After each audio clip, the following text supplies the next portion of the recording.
Candy Cane Murder by Joanne Fluke, Leslie Meyer, and Laura Levine. Narrated by Suzanne Toren. Chapter 1. It was a dream, one of those bizarre fantasies she'd laugh about when she woke up. But not even in her worst nightmare had Hannah Swensen ever imagined she'd be transformed into an elf. "Are you ready, Aunt Hannah?" It wasn't a dream. That was Tracy's voice. Hannah mouthed a word she hoped wasn't in her 6-year-old niece's vocabulary, and then she answered the question. "I'll be out in a couple of minutes, honey." The holiday season calls for a generosity of spirit, Hannah reminded herself, as she pulled on bright green tights and struggled into the matching tunic top. The bottom hem of the tunic had long points of cloth attached, like screaming red pennants hanging down around her waist. Each one was tipped with a jingle bell, so if by some miracle someone failed to notice her, the bells would announce her presence. Her footwear was next. Hannah pulled on slippers with roll-up toes in a shade of red so bright it hurt her eyes. She topped it all off with a pointed cap with more jingle bells in the same brilliant red, and avoided the mirror with the same dedication Transylvanian villagers had used to ward off vampires. "Aunt Hannah?" "I'm almost ready, Tracy." "What's the matter? You sound funny." "Elves are supposed to sound funny, aren't they?" Hannah tugged down the bright red points on her tunic. Perhaps it would stretch out and fit a little better. "I guess. Better hurry, Aunt Hannah. It's 6:56, and Santa's supposed to be here at 7:00. "Right." Hannah gave a fleeting thought to how much she missed the big hands and little hands on analog watches, and risked a glance in the mirror. Her image hadn't changed for the better. The red of her hair was engaged in a full-scale war with the red of her cap. Women who were more than 2 pounds overweight should avoid form-fitting tunics with bells that called attention to their figure faults. And with the possible exception of those who had fitness club memberships and actually used them, women over 30 should be wary about skipping in public.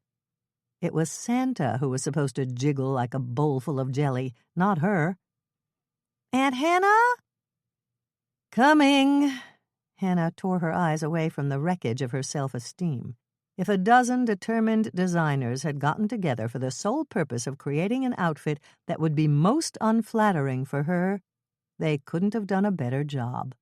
She took a deep breath, grabbed the basket of miniature candy canes she would strew like rose petals in Santa's wake, and opened the dressing room door. All thoughts of how dreadful she looked were erased as she caught sight of Tracy's beaming face. Playing Santa's elf for an hour wouldn't kill her, and since the large silver basket she was carrying had to contain at least 1,000 miniature candy canes, there was an upside to the evening. She'd have plenty of candy left over to make chocolate candy cane cookies at the Cookie Jar, her bakery and coffee shop, tomorrow. "You're perfect, Aunt Hannah," Tracy said, taking her aunt's hand. "All the kids are going to love you."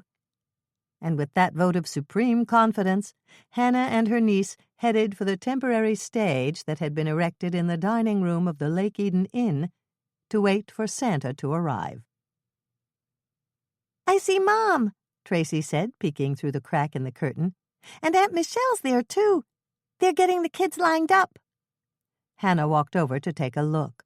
She spotted her 2 younger sisters waiting in line with the children from the Winnetka County Children's Home.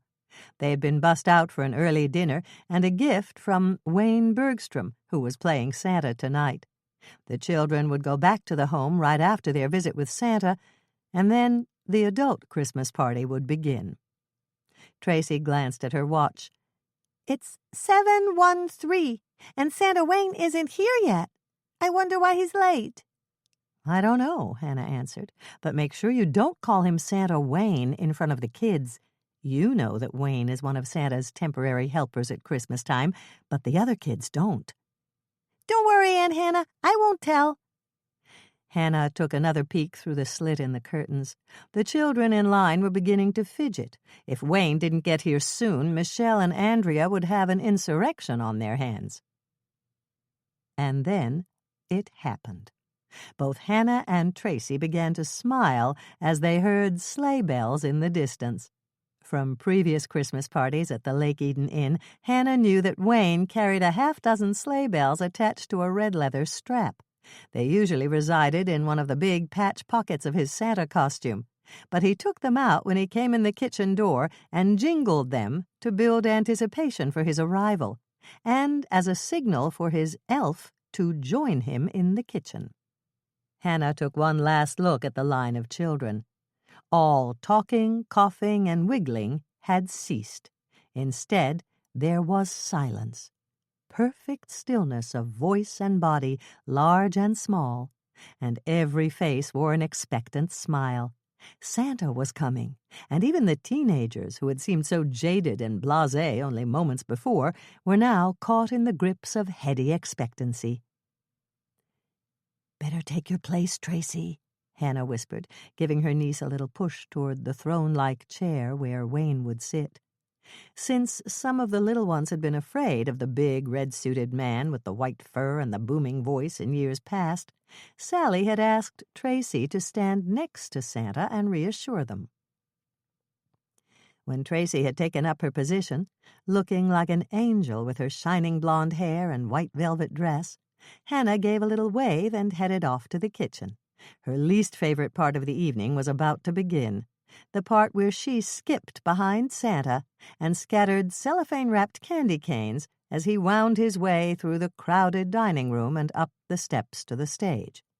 When Santa reached the top step, the curtains would open to reveal Tracy, Santa's throne, and the huge decorated Christmas tree. And once Wayne was seated, and his elf had navigated the steps and taken her place by the Christmas tree, Michelle and Andrea would bring the children up, one by one, to greet Santa and receive their presents. When she pushed open the swinging kitchen door, Hannah spotted Santa Wayne at the counter, perched on a tall stool and drinking something in a cup. Sally stood next to him, frowning. "Something's wrong?" Hannah asked her, and it came out more statement than question. Of course something was wrong. Sally wouldn't be frowning if everything were perfectly all right. "Wayne's got laryngitis, and my hot peppermint tea isn't working. We're afraid he'll scare the kids when he talks to them." Hannah realized that was possible, especially if Santa sounded gruff. "I could make an announcement." "What kind of announcement?" Santa Wayne asked in a rasping voice that left no question about his ability to speak in normal tones. "I could tell the kids that you ran into some thick fog over Greenland and you had to sing Jingle Bells really loud so your voice would bounce off the ice caps and Donner and Blitzen wouldn't fly into them." "That's the dumbest thing I ever heard," Santa Wayne rasped. Hannah shrugged. "I know, but I think it'll work. Do you want me to do it?" Santa Wayne and Sally exchanged glances. "I guess it's better than nothing," he said, settling the question. "Smile. Scatter left, scatter right," Hannah told herself, trying not to pant as she skipped. She'd only covered about half the distance, and she was already out of breath, puffing faster than the caterpillar smoking a hookah in Tracy's volume of Alice in Wonderland. Uh-oh, there was Mike, her sometime boyfriend. Hannah put on the best smile she could muster and tried to pretend she was having the time of her life. The fact that those portions of her anatomy she often wished were smaller and firmer were bouncing up and down and sideways like a loose bar of soap in a shower stall didn't help. No one who saw her could possibly call her graceful. The best she could hope for was that they might consider her a good sport. Only a few more yards to go. Hannah concentrated on skipping forward and peppering her audience with candy canes. At least she'd finally figured out why the green leggings she wore were called tights. It was because they were tight, extremely tight, so very tight that she felt like a sausage about to split open on a blazing hot barbecue grill. The ordeal was almost over, and Hannah stopped to toss another few candy canes as Wayne climbed the steps to the stage. Then the curtains opened, and the audience applauded as he gave Tracy a smile and sat down in his chair. He patted his knee, and Tracy climbed on to whisper in his ear.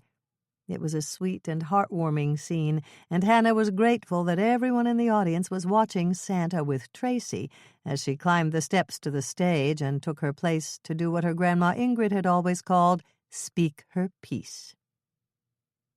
"Santa almost didn't make it tonight." Hannah spoke the words she'd been rehearsing in her head, "so let's give him a big round of applause to show how glad we are he made it here to the Lake Eden Inn." The audience broke into loud applause, and once it had diminished in volume, Hannah continued with her story. "Did you know that there was an awful storm at the North Pole when Santa started his Christmas journey?" "No!" several children shouted, and Hannah gave them a smile. "There was. Believe me. Santa didn't think he was going to make it, but do you know what he did?" "No!" This time the response was louder, and Hannah went into her story about the polar ice caps and the fog as heavy as green pea soup. "So, Santa had to sing all the way to the coast of Newfoundland to keep his reindeer from crashing into the ice caps, and he sang so loudly and so long he strained his voice." The younger children in line were nodding gravely. They'd believed her, just as she'd known they would. "Would you like to hear how funny Santa sounds?" she asked. There was a clamor of yeses, and not all of them came from the children. Some of the adults were getting into the spirit of the evening, too. "Would you please say, 'Ho, ho, ho,' for us, Santa?" she requested, turning toward him. "Ho, ho, ho," Santa Wayne exclaimed hoarsely, and some of the children giggled. That drew a good-natured laugh from the adults, and Hannah figured she'd done her part. There was only one more thing to mention.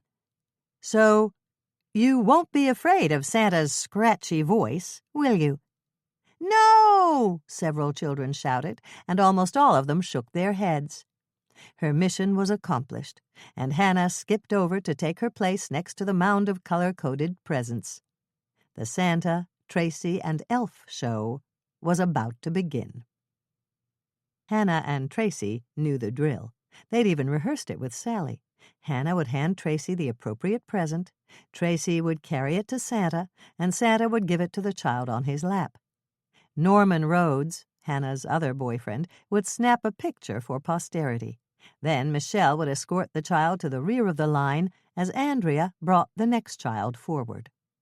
The smallest children were at the front of the line, and Hannah studied the mound of presents. They were arranged by age group. All she had to do was work from left to right, and everyone would get an age-appropriate present. The packages were also color-coded. If they were wrapped with gold and green paper, they were for the girls. The boys got presents wrapped with silver and red paper. The next few minutes were busy. Hannah chose the gifts, Tracy gave them to Santa, and Santa presented them. The children were delighted, and Hannah was really getting into the spirit of the season by the time she picked up the last present. It was over, and she hadn't died of mortification. Perhaps the mirror in Sally's dressing room had waved the wrong way and caused her to look larger than she actually was, and perhaps all that skipping had jumbled her brain and affected her ability to separate reality from wishful thinking. There was standing applause as the children, all of them clutching their presents, were led out the door to their waiting bus. And then the curtains closed, and Hannah fanned herself with her tasseled cap. Except for a few dropped candy canes and one toddler who would absolutely not sit on Santa's lap and screamed bloody murder despite Tracy's, Hannah's, Andrea's, Michelle's, and Santa's best efforts, all had gone smoothly. Sally was waiting for them in the wings, and she handed Santa Wayne another cup of hot tea. "That was even better than last year. Sip some tea, Wayne. Your throat must hurt from talking to the kids." "Thanks. Hurts." His voice was as scratchy as sandpaper, and he gave a rattling cough. "I don't like the sound of that," Sally told him, and then she turned to Hannah and Tracy. "You were wonderful, Tracy. And Hannah, Your speech about Santa's sore throat was just the thing." "Whatever," Hannah said, waving off the compliment, even though she thought it had been pretty good herself.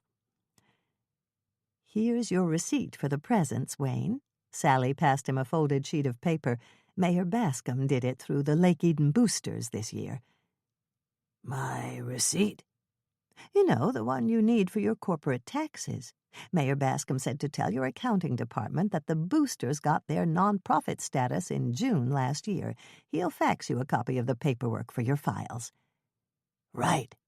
He shoved the receipt in his pocket and turned to Hannah. "I'll need the rest of that candy.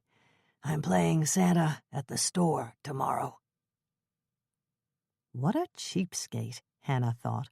And being a cheapskate was probably how rich people got rich in the first place. Wayne Bergstrom owned Bergstrom's department store, the busiest and most profitable retailer at the Tri-County Mall. He had displays of miniature candy canes at every checkout counter, the tubs stacked one on top of the other like red and white striped pyramids. There was no reason he needed to take what Hannah had come to think of as her leftovers. "Here," Hannah said, handing over the basket. "It's her basket," he said, gesturing to Sally. "Dump the candy in my pocket." Then he held open one of the massive pockets on the jacket of his Santa suit and waited for Hannah to dump them in. "I'll drop off the elf costume at the store tomorrow unless you want it now," Hannah told him.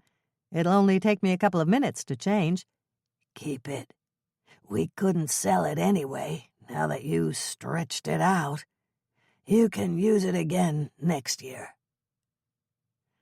"No flying pigs around here," Hannah muttered just under her breath, and she was rewarded by a startled chortle from Sally.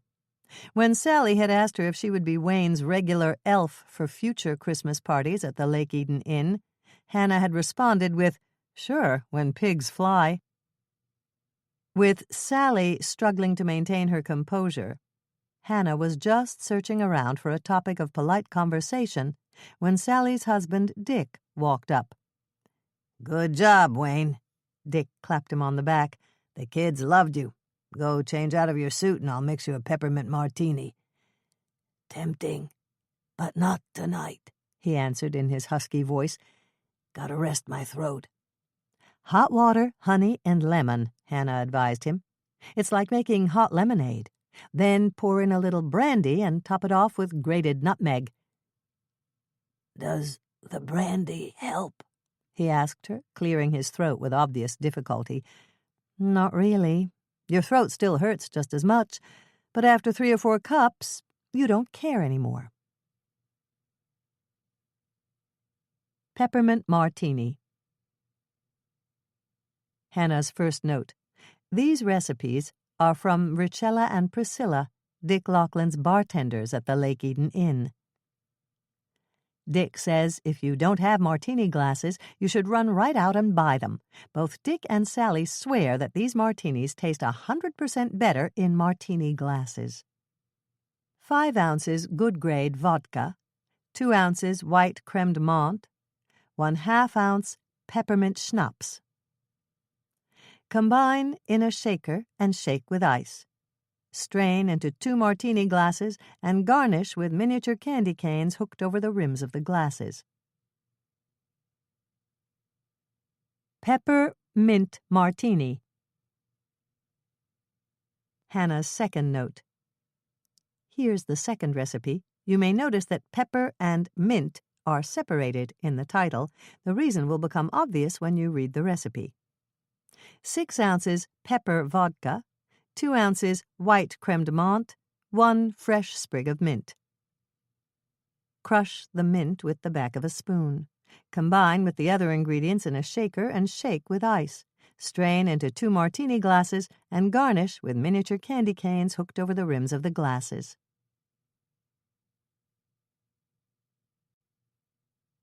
Chapter 2. Hannah gave one more glance in the mirror, and this time she smiled. Claire Rogers, her business neighbor on Main Street, had chosen Hannah's party outfit from her selection at Beaumont Fashions. Claire and Hannah had worked out a barter system in the 2 years they'd been neighbors. Hannah dropped in with cookies for Claire, and Claire sold Hannah fashionable clothing at her cost. Tonight's outfit was a color Hannah had always wanted to wear, one she thought of as lavender blue, the title of one of her grandmother's favorite folk songs. She'd always assumed it would clash with her hair, but Claire had urged her to try it on, and it worked perfectly. The romantic lines of the long, draped jacket hid 2 of her figure faults, and the black silk pants emphasized her height and made her look thinner. One last smoothing pat to the curls she'd given up trying to tame while she was still in grade school, and Hannah was ready for the party. She turned to look at the elf costume still hanging on a hook. Wayne had told her she could have it, but she knew she'd never wear it again unless someone had a gun to her head, and even then she might take several moments to think it over. If she left it there behind the door, perhaps someone would take it before the night was over, someone who'd enjoy it, someone who didn't have bright red hair and 10 extra pounds around the middle. "How are you doing, Hannah?"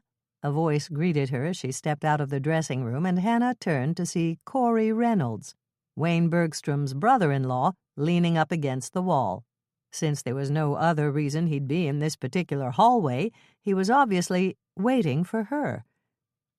"Fine, Corey. How about you?" Hannah put on a smile. Corey was a nice enough guy, and it wasn't his fault that his sister had married a rich tightwad like Wayne. "Things are good. I just wanted to tell you that the story you told about how Wayne lost his voice was great." "Thanks. I was hoping it would work. Wayne sounded awful." "I know. He's even worse now. I ran into him outside the back door, and he said he was going straight home to have some of that hot lemonade and brandy you told him about." "Good. It should make him feel better." "I really didn't think he'd be able to do Santa tonight. I even offered to take over, but he wouldn't have it." "Too bad you didn't," said the voice in Hannah's head, "because maybe you would have given me the rest of those candy canes." But that was mean-spirited, and this was the Christmas season. She could afford to be a little charitable. "Has Wayne been hoarse all day?" she asked. Corey shook his head. "He was fine at noon. We had a manager's meeting at the store during lunch." "You mean you had to give up your lunch break?" "Yeah, but at least it was on a weekday. Sometimes we have managers' meetings on Saturdays or Sundays. Wayne says that anyone who's not willing to come in 24/7 will never be a manager at Bergstrom's." "I'll bet that makes him really popular," Hannah muttered. But she must have said it a little louder than she thought, because Corey gave a startled bark of laughter. "It doesn't put him in the top 10 for the Best Boss of the Year award, but it's like he always says, it's his money and it's his store. He can run it any way he wants to." "What department do you manage?" Hannah continued to make polite conversation. "Wonderful weddings. I moved there last year from men's clothing. We book weddings and provide everything the wedding party needs." "Sounds nice," Hannah said, wondering why Corey had chosen to talk to her. Perhaps he was just lonely now that Wayne had left. "So tell me about Wayne's laryngitis," she prompted. "Sally said he could barely talk when he came in the kitchen door." "That figures. He called me around 5:30 on my cell phone, and he was already pretty hoarse. I had to ask him to repeat himself a couple of times, and it didn't exactly make him happy. That's when I asked him if he wanted me to take over for him at the party." Hannah heard Sally's voice over the loudspeaker, inviting everyone to come to the buffet tables. Corey heard it too, and he extended his arm. "Shall we, Hannah?" "Absolutely. Thank you, Corey." Hannah took his arm and hoped he hadn't heard her stomach growl as they headed off to join the line for the buffet. Sally's dessert buffet was splendiferous. Hannah eyed a piece of Italian apple tort and was about to succumb to temptation when she remembered how tight the tights on her elf costume had been. "Trying to decide?" Mike asked, causing her to jump. "Trying to resist," Hannah corrected him. "How do you do that anyway?" "Do what?" "Sneak up on people." "We learn it in cop school." Mike flashed her a grin that made her stomach do a little flip-flop. If someone conducted a poll of the single, divorced, and widowed women in Lake Eden, Minnesota, Mike Kingston, chief detective at the Winnetka County Sheriff's Department, would be a shoo-in for most desirable husband. "Too bad you took off your costume. I thought you looked cute in it."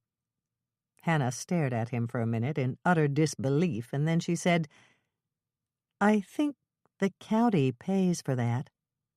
"Pays for what?" "Eye surgery. I understand they're doing wonders with lasers now." Mike laughed so loudly several guests at the buffet turned to look at him. "Very funny, Hannah, but I really did think you looked cute. If you're not going to have a slice of that apple thing, do you want to dance?" Did she want to dance?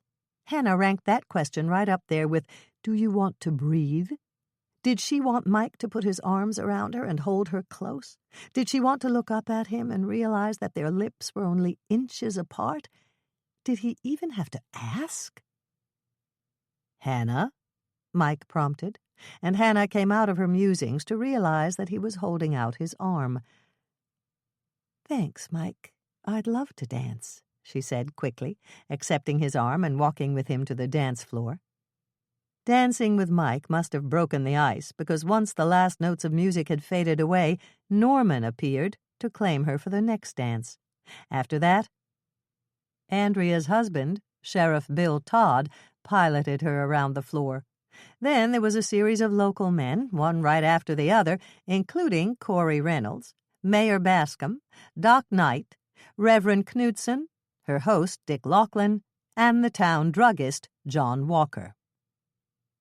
"I'm not moving for at least 10 minutes, she declared, sinking into a chair at the table she was sharing with her sisters. She slipped off her shoes and wiggled her feet, hoping that the feeling would eventually return to her toes. "Feet hurt from all that dancing?" Andrea asked her. "Sure do, and skipping in those pointy-toed elf shoes didn't help either." She glanced around and didn't spot Bill. Lonnie Murphy, one of Bill's deputies and Michelle's date for the evening, was nowhere in sight either. "Where are Bill and Lonnie?" "Lonnie's dancing with his mother. His dad's outside fixing a car," Michelle explained. "And Bill's dancing with Barbara Donnelly," Andrea named the head secretary at the sheriff's station. "I'm so glad she's not married." Michelle and Hannah exchanged a "did you understand that?" glance, immediately followed by a "not me" shrug. "Okay, I'll bite." Hannah caved in and turned to Andrea. "Why are you glad Barbara's not married?" "Because then her husband would ask me to dance, and I'd have to do it to be polite, and I'm too tired to dance. I made 4 batches of whippersnappers this afternoon." Hannah stared at her sister in utter amazement. When most women talk about batches, they were referring to cookies, brownies, muffins, or some type of baked goods. Surely Andrea had another explanation. As far as Hannah knew, her sister didn't even know how to turn on her oven, much less mix up a batch of anything and bake it. "Tracy has her dance class Christmas party tomorrow, and I promised Danielle I'd make enough for everybody. Most of the other mothers are bringing refreshments, too." There was total silence while Hannah and Michelle digested that information. Refreshments meant food, and both of them knew that Andrea's only culinary skill was heating water in the microwave for instant coffee or Jell-O. "What's the matter?" Andrea asked, realizing at last that her sisters were perfectly silent. "We're wondering what, whippersnappers are," Michelle explained. "They're cookies." "You baked cookies?" both Michelle and Hannah exclaimed in unison. "Yes, I did, and they were so easy. Carly Spur emailed me with the recipe. You remember Carly, don't you? She coached the cheerleading squad." "I remember," Hannah said, her mind flying through dire possibilities. Perhaps, through some miracle, Andrea had managed to mix up and bake several batches of cookies, but they couldn't possibly be good. Of course, she couldn't say that without hurting her sister's feelings, and Andrea looked very proud of her accomplishment. It would be kinder to pretend that everything was fine, at least until she found out more. "I've never heard of whippersnappers before," she commented, fishing for information. "What kind of cookie are they?" "I made lemon. Carly said you could make any flavor, and Tracy really likes lemon." "Lemon's good." Hannah gave a quick smile, but she felt more like groaning. Lemon cookies usually called for lemon zest, and she was almost positive Andrea had never heard of it. "Did you have to go out and buy a zester?" Michelle asked the question, and Hannah turned to give her a quick nod. She was willing to bet that they were on the same page. "What's a zester?" That answered that question. Hannah gave a little groan before she responded. "A zester is like a grater for lemon peel," she explained. "Why would I need that? There's no lemon peel in Carly's recipe." "No lemon zest either?" Hannah quizzed her, trying to cover all the bases. "No. What does lemon zest do?" "It makes things taste really lemony," Michelle answered her. "Well, I didn't need any zest because my whippersnappers taste nice and lemony without it. Is that a word?" "Yes. Zest is the yellow part of the lemon peel," Hannah told her. "Not that. I was talking about lemony. Is lemony a word?" "If it's not, it should be." Hannah settled that query and moved on toward her objective. "If Michelle and I drop in at Tracy's party, can we taste your cookies?" "Sure, but you don't have to wait until then. Just give me a ride home and we'll have some. Bethy caught a little cold and I want to check in on her." "Good idea," Hannah said, giving her sister an approving nod. Andrea had been a nervous first-time mom with Tracy, reading every baby care book she could get her hands on and trying to follow everyone's advice. Of course, that was impossible, but Andrea still felt like a failure as a mother whenever Tracy cried. Finally, in desperation, she'd gone back to work as a real estate agent and hired the best nanny in Lake Eden, Grandma McCann, to take care of Tracy. "Won't Bill mind if you leave?" Michelle asked her. "No, he's already danced with me twice, and that's all the time he has for me tonight. He's got 15 ladies to go." 15 ladies? Hannah asked, glancing at Michelle, who looked every bit as puzzled as she felt. "I asked Sally for an advance copy of the guest list, and Bill and I made up our game plan last night. A sheriff has certain obligations, you know, especially if he wants to serve more than one term. Bill has to play politics and dance with all the important women here." "Are you talking about women who are married to important men?" Michelle asked, frowning a bit. "Not necessarily. Rose McDermott is on Bill's list. You might not think she's important, but a lot of local people go into the cafe. If Rose likes Bill and thinks he's doing a good job, she'll mention it, and that can influence a lot of people when they go to the polls." "You're right." Michelle looked thoughtful.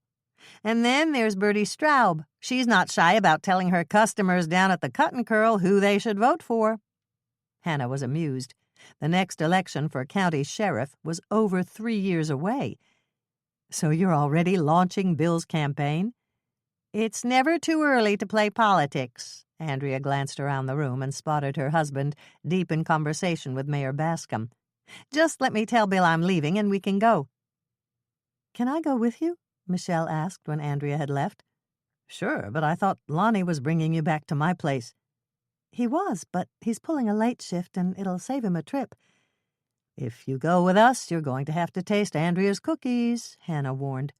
"I know, but my nose is all stuffed up and I won't be able to taste much. I'll just chew and swallow, and then I'll tell her how delicious they are." Hannah wished that she had a similar ailment, hoping she'd be able to lie convincingly. Praising Andrea's cookies would constitute a lot more than a little white lie, but it would make her sister very happy. "It smells like Christmas trees out here," Andrea said, taking a deep breath and expelling it in a cloud of white vapor. "That's because we're walking past a whole grove of blue spruce," Hannah told her. They walked in silence for a moment, and then Andrea held out her gloved hand. "It's snowing again. I just love knowing that every snowflake is different. We learned it in school. They called it one of nature's miracles because no two are alike." "That's what they thought back then," Hannah said. But then John Nelson, a cloud physicist from Kyoto, Japan, found that it's probably not true for the smaller crystals, the ones that barely develop beyond the prism stage. There was another long silence. Hannah was about to tell them more about the physicist from Japan when Michelle almost stumbled over a drift of snow on the walkway. "Careful," Hannah warned, and Michelle stopped walking. "Let's just stand here for a minute and look at the stars. It feels like you can reach out and touch them. They're so huge tonight. They weren't like this last night when Mother had us over for dinner." "That's because it's darker out here," Hannah explained. "Lake Eden has streetlights on every corner, and there are lights in all the houses. If you combine the lumens from the old-fashioned globe streetlights Dick and Sally put in on this walkway and add the lights they have at the inn, it doesn't add up to a fraction of the output of a single arc light in the parking lot at Jordan High." Both Michelle and Andrea turned to look at her, and Hannah immediately realized her mistake. She was offering science textbooks when what they wanted was poetry. "Of course, maybe it's not true," she said, trying to ameliorate the damage. "Maybe what's not true?" Andrea asked, and Hannah could tell she was still upset about the snowflakes. "All of it. But let's take the snow crystals first. That same cloud scientist compared the number of possible snowflake shapes with the number of atoms in the universe.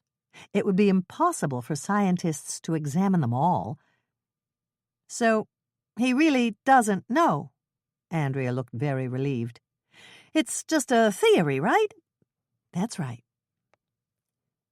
"How about the stars?" Michelle asked.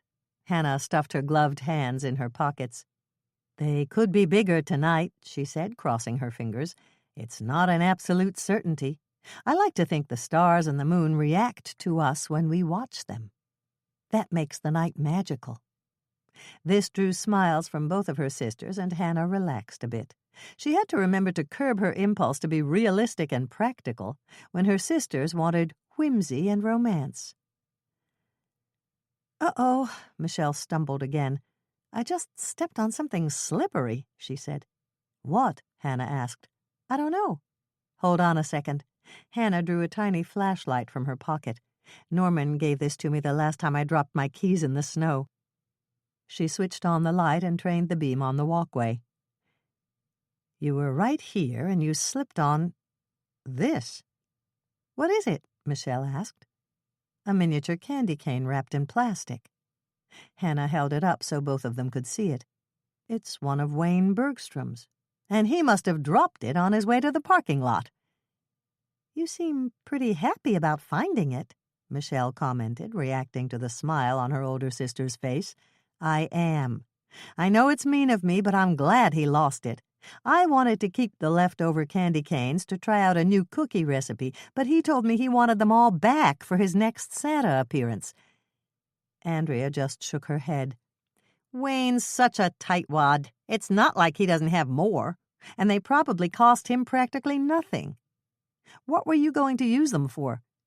"Chocolate candy cane cookies, and now I can't make them until I buy some candy canes."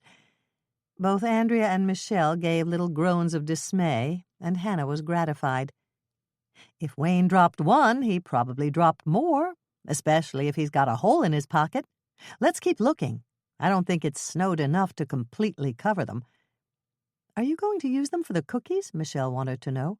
"No, I'll buy my own. I just think it would be really funny if we collected them all and gave them back to Wayne at the store tomorrow."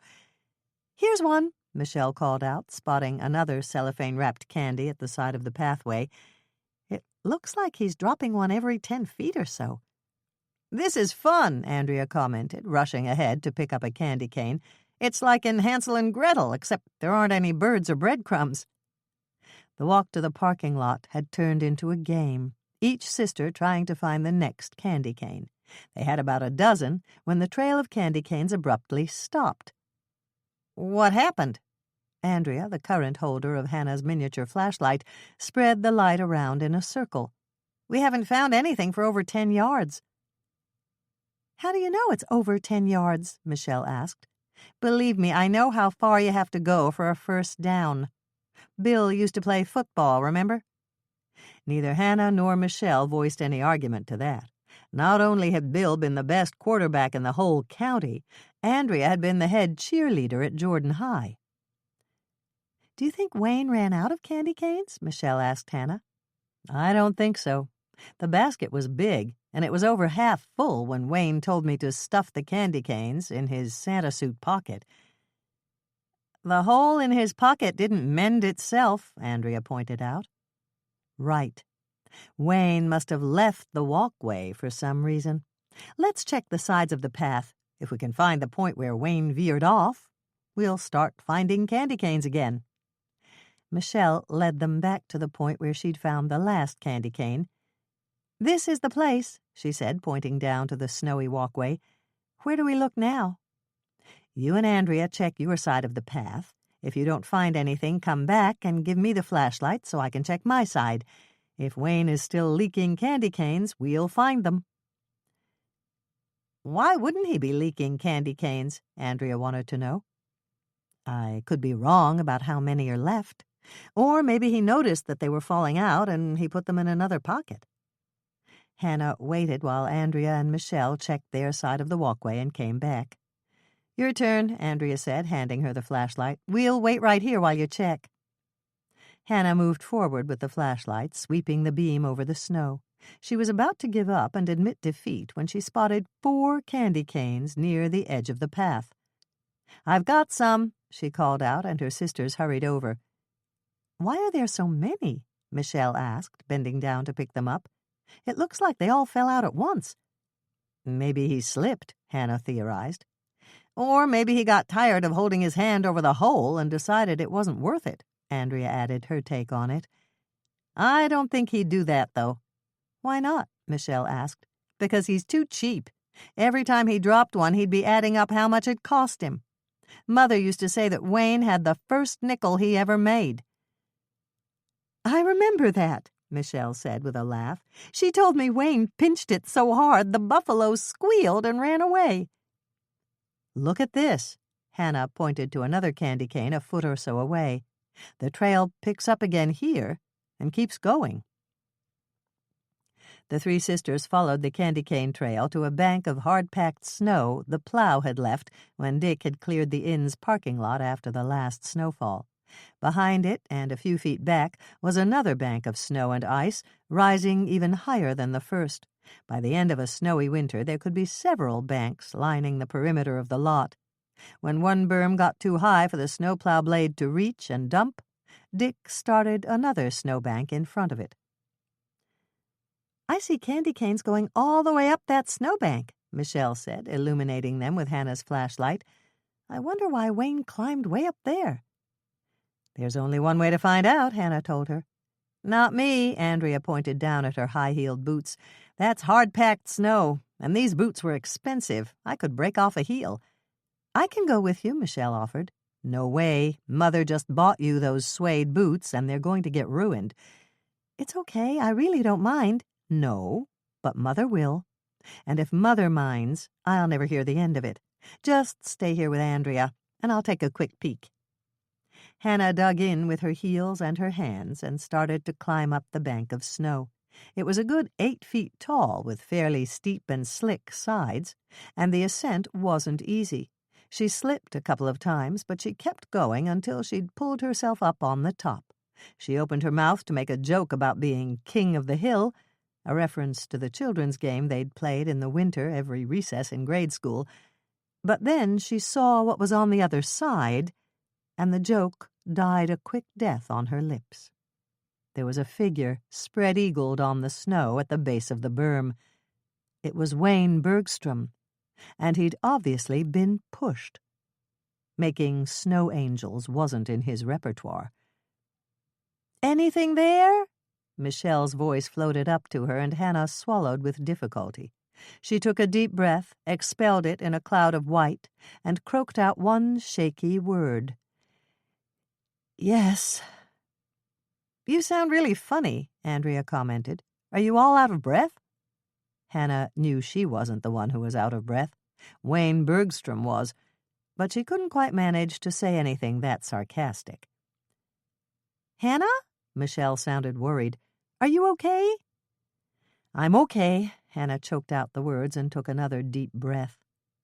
Andrea was right. The air did smell like Christmas trees. The stars and the moon seemed bigger, too, illuminating the figure at the bottom of the far side of the snowbank in an intensely cold blue light. Everyone said you couldn't see color at night, but Hannah's mind filled in the colors. He was wearing red velvet and white fur, and there were candy canes scattered all over around him. "Hannah?" Andrea asked again, and Hannah knew she had to say more. She didn't want her sisters to be so worried about her they'd try to climb the berm and see what she was seeing. "Santa's dead," she said, seemingly capable of only two-word responses. "You mean Wayne?" Andrea asked. "Right." Hannah brushed the snowflakes, no two alike, from her sleeve. And that seemed to do the trick because the dam broke and the words rushed out. "Go back to the inn and get Bill and Lonnie. I'll stay and guard the crime scene until they get here."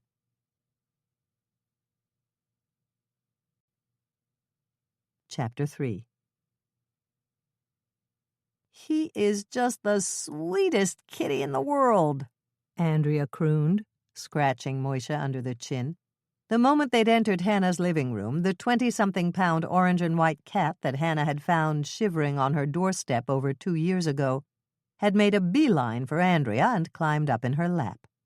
Hannah just smiled, deciding not to burst her sister's bubble and mention the fact that she was holding a canister of salmon-flavored treats that Moisha adored and doling them out to him every time he nudged her with his head. By tacit agreement, they hadn't discussed Wayne Bergstrom's death. It didn't seem to be an appropriate topic of conversation when they stopped by to check on Bethy and Tracy and pick up the plate of cookies Andrea wanted them to try.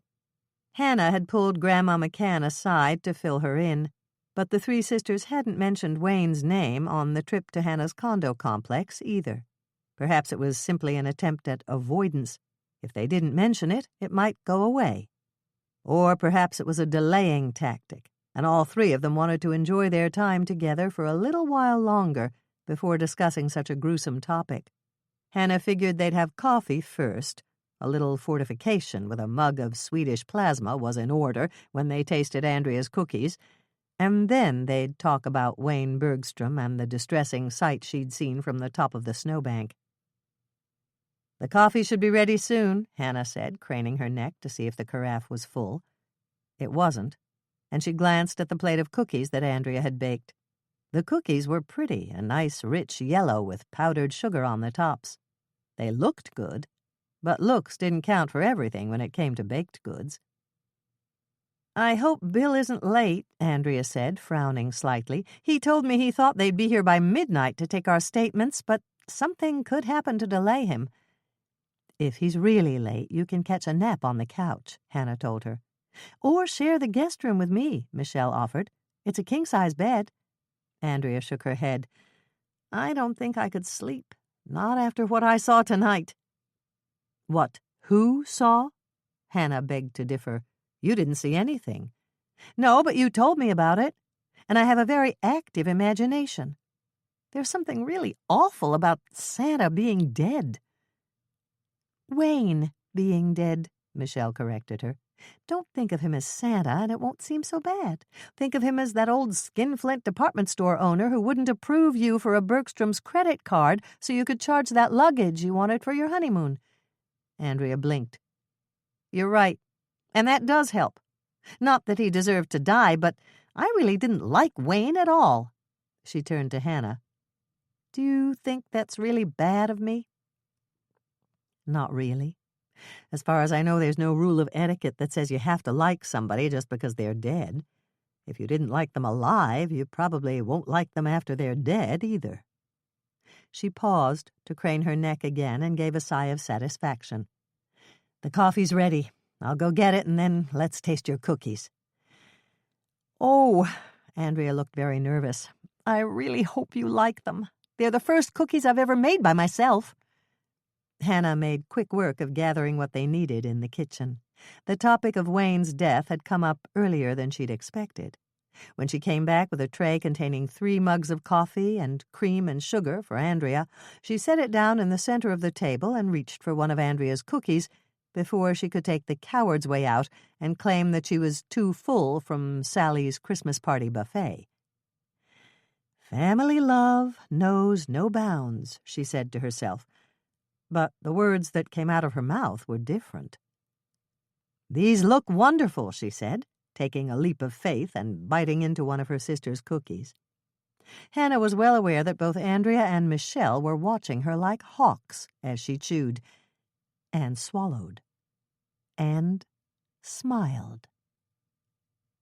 "Good," she said, doing her best not to sound too surprised. "I like these, Andrea." "Really?" "Yes," Hannah said, and took another bite. "How about you, Michelle?" Michelle gave her the same look Hannah imagined a prisoner being led to the gallows would wear, but she managed to smile as she obediently took a cookie and bit into it. There was a moment of silence, and then an expression of total surprise crossed her face. "These are good, Andrea." "Well, don't look so shocked." Andrea gave her a little giggle. "Carly told me that everybody in her family liked them." "They're wonderful," Hannah said, finishing her first cookie and reaching for another. "And you actually made them all by yourself?" "Well," Andrea faltered a bit, and then she shook her head. "Not exactly." "What does that mean?" Michelle wanted to know. "I didn't do it entirely by myself. Grandma McCann showed me how to preheat the oven and put them on the cookie sheets. But that was only for the first couple of times. After that, I did it by myself." Even though they weren't an overly affectionate family, Hannah couldn't help it. She reached out to give her sister a hug. "Good for you. Are you going to give me the recipe, or is it a big secret?" "It's not a secret, and it's really easy. They take only 4 ingredients." "You're kidding." Hannah was amazed. The cookies had a light but complex lemon flavor. They were soft and a bit chewy inside, and the outside was almost crunchy. Andrea went on. "I think that's why Carly sent me the recipe. She remembers the bake sales the cheerleaders used to have to raise money for uniforms." Hannah remembered them, too. When she discovered that Andrea and her friend, Janie Burkholtz, were buying Twinkies at the Lake Eden Red Owl to sell at the fundraising bake sales, she started baking homemade cookies for them. "What are the 4 ingredients?" Michelle asked. "A package of lemon cake mix, 2 cups of Cool Whip, an egg, and powdered sugar." Lemon cake mix, of course. Hannah felt like rapping the side of her head with her knuckles for being so dense. Andrea had told them that she hadn't used zest or lemon juice, but the cookies were still lemony. The flavor had to come from somewhere, and making cookies from lemon cake mix should have occurred to her. "That's all there is," Andrea continued. "Just the 4 ingredients. Any more and I probably couldn't have done it." "Well, you did very well," Hannah told her, pouring them all more coffee. "Thanks. I'm going to try chocolate next. Maybe I could even mix in a few of those tiny chocolate chips. That might be good." Hannah just stared at her sister. This was a whole new side of Andrea she'd never seen before. "And then I was thinking of doing white cake mix with some kind of cut-up fruit like cherries or apricots. Why are you staring at me like that?" "Because that's how great recipes are developed. You start with something basic and branch out. Sometimes it can be as simple as running out of one ingredient and substituting something else." Hannah passed the plate of cookies to Michelle. "We've got 3 left, 1 for each of us. And then we'd better get down to business." "You're going to figure out who killed Wayne?" Andrea asked, taking her cookie and making short work of it. "I don't even know if anyone did. Yet," Hannah reminded her. "It was night. He was at the bottom of the berm, and I was at least 8 feet above him. I guess it's possible he slipped and broke his neck." "But why was he up there in the first place?" Michelle asked. "He could have climbed up to enjoy the view," Andrea suggested. "What was it like up there?" "It wasn't what I'd call a scenic vista. The only thing I could see from the top was the snowbank behind it and the cars in the parking lot. Okay, Michelle gave a quick nod. Then maybe he had to, and he didn't want to walk all the way back to the inn. So he climbed up a slippery 8-foot snowbank instead of just ducking behind a handy tree? Hannah asked her. Never mind, it was a dumb idea, Michelle admitted. Wait a second, Andrea looked thoughtful. Maybe he didn't climb up there. Maybe somebody dragged him up there and pushed him down the other side to kill him. Why go to all that trouble when you could just shoot him or stab him or club him to death right there on the path? Hannah asked the pertinent question. Because the killer was afraid somebody might come along and catch him? Or, I don't know. Let me find out if it was an accident. Bill should know by now. You're going to call Bill? Michelle asked as Andrea took her cell phone out of her purse. No, I'm calling Sally. Sally at the inn? Michelle followed up with another question. That's right. She can tell me if Vonnie Blair's still there at the party. Doc Knight's secretary, Hannah said, beginning to get an inkling of what her sister was doing. And if Vonnie's still there, it's probably not murder. Is that right? You got it. As Andrea punched in the number, Michelle turned to Hannah. Maybe you got it, but I didn't get it. It's simple. If Doc Knight thinks it's murder, Bill will ask him to rush the autopsy.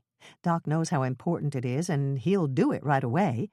And since Doc has such awful handwriting, he'll call Vonnie on her cell phone and ask her to come out to the hospital to type up the transcript of the autopsy tonight.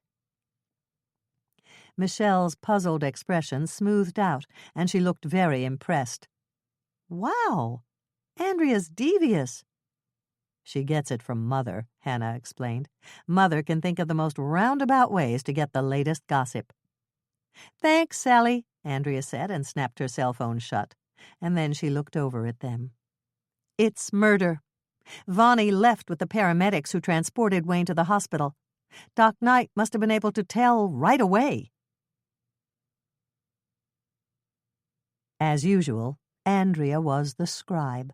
Not only did she have good organizational skills, she also had the neatest handwriting of the three sisters. Michelle's had deteriorated when she'd gone off to college.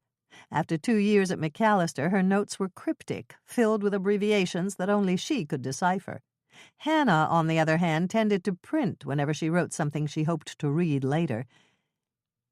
Here you go, a brand-new steno notebook. Hannah handed her sister one from the stash of notebooks she kept in every room. Do you need a pen? I have one.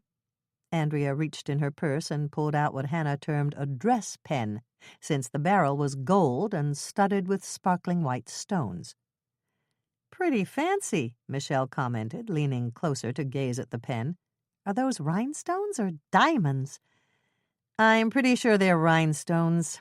It was a present from a client, and the house he bought was a fixer-upper. Andrea flipped to the first blank page and wrote Wayne Bergstrom's name at the top. We don't know the time of death or the method. What do you want me to write down? We could list the time I found him, Hannah suggested, but I didn't look at my watch. I did, Michelle said. When you said Santa's dead, I pressed the button to light the time, and it said 10:22. Andrea started to write it down, but Michelle grabbed her hand. Put down 10:17, she said. Wait a second. Hannah was confused. I thought you said you looked at your watch and it was 10:22. That's right. But I always set my watch 5 minutes ahead. It keeps me from being late to class. How does it keep you from being late if you know your watch is 5 minutes ahead? Hannah asked her. It's simple. If I start counting on that extra 5 minutes, I set my watch 10 minutes ahead and psych myself out. All was silent as Hannah digested that. It seemed her youngest sibling hadn't inherited the logic gene. Okay, 10:17. Andrea jotted it down. Do we know what time Wayne left for the parking lot? 8:10, Hannah responded. Are you sure your watch isn't 5 or 10 minutes fast? Andrea teased her. I didn't look at my watch. I glanced at the clock in Sally's kitchen as Wayne went out the back door. We can check it to make sure it's accurate. Andrea flipped to another page and started a list of things they had to do. Got it. We'll run out to the inn and check Sally's kitchen clock tomorrow.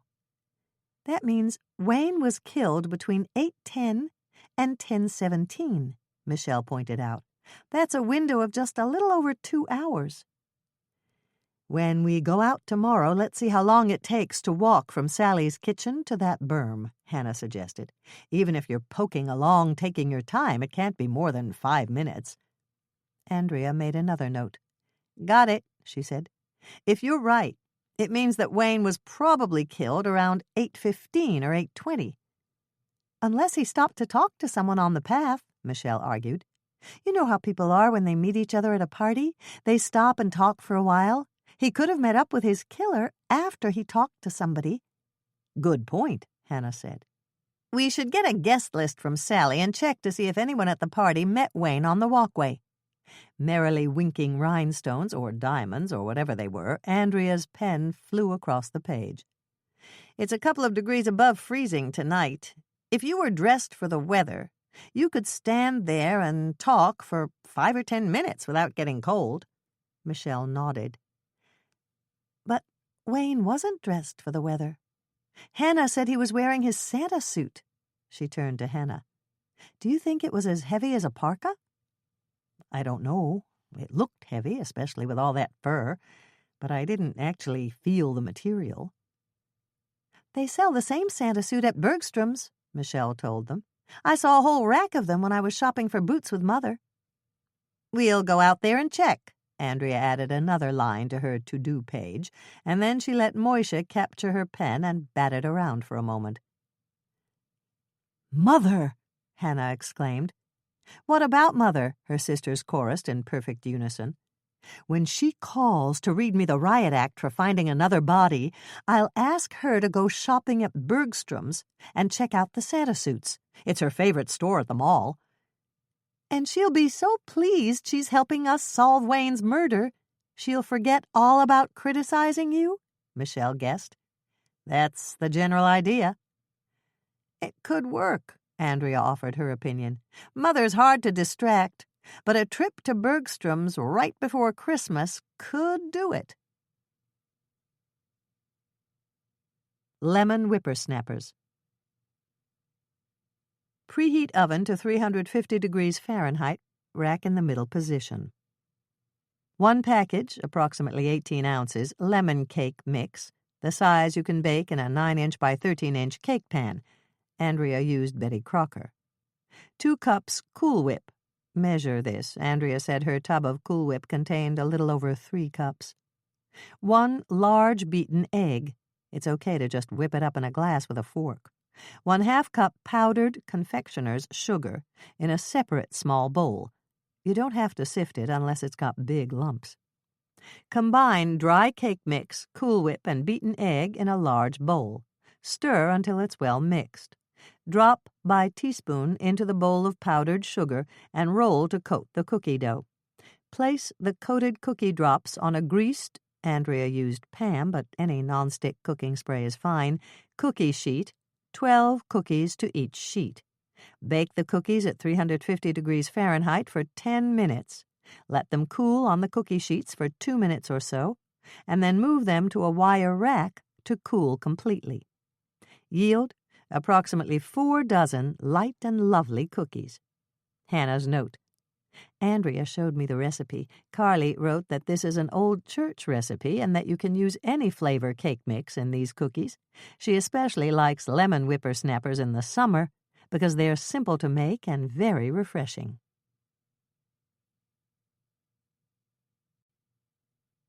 Chapter 4. No, Hannah groaned, categorically refusing to open her eyes. She reached for the snooze button on her alarm clock to shut off its infernal electronic beeping before it could fully wake her. But there was something wrong with her arm. It wouldn't move. She could wiggle it slightly, but that was all. Had she suffered some type of debilitating injury while she slept? Or was she only dreaming that her arm was partially paralyzed? There was only one way to find out, and that was to open her eyes. Hannah groaned again and forced her eyelids up and open. In the dim wattage cast by the nightlight she'd bought the last time she'd climbed out of bed in the dark and stubbed her toe, she could see her arm under the blanket, stretched out on the bed, and perfectly immobile. But there was something different about it. Sometime during the night it had swelled up to at least 3 times its normal size. That didn't bode well. Hannah wiggled her fingers, feeling the tingles that accompanied a cut-off blood supply. It was clear her arm had gone to sleep, but why was it swollen? Had she suffered some kind of neurological damage without even waking up? As Hannah stared at the limb that had betrayed her while she slept, she saw 2 small peaks rise up from the vicinity of her armpit. The peaks were attached to a round, fuzzy orb, and for a moment Hannah was puzzled. Then she gave a startled laugh as she realized what had happened. The peaks and the fuzzy orb belonged to Moishe. The temperature must have dropped below freezing in the middle of the night, because he'd left his usual place at the bottom of her bed to seek warmer climes above. No wonder her arm had gone to sleep. It was buried beneath over 20 pounds of dozing cat. "Come on, Moishe, get off my arm." Hannah rolled over with difficulty and reached across her own body to give him a push. This elicited a protesting yowl, but he climbed off, and Hannah's arm was freed from its furry burden. The first thing Hannah did with her newly restored hand was shut off the alarm. She was awake now, and the urge to slumber for another 5 minutes was a wee bit easier to resist, especially when she reminded herself that today would be a busy day. Not only did she have cookie and dessert baking to do for her bakery and coffee shop, she'd agreed to cater luncheon at her mother's Regency Romance Club Christmas meeting. Michelle had gone home with Andrea last night, and they planned to head out early this morning to take care of several items on the to-do list. They'd start off by driving to the Lake Eden Inn to check the clock in Sally's kitchen, pick up a copy of the guest list for last night's party, and time their walk from the kitchen door that Wayne Bergstrom had used to the base of the snowbank where Hannah had found his body. During the afternoon, they'd do a little reconnoitering with their male counterparts. Andrea would pump Bill for information about the investigation, and Michelle would find out what Lonnie knew. The 3 sisters would compare notes that evening when they met at Andrea's house for dinner. "Coffee," Hannah breathed, and it was more of a prayer than a statement. She needed caffeine, and she needed it now, before Newton's first law of motion, the one about inertia, came into play. A body at rest tended to stay at rest, and applying this principle of physics to her own life meant that if she didn't get up soon, she might fall under the first law and just sit on the edge of her bed, staring at the wall all day. Coffee. Coffee now. It was as close to a cheer as she could come up with in the cold pre-dawn of a December morning, but it served to whet her appetite for the hot, aromatic brew her great-grandmother Elsa had called Swedish plasma. Before she had time to think, which would only have served to confuse her, Hannah was on her feet, and then her feet were moving, heading down the hallway toward the kitchen. The coffee pot that had activated automatically 5 minutes before her alarm clock had sounded was now sitting on the counter with a full carafe of the world's most popular life-sustaining potion, just waiting for her to imbibe. "You here, me there," she said to the cat who followed her into the kitchen, batting at the ends of the belt she'd forgotten to tie on her robe. Moishe appeared to understand his mistress's pidgin English, because he backed off immediately and took up a position of hope by his empty food bowl. Hannah had her priorities straight. It took every corner of her partially alert mind to do it, but she opened the combination padlock on the broom closet, pulled out the 40-pound sack of kitty kibble that Moishe loved, and dumped a full measure into his bowl. She replaced the kibble, replaced the padlock, and then she poured her first cup of coffee. "Oof-da," she groaned, audibly revealing her Minnesota roots as she sank down on one of the chairs that had come with her formica-topped breakfast table. She glanced over to see if Moisha was eating and was about to pick up her mug of coffee for that first bracing sip when she saw something red out of the corner of her eye. It was a red scarf tied around the handle of her refrigerator. For several moments Hannah was genuinely puzzled, but then she caught sight of the mixing bowl and utensils washed and stacked on the counter, and everything became clear. When everyone had left last night, at shortly before 2 a.m, Hannah had intended to go straight to bed.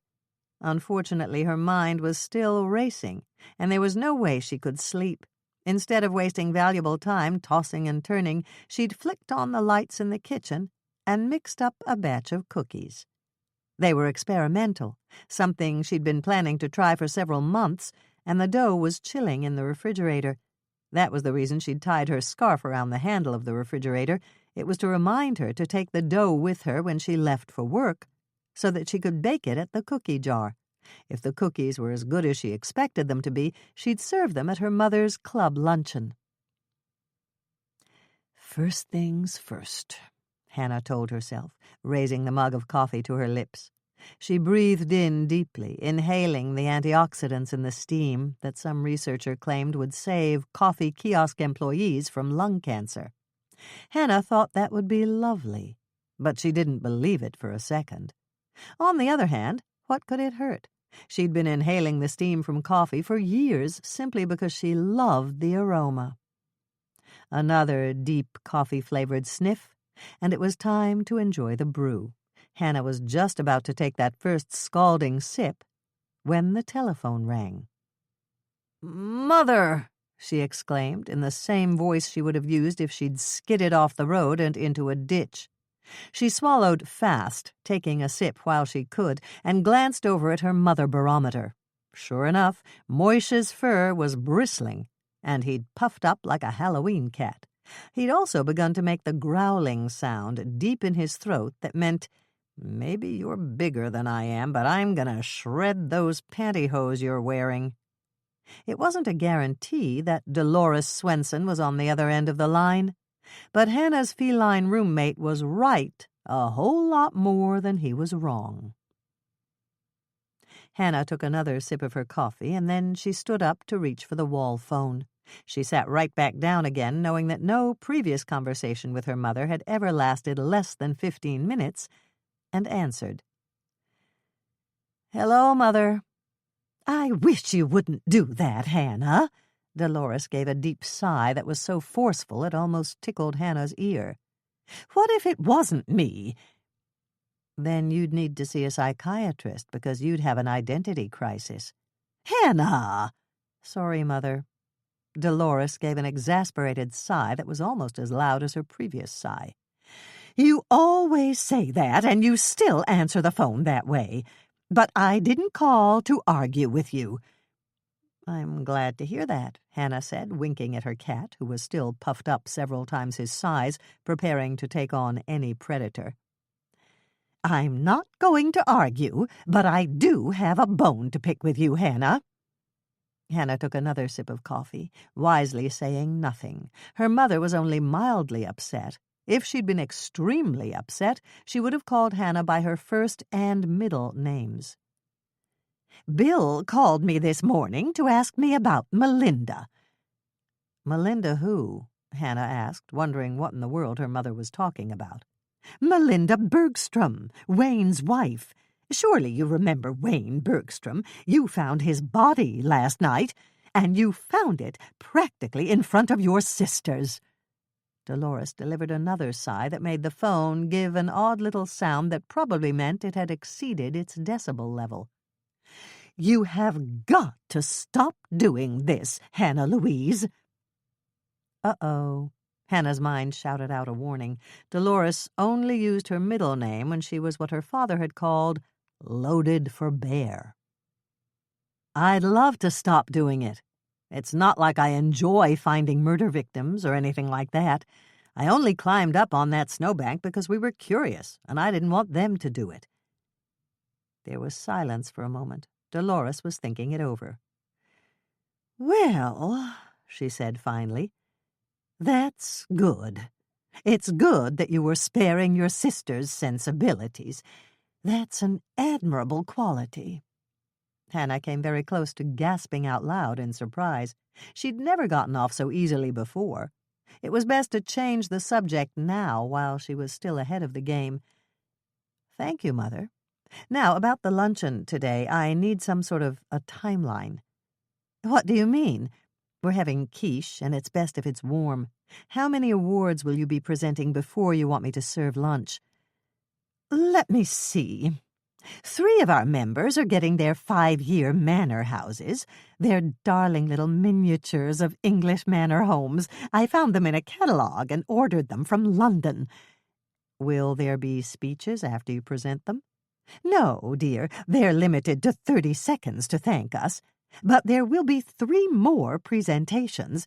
Carrie's getting her 10-year curricle with a matched pair."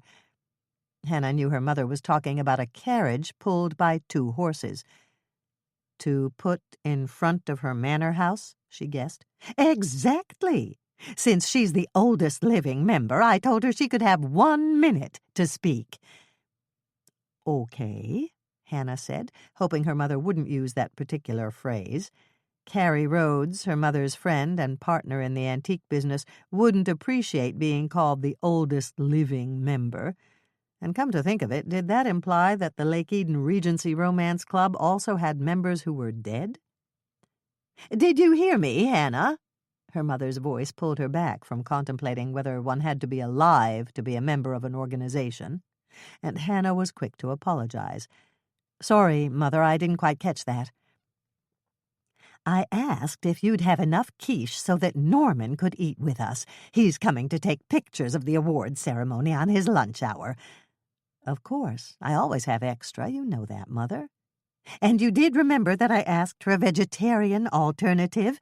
"I did. We're having 2 kinds of quiche, one vegetarian and the other with meat."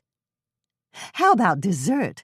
Did you manage to come up with something authentic to the time period?" "I think so. I call them Regency seed cakes. They had oranges back then, didn't they? I seem to remember someone talking about a greenhouse-type room with fruit trees." "That would have been an orangery, dear. It was like a solarium with exotic plants and trees. Most of the expensive mansions had them." "Good. Well, these are a little like lemon poppy seed cake, except that they're cookies made with oranges and poppy seeds." "They sound wonderful, dear."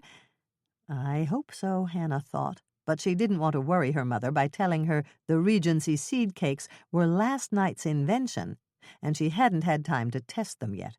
It was much safer to say nothing and change the subject.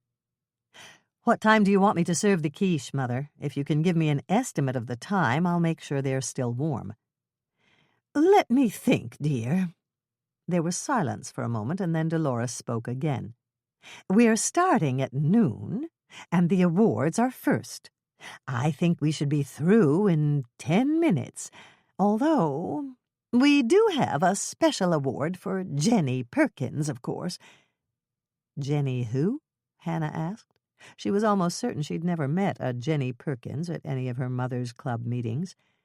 "You knew her as Jenny Bergstrom, but now she's Jenny Perkins again. She took back her maiden name after the divorce." Hannah hadn't known that Wayne's ex-wife was in town. "I'll call her this morning to make sure she's coming. I hope so. Poor Jenny will need the support of friends at this sad time in her life." "What sad time? Haven't Wayne and Jenny been divorced for at least 5 years? 6, to be exact. But Jenny married Wayne right out of high school, and she was utterly devastated when he filed for divorce. He was her first love, and a woman never gets over her first love. Wayne's death is bound to open old wounds for Jenny." "Just as long as Jenny didn't open new wounds in Wayne," Hannah muttered just under her breath. "What was that?" "Nothing, Mother. Just thinking out loud. You said you'd call Jenny this morning. Is she staying with friends?" No, she didn't want to put any of us out. We all offered our guest rooms, but she booked a room at the inn." Hannah decided not to plumb for any more information. If Dolores suspected that Jenny had just moved to the top of her eldest daughter's suspect list, she'd go right back to being angry again. "Will you call me at the shop as soon as you know if Jenny's coming?" Hannah asked. "Of course. But why?"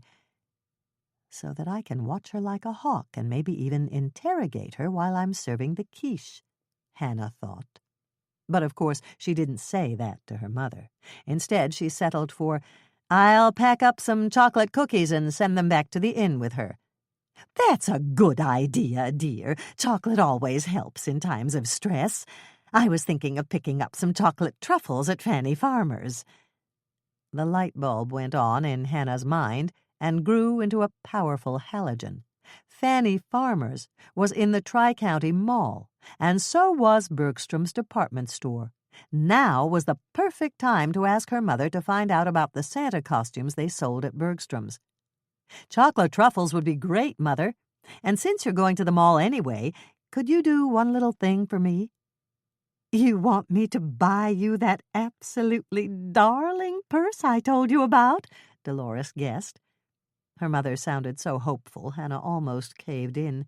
It was true that her huge shoulder-bag purse was showing some serious wear, but the purse Dolores had wanted to buy for her was 1/4 the size of her current bag. What would she do with all of the absolutely essential items she now carried? "That's very sweet of you, Mother," Hannah hedged. "Thank you for offering, but that's not it. What I really want is for you to do a little sleuthing." "Sleuthing? Does that mean you're going to work with Mike on the case?" "Not exactly. Mike's going to work on the case, and I'm going to work on the case, but we're not necessarily going to work together. He was here last night to take our statements, and he warned me to stay out of it." Dolores gave a laugh. "Oh, he always warns you to stay out of it, and we've never listened to him before.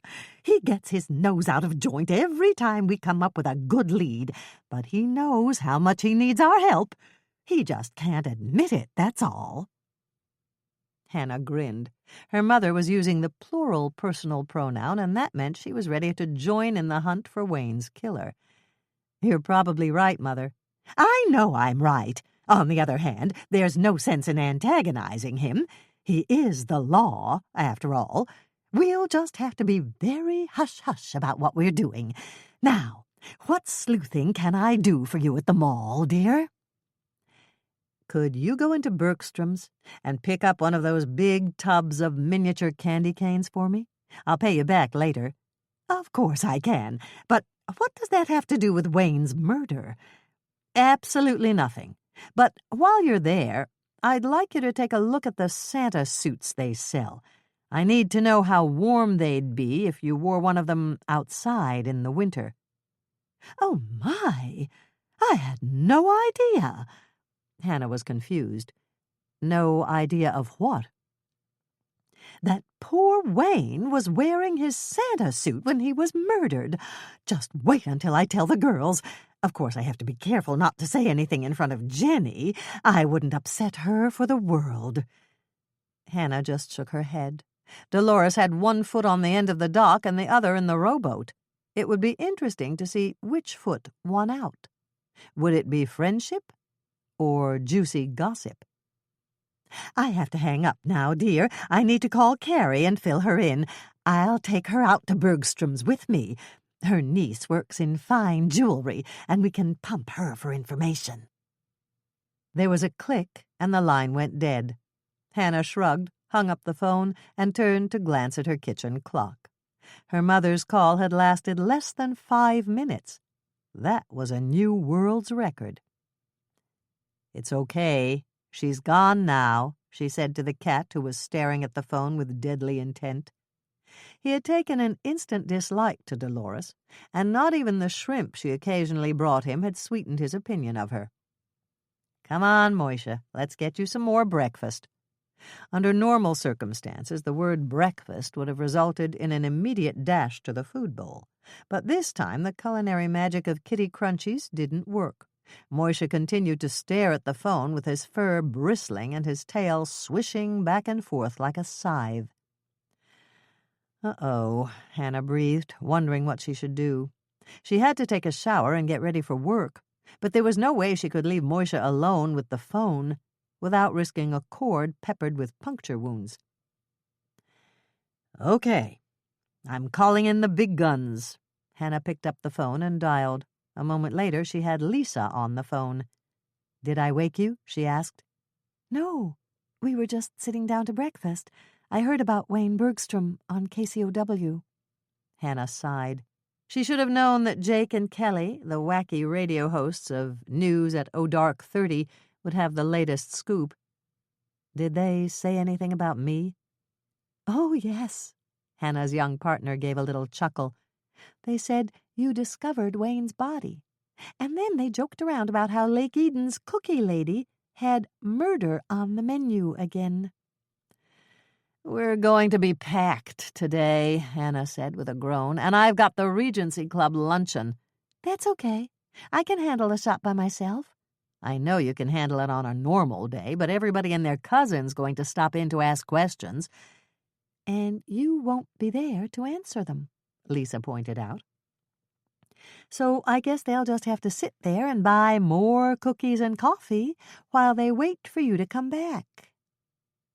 "Okay, but I'm still going to call around and see if I can get some help for you." "It's all taken care of. I talked to Marge and Dad, and they're going to help out." "Great." Hannah glanced down at her feline and remembered the reason she'd called Lisa in the first place. "Do you have time to do a quick favor for me?" "What is it?" "I'm going to hold the phone out, and I want you to say hi to Moishe. Otherwise, he's going to hop up on the table and kill it while I'm taking my shower." There was silence for a moment, and then Lisa laughed. "Your mother called?" "That's right. Just let him hear your voice, and he'll calm right down." Hannah lowered the phone toward her feline and held it out. "Listen to this, Moishe. It's Lisa." "Hi, Moishe." Hannah could hear Lisa's voice faintly as she held the phone at arm's length. It sounded tinny and very small, the same sort of voice a mouse might use if mice could speak. Moishe pulled back, away from the sound at first, but then he seemed to realize that the voice was talking to him, and he moved closer again. "How are you this morning?" Lisa continued the conversation, and Hannah began to smile. Moishe had moved another step closer, and he'd started to rub his cheek against the phone. "You're such a good boy, Moishe," Lisa said, and Hannah's cat began to purr. "Did Mommy give you your breakfast yet?" Moishe turned and made a beeline for his food bowl. That surprised Hannah so much she almost forgot to reclaim the receiver. "Are you still there, Moishe?" Lisa asked. "It's me," Hannah said with a grin. It was the first time she'd ever been mistaken for her cat. "Thanks for talking to him, Lisa." "You're welcome. Did he know it was me?" "Absolutely. When he recognized your voice, he started to nuzzle the phone and purr. And then you mentioned breakfast, and he went straight to his bowl. I think he's forgotten all about—" "Don't say it, and remind him," Lisa cautioned, before Hannah could utter her mother's name. "Right. I'll see you at the shop in an hour." Once she'd hung up the phone, Hannah poured herself another cup of coffee and carried it into the bathroom. It was the old carrot-and-the-stick routine. Her mug of hot coffee would sit on the counter by the sink while she took her shower. If she hurried, it would still be hot and tasty when she emerged. If she took too long, it would be tepid. As she stepped in under the steaming spray, she thought about incentives and how well they worked. Money was a powerful incentive, and it could act as a motive for murder. If she could find out the details of Wayne's will and who would inherit his considerable estate, it could lead them to his killer. Regency seed cakes.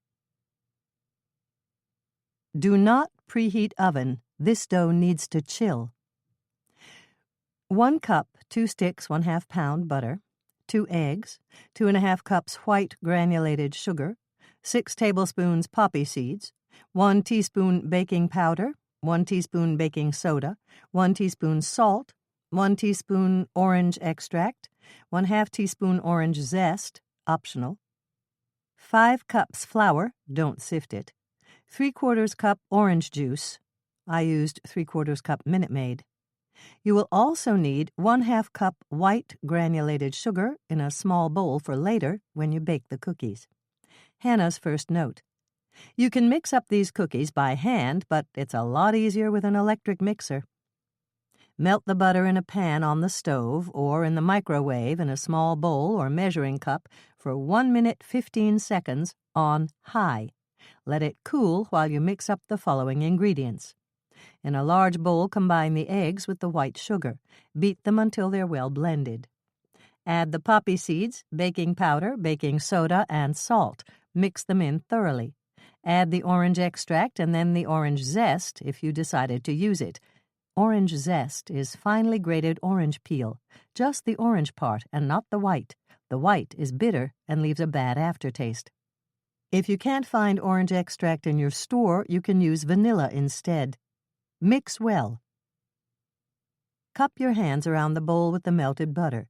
If it's not too warm to hold comfortably, start your mixer and pour it slowly into your mixing bowl. That's so it doesn't slosh over the sides. If it's still too hot to add, and you think it might cook the eggs in your bowl, let it cool a little longer before mixing it in. Add 2 cups of the flour now. Mix it in. Add the orange juice to your bowl. Mix it in and then add the rest of the flour. You should have 3 cups left to add. Mix thoroughly. This dough will be quite stiff. Give the bowl a final stir by hand and cover it with plastic wrap. Stash it in the refrigerator for at least 2 hours. Overnight is fine, too. When you're ready to bake, preheat your oven to 375 degrees Fahrenheit, rack in the middle position. Prepare your baking sheets by lining them with parchment paper and spraying the paper with Pam or another nonstick cooking spray. Hannah's second note. If it's snowing outside and you're all out of parchment paper and your car won't start for the trip to the store to get more, don't worry about it. Just spray your cookie sheets with Pam or whichever nonstick cooking spray you have on hand. If you do this, you'll have to let the cookies cool on the sheets for at least 5 minutes before you transfer them to wire racks, but that's okay. It's a lot better than trudging a mile through the snow to get to the store when you don't have to. Take the chilled dough out of the refrigerator and make dough balls about 1 inch in diameter with your hands. Drop them in the small bowl with the sugar and roll them around to coat them. Then place them on the cookie sheets, 12 to a standard size sheet. Press them down slightly when you place them on the sheets so they won't roll off on the way to the oven. Bake the cookies at 375 degrees Fahrenheit for 7 to 10 minutes. Mine took about 9 minutes. Let them cool on the pan for a minute and then pull off the parchment paper and transfer the paper and cookies to a wire rack. Hannah's third note. If you didn't use parchment paper, follow the cooling directions in my second note.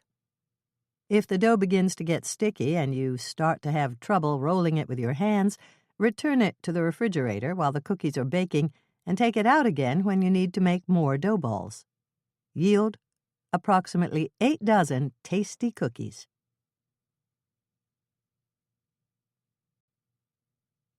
Chapter 5.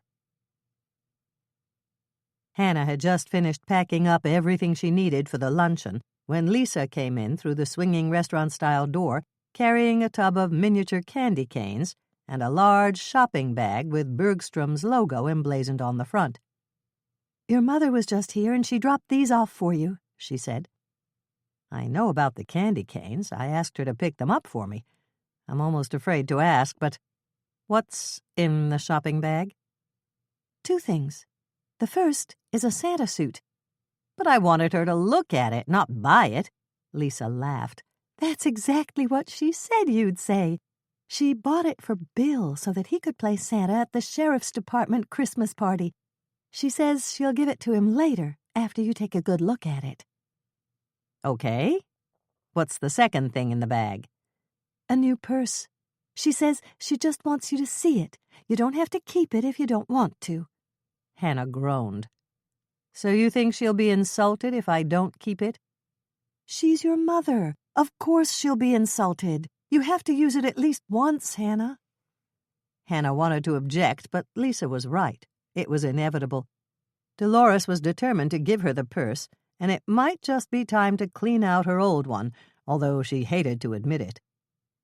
"Later," she said, deciding to tackle that problem once she'd solved Wayne's murder. "You'd better get going if you want to preheat those ovens down at the community center. I'm just going to crush some of those candy canes for the batch of chocolate candy cane cookies I've got in the cooler. I'll do that while you're gone.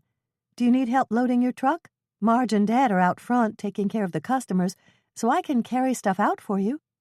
"Not a problem. I've got it covered." Hannah glanced at her partner. Lisa was wearing the frilly dress apron they used in the coffee shop, and her light brown hair was pulled back in a ponytail. She looked like what Hannah's grandmother would have called a slip of a girl, but Grandma Ingrid would have been wrong to dismiss Lisa Herman Beesman so lightly. Not only did Lisa work full-time at the cookie jar, she also kept what Hannah's grandmother would have termed a preacher-ready house, cooked nutritious meals for her new husband every night, and visited her father, who had Alzheimer's, at least 5 times a week. Lisa was on the go every second, and Hannah often wished she had that kind of energy. She told herself it was because a 20-year-old possessed double the energy of a woman who'd passed the 30-year milestone, but that probably wasn't true. "Did you use the invisible waitress trick?" Hannah asked her, referring to the strange phenomenon she'd discovered the first day she opened her coffee shop.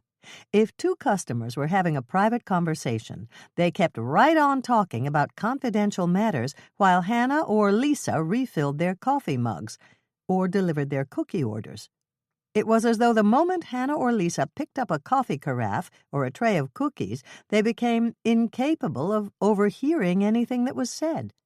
Armed with the invisible cloak of a frilly serving apron, they ceased to exist as living, breathing human beings and turned into part of the woodwork. "You bet I used it," Lisa replied with a grin.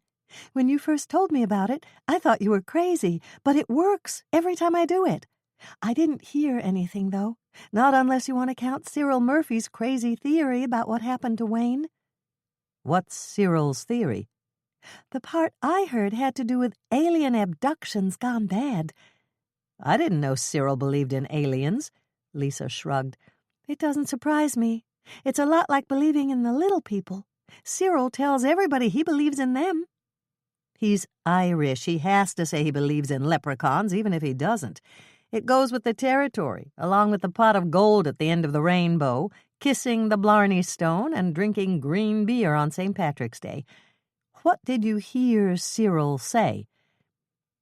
"I have to tell you what happened first." "Okay." Hannah motioned to a stool at the stainless steel work counter, and Lisa sat down. "Go ahead." "Cyril came in with Bridget, and they sat at a table with Rick and Jessica." Lisa named Cyril's wife, oldest son, and daughter-in-law. "Jessica was talking about how nice Sally's party was and how much fun they were having, until Mike came over and put Rick to work interviewing everybody." "Go on." "Then Bridget asked Rick for more particulars about how Wayne died, and Rick told her he wasn't supposed to give out any information, and Bridget wanted to know why not, since Jake and Kelly had announced on KCOW that it was a massive blow to the back of the head that had caved in Wayne's skull and caused his death." Hannah made a mental note to try to get her hands on the crime scene photos. If she remembered correctly, Wayne had been wearing his Santa hat when she found him. The hat was made of thick, furry red material, and it had a wide cuff of white fur all the way around it. The blow must have been delivered with considerable force to cave in Wayne's skull right through his padded hat. "Then they started to talk about who could have killed Wayne. Rick didn't say much, and I figured he was a little uncomfortable about maybe leaking some information without meaning to do it, but Jessica and Bridget were talking about all the people Wayne had overcharged at the store. And then Cyril spoke up and said he knew exactly how Wayne had died, and the killer was going to get away with it." "That's when the subject of alien abduction came up?" Hannah guessed. "That's right. But first Cyril asked them if they'd noticed how bright the moon was last night, and they all said they'd noticed. Cyril's right about that. I noticed it, and so did Andrea and Michelle. We even commented on it when we were walking to the parking lot. Well, Cyril said the reason it was that bright was because the aliens were refracting the moon's energy with the hull of their giant spaceship, and what they'd thought was the moon was really the hull of the ship. Hannah snorted. She couldn't help it. Oh, boy. That's not all. Cyril claimed that the aliens practiced thought control on Wayne, drawing him off the path and making him climb up the side of that steep snowbank. Why would they do that? That's what Jessica asked him, and Cyril said the reason they wanted Wayne to climb up to the top was so they could take a better look at him. They were too nearsighted to see him on the ground? Hannah's grin grew wider. I guess so, or maybe they just didn't refract enough of the moon's energy to light him up. Lisa gave a little giggle. Anyway, that was when Bridget had to leave the table. She pretended to have a bad cough, but I could tell she was laughing. Can't blame Bridget for that. I know, I almost lost it too, but Cyril kept right on talking. He said that when the aliens caught sight of the white fur on Wayne's Santa costume, they assumed he was an animal instead of a human, and since they had already abducted enough animals, they pushed him back down the snowbank. Killing him in the process? That's what Cyril said. Is he crazy or what? Hannah was about to agree that the master mechanic who fixed her cookie truck had slipped several cogs. But before she could say that, she remembered a small notice she'd read in the Lake Eden Journal. The Wolfpack Lodge would be holding their annual Whopper contest next week. If she remembered correctly, Cyril had won last year with his story about how the porcupine got its quills. "He's not crazy," she said. "He's not?" "No. He's just practicing for the Whopper contest." Lisa rolled her eyes. "I don't think it's a very nice joke about murder. Of course, Cyril isn't exactly mourning Wayne Bergstrom either." "What do you mean?" "Herb said they got into a really big fight a couple of days ago at the garage. Herb was picking up his squad car, and there they were really going at it. Cyril was accusing Wayne of trying to put him out of business, and they were yelling and shaking their fists and... Oh, gosh!" Lisa stopped speaking and her mouth dropped open. When she recovered enough to speak again, she raised shocked eyes to Hannah. "You don't think that—" "Anything's possible," Hannah told her. "One thing's for sure. I'm going to call Herb the minute I get those ovens turned on and find out all about it." Edna Ferguson, the head cook at Jordan High and Hannah's helper for the luncheon, came into the kitchen at the community center and sniffed appreciatively. "They're going to love your quiches," she said. "I hope so." Hannah stared down at the lineup she'd just taken from the oven. "What's our ETL?" Edna looked puzzled for a moment, and then she laughed so hard her tightly wound gray curls bounced. "Estimated time of luncheon?" she asked. "That's right. I'd say 20 minutes. The last club member just came in, and your mother's getting ready to present the awards." Hannah was confused. Dolores had called her at the shop to say that Jenny Perkins had canceled, and so had one other award recipient. "I talked to Mother this morning, and she thought the awards would take only 10 minutes. It always takes longer than they think it will. I've been coming to these things for years now, and everybody always wants to thank somebody. It's their time in the limelight, you know. I call it the Oscars at Lake Eden." "You're right," Hannah said. But unlike the Academy Awards, she couldn't crank up the music to get the winners to stop talking. There was one thing she could do, though, and she turned to Edna with a question. "Do you know if there's a fan around here?" "You mean an exhaust fan?" "No, a window fan. It doesn't have to be very big." Edna turned on her heel and headed for the big walk-in pantry. In just a moment she was back with a small, round fan that looked ancient. "How's this?" "Perfect, if it still works." "It does. I used it last summer. Where do you want me to set it up?" "Behind the row of quiches. Then I want you to open the shutters to the pass-through window an inch or two and turn on the fan." Edna looked puzzled as she hooked up the fan and opened the shutters. "What are you doing, Hannah?" she asked. "Aromatherapy." "Aromather— Oh!" Edna gave a very girlish-sounding giggle for someone who'd passed the age of consent more than 30 years previously. "You're a clever one, Hannah, and it ought to work. Once they get a whiff of your quiches, the only person they'll want to thank is the cook." Couple of quick quiches. Preheat the oven to 350 degrees Fahrenheit, rack in the middle position. Hannah's tips on quiche. Quiche is easy, really. Yes, the title is French, but really it's just egg pie. It's a custard, a rich, savory one. That means it's not sweet like a caramel custard or a traditional custard pie. And it's filled with meat and cheese and other good stuff to eat. Quiche is not just a ladies' luncheon entree served in slim slices on fine china and accompanied by an impertinent little Chardonnay. It's real food that guys enjoy. Even if your husband drives a truck, swears like a trooper, rolls up his T-shirt sleeves to hold his cigarette pack, and can shovel the driveway with one hand tied behind his back, even after a night on the town, he'll still love a hearty, meaty quiche. Hint from Hannah? Try quiche Lorraine first and call it bacon and egg pie. One quiche will serve from 3 to 6 people. 6 if you have other things to eat on the side. 3 if you're going to serve just a salad and quiche. Decide how many people you want to serve and plan accordingly. I always make at least 2 quiches. It gives my guests a choice for the second piece, and the leftovers are great for breakfast the next morning.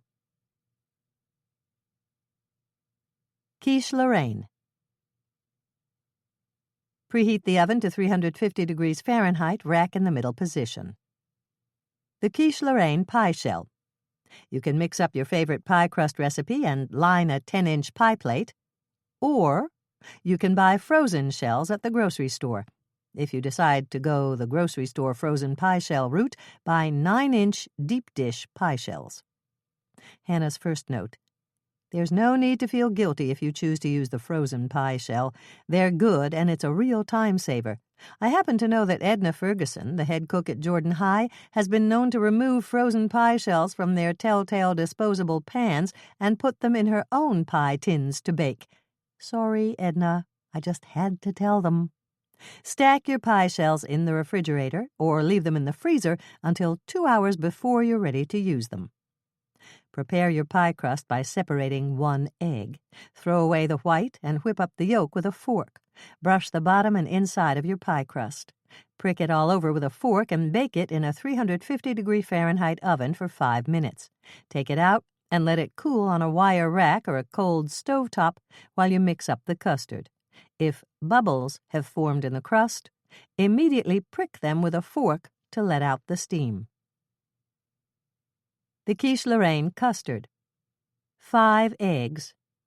1½ cups heavy whipping cream.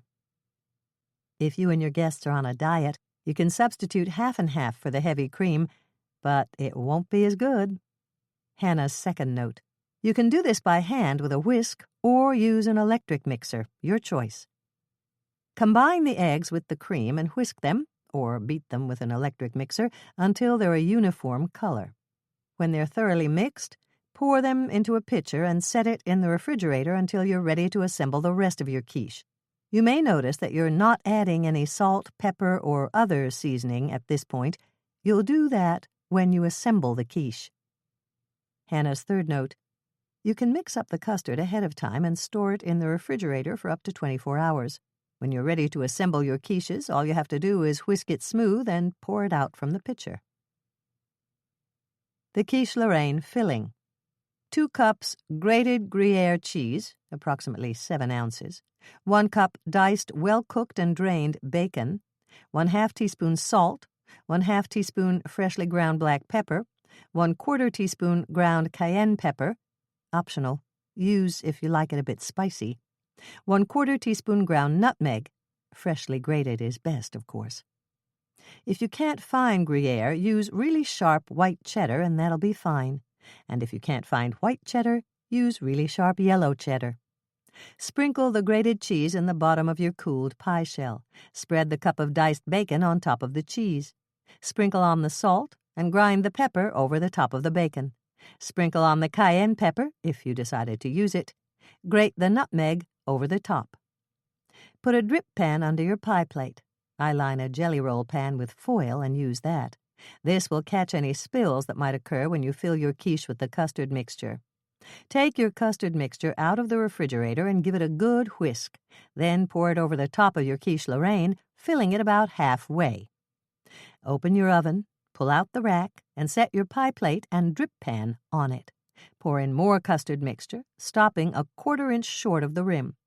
Carefully push in the rack and shut the oven door. Bake your quiche Lorraine at 350 degrees Fahrenheit for 60 minutes, or until the top is nicely browned and a knife inserted 1 inch from the center comes out clean. Let your quiche cool for 15 to 30 minutes on a cold stovetop or a wire rack, and then cut and serve to rave reviews. This quiche is good warm, but it's also good at room temperature. I've even eaten it straight out of the refrigerator for breakfast. Holiday quiche. Preheat the oven to 350 degrees Fahrenheit, rack in the middle position. The holiday quiche pie shell. You can mix up your favorite pie crust recipe and line a 10-inch pie plate. Or you can buy frozen shells at the grocery store. If you decide to go the grocery store frozen pie shell route, buy 9-inch deep dish pie shells. Hannah's first note. There's no need to feel guilty if you choose to use the frozen pie shells. They're good, and it's a real time saver. Stack your pie shells in the refrigerator or leave them in the freezer until 2 hours before you're ready to use them. Prepare your pie crust by separating 1 egg. Throw the white away and whip up the yolk with a fork. Brush the bottom and inside of your pie crust. Prick it all over with a fork and bake it in a 350 degree Fahrenheit oven for 5 minutes. Take it out and let it cool on a wire rack or a cold stovetop while you mix up the custard. If bubbles have formed in the oven, immediately prick them with a fork to let out the steam. The holiday quiche custard. 5 eggs, 1½ cups heavy whipping cream. If you and your guests are on a diet, you can substitute half and half for the heavy cream, but it won't be as good. Hannah's second note. You can do this by hand with a whisk or use an electric mixer, your choice. Combine the eggs with the cream and whisk them, or beat them with an electric mixer, until they're a uniform color. When they're thoroughly mixed, pour them into a pitcher and set it in the refrigerator until you're ready to assemble the rest of your quiche. You may notice that you're not adding any salt, pepper, or other seasoning at this point. You'll do that when you assemble the quiche. Hannah's third note. You can mix up the custard ahead of time and store it in the refrigerator for up to 24 hours. When you're ready to assemble your quiches, all you have to do is whisk it smooth and pour it out from the pitcher. The holiday quiche filling. 1 red bell pepper, washed, seeded, and diced into bite-sized pieces. 1 green bell pepper, washed, seeded, and diced into bite-sized pieces. 1 cup herb-seasoned stuffing mix. 1 cup grated Swiss cheese. I used Jarlsberg. 1 cup grated Monterey Jack cheese. 1/2 teaspoon onion powder. 1/2 teaspoon salt. 1/4 teaspoon black pepper. Freshly ground is best. If you use the kind of stuffing mix that's made of croutons, crush them a bit before you measure out 1 cup. The stuffing mix is necessary because it soaks up the liquid given off by the bell peppers as they bake. Hannah's fourth note. This is the vegetarian quiche I served at Mother's Regency Romance Club Christmas luncheon. If you'd rather have it with meat, just sprinkle a cup of cubed ham, chicken, or turkey over the bell peppers when you assemble it. Norman wants me to try it with anchovies. Norman loves anchovies. Spread the red and green pepper pieces out in the bottom of your pastry-lined pie pan. Sprinkle the cup of herb-seasoned stuffing mix over the top of the peppers. Spread the grated Swiss cheese and the grated Monterey Jack cheese on top of the stuffing mix. Put the meat in here if you want to use it, or the anchovies. Sprinkle on the onion powder and the salt. Grind the pepper on top. Put a drip pan under your pie plate. I line a jelly roll pan with foil and use that. This will catch any spills that might occur when you fill your quiche with the custard mixture. Give your custard mixture a good whisk, then pour it over the top of your quiche, filling it about halfway. Open the oven, pull out the rack, and set your pie plate and drip pan on it. Pour in more custard mixture, stopping a 1/4 inch short of the rim. Carefully push in the rack and shut the oven door. Bake your holiday quiche at 350 degrees Fahrenheit for 50 to 60 minutes, or until the top is nicely browned and a knife inserted 1 inch from the center comes out clean. Let it cool for 15 to 30 minutes on a cold stovetop or a wire rack, and then cut and serve. I think this quiche is better when it's warm, but Lisa says Herb likes it cold.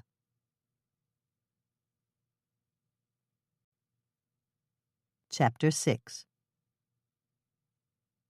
"This is really sweet of you, Norman," Hannah said, opening the back door of his car and placing the bags of cookies she'd prepared on the seat. Once she'd stashed the goodies, she got into the front seat and smiled. It was warm inside Norman's car, and warmth was a luxury in the winter in Minnesota. Even though Mike had fixed the heater on her cookie truck, it was still drafty, and the cavernous space in the back was always cold in the winter months. "I enjoy going places with you, Hannah." Norman backed out of the parking spot and headed down the alley that ran in back of Hannah's shop. "You know I like helping you investigate, and Doc Bennett's filling in for me for the rest of the day at the clinic."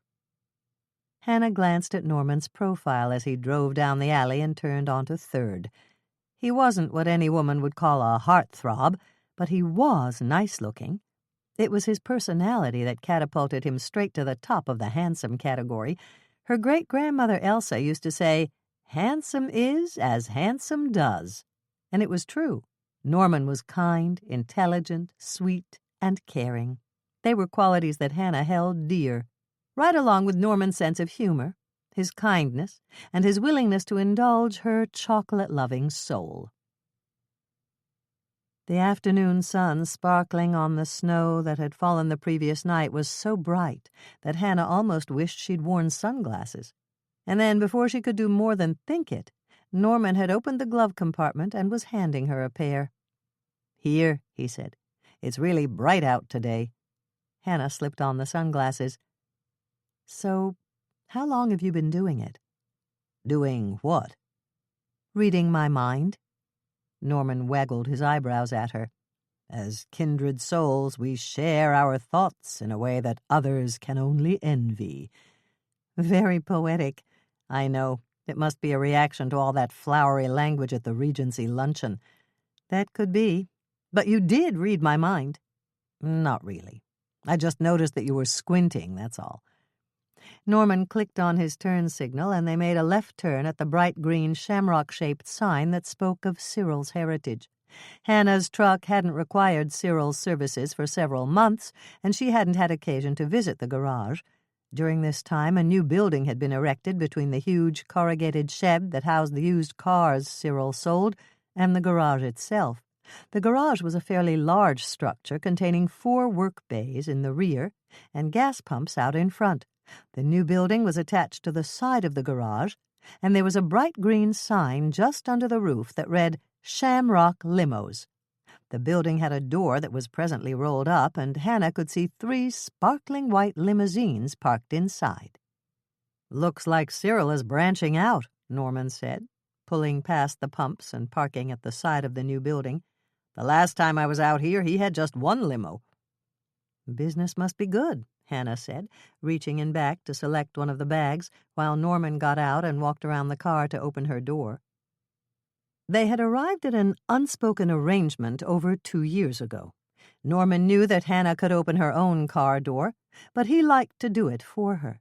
And although Hannah bristled slightly, sitting there and waiting for him to do something she could perfectly well do for herself, she let him do it because it pleased him. Norman took her arm, and Hannah let him. This time it wasn't an unspoken arrangement. It was necessity on both of their parts, It was icy, and their chances of falling were greatly diminished if they hung on to one another. Slipping and sliding, they made it around the side of the building and through the door to the garage. Cyril was sitting behind the counter talking to one of his mechanics. Hannah knew he was a mechanic because everyone who worked at Murphy's garage wore shamrock green coveralls.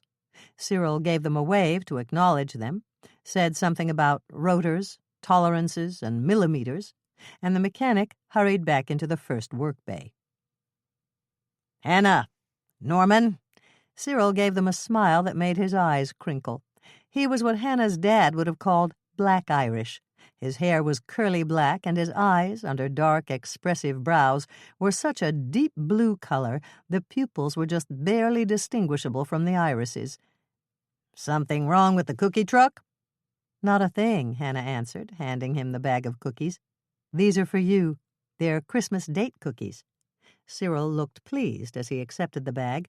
"Thanks, Hannah. They're my favorites. What did I do to deserve cookies?" "It's not what you did. It's what you're going to do." "Uh-oh." Cyril gave a long sigh. "This must be about Wayne Bergstrom.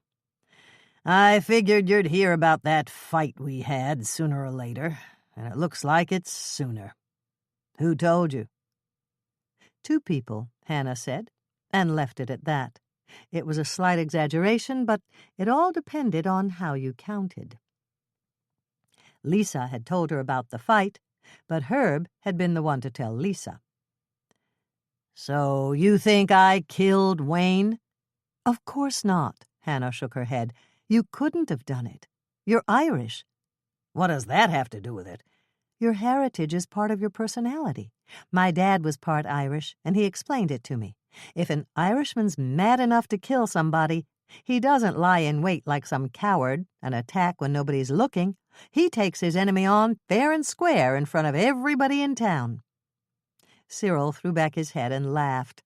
"Your dad was part Irish, all right. He told you a whopper, and you bought it." "I guess I did," Hannah said with a laugh, glad that the story she'd made up on the spur of the moment had worked to relax Cyril. "But you didn't lay in wait and kill Wayne last night, did you?" "No. I was mad enough to do it, but I had another sort of revenge in mind." "What was that?" Norman asked. "I was going to undercut him and sabotage his limo business. It probably would have bankrupted me before it was over, but it would have been worth it." It took a few minutes and some cogent questions for the story to come out, but at last they had the facts. The reason Cyril had bought 2 more white limousines was that Wayne had promised to use his limo service for the weddings he booked through the new Wonderful Weddings department at the store. "I thought it was all set. Wayne promised to use Shamrock limos, and I promised I'd get 2 more cars." "But Wayne reneged on his promise?" Hannah guessed. "That's right." Cyril's eyes glittered, and both Hannah and Norman could tell that he was still steaming about it. "Wayne decided to start his own limo service. And since we didn't have a signed contract, I couldn't prove he'd agreed to use Shamrock limos." "That would have burned me up, too," Norman said, and then he turned to Hannah. "Can we take Cyril off the suspect list?" "Just as soon as he tells us his alibi." Hannah pulled out her steno-pad and flipped to the suspect page. "Did you watch Wayne play Santa last night?" she asked Cyril. "Sure did. And right after that I went out to take a look at Florence Evans's van. She said it was cutting in and out, and she didn't want to get stuck on the way home." "And that was in the parking lot?" "No, she parked in front in the loading zone. She told me she figured she was entitled since she was carrying all the Christmas stockings the women's club stuffed for the kids at the home." "Works for me," Hannah said. "As far as we know, Wayne left by the back door and went around the side of the building to the path that leads to the parking lot. Did you see him?" Cyril shook his head. "I must have been busy working on Florence's car. I fixed the problem. It was a loose spark plug. And then we went back inside." "And you were with Florence the whole time?" "Most of it. She went back in a couple of times to bring me coffee, but she wasn't gone more than 5 minutes. When we got back inside, Sally was telling everybody the buffet was open, and we got in line with Bridget. Hannah and Norman said their goodbyes and left the warmth of the garage. A light snow had started to fall, and as they walked to Norman's car, Hannah was thoughtful. Cyril had an alibi, but it wasn't exactly a get-out-of-jail-free card. Even if Florence substantiated his story, it was possible that Cyril had seized his opportunity and killed Wayne in the few minutes that Florence was inside getting coffee for him. "Where to?" Norman asked once he'd settled Hannah in the passenger seat and climbed in behind the wheel. "The mall?" Hannah phrased her answer in the form of a question, something that had always driven her a little bit crazy when she watched Jeopardy! "I'd like to check with Wayne's brother-in-law, Corey, if he's in today. He's head of the Wonderful Weddings department." "Fine with me. I need to pick up something for Mother anyway. So far, all I've got is a book, and that's not enough for Christmas. Maybe you can help me choose something." Hannah was about to make a sarcastic crack about the blind leading the blind when she remembered something Dolores had told her. "I think you should buy her a silk wreath." "You mean a Christmas wreath?" "No, a flower wreath. Dolores just bought one made from dried pink roses for her guest bath, and Carrie thought it was beautiful. She said she might look for one for herself, but she wanted hers to be blue hydrangeas." "I'm not really big on flower names. Are hydrangeas the velvety-looking blue flowers clumped together on a stalk?" "Good description, but hydrangeas aren't just blue. They can also be pink, depending on the pH value of the soil." "That's interesting," Norman said, and Hannah knew he was one of the few guys who would think so. "Grandma Ingrid liked the pink ones," Hannah went on. "She used to take me outside to garden with her, and I remember helping her dig around the hydrangea bushes so she could sprinkle in some chemical. It was probably lime. She would have used aluminum sulfate or sulfur if she'd wanted the blue. Maybe I should plant some hydrangeas. They're like nature's litmus strips." "Red cabbage." "What?" "Red cabbage really is nature's litmus strip. I noticed it when I tested Minnie Holtzmeyer's recipe for Scandinavian red cabbage for the Lake Eden cookbook." "Now, why doesn't this surprise me?" Norman glanced at her, gave her a quick smile, and then quickly returned his attention to the road. He'd been in Minnesota long enough to know that it was dangerous to get distracted when you were driving in the winter. "What exactly did you notice?" he asked her. "I shredded some red cabbage in the food processor and kept it in some cold tap water in the cooler until I was ready to use it. By that time it was bluish-purple instead of red." "Tap water is slightly alkaline, isn't it?" "Usually. I'm almost sure it is here in Lake Eden." "That's what I thought. When I'd finished gathering the other ingredients, I drained the red cabbage. The water was fairly blue by that time. Then I added the dry red wine the recipe called for, and the cabbage turned red again." "The red wine was acidic." Norman gave her another quick glance. "You would have made a good scientist, Hannah. You're very observant." "And you're not." Hannah smiled to take the sting out of her words. "What makes you think I'm not observant?" "Because we just passed the last entrance to the mall, and now you have to look for a place to turn around and drive back."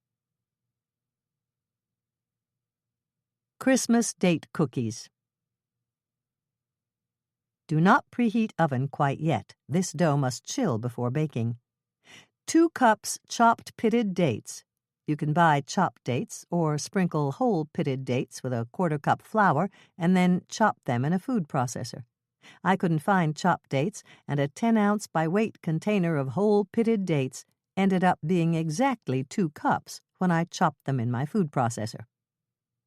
3/4 cup boiling water, 1 cup melted butter, 2 sticks, 1/2 pound, 2 cups white granulated sugar, 2 teaspoons baking soda, 1/2 teaspoon salt, 4 beaten eggs, just beat them up in a glass with a fork, 2 cups semi-sweet chocolate chips, that's a 12-ounce package, 5½ cups flour, don't sift, pack it down in the cup when you measure it, 1/2 cup white granulated sugar, in a small bowl for later.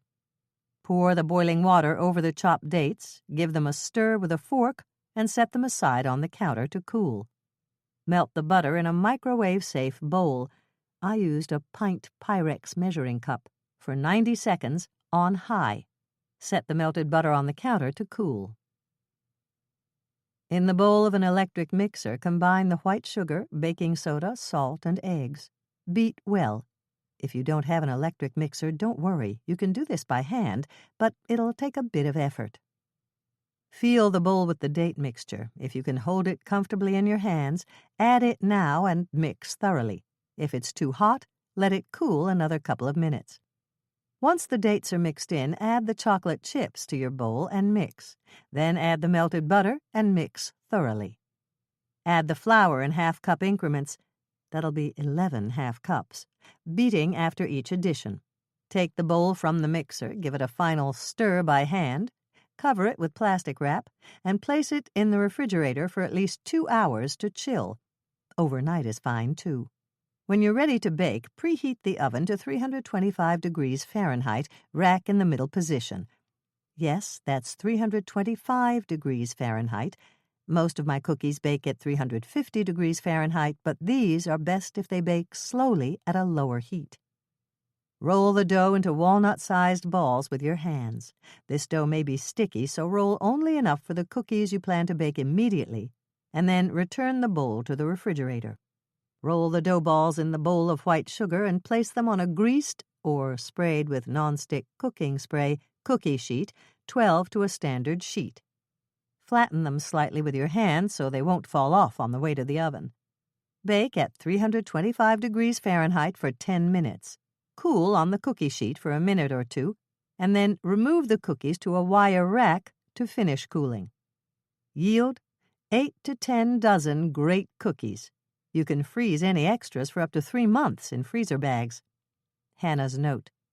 All the Murphy men are crazy about Christmas date cookies.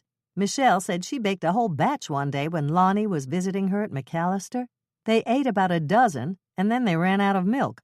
Michelle dashed to the corner grocery to buy some, and when she got back, every single cookie was gone.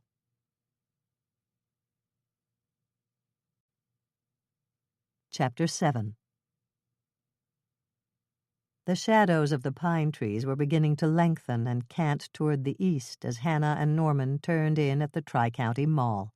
It was 2:30 on a Saturday afternoon, and it seemed that everyone who lived in the Tri-County area was out at the mall shopping.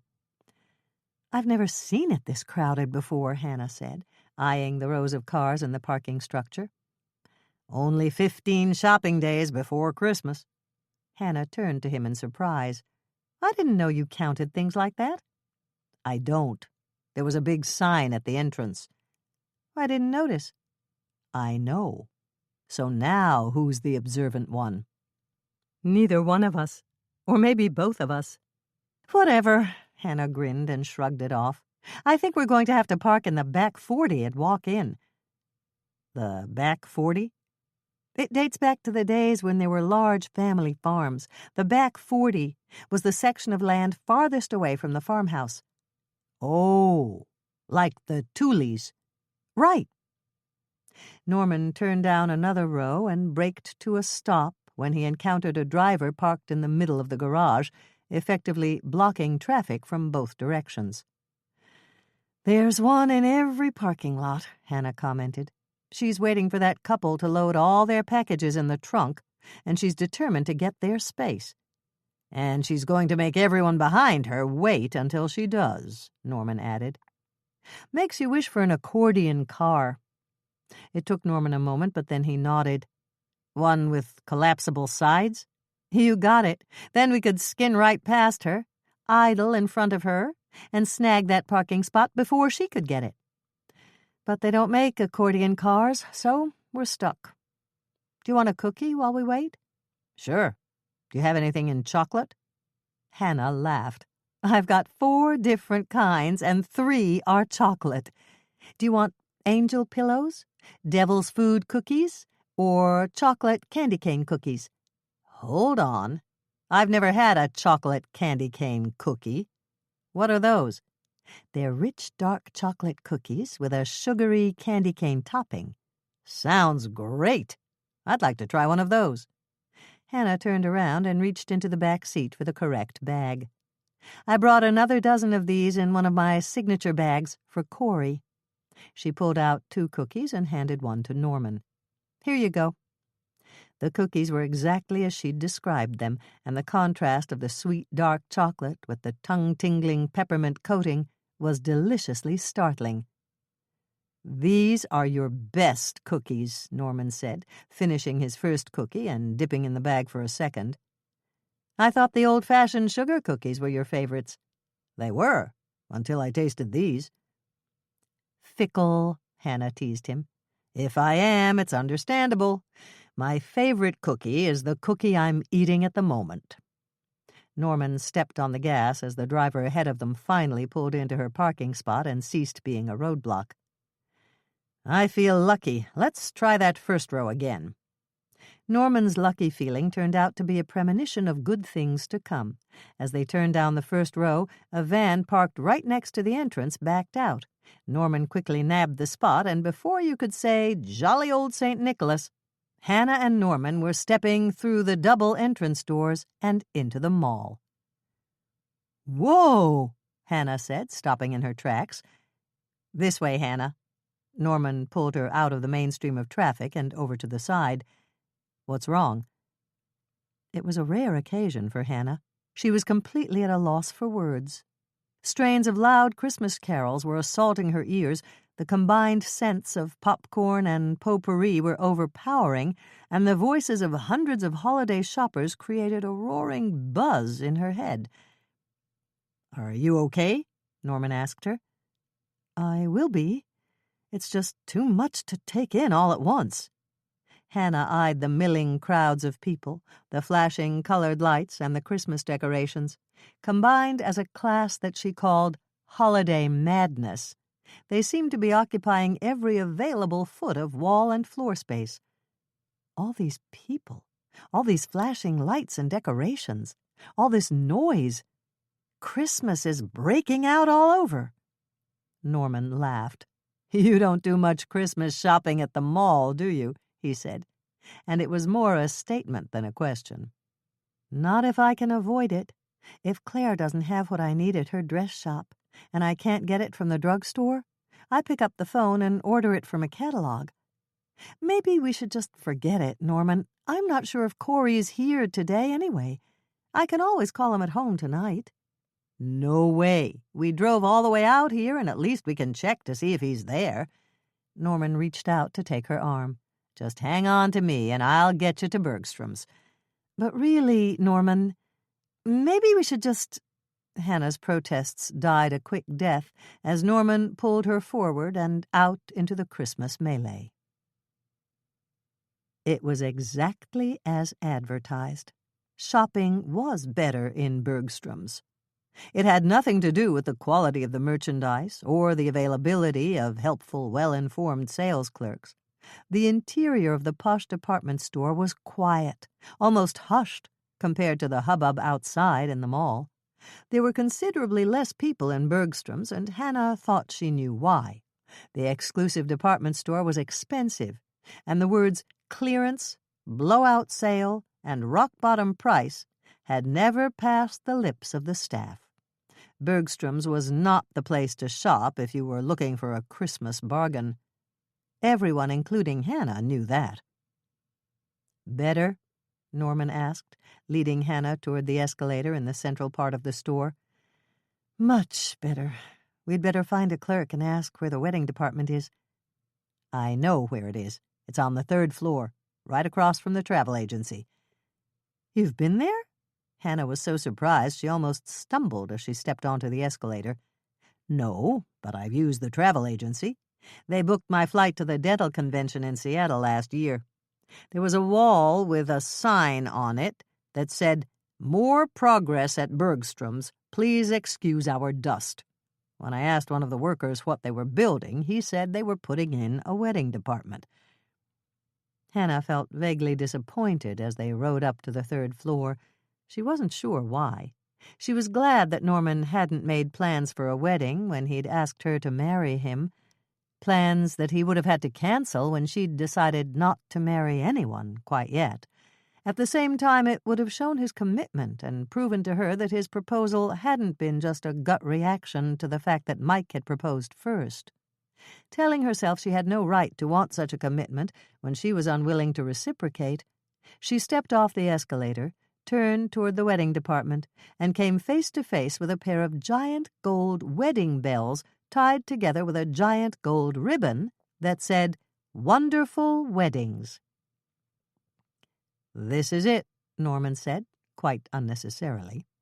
Hannah eyed the huge bells that adorned the tall gold archway leading into the department. "Pretty fancy." "Shall we?" Norman held out his arm. "Oh, boy," Hannah muttered under her breath as she took it. If anyone they knew saw them walking into the wedding department arm in arm, tongues would wag all over Lake Eden. "Hannah!" Hannah turned to see Corey Reynolds coming toward them. "Hi, Corey. I'm so sorry about your brother-in-law." "So am I," Corey said. "Wayne was a wonderful man. Melinda can't seem to stop crying. She tried to come in today to say a few words to the staff, but I made her stay home." "Very wise," Norman said. "Thank you. But please, let's not mar this happy occasion with sad tidings. How may I help you two today?" Hannah was stunned for a moment, but then she recovered her voice. "Actually, it's not quite like that. Norman and I aren't here for a wedding. We came because we really need to ask you some questions about Wayne. Is there somewhere we can talk in private?" "Yes, of course." Corey turned and led the way down a hallway to several rooms. He chose one, opened the door, and motioned them inside. "Will this do?" "It's perfect," Hannah said, admiring the comfortable look the decorator had achieved.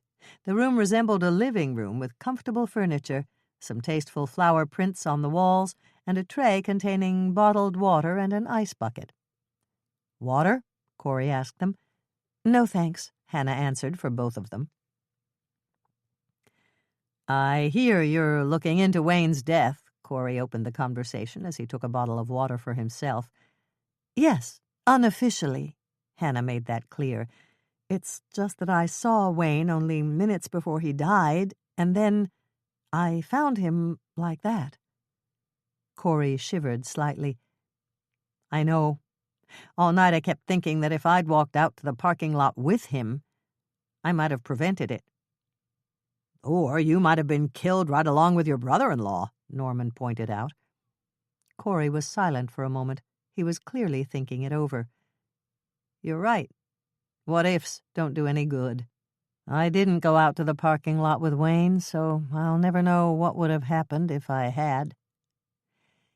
"We need to ask you about Cyril Murphy," Hannah said, taking charge. "Did you know that Wayne promised Cyril he'd use Shamrock limo service for weddings booked through your department, and he reneged on his promise?" "Wayne said it was all a giant misunderstanding, and I know he talked to Larry about it." "Larry?" Hannah asked. "Larry Helms. He's been Wayne's lawyer for years." Hannah filed the name of the lawyer away for future reference. "It sounds like more than a misunderstanding to me. I heard they were yelling at each other." "I know they were yelling at each other." Hannah stared at him in surprise. "How do you know that?" "I gave Wayne a ride to the garage, and I was sitting in the car waiting for him. I saw the whole thing. They were yelling at each other and waving their fists. I thought I was going to have to break up a fight, but then Wayne stalked away and came back to the car." "Do you think there was bad blood between Cyril and Wayne?" Hannah asked. "You mean, do I think Cyril Murphy might have killed Wayne over that limo thing?" "Yes, that's exactly what I mean." Corey propped his elbows on the table and covered his eyes with his hands. It was a contemplative pose, and he thought about it for a long moment. Then he lowered his hands. "It could have happened that way." "Okay," That's exactly what I wanted to know. Hannah stood up and Norman followed suit. So, no wedding? Corey asked, giving a small smile. Not yet, Norman answered, but we'll let you know when and where. Hannah shot him a quick look and decided to let it go. This wasn't the time to discuss the risk of assuming too much. These are for you, she said, producing the bag of cookies she'd earmarked for Corey. I thought you might be able to use a little chocolate. The endorphins will make you feel better. Corey gave her a smile that wavered slightly. Thanks, Hannah. That was really sweet of you. I'll give some to Melinda. That's okay. We've got some for her, too, Norman spoke up quickly. Do you think we could drop them off? We wouldn't stay, of course. We know how devastating this whole thing must be for her. Hannah shot a quick glance at Norman. He didn't take the lead in an interrogation often, but when he did, he was usually right. Yes, she said, quickly adopting Norman's vernacular. We thought Melinda might appreciate a tangible expression of friendship and comfort. Corey hesitated for a long moment. Well, I think that would be very kind of you, provided you didn't stay too long. She's exhausted, you know. Poor Melinda is still suffering from the shock of losing her husband. Of course, the poor dear, Hannah said, pouring it on with both pitchers. The flowery language was difficult to master, and she wished she'd taken lessons from Digger Gibson, Lake Eden's mortician and funeral director. Not to worry. We'll just drop the cookies off and leave. That's fine. Thank you for being so understanding. I'll give Melinda a call and tell her to expect you. Chocolate candy cane cookies. Preheat your oven to 350 degrees Fahrenheit, rack in the middle position. Cookie dough. 4 squares unsweetened baking chocolate, 4 ounces. 1 1/4 cups, 2 1/2 sticks, 10 ounces, chilled butter. 2 cups white granulated sugar. 2 beaten eggs, just whip them up in a glass with a fork. 2 teaspoons baking soda. 1/2 teaspoon salt. 1/3 cup corn syrup. I used white Caro syrup. 2 tablespoons water. 1 tablespoon, 3 teaspoons, vanilla. 4 cups flour. Pack it down in the cup when you measure it. Topping: 1/4 cup white granulated sugar. 1/4 cup finely crushed mint candy canes, about 12 mini candy canes. Melt the butter and the chocolate squares together. Mix them thoroughly and set them on the counter to cool. You can do this in a microwave-safe bowl for 3 minutes on high or in a pan over low heat on the stovetop. I do it by microwave in a Pyrex 1-quart measuring cup. Hannah's first note. If you like a strong peppermint flavor, use 2 teaspoons of vanilla and 1 teaspoon of peppermint extract instead of the tablespoon, 3 teaspoons, of vanilla extract that's called for in the recipe. In a large bowl, combine the white sugar and the eggs. Beat the mixture until it's a uniform pale yellow color. Add the baking soda and salt. Mix them in well. Mix in the corn syrup, water, and the vanilla. Hannah's second note. Whenever I measure something sticky like corn syrup, maple syrup, or honey, I spray my measuring cup with Pam or another nonstick cooking spray first. Then the sticky stuff slides right out and it's easy to wash the cup. Add half of the flour to your bowl, that's 2 cups. Mix it in, then add the remaining flour, that's 2 cups, and mix thoroughly. Give the bowl a final stir by hand, cover it with plastic wrap, and let it rest on the counter while you spray your cookie sheets with Pam or another nonstick cooking spray and crush your candy canes. Hannah's third note. I unwrap my candy canes, stick them in a heavy plastic bag, and hit them with a little rubber mallet I got from Dad's hardware store before we sold it. Lisa says she does hers almost the same way, except she puts a board over the bag and bangs on the board with a hammer. Any way you want to crush the candy is fine. Just be really careful with hammers and mallets if you have ceramic tile counters. You can also break the candy canes in pieces with your hands and then pulverize them in a food processor with the steel blade. Read your instruction manual to make sure the food processor you have will handle a task like this. I probably shouldn't tell you this, but last summer when Andrea, Michelle, and I were staying out at Mother's lake cottage, we couldn't find a hammer, so I put the candy canes in a triple layer of plastic bags, and Michelle backed over them several times with the car. It worked. Measure out a 1/4 cup of finely crushed candy canes and place them in a small bowl. Add a 1/4 cup white granulated sugar and mix it all up with a fork. The goal is to get an equal amount of sugar and crushed candy cane on each of the dough balls that you'll make. Roll the dough into 1-inch diameter balls with your hands. This dough may be sticky, so roll only enough for the cookies you plan to bake immediately, and then put the bowl in the refrigerator. Roll the dough balls in the bowl of topping and place them on the greased cookie sheets, 12 balls to a standard sheet. Flatten them slightly with a metal spatula or the heel of your impeccably clean hand. Bake the cookies at 350 degrees Fahrenheit for 8 to 10 minutes. Cool them on the cookie sheet for a minute, and then remove the cookies to a wire rack to complete cooling. If you leave them on the cookie sheet for more than a minute, they may stick. It's not the sugar. It's the crushed candy canes. They melt and then stick to your baking sheets. Yield approximately 8 dozen yummy cookies.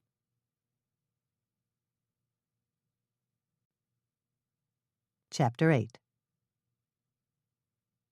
The special elevator that carried them up to the penthouse over Bergstrom's department store had been opulent with gold-tone mirrors and a pink velvet bench that ran around its perimeter. Hannah had never seen an elevator with seating before, and she was even more impressed when it rose to the 5th floor in one smooth motion, and the doors whispered open to reveal even more luxury. The foyer they stepped into could have graced any one of several 5-star hotels. 2 walls were covered with a silvery silken material that matched the pillows on the pink and light green silk couches. Wing chairs in light blue silk were grouped around oval-shaped gold tables with mirrored tops, their beveled edges trimmed in gold. The other 2 walls were made entirely of glass, affording a spectacular view of the pine-dotted snowscape outside. "Holy Hannah," Hannah breathed, taking her own name in vain. "This is even better than Teensy's penthouse." "Better than what?" "Teensy's penthouse. Tracy put it on her Christmas wish list. It's the hot item this year, and all the stores I called are sold out. There was one that had it, but they wanted $120, and that was without Teensy." "And Teensy is a doll?" "She's not just a doll," Hannah corrected him. "Teensy is a fully articulated reproduction of a female child in miniature. She has her own series of children's books and DVDs, and there's a Saturday morning cartoon.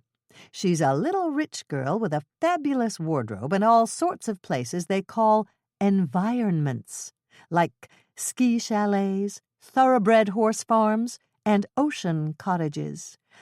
Teensy lives in the lap of luxury." Norman smiled. "Correction. Teensy's manufacturer lives in the lap of luxury." "Sir? Madam?" The same maid who'd answered the door and taken their coats addressed them from the doorway. "Mrs. Bergstrom will see you now. Please follow me." Hannah and Norman were led past priceless artwork and more ornate furniture as they traversed the wide, carpeted hallway to an arched doorway near the rear of the penthouse. "Through here, please," the maid said, opening the arched door and stepping aside. "Mrs. Bergstrom wishes to meet with you in the indoor garden. She designed it shortly after her marriage, and it's her favorite spot to entertain. Just follow the path to the seating area by the fountain." As Hannah and Norman entered the warm, humid space, they gave nearly simultaneous gasps of surprise. It was a tropical paradise, filled with exotic plants, ferns, and even trees. Flowers in riotous colors were blooming everywhere, enough to keep a florist in business for the whole winter season. "Wow," Hannah said, turning to Norman. The only other time I get to see this much green in the winter is on St. Patrick's Day. This is just like Mother's orangery." "Your mother's what?" "Orangery. Mansions in England had them during the Regency period. It was a solarium and indoor greenhouse with all sorts of exotic plants, fruit trees, and flowers." "I think this probably qualifies," Norman said, gazing around him. "It's like a jungle in here, or maybe a rainforest. I'm not that well acquainted with the difference." "It's paradise," Hannah said, "especially in the dead of winter." It was true.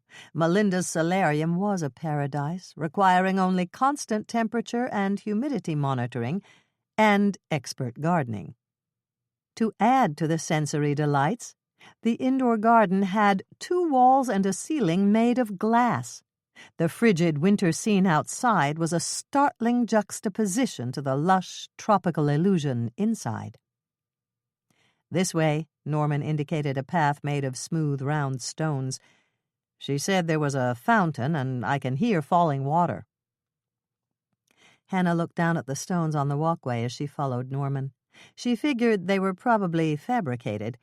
As far as she knew, stones were like snowflakes. If you made it your life's work, you might find 2 that were exactly the same, but you certainly wouldn't be lucky enough to find the thousands of identical pebbles it had taken to line Melinda Bergstrom's solarium walkway. Hannah hadn't seen Melinda recently, but the former model-turned-wife hadn't changed one iota. She was seated in a rattan peacock chair by the fountain, and she was just as svelte and impeccably groomed as she'd been when she'd strolled down the runway. She was wearing what Hannah assumed was a designer pantsuit made of black velvet that set off her light ash-blonde hair and her peaches and cream complexion. Her feet were encased in black sandals with stiletto heels, something that gave Hannah pause. Would a grieving widow wear stiletto heels? Perhaps, if she happened to be a former model. But wouldn't a grieving widow who'd been crying all night and day have swollen eyelids and blotchy cheeks? She'd have to ask Andrea if there was a way to hide prolonged tears with makeup. "Mrs. Bergstrom," Norman stepped forward to take Melinda's outstretched hand. "We're so sorry for your loss." Hannah took her cue from Norman. "This must be a very difficult time for you." "Oh, it is. I can't seem to stop blaming myself. I should have gone with Wayne instead of keeping my appointment with Pierre." "Pierre from Le Petit Salon?" Hannah asked, naming the exclusive beauty shop downstairs in the mall. "That's right. Pierre came up to style my hair at 7:30, right after they closed the salon. He was still here when the deputies came to tell me that Wayne was...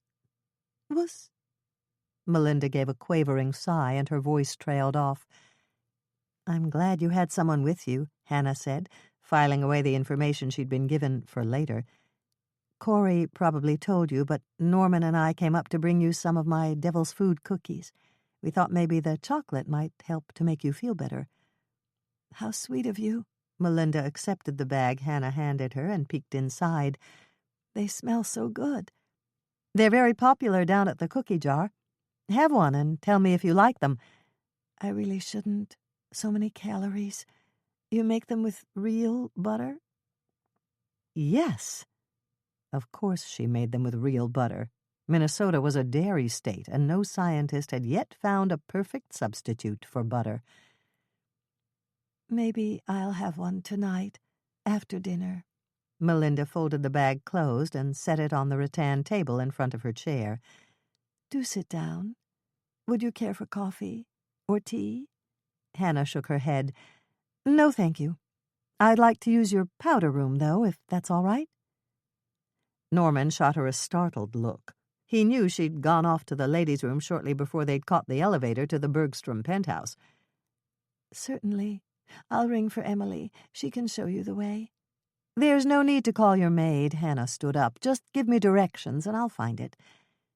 "Turn left when you leave here, and then turn to the right when you get to the next hallway. There's a guest bath 3 doors down, on your left." As Hannah walked away, she heard Norman begin to praise Melinda's design for the solarium. Norman might not know exactly what she was up to, but Hannah knew he'd keep Melinda busy talking until she got back. Instead of following Melinda's instructions, Hannah turned in the opposite direction. She passed a huge master suite and noticed a large piece of mahogany furniture against one wall. It was a valet stand, the sort of standing rack that held a man's hat, suit, and shoes.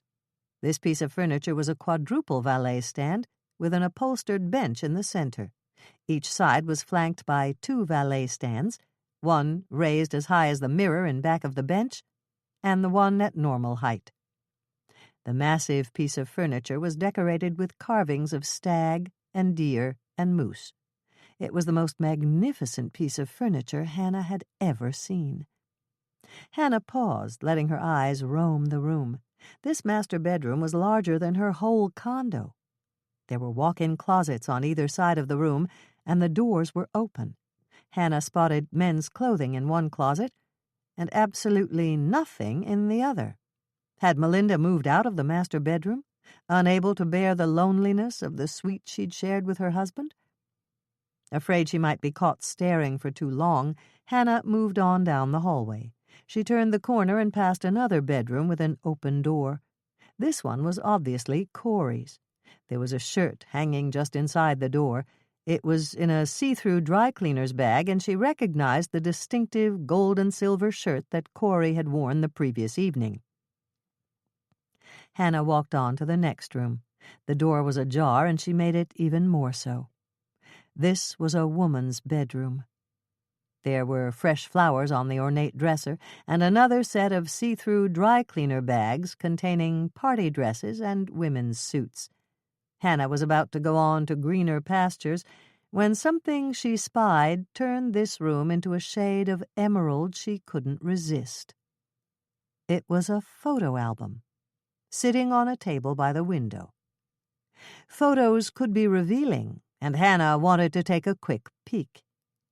If a guest was staying here with Melinda and Corey, she might have information about why Wayne was murdered. There was only one way to tell who that guest was. Hannah had to get a look at the photo album before Melinda's maid came in search of the wayward visitor who had missed the guest bathroom and was in some other part of the penthouse. Hannah glanced up and down the hallway. No one was in the immediate vicinity. She knew she was taking a chance, but she ducked in the open door and hurried to the table with the album. The photo album had initials on the front in fancy gold script. The letters were so stylized that they were difficult to read, but Hannah was almost positive that they were M.A.A. In the space of no more than a heartbeat, she opened the album and looked inside. It was a family album. There was a wedding with people Hannah didn't recognize, and then there was a baby in a baptismal gown. The father holding her looked proud and happy, and the mother, who was standing at his side, looked a lot like Melinda Reynolds Bergstrom. She was taking a chance, standing here snooping, but there was no way she could squelch her curiosity. Hannah flipped through the pages, gazing at pictures of a small girl being steadied by her dad on a hobby horse, a preschooler riding a tricycle, and a little girl getting on a school bus, waving at whoever was holding the camera. There were pictures of family vacations with Mom, Dad, and daughter. One was taken at the Wisconsin Dells. Hannah recognized Storybook Gardens. There was another series of snapshots of Crystal Cave in Wisconsin. These were obviously Melinda's parents, and as Melinda grew older, Hannah recognized her. But where was Melinda's brother, Corey? He wasn't in any of these early family photos. Hannah made a lightning-quick search of the album. Christmas in grade school? No Corey. A family trip to Itasca to see the origin of the Mississippi River? No Corey. The family at Melinda's high school graduation? No Corey. There wasn't one single picture of Melinda's brother, and that was unusual, to say the least. Now for the room. Was it Melinda's? Hannah thought that it must be. There were several framed magazine covers that Melinda had posed for hanging on the walls. When had she moved here next to Corey instead of sharing the master suite with her husband? Hannah made a quick survey of the bedroom, gathering information. There was an archive-size stack of modeling magazines in the white wrought-iron bookcase against the far wall, and every inch of the closet was filled with clothing. There were personal items in the dresser. Hannah pulled out a few drawers to check the contents, and she noticed gardening books on another table, their pages marked by colored tabs. One gold-colored slipper peeked out from beneath the bed, and a silk dressing gown was tossed on a chair in the corner. It was an assumption, but Hannah made it without quibbling. This was Melinda's room, and she'd been using it for quite a while. Hannah's head snapped up as she heard footsteps. Someone was coming. She glanced around quickly and headed straight for the bathroom. She shut the door just a heartbeat before she heard someone enter the bedroom. "Miss Swensen?" It was a voice Hannah recognized. Emily, the maid, was looking for her. "Are you in here, Miss Swensen?" "I'm in the bathroom," Hannah answered, flushing the toilet to add credence to her words. She was busted, caught red-handed, snooping in Melinda's bedroom. But why was Melinda sleeping in this bedroom when the master bedroom was right down the hall? There was no time to think about that now. She was going to have to do some fast talking and hope that Emily would buy it. Hannah took a deep breath, opened the door, and gave the maid her brightest smile. "I hope I found the right bathroom," she said. "I forgot whether Melinda said to go left or right." The maid looked suspicious for a brief moment, and then she smiled. "You didn't, but that's all right. I'll escort you back to the garden. Mrs. Bergstrom paged me. She was afraid you were lost." "I guess I was," Hannah said. "But I'm glad you're here, Emily. I'd like to know if this is Melinda's bedroom." "Oh, well, yes. Yes, it is. But that's Mrs. Bergstrom's private business. I can't say anything more." "Of course you can," Hannah interrupted her. "Your employer's dead, murdered in cold blood, and his widow doesn't seem to be grieving very much. Do you think she cares?" "Not that one," Emily said, shaking her head. "There's no love lost there, and there wasn't on his side either." She moved closer and continued in a whisper. "I'm almost sure Mr. Bergstrom was going to divorce her. Not that he said anything to me, of course, but it wasn't a real marriage, if you know what I mean. And now I'd better take you back before she comes after both of us." Once back inside the tropical paradise, Hannah ignored Norman's curious glance and sat down next to Melinda. They made polite conversation for a moment or two, and then Melinda took them on a tour of the most unusual and exotic flora that she had imported. Hannah admired brightly colored blooms that looked more artificial than real to her, smelled scents so heady they came close to making her sneeze, and pretended overwhelming interest in natural fertilizers and climate control. Then, mercifully, it was time to render their polite goodbyes, repeat their condolences, and leave. "Well?" Norman asked when they had boarded the elevator and were safely on their way down to the store. "Well, what?" "Well, why were you gone so long? And what did you discover?" "No Corey," Hannah said, summing up her findings in 2 words. "What?" "I found Melinda's family photo album. There were lots of pictures of Melinda and her parents, but not one single picture of Corey. Maybe Corey had a big fight with his parents and they took all his pictures out of the photo album. Or maybe Melinda did and she removed them. Or maybe there was something wrong with Corey that he didn't get fixed until he left home." "Like what?" "Like a birthmark he had removed.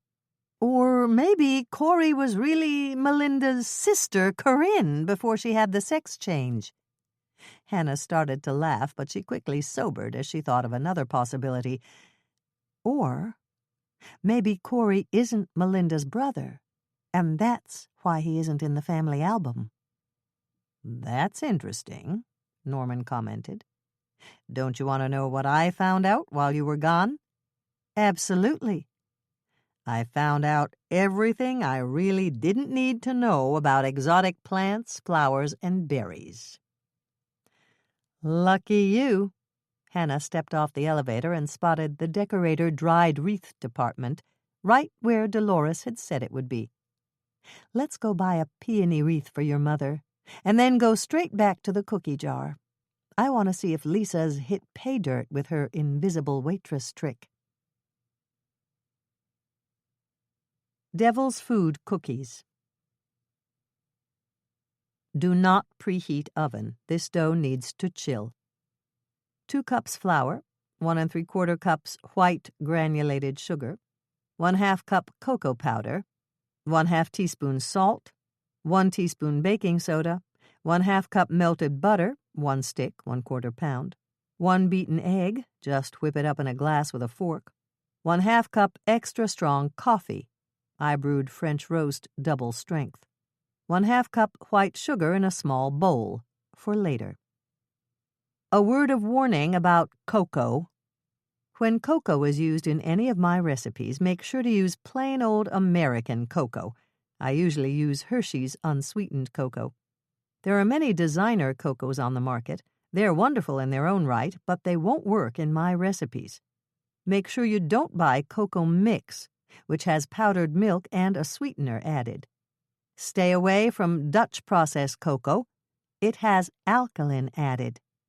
Also, beware of cocos that are mixed with ground chocolate or other flavorings. They won't work either. Things were simpler in my grandmother's day, and this devil's food cookie is one of her recipes. If you're in doubt, check the ingredients that are listed on the container of cocoa. It should say cocoa and nothing else. In a large bowl, mix the flour, sugar, cocoa powder, salt, and baking soda. Once these dry ingredients are combined, add the melted butter and mix thoroughly. Add the beaten egg and mix thoroughly. Add the strong coffee and mix thoroughly. Chill the dough in the refrigerator for at least 1 hour. Overnight is fine, too.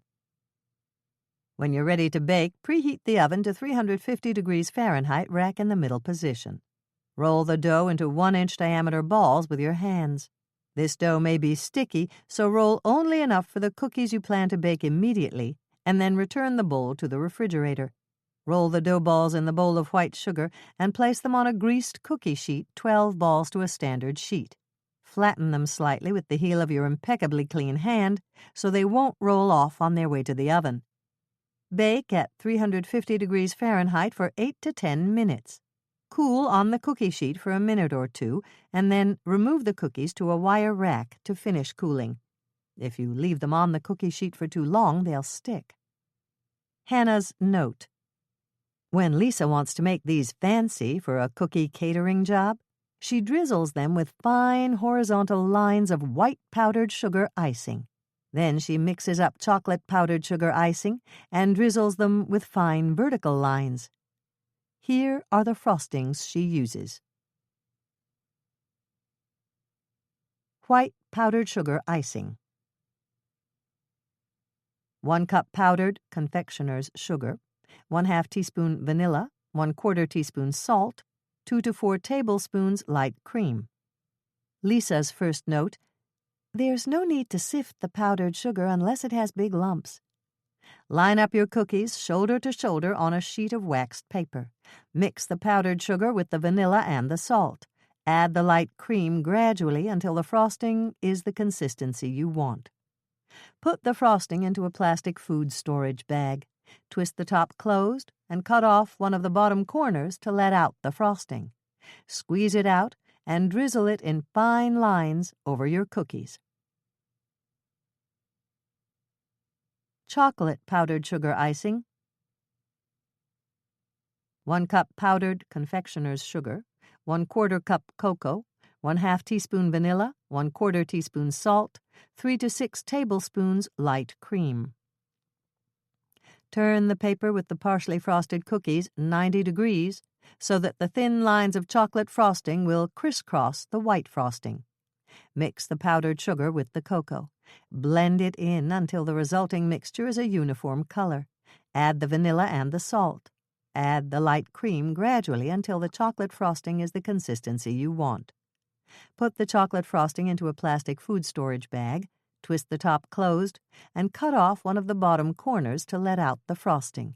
Squeeze it out and drizzle it in fine lines over your cookies. Let the frosting dry thoroughly and then pack the cookies in single layers in a box lined with wax paper. Lisa's second note: if you want to be really fancy, you can make powdered sugar icing with food coloring and use other extracts besides vanilla.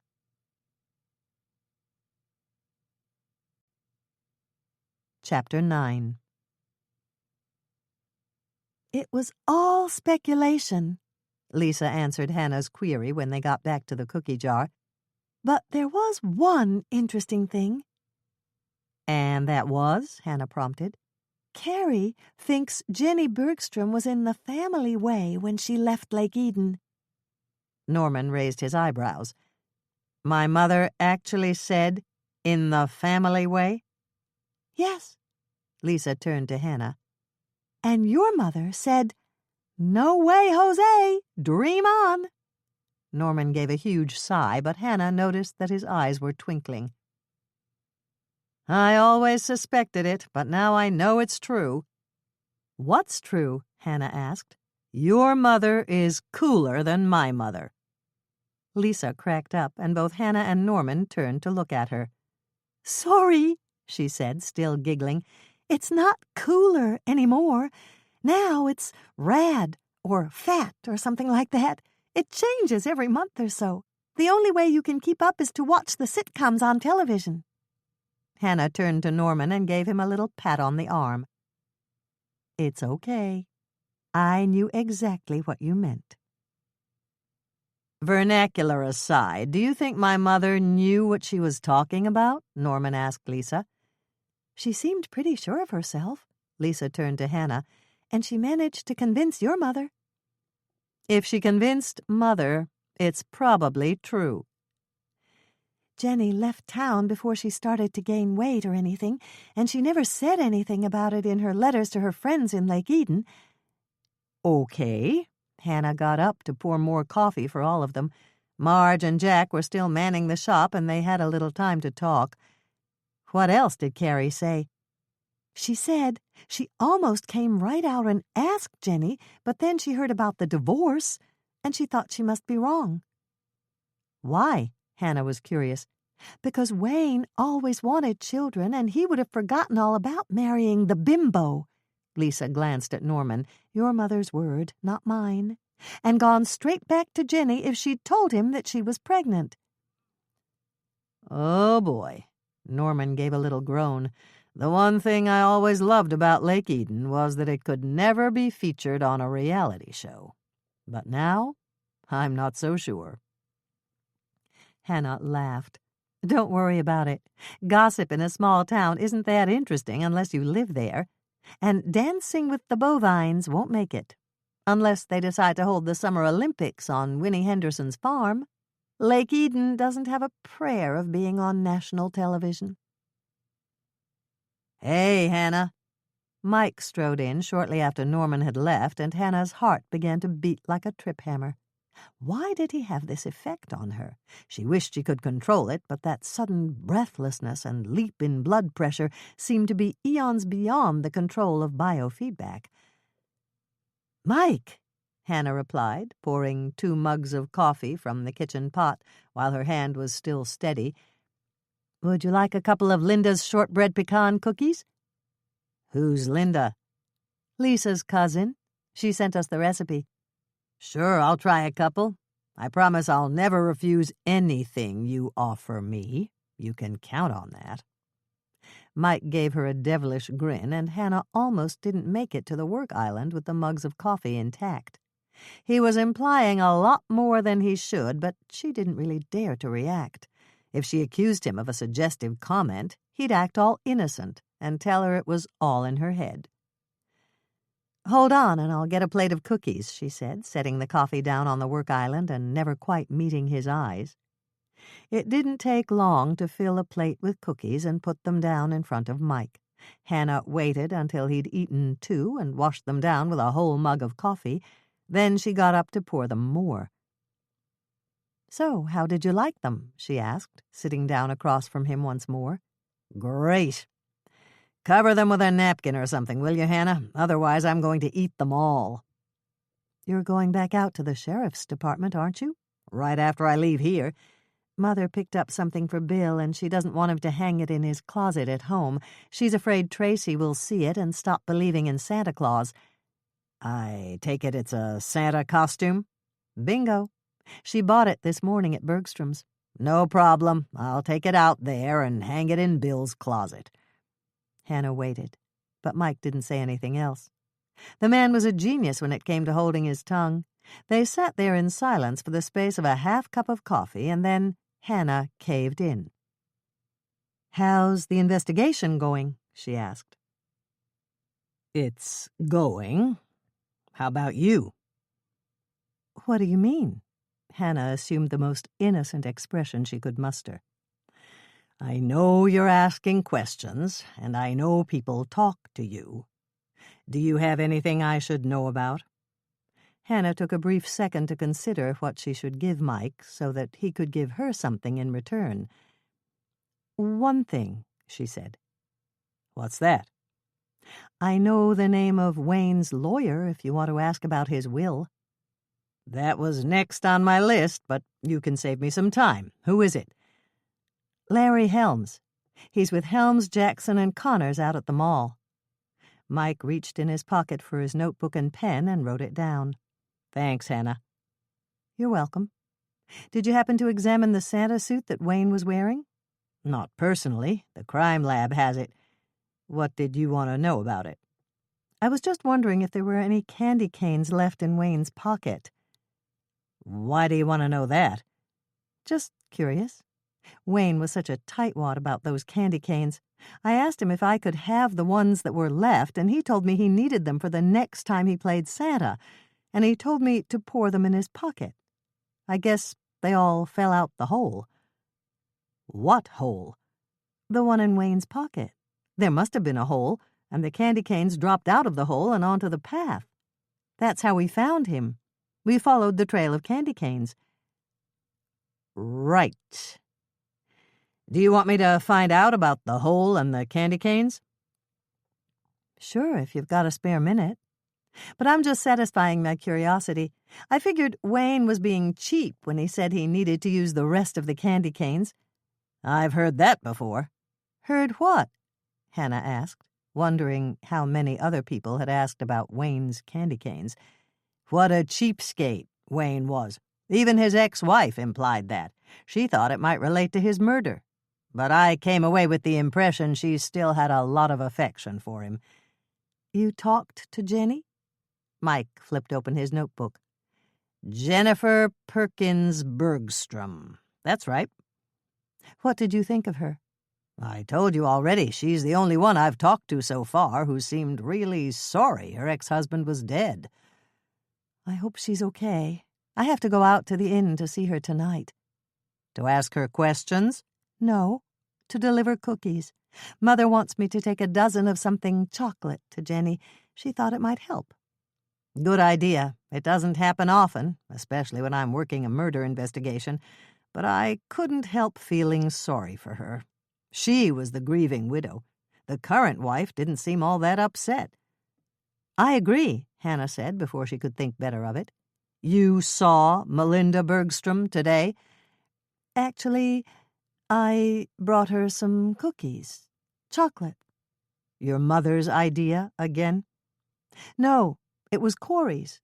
Norman and I drove out to the mall to get a Christmas gift for his mother. We ran into Corey, and he mentioned that Melinda had been crying all night. I had some cookies with me, and we took her some." Mike gave her a long, level glance. "What did you think of Melinda?"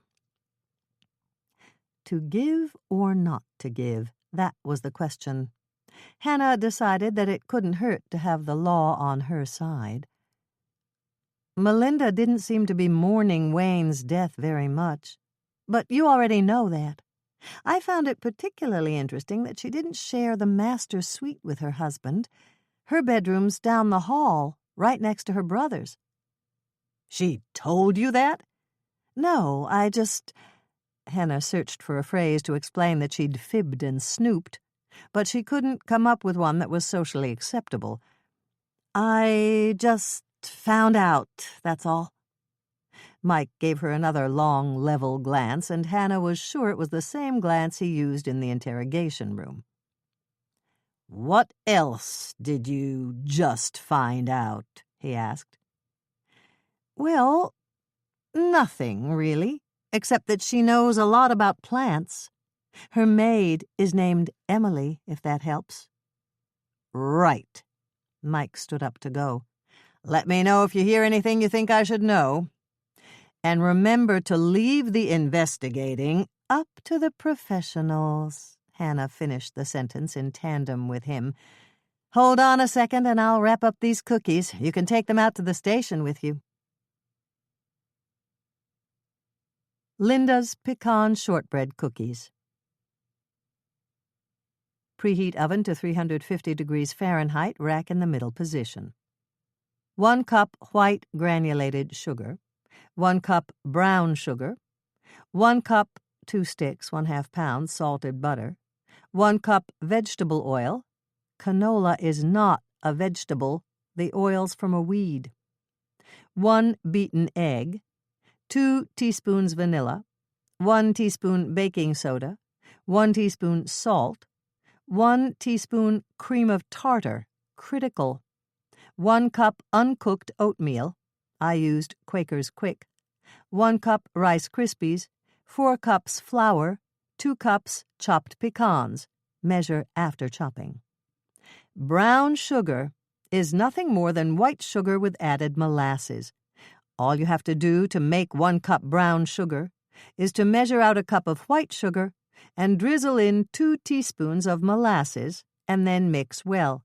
You can mix it with a fork and a little muscle, or with an electric mixer and a little electricity. It's your choice. Knowing this little trick eliminates the necessity of keeping brown sugar, the kind that develops hard lumps, on hand in your pantry. Put 1 cup of white sugar and 1 cup of brown sugar in the bowl of your mixer. Zoop them up together to make really light brown sugar. You have 2 choices with the butter. You can let it come up to room temperature on its own, or you can soften it in the microwave. If you're in a hurry and you don't want to wait for nature to take its course, do this. Unwrap a stick of refrigerated butter. Put it on a paper plate. Nuke it for 5 seconds on high in your microwave. Roll it forward so the top side is now on the side. Nuke it for another 5 seconds on high. Roll it forward again and nuke it for another 5 seconds on high.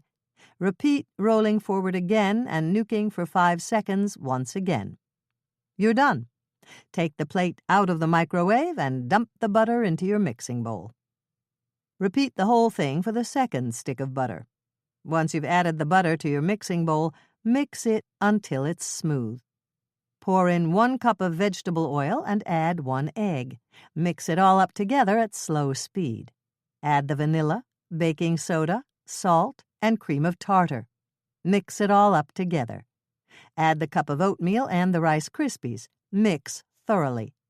Add 4 cups of flour to your bowl in half-cup increments, mixing after each addition.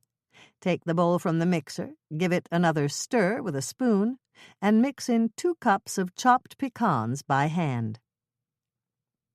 With your hands, roll dough balls approximately 1 inch in diameter and place them on the cookie sheet, 12 to a standard-sized sheet.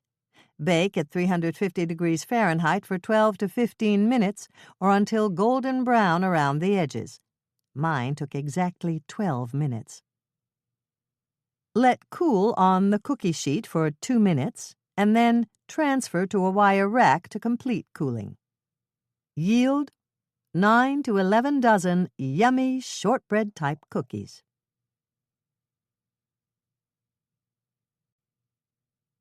Chapter 10. Hannah removed another leftover quiche from Andrea's seldom-used oven and set it out to cool on a rack. Their dinner plans had gone awry. Michelle had begged off. She was having dinner with Dolores and Carrie, and then the three of them were going to call everybody who'd been at Sally's Christmas party. Even though the deputies had already interviewed everyone who'd been there, Dolores had decided it was worth a try. They'd already divided the guest list into 3 parts. There were the people Carrie knew best, the people Dolores knew best, and the younger crowd that Michelle knew best. When Hannah had talked to her sister earlier, Michelle had been certain that the 3 of them could get more candid information from a friendly phone call than the sheriff's deputies had gotten at the party last night. Another few minutes and the quiche would be cool enough to cut, and then it would be time for the second shift to eat. She'd fed Tracy and Grandma McCann, while Andrea had spoon-fed baby Bethany, who had recently graduated from purees to small chunks. Then the kids and Grandma had gone off to the den to watch a new Christmas movie with animated penguins who'd lost their Christmas presents and had to find them before Christmas Eve. Andrea had gone upstairs to change. They were going to go out to the inn to talk to Wayne's ex-wife right after they'd eaten their dinner. "Is it cool enough to eat?" Andrea asked when she came into the kitchen again. "I hope so. I'm hungry." Hannah sliced the quiche while Andrea dished up salads. They sat down across from each other, picked up their forks, and for long moments there was silence broken only by the sounds of chewing. "This quiche is absolutely delicious," Andrea finally said, finishing the last of her slice and looking longingly at the 3 slices still left on the serving plate. Hannah smiled her thanks. "I'm glad you liked it. Have another piece." "I'm thinking about it.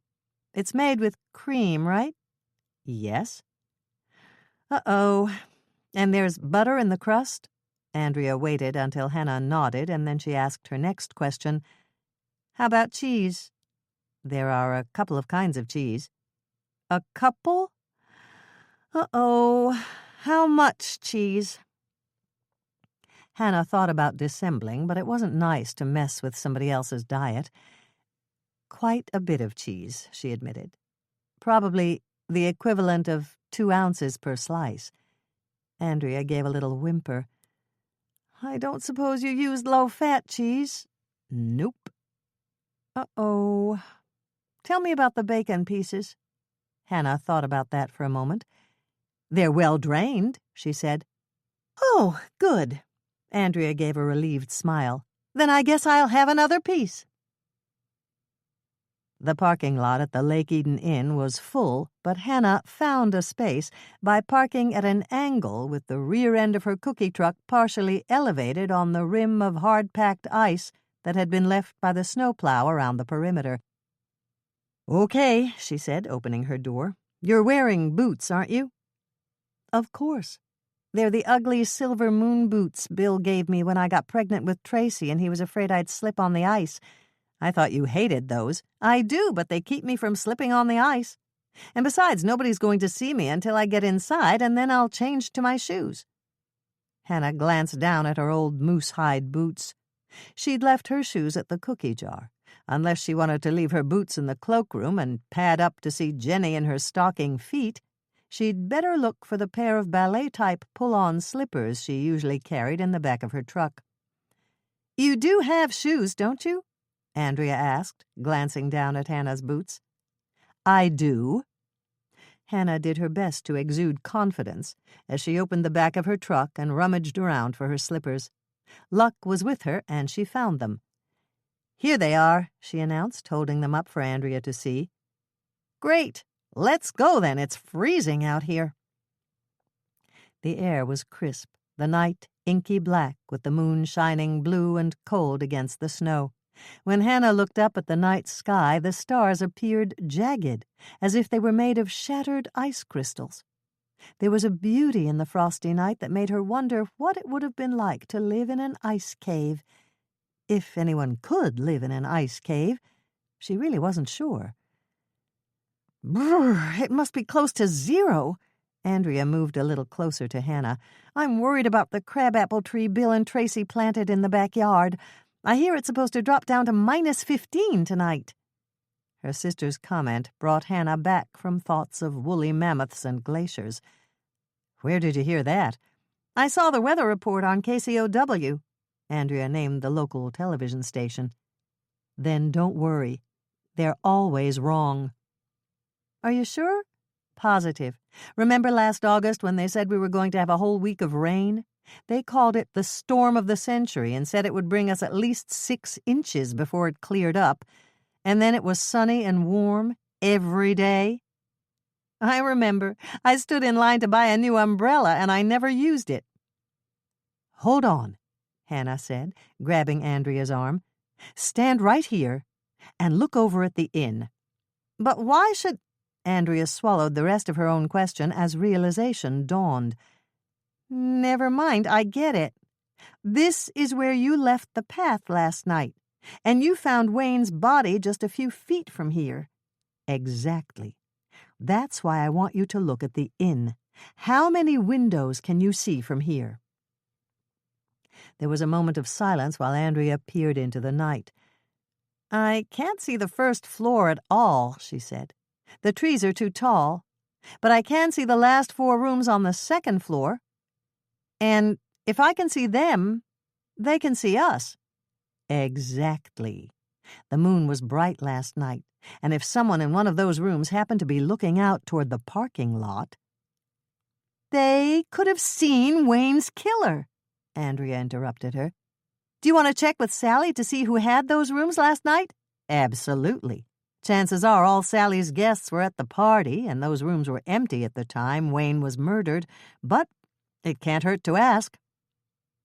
The rest of the walk was accomplished in silence. Both sisters were chilled from the winter cold and didn't feel like speaking until they were sitting on a bench in the cloakroom, changing from boots to shoes. Do you want to see Jenny first? Andrea asked. No. We'll get the names from Sally, and then we'll go up to visit Jenny. Fine with me. Just let me comb my hair and fix my makeup. Hannah thumped the side of her head with her hand. Makeup! I knew I was forgetting something. If a woman cries all night and all morning, is there anything she can do with cosmetics in 30 minutes or so to make herself look as if she hasn't been crying? No. No? Not in 30 minutes or so. Cosmetics are really good, but they can't perform miracles. So, if somebody cried that long, it would show? Andrea nodded, and Hannah asked her next question. How would it show? Well, there's the obvious. Her eyes would be swollen, and the skin on her face would be puffy. It would be blotchy, too, but she might be able to cover that up with makeup. Are we talking about Melinda Bergstrom here? Yes. Norman and I saw her this afternoon, and she looked just as beautiful as she did when she was modeling. Then she was lying if she said she'd been crying all night and most of the morning. She didn't say it. Her brother Corey did. Then Corey was lying. There are things you can do to reduce the swelling, but they all take time. Melinda wouldn't have looked beautiful unless... What was the lighting like? It was daylight. We met her in a solarium filled with plants, and it had a glass ceiling. The sun was shining. That cinches it. What? Sunlight. Even if she used the best makeup and applied it like an artist, there's no way she could hide it in strong sunlight. That's what I thought, but I wanted to check to make sure. Andrea slipped on a pair of forest green shoes that went perfectly with her stylish pantsuit. It's pretty clear Melinda didn't love Wayne since she didn't shed any tears for him. Do you think the maid was right and Wayne was planning to divorce her? I don't know. Maybe Wayne told her he wanted a divorce and she killed him. Impossible. Why not? It happens all the time on television. The rich older husband says he wants a divorce. The gorgeous trophy wife sees all that money flying out the window, and she kills him before he can file the papers. That makes perfect sense, except for one thing. What thing is that? Melinda's got an airtight alibi. Pierre from Le Petit Salon was with her from 7:30 on. I stopped there to check before Norman and I left the mall. He did Melinda's hair at the penthouse, and they were having a glass of wine in the solarium when Mike and Bill knocked on the door to notify her that Wayne was dead. Drats! I know. It would have tied everything up in a neat little bow. Getting the list from Sally was easy. Resisting the dessert buffet they were serving in the dining room was difficult. Hannah was still thinking sinful thoughts about Sally's newest chocolate creation as they walked down the hallway and pushed the button for the elevator. Mike told me about his interview with Jenny. He said she seemed to be grieving for Wayne a lot more than Melinda was. Really? That's what he thought. It's up to us to see if we agree with him. When we get up to Jenny's room, make sure you sit right next to her so you can check her makeup. I want to know if she's been crying. Andrea looked a bit shocked. But we know Jenny. She's a friend of Mother's. I know that, but this is a murder case. Everyone's a suspect until they're eliminated. The elevator doors slid shut, and it shuddered slightly. Then there was a series of whooshes and faint faraway machinery sounds that boomed and banged as they were lifted to the second floor. The doors slid open to reveal a coral-pink wall with a gilt-edged mirror hanging over a granite-topped table that Hannah was willing to bet had come from the quarries at Cold Spring, Minnesota. There was a bouquet of fresh flowers on the top of the table, but it was clear that the bouquet had other origins. Since it was winter in the Midwest, Hannah was willing to bet that the flowers came from warmer and sunnier places. "Sorry," Andrea said as they stepped out of the elevator and started down the thickly carpeted hallway. "It's just that I remembered Jenny and I let my emotions get in the way. I'll check her makeup for you." "Thanks. I remember her too, and I liked her. Mike said she was in her room alone at the time of Wayne's murder, and that means she doesn't have an alibi. Let's just hope that she'll tell us something that'll clear her." The room Jenny occupied was at the end of the corridor, and it had a perfect view of the path leading to the parking lot. It was a beautifully decorated mini-suite with a sitting room containing a couch by the window, a television set, and 2 chairs on either side of a coffee table. The sleeping area was hidden behind 2 decorative folding doors that could be closed or left open. Jenny had them open, and Hannah could see a queen-size bed with a flowered coverlet, a tall dresser with ample drawers for any guest, a walk-in closet with mirrored doors, and an archway that Hannah assumed would lead to the bathroom. Jenny was just as Hannah had remembered her, a pleasant-looking woman in her late 40s, with brown hair, stylishly cut, that was streaked with gray. She was dressed in black slacks and a black sweater that was embroidered with Hannah's favorite flowers, lilacs. "Hello, Jenny." Hannah stepped in first and handed her the cookies. "These are called angel pillows." "Some of your famous cookies. Thank you, Hannah. We wanted to bring you something because we're so sorry for your loss." The moment that the words were out of her mouth, Hannah wished that she could call them back. They were exactly the same words that Norman had spoken to Melinda, but in this case they seemed more appropriate. One look at Jenny's swollen face, and Hannah was willing to bet that Mike was right, and she'd been crying all night and all day over her ex-husband's death. Andrea gave Jenny a big hug. "This is so awful for you. I can tell you've been crying your eyes out for hours and hours. You still loved him, didn't you?" Hannah tried not to look as shocked as she felt. Andrea had jumped in with both feet. She waited until her sister and Jenny had seated themselves on the couch next to the window, and then she took a chair directly across from them and waited for Jenny's response. "It's true," Jenny said with a sigh, "even though Wayne could be a real pain at times. And both of you know how cheap he could be. It used to make me angry when he'd give me something I really needed for birthdays and Christmases, like a set of tires for my car, or a new steam iron, or a toaster. He just hated to spend money on anything he thought was frivolous. I think it was probably a reaction to his background." "Really?" Andrea prompted. Wayne's father owned a small general store in South Dakota. Wayne told me it was thriving when he started first grade, but then his father made some bad investments and he lost everything. They had to move to Wayne's grandparents' farm, and they barely made both ends meet. I'm no psychiatrist, but I think Wayne was afraid he'd lose it all the way his father did, and he'd have to go back to a life like that. And that's why he hated to spend any of the money he earned. "You're probably right," Andrea responded. "That would be enough to turn anyone into a careful spender." Careful spender? Jenny gave a little laugh. That's a polite way to put it. Wayne was a tightwad. There's no two ways about it. But he was my tightwad, and I loved him. That's one of the reasons I left town. I was devastated when he filed for divorce so he could marry that... Jenny stopped and swallowed hard. That model of his. And he spent so much money on her. Every time he gave her a gift, my friends would call to tell me about her new piece of jewelry or her new car or whatever. Andrea looked very sympathetic. "That must have been difficult to hear, especially when he'd been so cheap with you." "Oh, it was, believe me. But I really thought he'd come to his senses and admit he'd made a big mistake." "And he'd come crawling back to you?"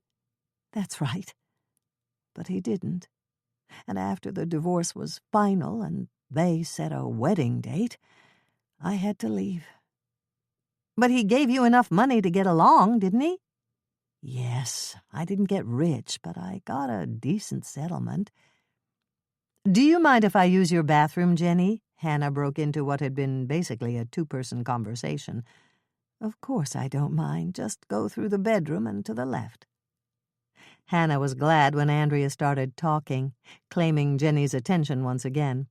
She got up and headed out of the room, wondering just how long she could be gone. The bathroom excuse had worked really well at Melinda's penthouse, and it was worth trying here in Jenny's mini-suite. Hannah was almost positive that Jenny had loved Wayne, but that didn't mean she hadn't killed him.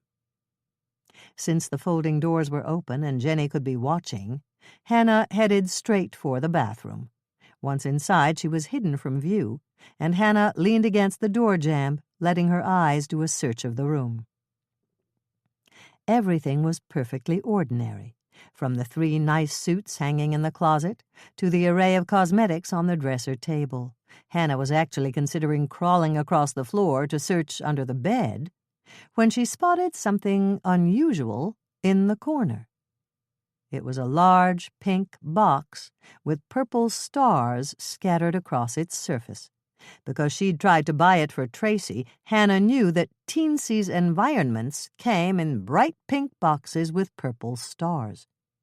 But what was a divorced woman on a tight budget doing with an expensive children's toy? Could Carrie be right? Had Jenny been pregnant when she'd left Lake Eden? There was only one way to find out, and Hannah got straight to it. "I see you've got a teensy environment," Hannah addressed Jenny as she came out into the living room again. "Oh, yes. Yes, I do. I picked it up at the airport in Minneapolis right after I landed." "Is it for your daughter?" Jenny clasped her hands together tightly as she nodded. "Yes, it's for Anna. She's 5 now. But I never told anyone here in Lake Eden. How did you know?" "Carrie thought you were pregnant when you left, but she wasn't sure. Is Wayne her father?" "Yes." "Did he know?" Jenny's face turned pale. "I was going to tell him this morning. He's the reason I came back here." The story came out in bits and pieces, interspersed with fresh tears, but Hannah managed to put it all together. Wayne had called Jenny in Florida and asked her to come back to Lake Eden. He'd told her that he'd made a terrible mistake when he'd left her for Melinda, and he begged for her forgiveness. "He said he wanted to get back together," Jenny stopped to dab at her eyes with a handkerchief that had been drier at the start of their conversation. "And he said he'd already told Melinda. We were supposed to meet this morning for breakfast and work out the details." "And that's when you were going to tell him about Anna?" Andrea asked her. "Yes. I didn't want to do it on the phone. I wanted to see his face, judge his reaction, make sure he really wanted his daughter." She wanted Wayne alive, not dead, Hannah thought, but the lack of discernible motive didn't completely clear her. "I didn't tell the police everything I did," Jenny admitted, looking more than a little embarrassed. "I guess I was afraid that handsome detective would think I was acting like a teenager with her first crush." "Why? What did you do?" Hannah asked, giving her an encouraging smile. "Wayne and I had a signal when we were in high school. He lived on the next block, and when he walked by my window and I was home, I used to open it and coo like a mourning dove. It was my way of saying, 'I love you.' He'd whistle back like a whippoorwill, and that was his way of saying, 'I love you too.'" "That's sweet," Andrea said. Sweet, but silly, Hannah thought, but of course she didn't say it. Instead, she asked, "Did you coo at Wayne when he walked past your window?" "No. I was all ready to do it, but he never walked past." "Is it possible you missed him?" Andrea asked her. "No. I sat right there, waiting. I was really excited to see him again, even if it was just through a window. I kept looking for Wayne right up until I saw all the flashing lights when the deputies drove up in front." Angel pillows. Preheat oven to 275 degrees Fahrenheit, rack in the middle position. Not a misprint, that's 275 degrees Fahrenheit. Hannah's first note. Don't even think about making these if it's raining. Meringue does best on very dry days. 3 egg whites, save the yolks to add to scrambled eggs. 1/4 teaspoon cream of tartar. 1/2 teaspoon vanilla. 1/4 teaspoon salt. 1 cup white granulated sugar. 2 tablespoons flour, that's 1/8 cup. 1 cup chocolate chips, 6-ounce package. I used Ghirardelli's. 1/2 cup chopped nuts. I used pecans. Separate the egg whites and let them come up to room temperature. This will give you more volume when you beat them. Prepare your baking sheets by lining them with parchment paper, works best, or brown parcel wrapping paper. Spray the paper with Pam or another nonstick cooking spray and dust it lightly with flour. Hannah's second note. You can do this by hand, but it's a lot easier with an electric mixer. Beat the egg whites with the cream of tartar, vanilla, and salt until they are stiff enough to hold a soft peak. Add the cup of sugar gradually, sprinkling it in by quarter cups and beating hard for 10 seconds or so after each sprinkling. Sprinkle in the flour and mix it in at low speed, or fold it in with an angel food cake whisk. Gently fold in the chocolate chips and the chopped nuts with a rubber spatula. Drop little mounds of dough on your paper-lined cookie sheet. If you place 4 mounds in a row and you have 5 rows, you'll end up with 20 cookies per sheet. Bake at 275 degrees Fahrenheit for approximately 40 minutes, or until the meringue part of the cookie is hard to the touch. Cool on the paper-lined cookie sheet by setting it on a wire rack. When the cookies are completely cool, peel them carefully from the paper and store them in an airtight container in a dry place. Hannah's third note. The refrigerator is not a dry place. Yield 3 to 4 dozen melt-in-your-mouth cookies.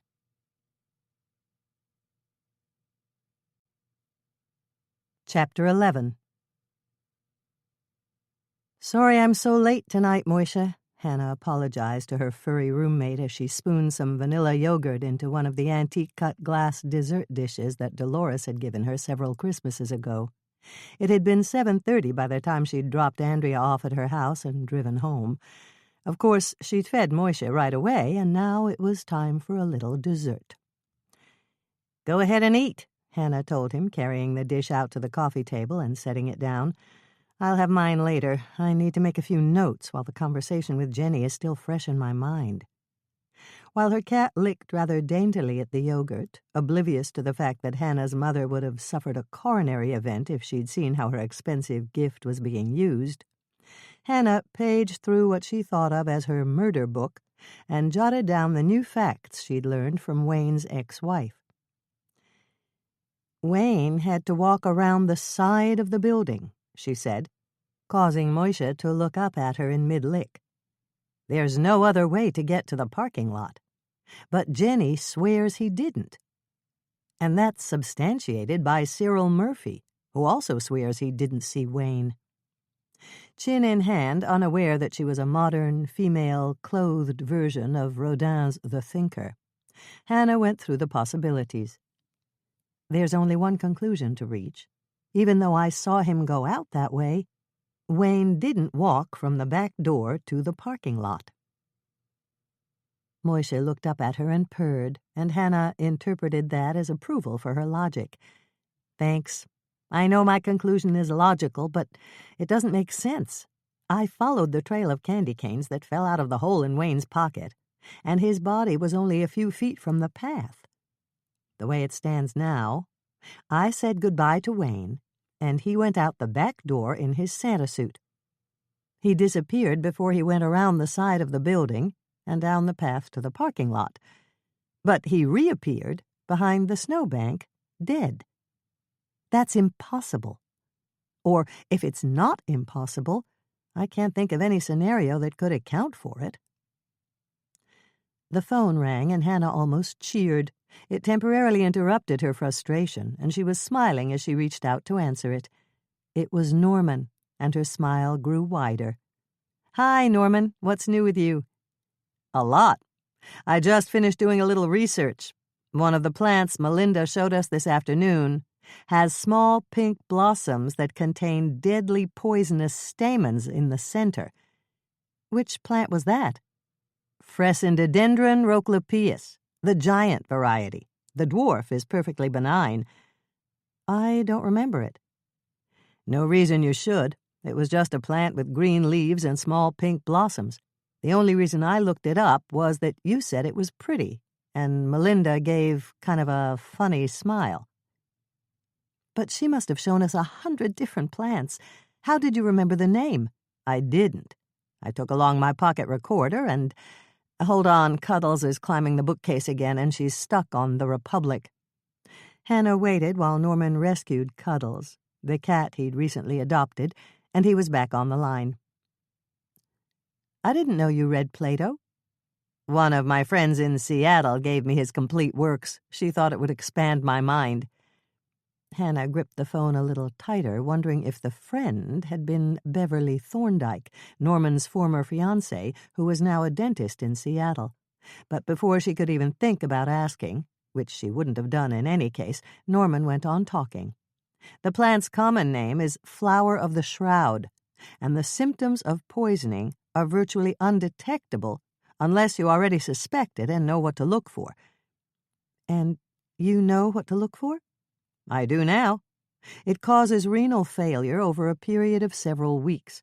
The symptoms are swelling and a slight yellowing of the skin. She did it, Hannah, and when the poison didn't work fast enough, she hit him over the head." "For the money?" "Yes. It's a powerful motive, Hannah." "But Melinda couldn't have done it. You know that. You were with me when we talked to Pierre. He swears he was with her the whole time. And for proof, he said to just look at her roots and see if we could find any brown." "Huh?" "Never mind. It's a blonde thing. Andrea explained it to me. Did you think he was lying?" "No. I just wish I could ignore the facts and go with my gut instinct. I know Melinda had something to do with Wayne's death. Everything about her is such a fake." Hannah couldn't help but smile. That was exactly the way she felt about Melinda. "Okay, so maybe Melinda's in the clear," Norman went on. "How about Corey? He seems devoted to her. I think Melinda could have talked him into killing Wayne." "Maybe she could have, but he didn't do it either. Corey was with me when Wayne was killed." There was a long silence while Norman thought that over, and then he gave a long sigh. "Pretty handy, if you ask me. They've both got motives, and they've both got alibis." "I know. Hold on a minute and let me write down what you said about the poison." Hannah's pen flew across the paper as she jotted notes. She only hoped that she could read them later. It was possible that Melinda had been poisoning Wayne with stamens from the plant that Norman had mentioned when his life had been ended, much more abruptly, by a blow to the head. If that were the case, and Doc Knight corroborated that Wayne's liver was enlarged, Melinda could be charged with attempted murder. "Hannah? "I'm here." I'm just wondering if I can get Doc Knight on the phone tonight and find out if Wayne's liver was enlarged." "I'll do it, and I'll call you as soon as I know. Are you going out tonight?" "I might run out to the mall. I want to question Corey again." "Why? You said he couldn't have done it." "I need to find out the name of Melinda's gardener." "Okay. I'll get back to you as soon as I can.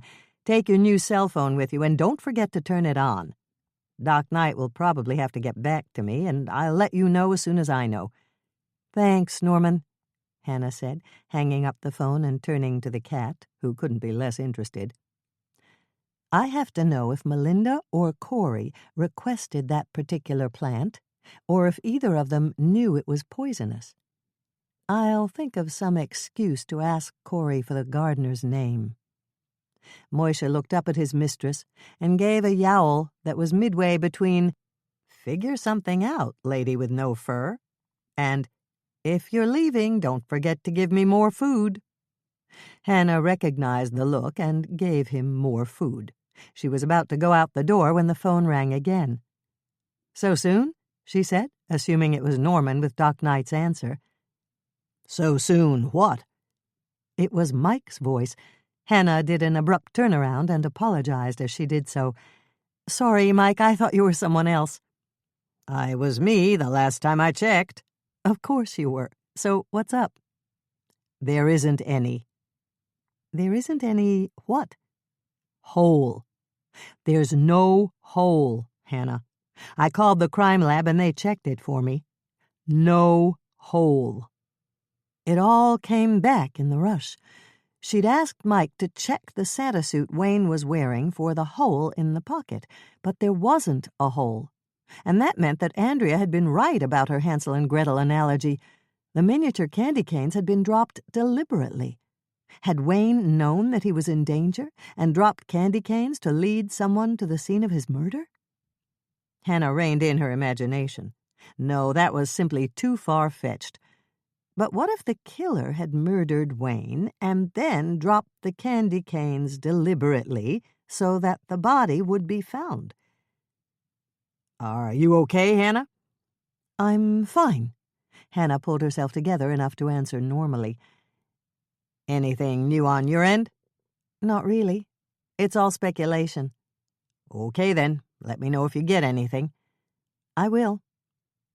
Hannah felt a bit guilty as she hung up the phone, but she told herself that there was no reason to tell Mike about the poisonous plant that Norman had discovered growing in Melinda's orangery. She'd tell him if Doc Knight confirmed that Wayne's liver was enlarged, but not before. In the meantime, she had to hurry if she wanted to get out to the mall before it closed for the night.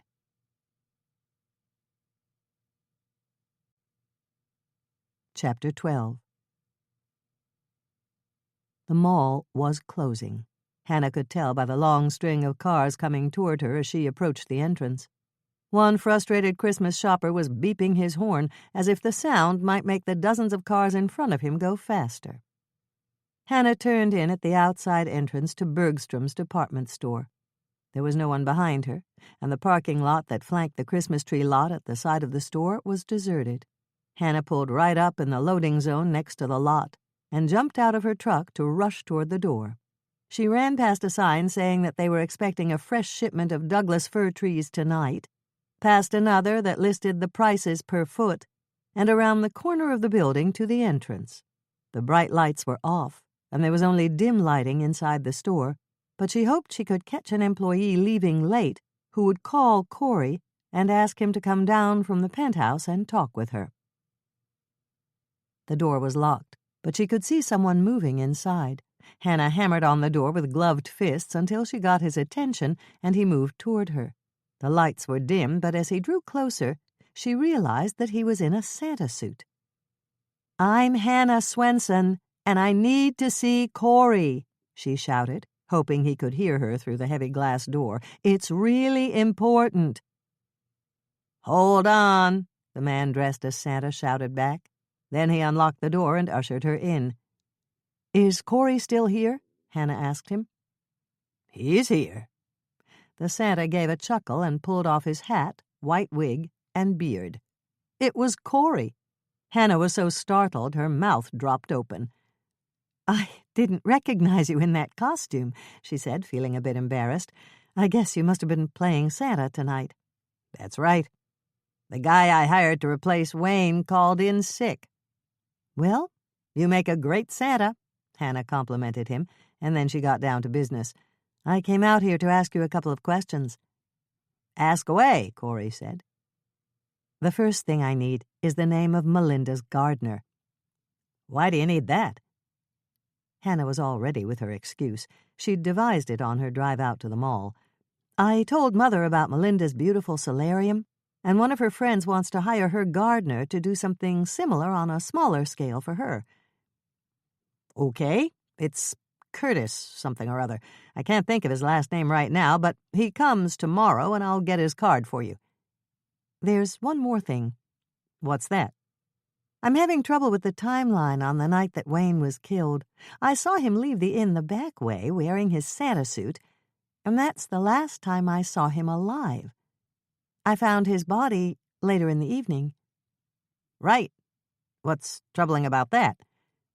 "Cyril Murphy was out in front of the inn working on Florence Evans's car. He didn't see Wayne walk past, and Wayne had to walk past him to get to the path where I found him." "That's easy to explain. Come with me for a second. I need to turn off more lights." Hannah walked into the interior of the store with Corey as he continued to talk. Wayne wouldn't have said anything to Cyril. For one thing, they were on the outs because of the limousine thing. And for another thing, Wayne had laryngitis. If Cyril didn't see him, Wayne probably hurried on by and figured that was a good thing. "That's exactly what I thought, at first. But when I went out to the inn tonight, I talked to one of Sally's guests, and her room has a perfect view of the side of the building and the path to the parking lot. She was in her room when Wayne left the stage. She heard the applause he got. That's when she started watching for him to pass by her window, but he never did." "She must have looked away for a minute or two and missed him. I watched him walk around the corner, and then I dashed back in. It was cold out there. And I know he didn't come back inside for any reason. I was standing right there waiting for you, and I would have seen him down at the end of the hall." "I'm sure you would have." Hannah gave a quick nod. "It's not like he could blend with the party crowd. That Santa suit would stick out like a sore thumb." "You're absolutely right. Do you mind if I take this off, Hannah? These things are really heavy." "Go ahead." Hannah watched while Corey took off the top part of his Santa suit. He was wearing a regular shirt under it, and that gave her an idea. "Think about this, Corey," she said. "What if Wayne was wearing regular clothes under his Santa suit? Then he could have taken off the suit, hidden it somewhere, and slipped back inside. Would you have seen him if he'd done that?" Corey began to frown. "I'm not sure. Maybe not." "Was Wayne in the habit of wearing regular clothes under his Santa suit?" Corey's frown deepened. "I don't know. Let me call Melinda and I'll find out." As Corey disappeared around the corner, Hannah came close to laughing. He looked ridiculous in big red Santa pants with white fur cuffs topped by a regular shirt. It reminded her a bit of a centaur, the top half of a man rising from the back half of a horse. If he'd greeted her that way at the door, she would have recognized him immediately. But it was almost impossible to tell who was inside a Santa suit. Unless you recognized the voice, of course. It was one of those frightening moments of clarity when the pieces of the puzzle flew together from every direction.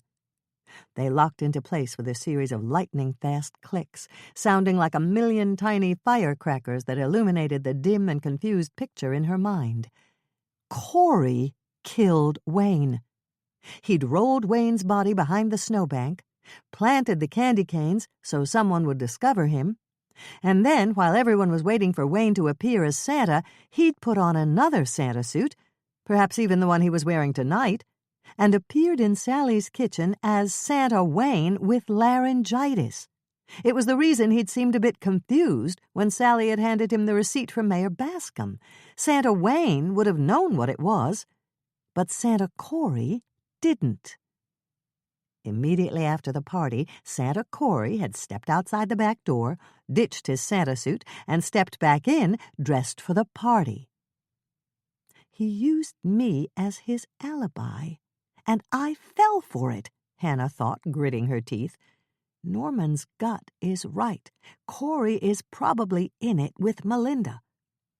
And at almost the same time she had another thought that had her moving at top speed toward the door. He knows I know, and he's going to kill me. A third thought, one in bright neon capital letters for emphasis, flashed across the screen in her mind. "Run," it said. "Run fast." Hannah ran faster than she'd ever run in her life, and she arrived at the heavy glass door breathless. Locked. It was locked, and Corey had the keys. There had to be another way out. Another thought flashed through Hannah's mind. They expect another shipment of trees, and I parked in the loading zone. The moment it occurred to her, Hannah rushed toward the annex. The annex was a large enclosure with 3 cinder-block walls. The 4th wall was the back wall of the store. In the summer, this area was used as a garden center, and shade cloth was attached to form a temporary roof. In December, a sliding roof was attached. It was capable of being opened when the weather permitted and closed at night when the store was locked. Right now it was locked, and a single rope of white twinkle lights were strung across the ceiling to provide a bit of light. Tall space heaters, the type used in patio restaurants, sat every few feet to provide warmth. Now they were cold and dead, the way Hannah would be if she didn't get out the delivery door and into her truck before Corey caught her. Dozens of frozen trees were stacked by the far wall, far away from the nearest space heater. They were still in their protective netting, and they looked like cone-shaped green carrots. Employees would take them into the thawing and flocking tent, a large area draped with heavy construction plastic that held in the heat from several space heaters. The trees would thaw, and their branches would loosen, so that prospective buyers could see their real shapes. The delivery door was right in front of her. Hannah grabbed the handle to jerk it open, but the corrugated metal door didn't budge. It was locked. The stacked trees she'd seen must have been the Douglas firs, and they'd been delivered already. Hannah eyed the wall. It was at least 12 feet high. Even if she could somehow manage to climb it, the sliding roof was closed. There was no escape there. Her only chance of surviving was to hide and hope that Corey hadn't seen her dash into the annex. He couldn't search the whole store. It would be impossible. She might be able to elude him until time for the store to open in the morning. Attempting to think positive thoughts was difficult. It was cold in the annex, and although she was dressed for winter, a parka wouldn't protect her all night. If Rain Phillips on KCOW television was right, and Andrea had reported it accurately, it was going to be a bitterly cold night. The warmest place in the annex would be the thawing and flocking tent. Hannah lifted the flap, dashed into the tent, and gave a huge sigh of relief. The large area was filled with thawed trees, and their branches would hide her from view. And it was at least 20 degrees warmer than it had been in the main part of the annex. Hannah chose a spot in the very center of the group of trees waiting to be flocked, because those had the fullest branches. The tree in front of her bore a tag saying that it had been purchased by Doug Grierson for the lobby of the Lake Eden First Mercantile Bank. The word white was written under Doug's name, and Hannah knew that he always ordered a tree flocked in white, and Lydia Graydon, his head teller, trimmed it with blue lights and decorations. At least there was no snow on the ground. Hannah shifted from foot to foot, trying to stay warm. She judged it to be several degrees above freezing in the warming tent, but the frozen ground beneath her feet seemed to send up cold waves through the soles of her boots, and she shivered. It would help if she could move closer to the space heater, but the trees surrounding it were just starting to thaw, and their branches weren't full enough to hide her. Hannah glanced at the tree on her left.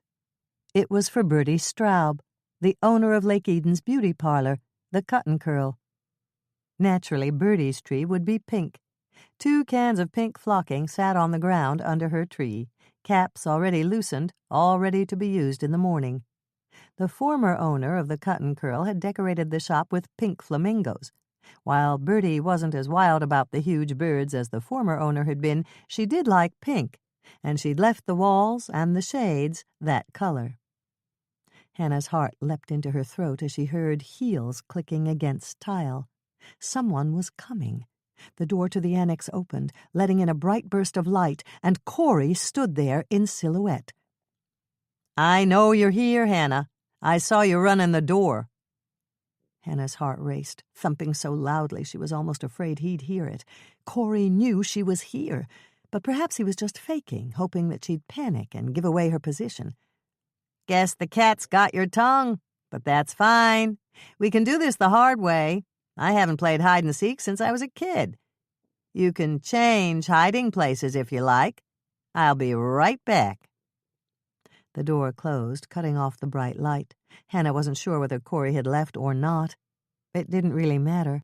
She had chosen the optimal spot, and she wasn't going to move unless she had to. A weapon. Hannah glanced around in the dim light and cursed neat employees. There was nothing useful on the ground, no carelessly dropped screwdrivers, hammers, or metal Christmas tree stands. Except for the 2 cans of pink flocking under Bertie's tree, the area was as spotless as an army barracks right before an inspection. Hannah moved quickly, flipping off the caps and shaking the cans of flocking. She didn't have much in her arsenal, but she planned to use what she had. If she could hide here until Corey lifted the flap and came into the tent, she could hit him in the face with... There was an explosion of lights and sound that made Hannah's senses reel. Corey had turned on the bright lights and music. Santa's Winter Wonderland tree lot was in full swing. Through Hannah's slightly blurred perspective behind the plastic sheeting, the red and green Christmas train chugged its way around the perimeter of the area. The colored lights on the huge Christmas trees in the corners flashed on and off, and the loudspeakers blared the strains of "We Wish You a Merry Christmas," sung by a chorus of penguins with red and green stocking caps next to the cash register. For one long moment, Hannah just stood there, too shocked to do more than blink. And then she saw Corey coming straight toward the thawing and flocking tent with an axe in his hand, and her survival instinct kicked in. When in doubt, attack. It was one of her father's favorite phrases. She'd always thought it was original with him until she'd heard it in an old movie. But it seemed appropriate now, and Hannah wasted no time thinking about it. She just waited until Corey lifted the flap and stepped inside, and then she hurled forward and blazed away with double-barreled spray cans, covering his face with pink flocking before he could even raise his arms. Corey screamed as the spray hit his eyes. He clawed at her, but a blind, pink-flocked adversary was not that difficult to elude. Hannah stepped to the side, sprayed him again, and he dropped the axe. Hannah grabbed it and tossed it into the stand of trees behind her. He was trying to wipe his eyes, and Hannah knew it would be only a matter of time before he recovered enough to strike out at her. She had to render him immobile while he was still reeling from pain and shock. The netting machine. The moment that Hannah remembered the machine she'd seen right outside the entrance to the tent, she grabbed his arm and pushed him through the opening. Another spray in the eyes and another shove with her hand, and he fell onto the chute where trees were placed for netting so that they could be carried home on the roofs of cars. 2 more sprays for good measure, and she turned on the machine. With a grinding of gears caused by a burden that was twice as heavy as usual, Corey was carried forward to be wrapped with several layers of netting that rendered him immobile and covered him with bright yellow plastic mesh from head to toe. There was a phone on a pole decorated like a candy cane with red and white stripes. Hannah dialed 9, the usual code to get an outside line, and was rewarded by a dial tone. 911 seemed unnecessary. Corey was trussed up like a mummy, and there was no way he could get free. Instead of dialing the police, Hannah called Norman. "Hi, Hannah." Norman sounded glad to hear from her. "I tried calling you a couple of minutes ago, but your cell phone was off." "It's recharging," Hannah said, crossing her fingers at the little white lie she'd just told, and hoping he wouldn't be too upset with her if he ever discovered that she had it in her purse, but it was turned off, and she'd forgotten it was there. "Did you hear from Doc Knight?" "He called me back about 5 minutes ago. I was way off base, Hannah. He checked, and Wayne's liver was fine." "That's okay. I'm sure Melinda would have tried to poison him if she'd known that her plant was poisonous, but it doesn't matter now. I've got the killer. It's Corey." "Corey? But I thought he was with you when Wayne was murdered." "That's what he wanted us to think. Will you call Mike for me? I've got Corey netted up here at Bergstrom's Christmas tree annex, and I need him taken into custody before someone hangs lights and tinsel on him and props him up in the living room."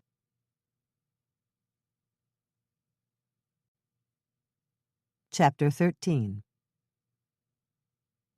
Hannah was on top of the world. Not only had she caught Wayne's killer, Jenny had insisted on giving her Teensy's penthouse so that Tracy would have it for Christmas. It was currently sitting under Andrea's Christmas tree, wrapped in gold paper and tied with a huge red bow. It was the night after Corey had been taken into custody, and they were all gathered at Andrea's house for coffee and dessert. "This is just wonderful, Andrea," she said, even though she was seated on the couch between Norman and Mike. It was a small couch, and she couldn't help but feel like the filling in a Norman and Mike Oreo.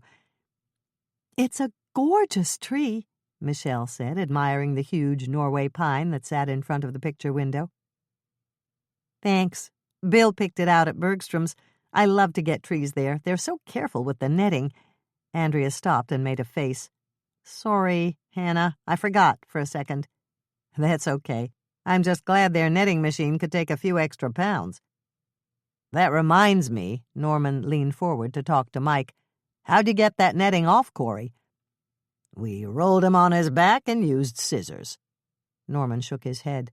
"It's a good thing I'm not a cop." "Why's that?" Bill asked him. "Because I might have been tempted to hit him with a stun gun for what he almost did to Hannah." Hannah turned to smile at Norman. He looked perfectly serious. "What makes you think I didn't?" Hannah turned to look at Mike. He looked perfectly serious, too. "Time for coffee," Andrea announced, getting up to take the tray from Grandma McCann, who'd just come in from the kitchen. "I hope you left room for dessert. Hannah brought her candy cane bar cookies."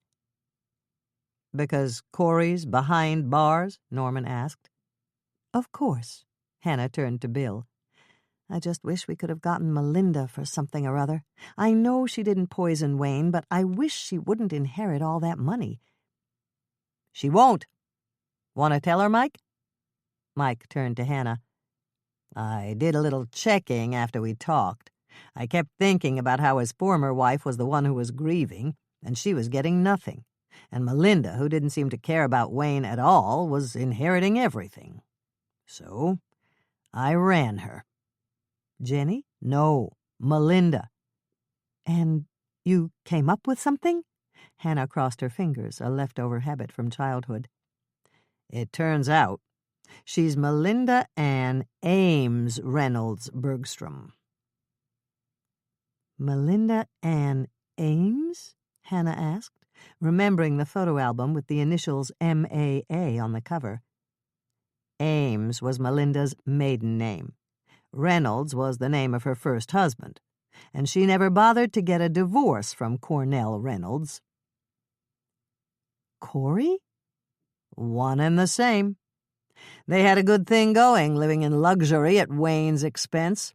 They had it made until Wayne told Melinda that he was divorcing her so he could remarry his ex-wife. Then they had to do something quick if they wanted the good life to continue. Bill picked up the story. So Corey killed Wayne right before he was ready to leave for his Santa appearance, put his body in the trunk of his car, and drove out to the Lake Eden Inn. When he got there, everyone was already inside, so he dumped Wayne's body behind the snowbank, left the trail of candy canes that you found in the road, and went inside to play Wayne as a Santa with laryngitis. "And I bought it," Hannah muttered. "I was standing right next to him, and I didn't know he wasn't Wayne." Norman patted her on the shoulder. "Don't feel bad. He had us all fooled." "Can you charge Melinda for conspiring with Corey to murder Wayne?" Michelle asked. Mike shook his head. "I wish we could, but the DA says there's not enough evidence. Corey won't talk, and Melinda's being very careful not to implicate herself." "So she's going to get off with no charges at all?" Andrea looked highly disappointed. "That's right," Bill answered her. "But she'll also get off with no money. Corey and Melinda were still married when Melinda tied the knot with Wayne. According to Stan Levine, that's bigamy, and it makes any claim she has on Wayne's estate invalid. Thanks to you and Hannah, we know about Wayne's daughter. She's his closest living relative, and she'll inherit." "That's perfect." Hannah was pleased. "Maybe now Jenny will move back here with her friends." Grandma McCann appeared in the doorway, carrying baby Bethany. Tracy walked beside her, bearing the tray that Hannah had brought with candy cane bar cookies. "Sorry," Tracy said, setting the platter on the coffee table. "Bethany and I had 2 from the middle." Hannah laughed. It was true. There were 2 bar cookies missing from the middle of the platter. "That's okay. How did you like them?" "I'm not sure," Tracy said, reaching out for another. And then when Andrea gave her a censorious look, she pulled her hand back. "May I have another one, please?" "Yes." Andrea struggled to keep a straight face. "Chocolate!" Bethany said, reaching out toward the platter. And then when everyone turned to look at her, she repeated, "Chocolate!" "Did she just say chocolate?" Bill asked Andrea. "I think so. I don't know what else it could be." Bill started laughing. "But she hasn't even said Daddy yet." "That's my niece," Hannah said, grabbing a bar cookie and holding out her arms for another niece after her own heart. Candy cane bar cookies. Preheat oven to 350 degrees Fahrenheit, rack in the middle position. 1 cup butter, 2 sticks, 1/2 pound. 1 cup white granulated sugar. 1 egg, just whip it up with a fork in a glass. 1/4 teaspoon peppermint extract. 1/2 teaspoon salt. 2/3 cup finely crushed miniature candy canes, measure after crushing. 6 drops red food coloring. 2 cups flour, not sifted, pack it down when you measure it. 1 cup semi-sweet chocolate chips, that's a 6-ounce bag. 2 cups semi-sweet chocolate chips, that's a 12-ounce bag. Melt the butter in a microwave-safe bowl for 1 minute, 30 seconds, on high. Set it on the counter to cool. Place the sugar in the bowl of an electric mixer. You can also do this by hand, but it'll take some muscle. Add the egg and beat it until it's a uniform color. Add the peppermint extract, salt, and finely crushed miniature candy canes. Mix it all up. Add the 6 drops of red food coloring. Mix it in thoroughly. Feel the bowl with the butter. If you can cup your hands around it comfortably, you can add it to your mixing bowl now. Mix it in slowly at low speed. You don't want it to slosh all over. If it's still too warm to add, wait until it's cooler and then do it. Add the flour in 1/2 cup increments, beating after each addition. Take the bowl from the mixer and stir in 1 cup chocolate chips by hand. Spread the batter evenly into a greased or pammed 9-inch by 13-inch pan. Bake it at 350 degrees Fahrenheit for 25 minutes or until it feels firm on the top. Remove the pan from the oven and sprinkle it with the remaining 2 cups of chocolate chips. Immediately cover the pan with a piece of heavy-duty foil or a cookie sheet. That keeps the heat in. Let it sit for 3 minutes. Then take off the cookie sheet or foil and spread out the melted chips like frosting with a rubber spatula or frosting knife. Cool completely, and then cut into brownie-sized pieces.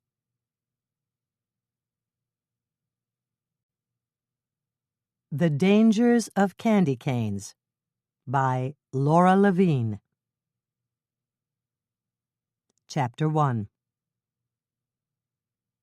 Ah, Christmas in Los Angeles. There's nothing quite like it.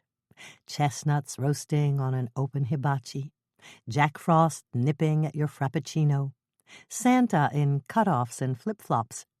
It's hard to get in the holiday spirit when the closest you get to snow is the ice in your margarita, but I was trying. On the day my story begins, I was attempting to take a picture of my cat, Prozac, for my holiday photo card. I thought it would be cute to get her to pose in a Santa hat. Prozac, however, was not so keen on the idea, and I still have the scars to prove it. The only holiday Prozac gets excited about is Let's Claw a Pair of Pantyhose to Shreds Day. Not a national holiday, I know, but one celebrated quite often in my apartment. I kept putting the Santa hat on her head, only to find it on the floor by the time I picked up my camera. "Oh, Prozac," I wailed after about the 30th try. "What's wrong with you? Why can't you wear a simple Santa hat?" She glared at me as if to say, "I refuse to look like a fool for the amusement of your friends and relatives. I've got my dignity, you know." This from a cat who's been known to swan dive into the garbage for a chicken McNugget. I was beginning to think E. Scrooge may have had the right idea about Christmas when the phone rang. I recognized the voice of Seymour Fiedler of Fiedler on the Roof Roofers, one of the not-so-long list of clients who use my services as a freelance writer. "Jane, you've got to come over to the shop right away."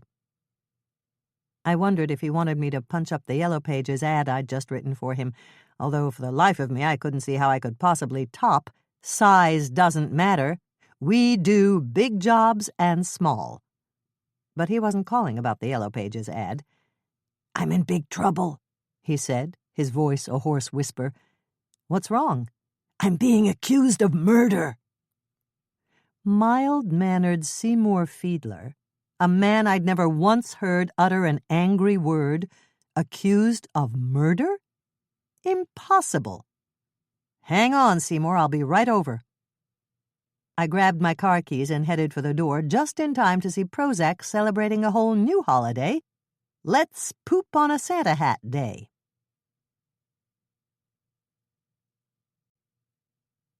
Chapter 2.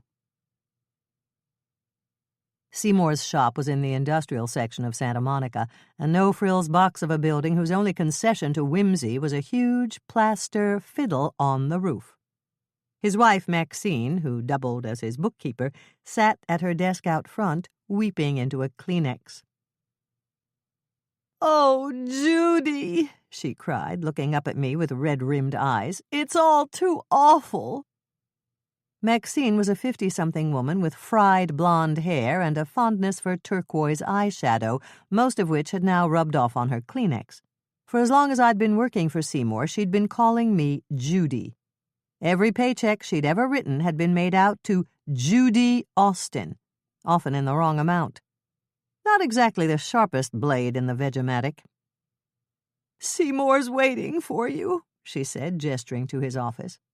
I found Seymour behind his desk, guzzling Maylocks straight from the bottle. Normally a jovial butterball of a guy, Seymour showed no hint of joviality that day. His pudgy face was ashen, and sweat beaded on his balding scalp. "Seymour," I said, "what on earth happened?" He took a swig of Maylocks and wiped his mouth with the back of his hand. "One of my customers was putting up Christmas decorations on his roof last week and fell. He landed on the driveway, cracked his skull, and died instantly. And now, he groaned, they're blaming me. But why? I'd just finished re-roofing his house, and apparently some of the shingles were loose. They say that's why he fell. His wife is hitting me with a wrongful death suit. I might even be arrested on criminal charges. I shook my head in disbelief.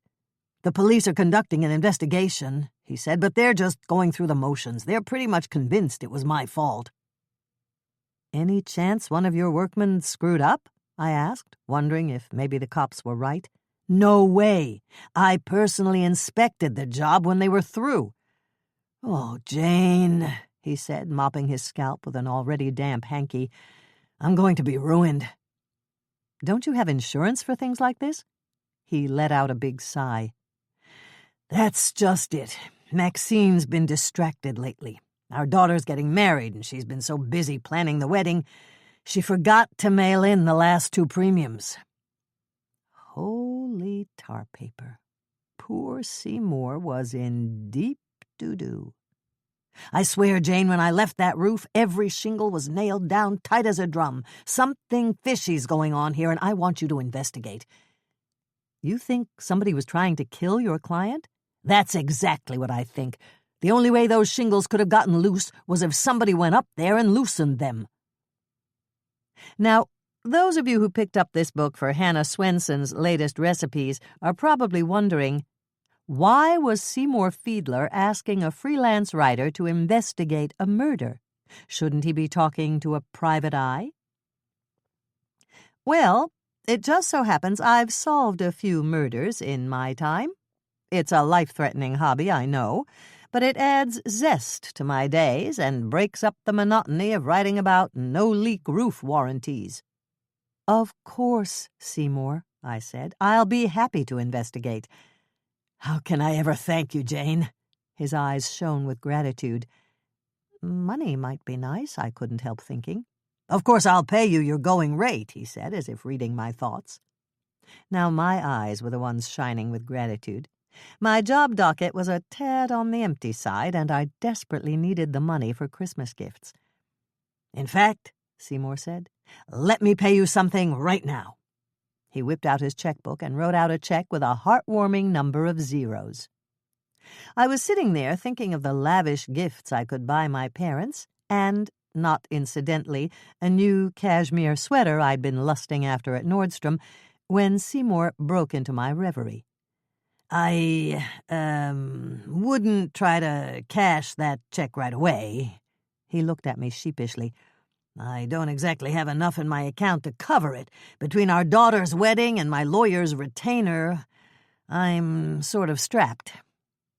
Bye-bye, cashmere. Hello, polyester. But I'm sure the check will clear sometime in February, he added hopefully. Or March. Maybe April. I told him not to worry and scooted out of his office before he had me cashing the check in July. I stopped at Maxine's desk on my way out to say goodbye. So long, Judy, she sniffled, her Kleenex by now pulverized in her palm. Try not to worry. I gave her a reassuring smile. I'm sure everything will be okay. I was sure of no such thing. But she looked so damn pathetic sitting there with mascara tracks down her cheeks. I had to say something. I hope so. I don't know what I'd do if they ever arrested Seymour. My attention was momentarily diverted from Maxine's grief by the sight of an untouched cheeseburger at her side. Gosh, it smelled good. Would you like my cheeseburger? She asked, following my gaze. Oh, no thanks, I said, eyeing the cheese oozing out from the sides. You sure? I'm so upset about what happened with those insurance premiums. I've totally lost my appetite. One thing I've never lost is my appetite, and that burger smelled like heaven on a bun. But I couldn't possibly say yes, not if I expected to squeeze into a bathing suit by Christmas. And squeezing into a bathing suit was definitely on my holiday to-do list. That's because every year I spend Christmas with my parents in their retirement condo in Tampa Vistas, Florida, much of that time on display at the Tampa Vistas pool.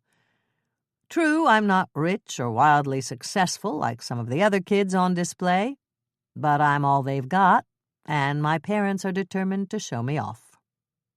It's a trip I dread every year, and not because I don't love my parents. I do. If it were just the three of us, I'd be fine. But it's not just the three of us. Every year my parents invite my Aunt Clara and Uncle Ed and my cousin Joni to join us, along with Joni's husband Bradley and son Dexter.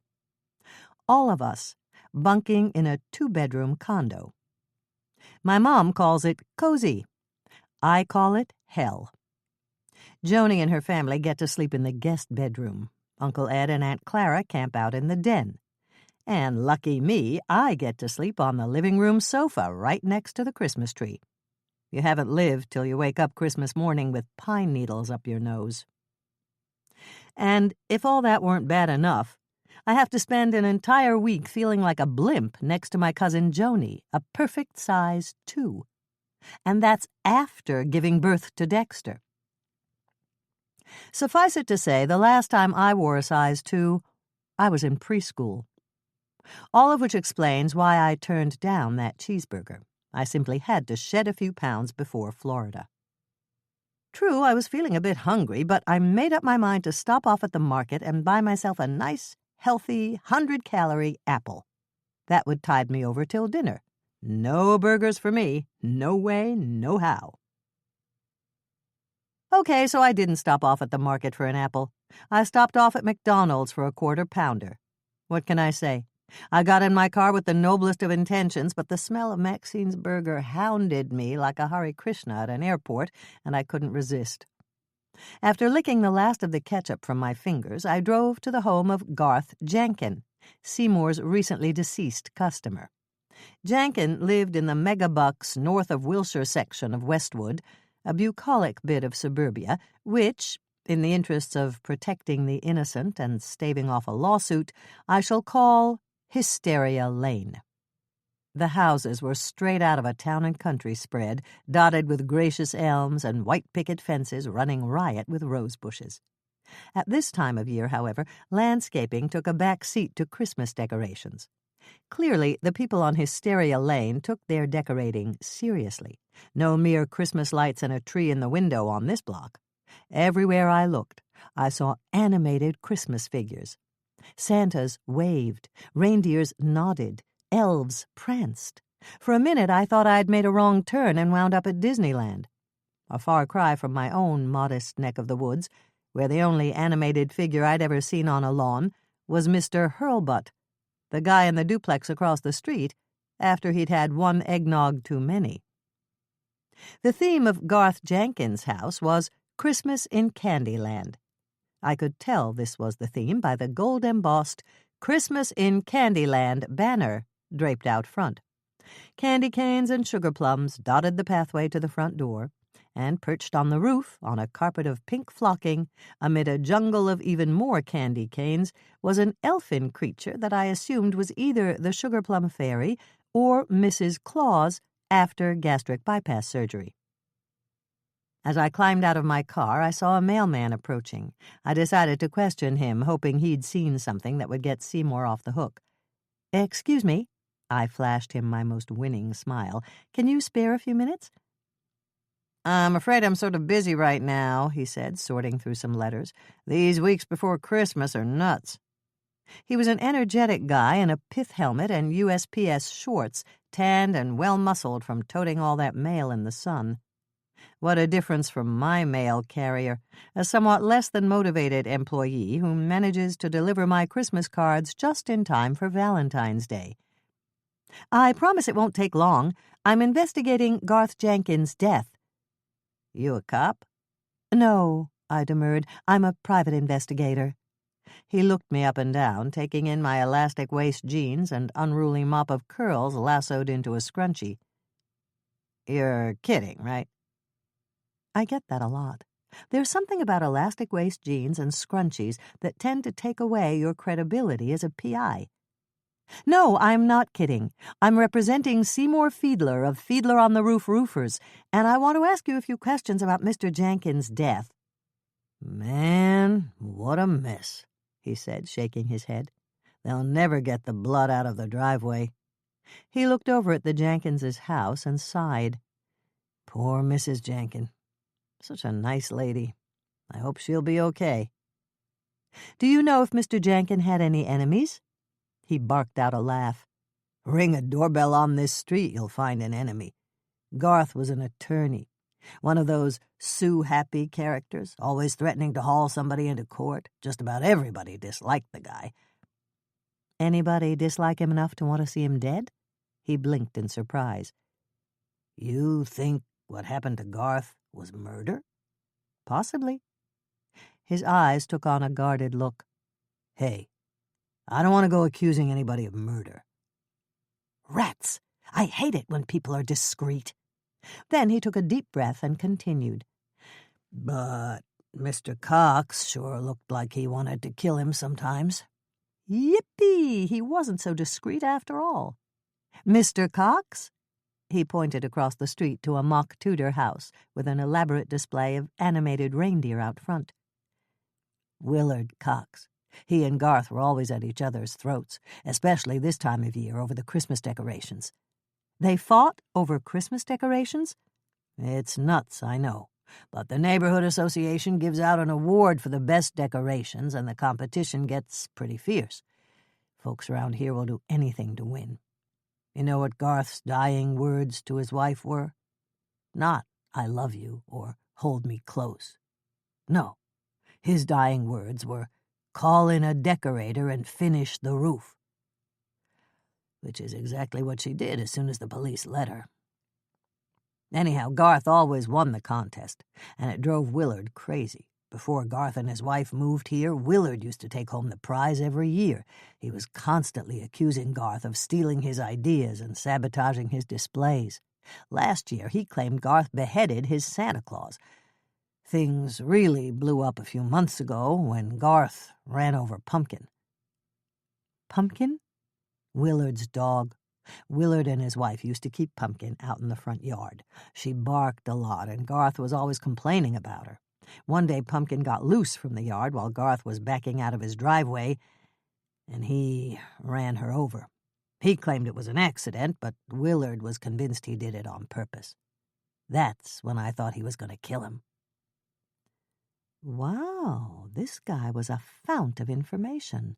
Wolf Blitzer with a mailbag. But the fount was about to run dry. "Hey," he said, checking his watch, "I've really got to go now." "Just one more question," I trotted after him as he started up the street. "You ever see anybody up on the roof in the days before Mr. Jenkin's death?" "Nope. Nobody but the roofers." Sad to say, it was an answer I was to hear over and over again in the days to come. I thanked him for his time and headed back to Candyland to speak with the bereaved widow. Kathy Jenkin was a real-life version of the sugar plum fairy on her roof, a delicate blonde with porcelain cheeks and enormous blue eyes. She came to the door in a pastel-pink sweatsuit the same color as the flocking on her roof, her platinum hair caught up in a wispy ponytail. I gazed at her enviously. Sure, her husband had just died. But on the plus side, the woman actually managed to look skinny in a pink sweatsuit. If I dared to wrap my body in pink velour, I'd bear an unsettling resemblance to the Michelin Man. "Mrs. Jenkin?" I asked, trying to figure out if her ashen pallor was a result of grief or sunblock. "Yes," she said, blinking out into the bright sunshine. "Can I help you?" Something told me she might not want to talk to me if she knew I was a private eye, not when she was in the midst of suing my client for several $1 million, so I'd decided to try another tactic. "I'd like to speak with you about your husband's unfortunate demise," I said in my most professional voice. "I'm an insurance investigator with Century National." I flashed her my auto insurance card, which I'd cleverly had laminated on my way to McDonald's. It's amazing how laminating things makes them look official. "You representing Seymour Fiedler?" she asked. "Yes, I am." Doubt clouded her baby blues. I don't know if I should be talking with you, what with the lawsuit and all. I'm afraid you have to, Mrs. Jenkin. California state law. Plaintiff in a wrongful death suit must give a deposition to the defendant's insurance representative. A law I'd just made up on the spot. But she didn't know that.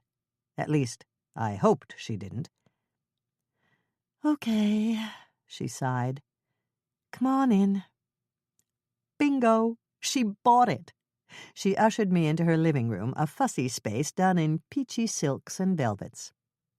Above the fireplace was a framed portrait of Kathy and a fleshy man with dark, slicked-back hair, a feral grin, and a predatory gleam in his eyes that even the artist couldn't quite camouflage.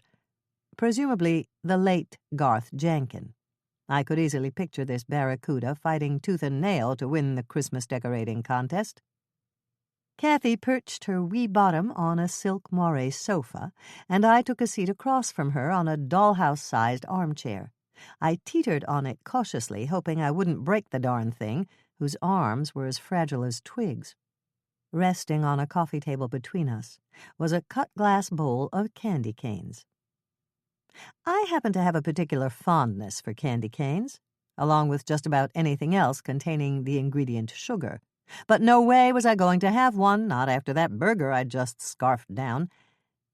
Help yourself, Kathy said, gesturing to the bowl. Somehow I managed to say no. Garth loved those things. At the mention of her husband's name, her eyes misted over with tears. I always told him they'd ruin his teeth, but he couldn't resist. Just one, he used to say. It's not going to kill me. Oh, God, she moaned. If only he hadn't gone up on that roof. Suddenly the mist in her eyes became a downpour, and she was crying her heart out. Now, I happen to be a world-class cynic, but it was hard to believe the sobs racking her body were an act.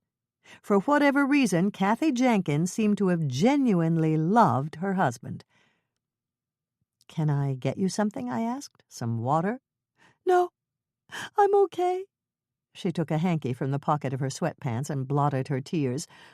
"I've been like a faucet ever since the accident. So," she said, forcing a smile, "how can I help you?" I took a deep breath and began my spiel, choosing my words carefully. She seemed awfully fragile, and I didn't want to start her crying again. "We at Century National are very sorry for your loss, Mrs. Jenkin, but we don't believe our client is responsible for your husband's death. Mr. Fiedler insists every shingle was firmly nailed down when he completed the job." "They certainly weren't nailed down when Garth fell." "Actually, there's a distinct possibility your husband's death was not an accident." "What?" Her eyes widened in surprise. "Can you think of anyone on the block who might have wanted to see him dead?" "No, of course not. True, Garth had his differences with some of the neighbors. He could seem tough on the outside, but he was a pussycat underneath. You just had to know how to handle him." Something told me handling him involved lots of fishnet stockings and peekaboo lingerie. "But I can't believe anybody wanted him dead." "Not even Mr. Cox? I was talking to your mailman just now, and he said there was quite a bit of animosity between the two of them." "Willard Cox is certifiably insane." Her porcelain cheeks flushed pink with anger. "Last year, he accused my husband of beheading his Santa Claus. Did you ever hear of anything so ridiculous? The head probably fell off in the wind. The year before that, he said Garth stole the nose off his Rudolph. He was just jealous because Garth kept beating him in the decorating contest.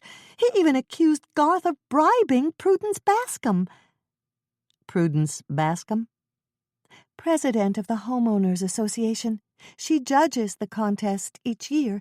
Garth didn't have to bribe her. Garth won because his decorations were the best."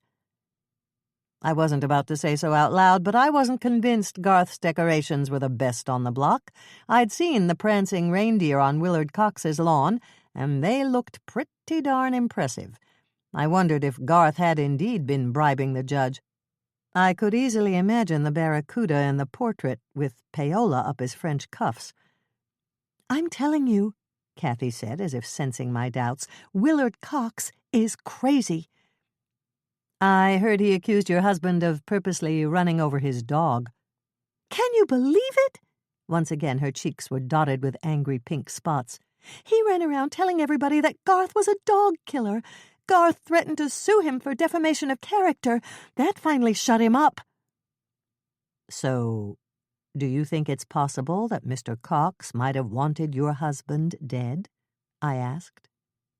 She chewed on her pinky and gave it some thought. "I hadn't really considered it before, but I suppose so." "And are you certain nobody else on the block might have wanted him, gone?" "No. Nobody on this street is as crazy as Willard. The man is nutty as a fruitcake." She was wrong about that. It turned out that Willard Cox had some stiff competition in the nutty-as-a-fruitcake department, as I would, much to my regret, soon discover.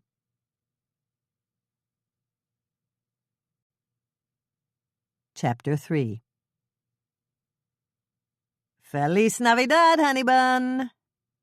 Candy Tobolowsky, my best friend and constant dinner companion, raised her margarita in a toast. We were seated across from each other in our favorite Mexican restaurant, Paco's Tacos, a colorful joint famous for their yummy margaritas and burritos the size of silo missiles.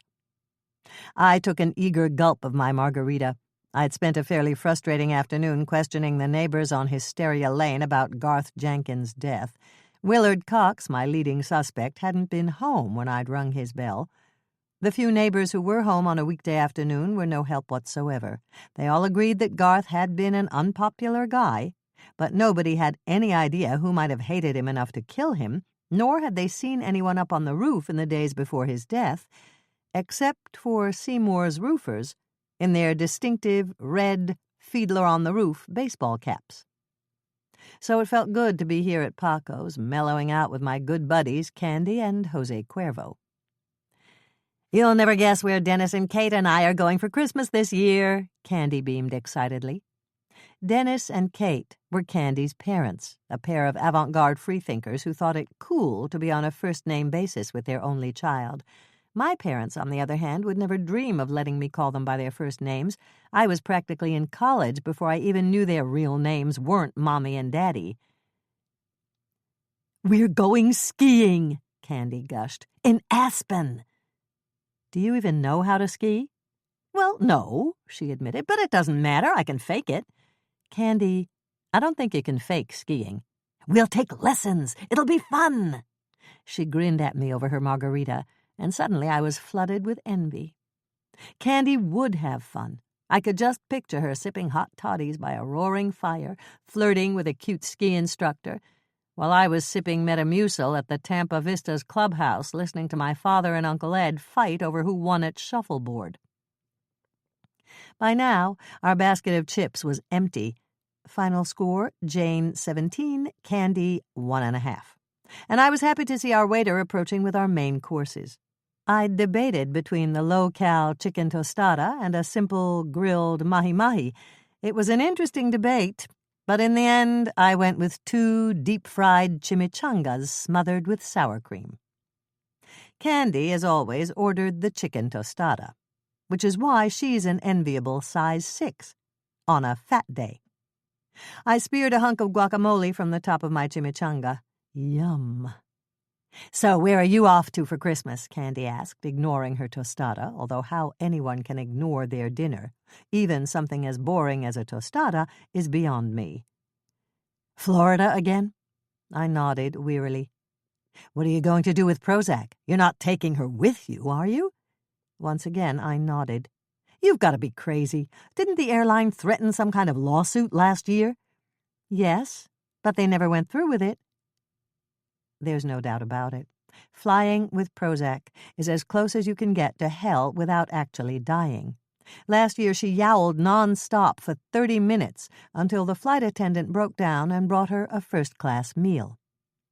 She invariably manages to escape from her carrier and makes a beeline down the aisle for the one person on board violently allergic to cats. Last Christmas, Prozac's victim was not only allergic but terrified of cats and ran headlong into an oncoming beverage cart, knocking a carafe of very bad coffee into the lap of a nearby passenger, hence the threatened lawsuit. "I still don't see why you can't leave her home and have someone come in and feed her," Candy said. "Last time I tried that, I came back to find kitty pee on every pillow in my apartment. I was lucky I still had an apartment." "Can't you leave her in a kennel?" "I'm still paying off the medical bills from the last place she stayed.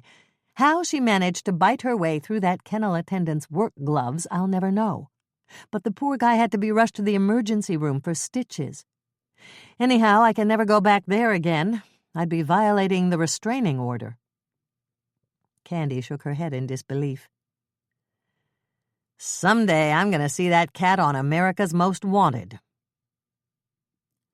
We plowed through our meals. Well, I plowed. Candy plucked. And as Candy chattered about her nifty new ski togs and the chalet she and her parents had rented, I couldn't help but feel sorry for myself. For once, I'd like to spend Christmas with my parents, just the three of us. A nice, quiet Christmas, sleeping in the guest room, free from invidious comparisons to my bikini-clad cousin, Joni. Oh well, I couldn't let myself wallow in self-pity, so I did what I always do when I'm feeling sorry for myself. I took a deep breath, squared my shoulders, and ordered dessert. I woke up the next morning still in a funk about my trip to Florida. As I lay in bed, I thought of Candy enjoying an elegant candlelit dinner with her parents, while I sat watching Uncle Ed pick Christmas turkey from his teeth with a matchstick. But there was nothing I could do about it. Like it or not, I was stuck at Tampa Vistas for the holidays. Hauling myself out of bed, I shoved all thoughts of Florida to that dusty corner of my mind reserved for unpaid bills and tax estimates.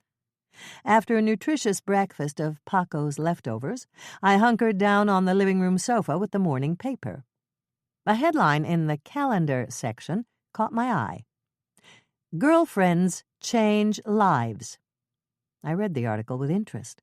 It was about a volunteer organization called L.A. Girlfriends, founded by a nun named Sister Mary Agnes, where women volunteered to become mentors to motherless girls. It was a touching story, filled with heartwarming tales of women like me who'd managed to make a difference in the life of a young girl. And suddenly, I felt ashamed. Big time. I bet Sister Mary Agnes wasn't sitting around feeling sorry for herself. No, Sister Mary Agnes was out there doing good in the world. It was high time I forgot my petty discontents and did something noble with my life. "I'm so ashamed of myself," I said to Prozac, who was curled up next to me on the sofa. "You should be. You haven't scratched my back for a whole 6 minutes. But that's all going to change. I'm going to forget about my trivial cares and do something worthwhile." "You mean like getting me my own TV?" "I'm going to make a difference in the world. I'd like flat screen if possible." Wasting no time, I called the offices of L.A. Girlfriends and made an appointment to see them that morning. I'd zip over there on my way to Hysteria Lane.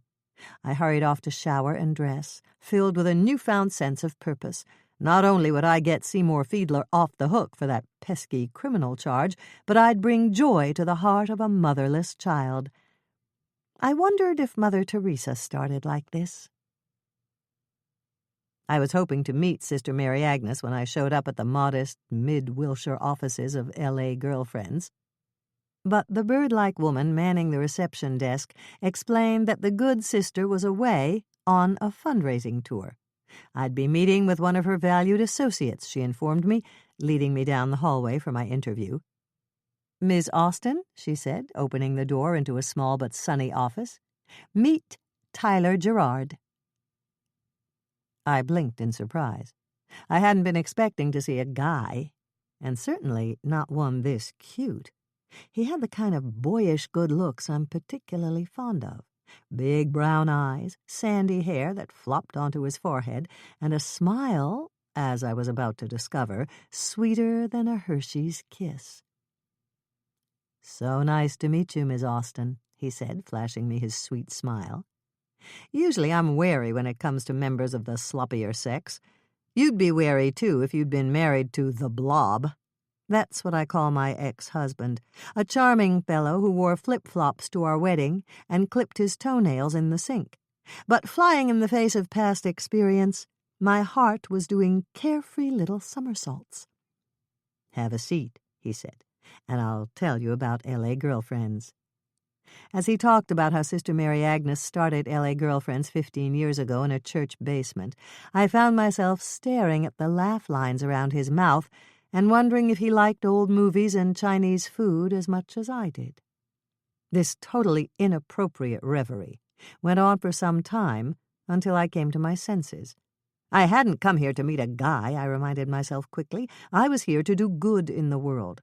I quickly banished all romantic thoughts from my mind and forced myself to focus.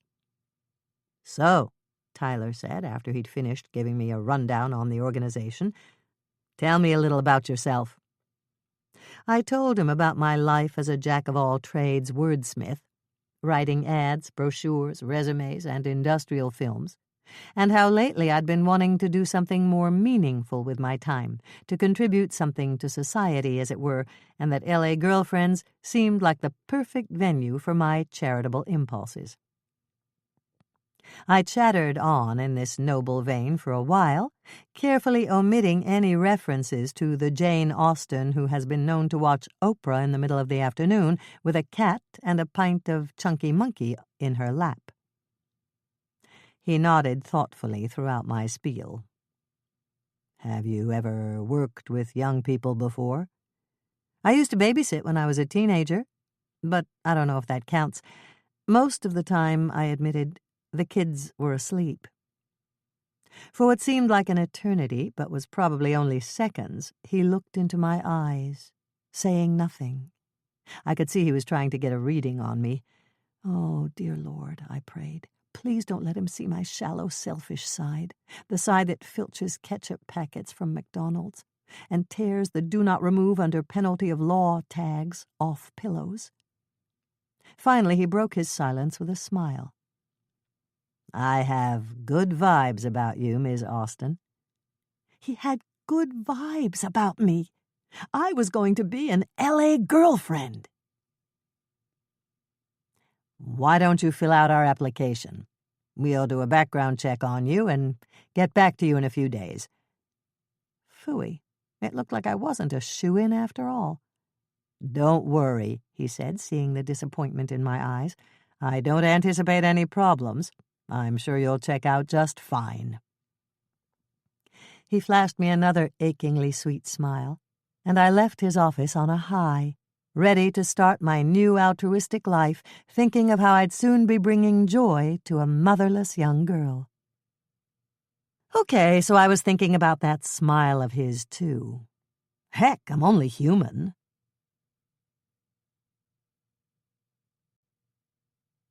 Chapter 4. This time the Coxes were home when I rang their bell. Willard's wife, Ethel, came to the door, a short, rosy-cheeked woman in an old-fashioned house dress and apron, her hair a cap of tightly permed gray curls. "Can I help you?" she asked, wiping her hands on her apron.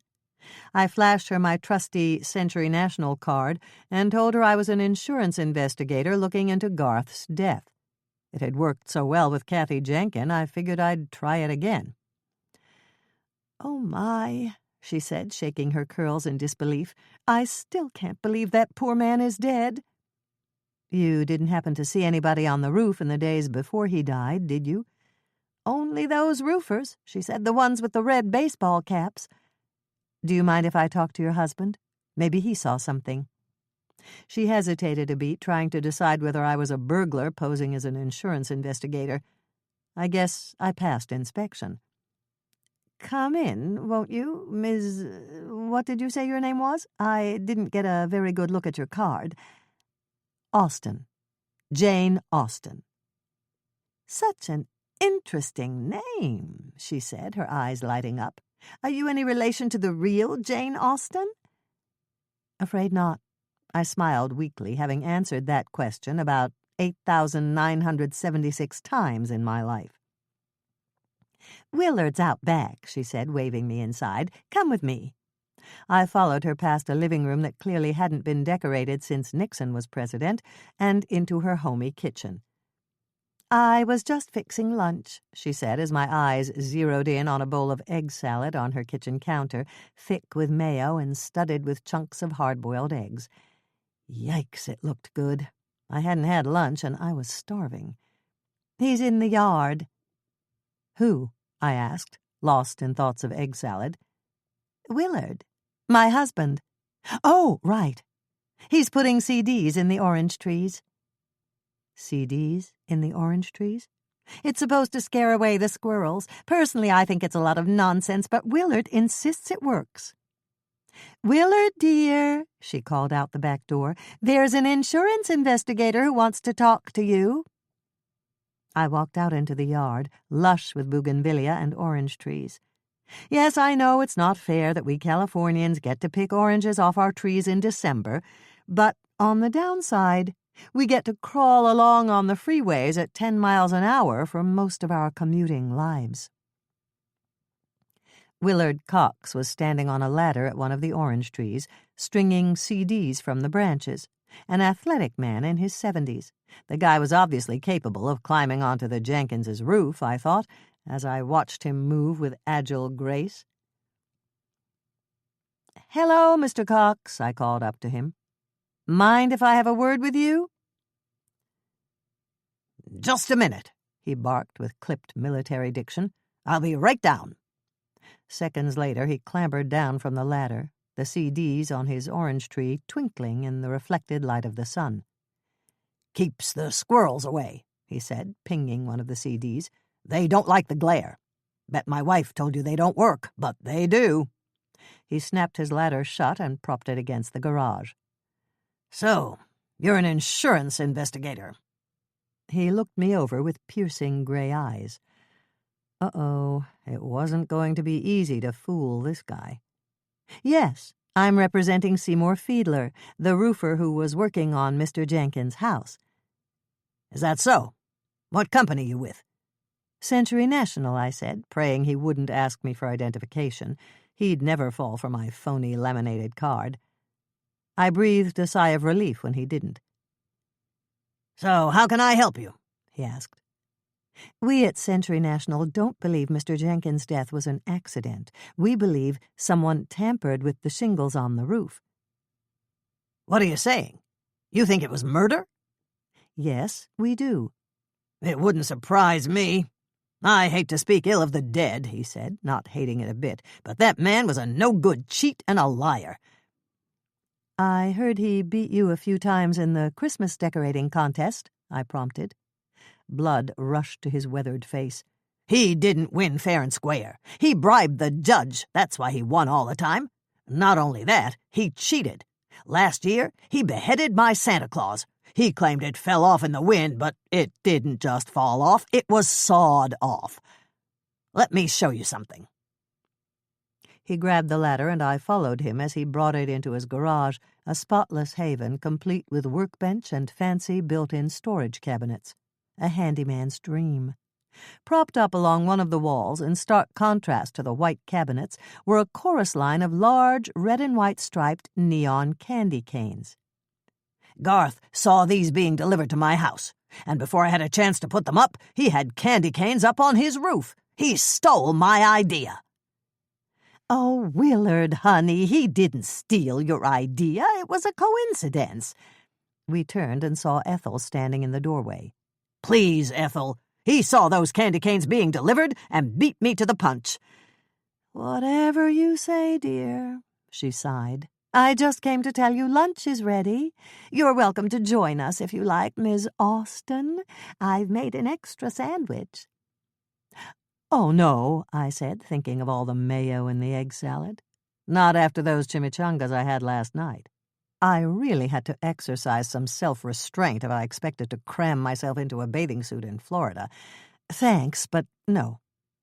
2 minutes later, I was sitting across from Willard and Ethel at their vinyl-topped kitchen table, tucking into one of Ethel's heavenly egg salad sandwiches. What can I say? I'm impossible. When I finally came up for air, I resumed questioning the Coxes. Do you have any idea who might have wanted to see Garth dead? Me, for starters, said Willard. Ethel put down her sandwich, horrified. Willard, how can you say such a thing? He killed Pumpkin, didn't he? It was an accident, Willard, a tragic accident. I simply can't believe Garth would run over a helpless little poodle on purpose. Well, I can. At that moment there was so much hate in his eyes I thought he really might be the one who sabotaged the roof. I can't pretend I'm sorry he's dead, he said, as if reading my thoughts, but I didn't do it. Anybody else on the block dislike him enough to want to see him dead? I asked. There's Mrs. Garrison next door, Willard said. She hated his guts ever since he reported her to the city for illegally removing a tree from the front of her house. She had to pay a big fine, and she was furious. You think she might have loosened those tiles on the roof?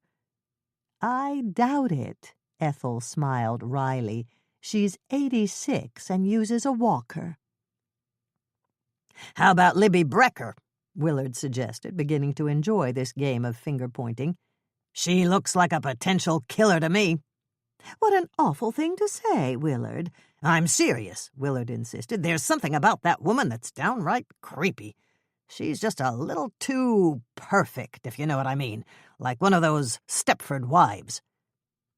Just because she takes pride in her house doesn't make her a Stepford wife. Ethel rolled her eyes, exasperated. I haven't felt right about Libby since the day she moved in, Willard said, ignoring his wife's objections. They say she's a widow. I'd like to know what happened to her husband. I'm sure he died of perfectly natural causes, Ethel said, taking a dainty bite of a gherkin pickle. That's the trouble with you, Ethel. You're too trusting. You believe any cock-and-bull story someone hands you. What was Libby Brecker's relationship like with Mr. Jenkin? I asked, steering the conversation away from Ethel Cox's personality flaws and back to the murder. Hated him, said Willard. I'm afraid she did, Ethel conceded. She accused Garth of poisoning her roses. Those roses of hers were her pride and joy. Why would Mr. Jenkin want to poison her roses? Libby claims Garth was getting even with her for calling the police when one of his parties got too loud. Which house is Libby's? I asked, eager to question this promising suspect. It's the 2-story Spanish across the street, Willard said, with the Swarovski Rudolph on the lawn out front. The Swarovski Rudolph? Rudolph the reindeer's nose is a Swarovski crystal, Ethel said. Lord only knows how much it cost. I tell you, Willard said, wagging his gherkin at me, there's something strange about that woman. I thanked the Coxes for their time and their egg salad and headed back outside, contemplating the nature of life on Hysteria Lane. Who would have thought there'd be so much hostility lurking beneath the surface of this picture-perfect block? It made the Middle East look like a picnic in the Amish country. I was in the middle of a war zone, all right. Trouble was, I didn't know the good guys from the bad. The nose on Libby Brecker's Rudolph was indeed a red crystal. In all probability, a genuine Swarovski. I found Libby on her lawn, spritzing it with Windex. She was a plump woman with bright brown eyes and hair so glossy I could practically see my face in it. Once again posing as an insurance investigator, I flashed her my Century National card and explained that I was looking into Garth's death on Seymour's behalf. If it's all right with you, I'd like to ask you a few questions. Go ahead, she chirped. Ask away. By now she was down on her knees, buffing the runners on an elaborate wooden sleigh that was probably once owned by Currier and Ives. I asked her if she'd seen anyone on the roof in the days before Garth's death, and, like everybody else I'd spoken with, she gave me the same disappointing answer. Just the roofers, who incidentally seemed to be doing an excellent job. I was thinking of using them myself, but after what happened to Garth, that's not going to happen." Poor Seymour. I was certain most people would react the way Libby had. If word of Garth's death got around, his business would be ruined. "Of course, Garth was foolish to go up on the roof in the first place," she said. "You really need to hire a professional for that. I always do. But then I'm acrophobic. Dreadful fear of heights," she added, in case my vocabulary didn't extend beyond 3-syllable words. "I get dizzy in high heels." Translation: If you're hinting at foul play, sweetie, don't even think of trying to pin this on me. Are you sure you didn't see anyone else up on the roof other than the roofers? "Oh, my gosh!" she cried, hitting her forehead with the palm of her hand. "I just remembered." At last, a lead. "My cookies," she said. "I've got cookies in the oven." So much for leads. "Come on inside and we'll talk there." I followed her into her house, past a border of newly planted rose bushes, little stubs with the nursery tags still on them, probably replacements for the ones that had been poisoned. "Take your shoes off," Libby instructed, kicking hers off. "I just waxed and buffed the floors, and I don't want to trek in any mud." We put our shoes on something Libby called her mud rug, an area rug so pristine it was hard to imagine it had ever been sullied by a speck of actual mud. "I'll be right back," she trilled. "Make yourself comfortable in the living room." She pointed to a room off the foyer and then scurried to the back of the house. I made my way through an arched entranceway to the living room.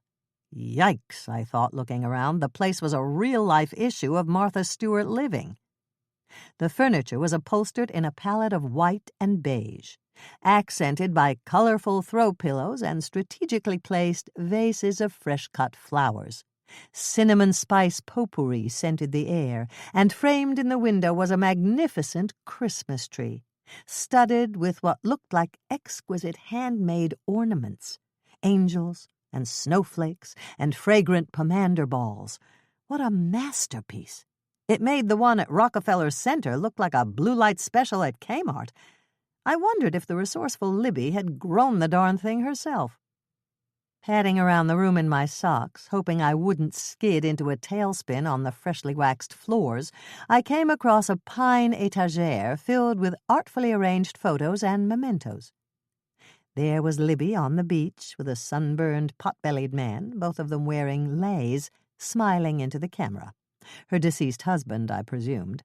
There were several pictures of twin boys at various stages in their lives, from diaper days to high school graduation. But what caught my attention was a framed newspaper photo of Libby grinning at the camera, clutching a trophy.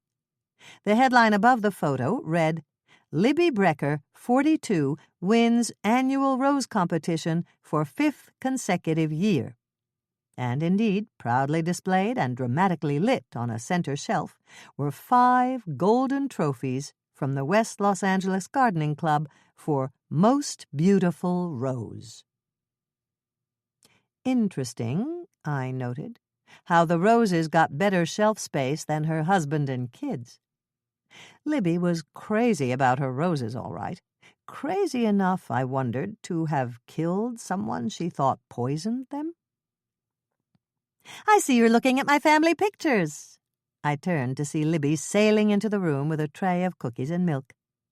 "The twins just went off to college this year," she said, putting the tray down on a gleaming pine coffee table. "Golly, I've missed them. Empty nest syndrome, you know." Why did I get the feeling she was secretly relieved not to have to worry about the twins tracking mud onto her floors? "I brought us some cookies." She waved me over to the matching white sofas that fronted the fireplace, and I sat across from her, sinking into a luxurious down cushion. "Have one," she offered. "They're chocolate chip." As if I didn't know. I can smell a chocolate chip cookie baking in Pomona, and these looked particularly scrumptious, studded with chunks of chocolate and walnuts. Of course, I couldn't possibly allow myself to have a cookie, not after the brownie I'd just had at Willard and Ethel's. Okay, so I had a brownie at Willard and Ethel's. Okay, 2 brownies. Oh, don't go shaking your head like that. I'd like to see what you're eating right now. The last thing I needed was another calorie clinging to my thighs. But I couldn't say no, could I? Not after all the trouble she'd gone to put them on a tray and bring them out to me. No, under the circumstances, the only polite thing to do was eat a cookie. But just one, that was all. "Thanks," I said, grabbing one. "They look scrumptious." "They are," she said with a confident nod. I took a bite. I thought I'd died and gone to cookie heaven. With great effort, I forced myself to resume my questioning. "So, do you know anyone on the block who might have wanted to see Garth dead?" "Of course not," Libby exclaimed, plucking an errant cookie crumb from her lap. "He wasn't a very popular man, but nobody actually wanted him dead." "Nobody?" I asked, suppressing the urge to reach for another cookie. "Are you sure there wasn't anybody who had it in for Garth?" "Well, maybe Willard Cox," she conceded. "He and Garth fought like cats and dogs, but I doubt Willard actually climbed up on Garth's roof and jimmied the shingles, if that's what you're getting at." "Speaking of Mr. Cox," I said, grateful for the opening she'd just given me, "he happened to mention an altercation you had with Garth." "Me?" A brief blip of annoyance flashed across her face. "Yes. He said you accused Mr. Jenkin of poisoning your roses." "Willard said that? How absurd!" She laughed a tinkly laugh about as genuine as Maxine Fiedler's hair color. "I never accused Garth of any such thing." "I heard the same thing from a few other people," I lied, trying to rattle her. But she was a cool customer. "Golly, no," she smiled serenely. "Garth and I had a perfectly cordial relationship. I pride myself in bringing out the best in even the most difficult people." "So you don't think he poisoned your roses?" "Not at all," she cooed. "Roses get sick and die all the time. I'm sure Garth had nothing to do with mine dying, and if Willard Cox or anyone else said anything to the contrary, they're sadly mistaken." "Gracious!" she said, jumping up from the sofa. "Look at the time." "If I don't get started refinishing the twins' bedroom shutters, they'll never get done in time for Christmas break." Her lips were smiling, but her eyes had turned to steel. My audience with Libby had clearly come to a close. I retrieved my shoes from her mud rug, and as I did, I was gratified to see a defiant pink dust bunny clinging to the baseboard of her floor. Somehow the little devil had managed to escape annihilation during Libby's recent waxing and buffing fest. More power to you, little dust bunny, I thought, as I put on my shoes. I thanked Libby for her time and headed back out to my Corolla. I wasn't buying her Little Miss Sunshine act, not for a minute. I'd bet my bottom Pop-Tart her relations with Garth had been about as cordial as a Ku Klux Klan reception for Martin Luther King. No, Libby Brecker had been lying through her perfectly whitened teeth. Now, all I had to do was prove it.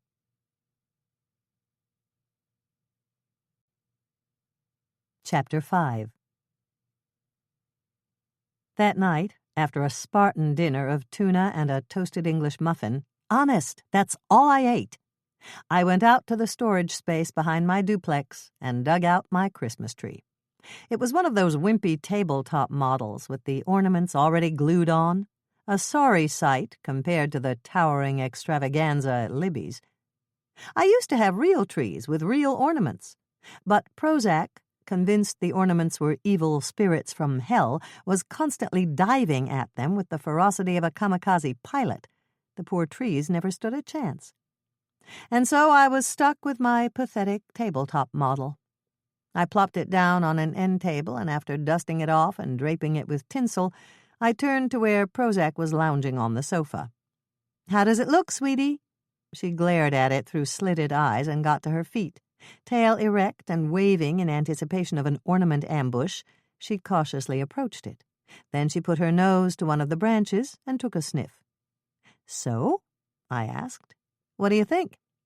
She sniffed under the tree, then turned to me. What? No presents? Then, having decided the tree was free of lurking enemies, she curled up and went to sleep. Minutes later, I settled down next to her on the sofa with a cup of cocoa and a stack of Christmas cards. I'd long since conceded defeat to Prozac in the photo card skirmish, and had picked up some cards with an old-fashioned drawing of Santa on the cover. I got out my address book and began my task. I tried to think of heartfelt, personalized messages in 25 words or less, but I couldn't concentrate. Ever since I'd left Libby's house that afternoon, I'd had the nagging feeling I'd seen something significant there, an elusive something I couldn't quite put my finger on. Now I drummed my pen against my teeth, trying to remember exactly what it was. Images began flitting through my brain. The Swarovski Rudolph, the family photos, the newspaper clipping, the trophies, the handmade Christmas angels, the mud rug, the defiant pink dust bunny. And that's when it hit me. It wasn't a dust bunny I'd seen clinging to Libby's baseboard. It was a piece of flocking. Pink flocking. Just like the pink flocking I'd seen on Garth's Candyland roof. True, Libby could have been working on a project of her own that involved pink flocking. The woman was probably working on more projects than the NASA space team. Nevertheless, I couldn't help wondering if she'd picked up that piece of pink fluff while jimmying the shingles on Garth Jenkins' roof. Yes, folks, it's very possible that Libby Brecker's latest project had been attempted homicide. Armed with my dust bunny discovery, I paid a visit to the cop in charge of the Jenkins case, Lieutenant Frank DiMartelli. DiMartelli worked out of the West Los Angeles precinct, a concrete bunker of a building in a none-too-glamorous part of town. I spent a good 20 minutes on a wooden bench exchanging pleasantries with a 6-foot-4-inch transvestite named Cheyenne before the good lieutenant ushered me to his desk. A laconic guy with droopy bloodhound eyes, DiMartelli nodded absently as I told him of my suspicions, all the while fiddling with a chocolate Santa on his desk. Occasionally he picked up a yellow legal pad and jotted down a note, but I had the sneaky suspicion he was working on his Christmas list. "In other words," he said when I was through, "you're accusing Libby Brecker of murder because you saw a dust bunny on her baseboard." "It wasn't a dust bunny. It was a piece of flocking." "Are you sure it was flocking?" "Of course I'm sure." He shot me a penetrating look from beneath his droopy lids. "Pretty sure, anyway," I hedged. "We'll check into it," he said, "when hell freezes over." Okay, so he didn't say the part about hell freezing over, but I knew that's what he was thinking. Clearly, he'd written me off as an interfering nutcase. "Well, thanks for your time," I said, not feeling the least bit grateful. "And bon appetit," I added with a nod to the chocolate Santa. Then I got up and headed out the door. I glanced back just in time to see him wad up the notes he'd just taken and toss them in the trash. All in all, not a terribly satisfying meeting. There was, however, some good news to report that week. I'd just come home from my fruitless visit to Lieutenant DiMartelli and was stretched out on my sofa trying to dredge up the energy to tackle my Christmas cards. I'd abandoned my original plan to write heartfelt personal messages, settling for the slightly less imaginative XOXOXO Jane. But now, even X's and O's seemed like a lot of work, and I was lying there staring at the ceiling when the phone rang. After fishing it out from between two sofa cushions, I heard a soft male voice come on the line. "Jane, it's Tyler Gerard." "Oh, my gosh, the sweetie from L.A. Girlfriends." I bolted up, suddenly rejuvenated. "Congratulations, Jane. You're now officially an L.A. girlfriend."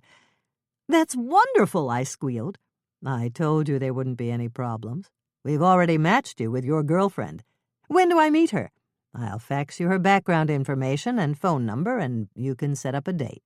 "I can't wait," I said, eager to start my life of selfless giving. I'll also send along a copy of our girlfriend's guidelines. Some rules and regulations you need to follow. Nothing major. Suggested venues for your dates, stuff like that. How can I ever thank you for giving me this marvelous opportunity? No need to thank us, Jane. We're happy to have you on board. Oh, and while I've got you on the phone, there's something else I'd like to ask you. No, I'm not married, and yes, I'd love to go out with you. But he was not, alas, about to ask me out on a date. You mentioned at our meeting that you're a writer. Yes, I am. It so happens we've been looking for someone to write press releases for us. Have you ever done any PR? Okay, so it wasn't a date, but it was the next best thing. A potential job. Always a welcome prospect at Casa Austin. Oh, yes, I assured him. I've done lots of PR. Why, just last year I won an award for a promotional campaign I wrote. Really? Who was your client? Drat. I was hoping he wouldn't ask me this. Toilet Masters Plumbers. Not exactly the Fortune 500 image I was hoping to impart. And what were you promoting? Phooey. I was hoping to avoid this one, too. A new product of theirs called Big John. Big John? A large-sized commode for large-sized people. Really? And you won an award for that? Yes, I said with as much dignity as I could muster. The Golden Plunger Award from the Los Angeles Plumbers Association. Miraculously, he did not burst out into gales of derisive laughter. On the contrary, much to my amazement, the next words out of his mouth were, "Do you think you might be interested in doing some work for us?" "Absolutely," I assured him. "Great. I'll introduce you to Sister Mary Agnes at the Christmas party, and you can set up an interview with her." The Christmas party? Yes, every year L.A. Girlfriends has a big Christmas bash. Sounds like fun. I look forward to seeing you there. Was it my imagination, or was there a hint of romance in his voice? Was Tyler possibly angling for an L.A. girlfriend of his own? I hung up in a happy glow. I'd started out to do something charitable, and already I was being rewarded. Not only was there a possible job on my horizon, there might even be a date. With a really nice guy. But the biggest reward, I reminded myself, would be the satisfaction I'd get from making a difference in the life of a motherless girl. Yes, I, Jane Austen, was about to leave the world of the self-involved and become one of life's noble givers.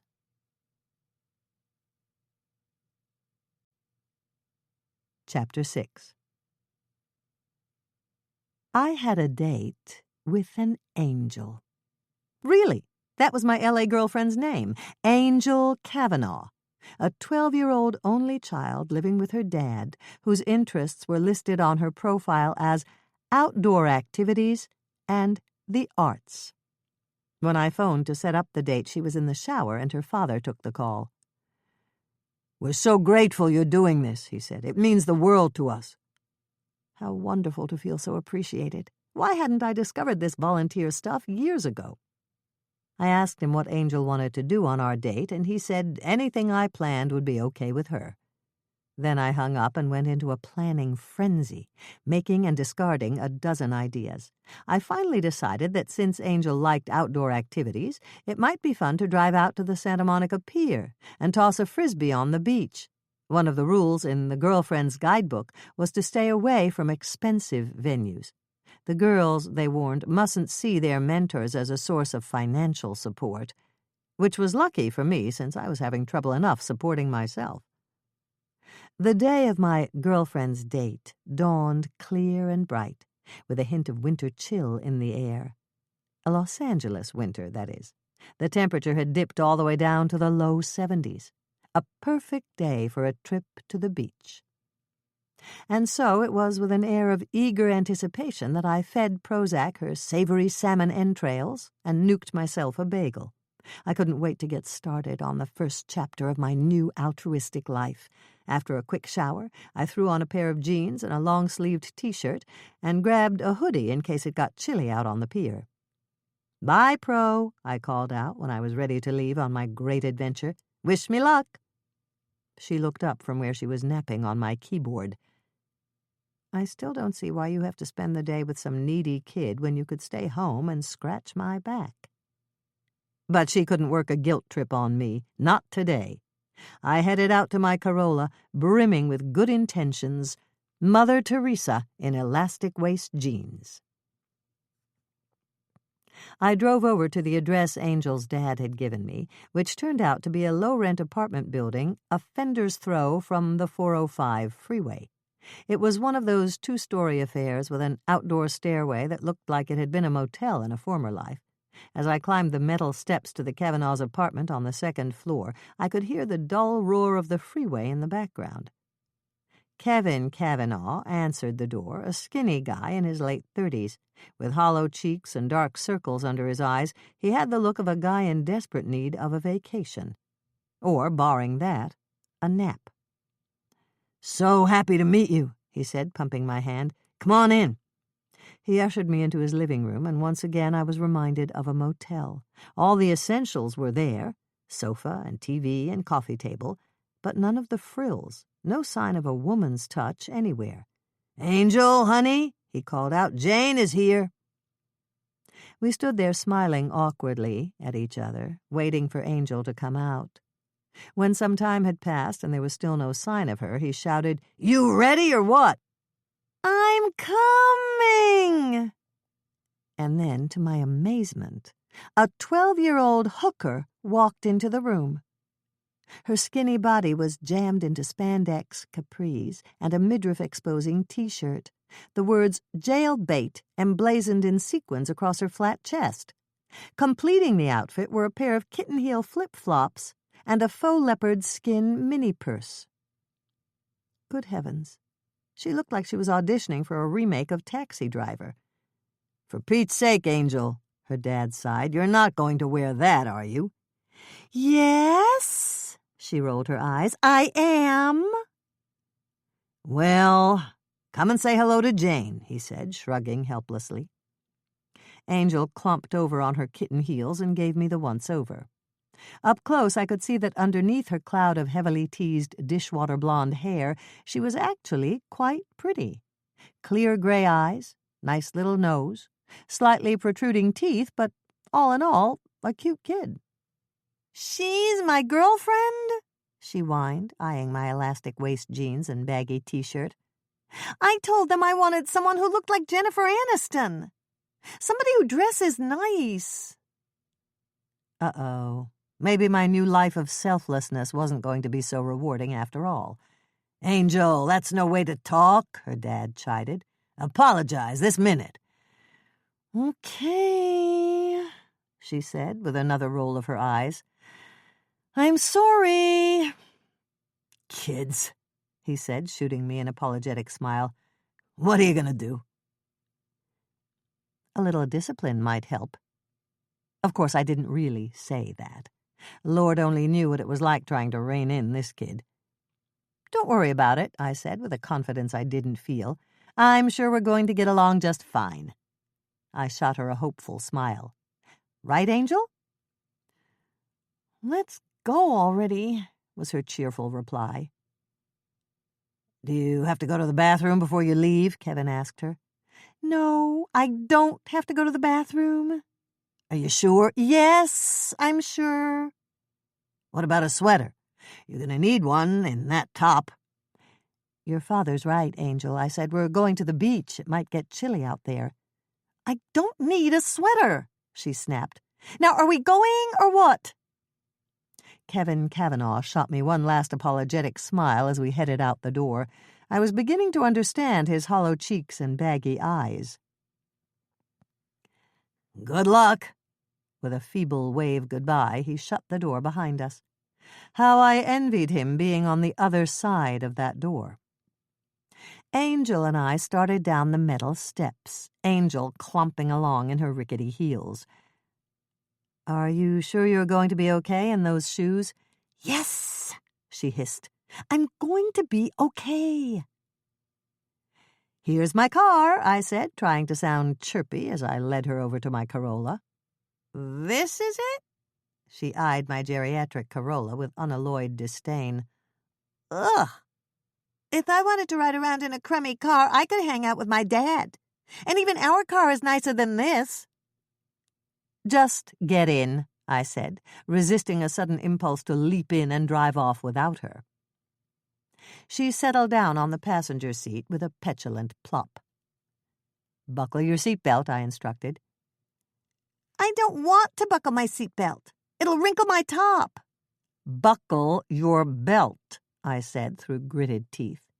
With an exasperated sigh, she buckled the belt and we took off. I don't want to go to the beach, she whined as I swung onto Santa Monica Boulevard and headed out to the ocean. I want to go to the mall. We're not going to the mall. But I hate the beach. I want to go shopping. It said on your profile you liked outdoor activities. I do. I like shopping at outdoor malls. Forget it, Angel. We're not going shopping. But you're my girlfriend. Aren't you supposed to buy me gifts? No, I'm not supposed to buy you gifts. It specifically says so in the girlfriend's guidebook. Oh, fudge. Only that's not the F word she used. I would have never signed up for this stupid girlfriend's thing if I knew there weren't going to be any presents. You're not getting any gifts, and watch your language. We rode the next few minutes in a tense silence, broken finally by Angel announcing, I gotta go to the bathroom. For crying out loud, Angel, your dad told you to go back in the apartment. Well, I didn't. It's too late now, I snarled. Hold it in. Okay. Don't have a snit fit. By now, my knuckles were white on the steering wheel. The enormity of my mistake was beginning to hit me. I no longer felt the least bit like Mother Teresa. No, as I piloted our way, those final blocks out to the pier, I felt like a lion tamer in a cage without a whip and a chair. The Santa Monica Pier juts out into the Pacific, a rustic boardwalk dotted with restaurants and souvenir shops, right next to a small amusement park. The minute I parked the car, Angel sprinted out to use the bathroom at one of the restaurants. I followed her inside and found myself in a tacky seafood joint with fisherman's netting draped on the walls and a giant stuffed swordfish hanging over the bar. As Angel hustled off to the ladies' room, I took a seat on a bar stool and eyed a bottle of Jose Cuervo. You'll be ashamed of me, I know, but I seriously contemplated ordering a margarita at 11 in the morning. But sanity prevailed. Instead, I asked for a glass of water and gulped down a few Tylenol to quell the headache that was now throbbing in my skull. I sat there for a while, waiting for the pills to take effect, and ruing the day I ever saw that story in the paper about L.A. girlfriends. Then I checked my watch and realized that 10 minutes had passed since Angel had gone down the corridor to the ladies' room. That's an awfully long time for a trip to the bathroom. And suddenly, I panicked. Dire scenarios began flashing in my brain. What if she'd run away? What if she slipped out a back door? Or wriggled out a bathroom window? For all I knew, she was turning tricks in the men's room. Oh, Lord, her father would never forgive me. I jumped off the bar stool and raced down the corridor to the ladies' room, or, as it was known in this particular establishment, the Little Mermaid's room. Angel, I shouted, pounding on the door. Are you in there? Yeah, I'm here. My knees buckled with relief. What's taking you so long? I'm coming. A few seconds later, she sauntered out with enough makeup on her face to stock a CoverGirl display. What on earth have you done to your face? My dad doesn't like me to wear makeup, so I wait till I'm out of the apartment to put it on.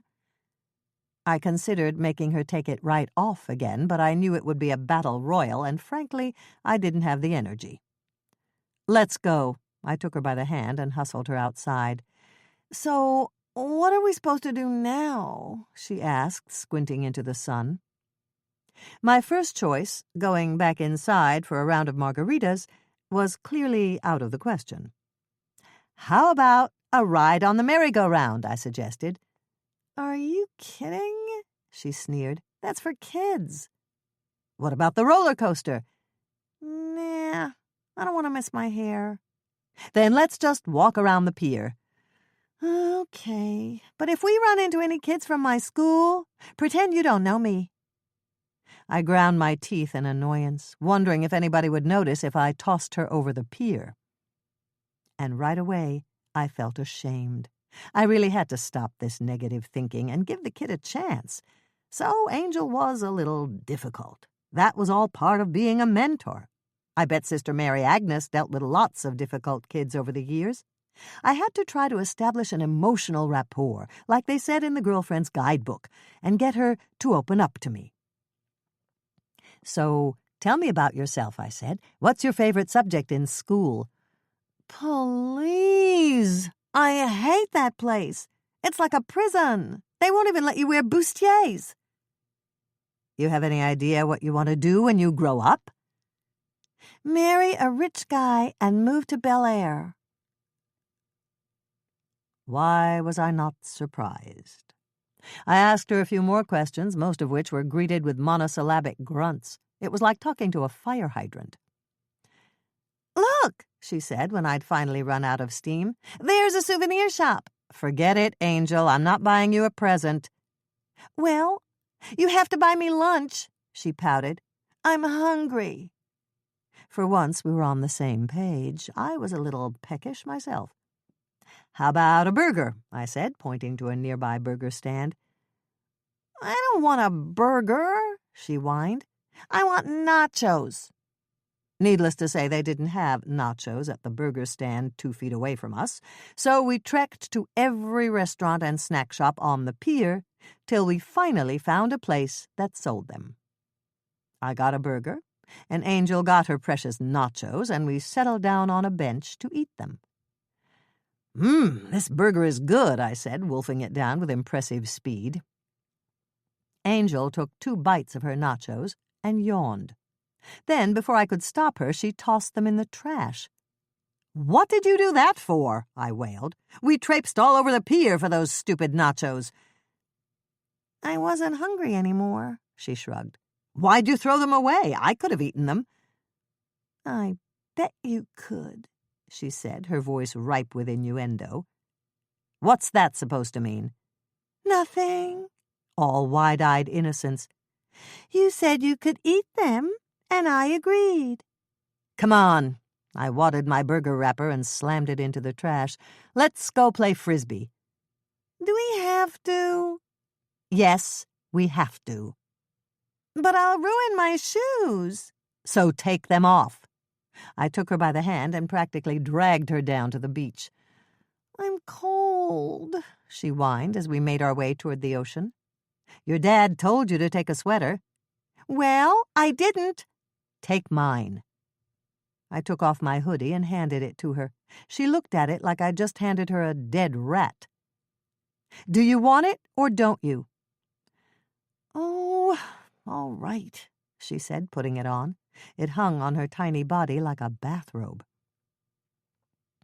I reached in my purse and fished out the Frisbee I'd brought along for our carefree day at the beach. Then I tossed it to her, only to have her gaze at it vacantly as it whizzed by. "Do I have to go get it?" she moaned, staring at where it had landed.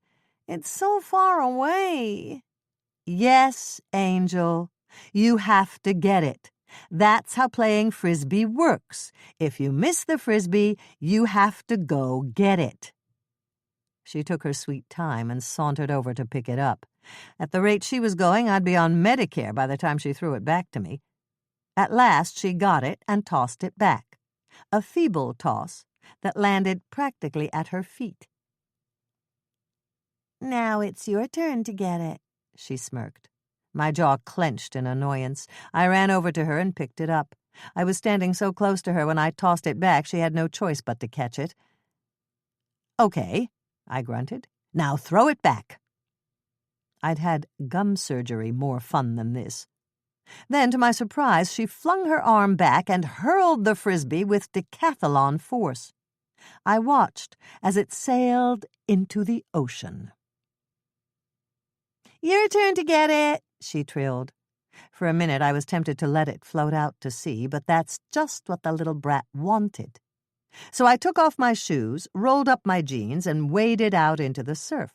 The ocean was rough, and for a minute it looked like the frisbee was a goner, but then I saw it drifting back toward the shoreline. I raced over and snatched it out of the water, holding it aloft in triumph. "So there, you little monster!" I stood at the shoreline, waving the frisbee at Angel and savoring my victory, which was a major mistake. If I hadn't been standing there flapping that damn frisbee, I would have seen the wave that was about to break right behind me. And break it did, with a big, wet thud against my fanny. The next thing I knew, I was sopping wet and dripping with seaweed. I looked over at Angel. For the first time all day, she was smiling. I checked my watch, and to my dismay I saw that we'd been at the beach for little more than an hour. Funny, it felt like decades. I'd planned on spending the whole afternoon with her, but I simply could not face 5 more minutes with this brat. "Come on," I said, yanking her by the elbow. "Time to go home." "Fine with me," she snapped, and we trudged back together in icy silence to my car. I dried myself off as best I could with a mildewy beach towel from the trunk of my car, then sped back to Angel's apartment with my foot on the accelerator, cursing every red light in our path. At last we pulled up in front of her building and got out of the car. "So," she said as we headed to the rickety metal staircase, "you taking me to the L.A. girlfriend's Christmas party?" Was she crazy? Not if my life depended on it. I didn't care how nice Tyler was, or what sort of job Sister Mary Agnes might offer me. Never in a million years was I seeing this spawn from hell again. Probably not. I think I'm going to be out of town on a business trip. Was it my imagination, or did I see a flicker of disappointment in her eyes? "Who cares?" she said with an exaggerated shrug. "I didn't want to go anyway. I bet it's just a bunch of dorks standing around drinking punch." And then, out of nowhere, she started gasping for air. "Angel, what's wrong?" She shook her head, unable to speak, and groped around in her purse. Finally, she found what she was looking for, an inhaler. She clamped her lips around it and began pumping intently. After a few terrifying seconds, she began breathing normally again. "Quit worrying," she said, seeing the fear in my eyes. "It's nothing. Just asthma. I've had it since I was a little kid." She tossed the inhaler back in her purse. "Well, see you around." Then she started up the steps to her apartment, her bony shoulders stiff with pride. As I watched her pathetic leopard-skin purse flap against her hip, I was suddenly overcome with guilt. This poor kid was not only motherless, she had a debilitating illness. What sort of cold-hearted bitch was I to bail out on her after just one hellish date? "Wait a minute," I called out. She stopped in her tracks and turned to look at me. "Yeah? What is it?" "That business trip? I think I may be able to get out of it." "Don't do me any favors. You just feel sorry for me because I've got asthma." "That's not true," I lied. "I really think I can make it." She shot me a skeptical look. "Honest?" By now I was begging. "I really want to go." "Well, okay," she said, clomping back down the steps to my side. "And in case you decide to bring me a gift, here's what I want." She thrust an ad torn from a newspaper into my hand. The kid never gave up, did she? Then she tore up the steps to her apartment and began banging on the door with the relentless drive of a jackhammer. "Pop!" she shrieked. "Open up!" Kevin Cavanaugh opened the door, his face crumpling at the sight of her. "Back so soon?" he called out to me over the roar of the freeway. I pretended I didn't hear him, and with a merry wave dashed off to the sanctuary of my Corolla.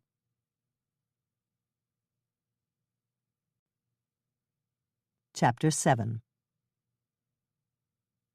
I woke up the next morning, still recuperating from my encounter with Angel Kavanaugh, or as I was now calling her, Rosemary's other baby.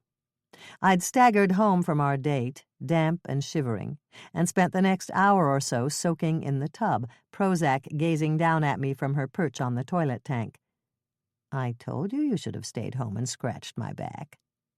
I'd whiled away the rest of the day mindlessly watching sitcom reruns, getting up only to run out for some Chinese takeout. Okay, so I ran out for some Ben & Jerry's too, to reward myself for surviving a whole hour and 46.5 minutes, but who's counting, with Angel. Now, after a restless night, dreaming I was being chased down the Santa Monica Pier by a giant nacho, I lay in bed, gazing up at the ceiling. I thought about bailing out on L.A. girlfriends and leaving Angel to another mentor, preferably one who'd spent some time as a prison warden. But then I remembered how vulnerable she'd looked, gasping at her inhaler, and I knew I had to give her another chance. Somehow, I vowed, prying myself out of bed, I had to make our relationship work. I'd just sloshed some hearty halibut guts into a bowl for Prozac and was standing at the kitchen counter, breakfasting on a cold egg roll, when the phone rang. Seymour Fiedler came on the line, sounding light years more cheerful than the last time we'd spoken. "Good news, Jane. I just talked with my lawyer, and I may be off the hook for Garth Jenkins' death." "That's great, Seymour." "Now the cops think it was premeditated murder. In fact, they just brought somebody in for questioning, a guy named Willard Cox. Apparently they found some incriminating evidence linking him to Garth's death." "What evidence?" "I have no idea. All I know is they're questioning him." "Do you want me to continue my investigation?" "You may as well, just in case they change their minds." I hung up with an uneasy feeling in the pit of my stomach. Some of it was probably indigestion from that egg roll, but mainly I was concerned about Willard. Something in my gut told me he was innocent.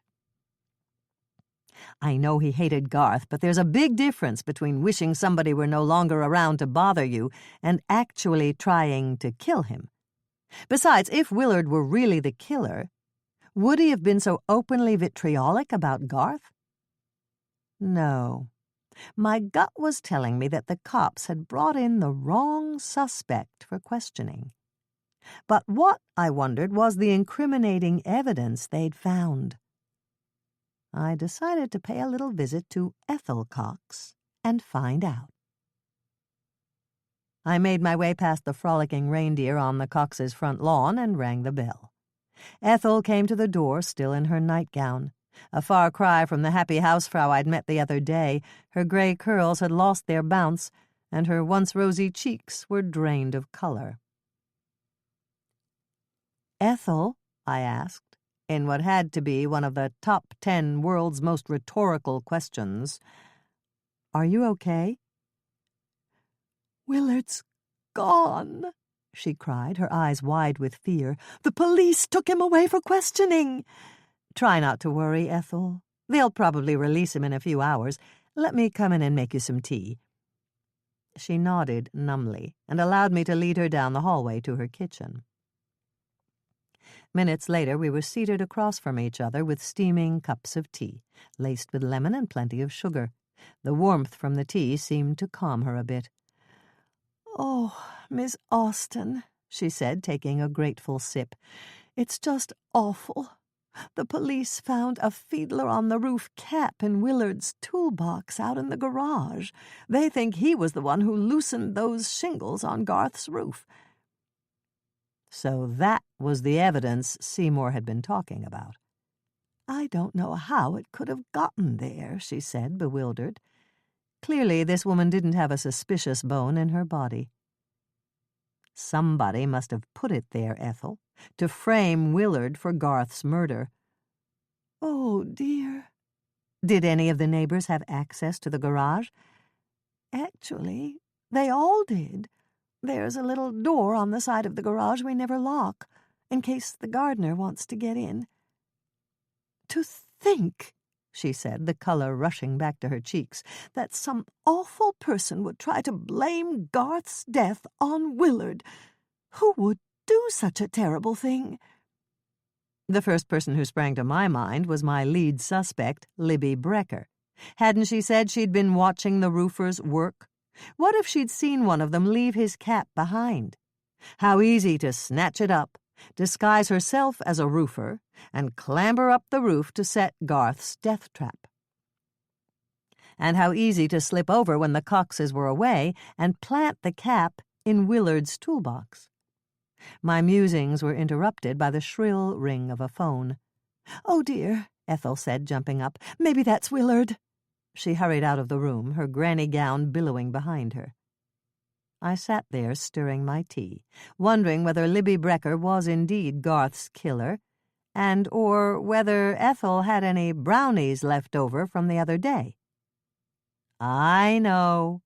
I'm impossible thinking about food at a time like this.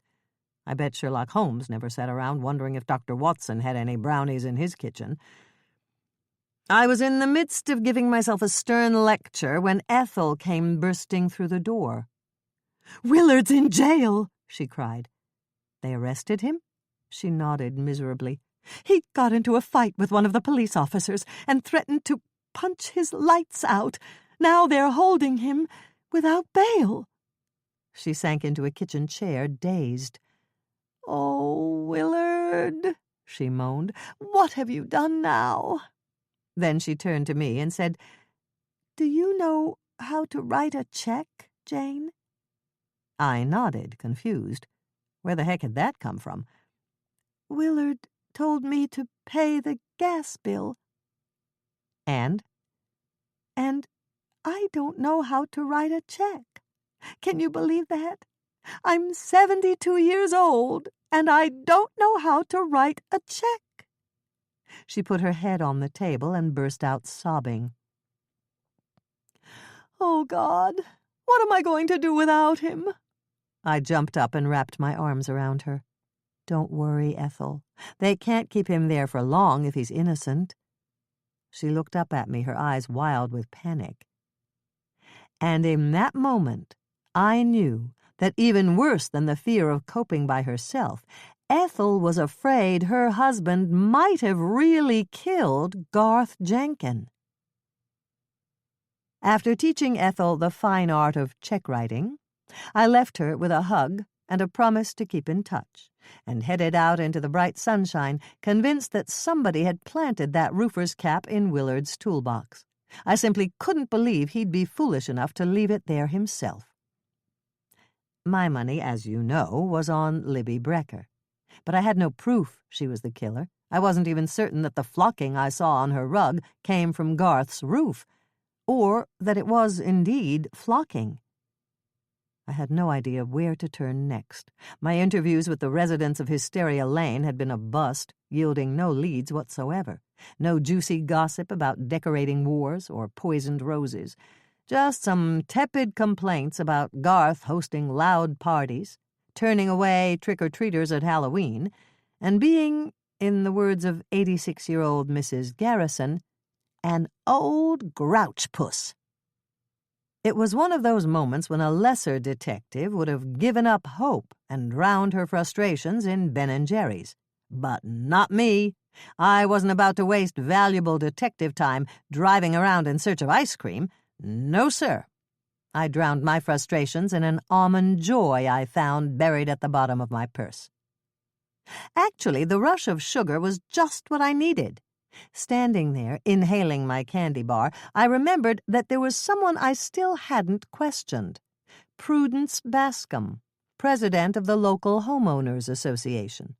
The lady Willard had accused of taking bribes from Garth. Old Mrs. Garrison had pointed out her house to me, but so far I hadn't been able to catch her at home. Licking the chocolate from my fingers, I crossed over to Prudence's impressive white colonial. Interesting, I noted that her only Christmas decoration was a simple wreath on the door. Perhaps as judge of the decorating contest, she'd decided to put herself above the fray. I rang her bell, but there was no answer. I was just turning back down the path when I saw the mailman coming up the street. "Hey there," he waved, the sun glinting off the hair on his well-muscled forearms. I still couldn't get over the difference between this guy and my mail carrier, who bears an uncanny resemblance to Frankenstein's aide-de-camp, Igor. I guess everything gets more attractive when you live north of Wilshire. How's your investigation coming along? Slowly, I sighed. This is where Prudence Bascom lives, right? Yep, he said, coming up the path with her mail. But she's never home during the day.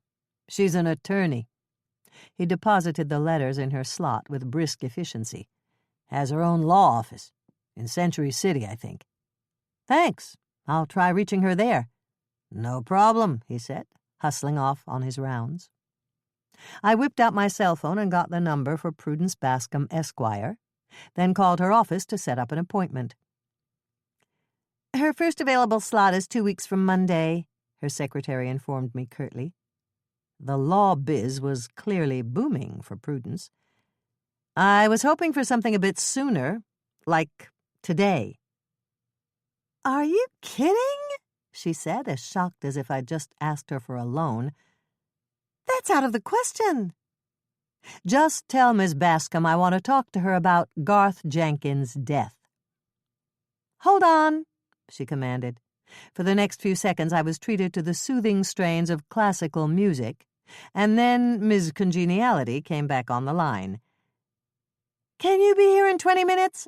I could, and I was.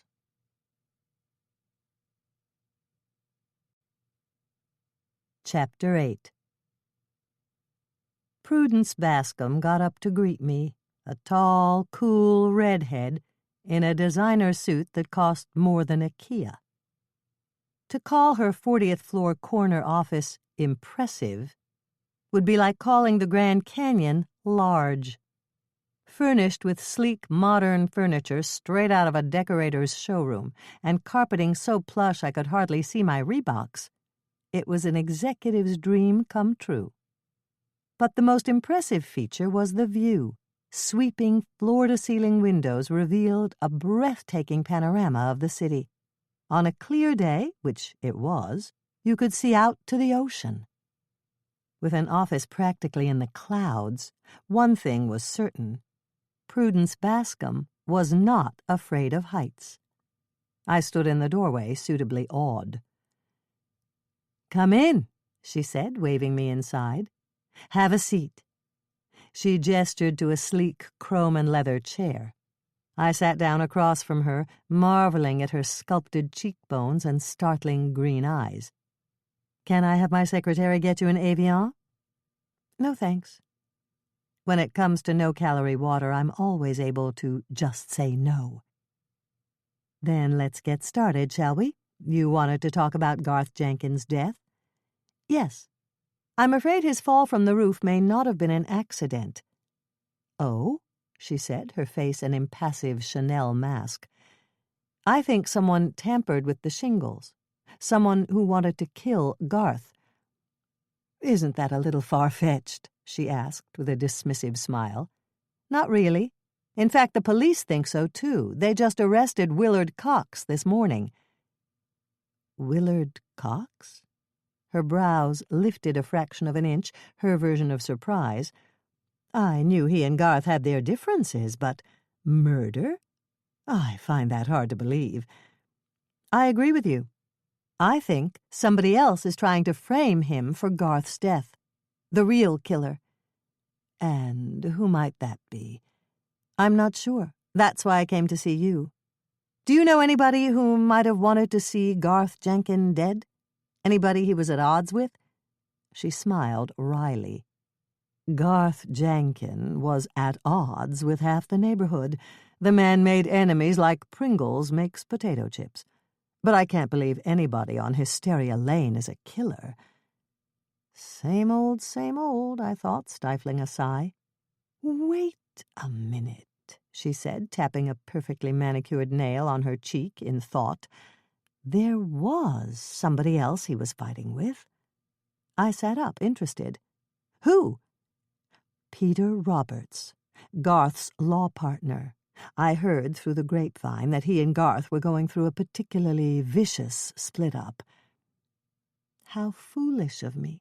All along I'd been limiting my suspects to people on Hysteria Lane. I should have known that a guy like Garth would make enemies wherever he went. Not that I'm saying Peter killed Garth, mind you, Prudence quickly added. I'm not about to implicate anybody in a murder. Spoken like a true attorney. Well, she said, her cool smile still lodged firmly in place, if those are all your questions. Just one more, I said, coming to the point of my visit. What was your relationship with Garth like? Mine? She laughed a laugh singularly devoid of mirth. I hardly knew him. Just to wave and say hello. You judged his house every year in the Christmas decorating contest, didn't you? For the first time since I walked in the door, a look of discomfort flitted across those gorgeous green eyes. Oh, yes, the contest. One of my chores as president of the Homeowners Association. I've really got to step down one of these days. It takes up way too much of my time. He won first prize 5 years in a row, didn't he? She reached for a crystal water glass at her elbow and took a careful sip. Garth may not have been very popular, but he was amazing when it came to Christmas decorations. A true artist. Willard Cox says he was bribing you. Bingo! I'd hit a nerve. Prudence's eyebrows shot up a whole half-inch. That's absurd, she said, an angry flush creeping up her cheeks. Do I look like I need the money? I had to admit she didn't, but something about that contest had her worried. I'd bet my bottom Pop-Tart on it. Garth Jankin won first prize every year because he deserved to, she said in a tone that brooked no further discussion. Now, if you'll excuse me, I've really got to get back to work. And before I knew it, I was in an elevator zipping down 40-plus floors to the peon level of the garage.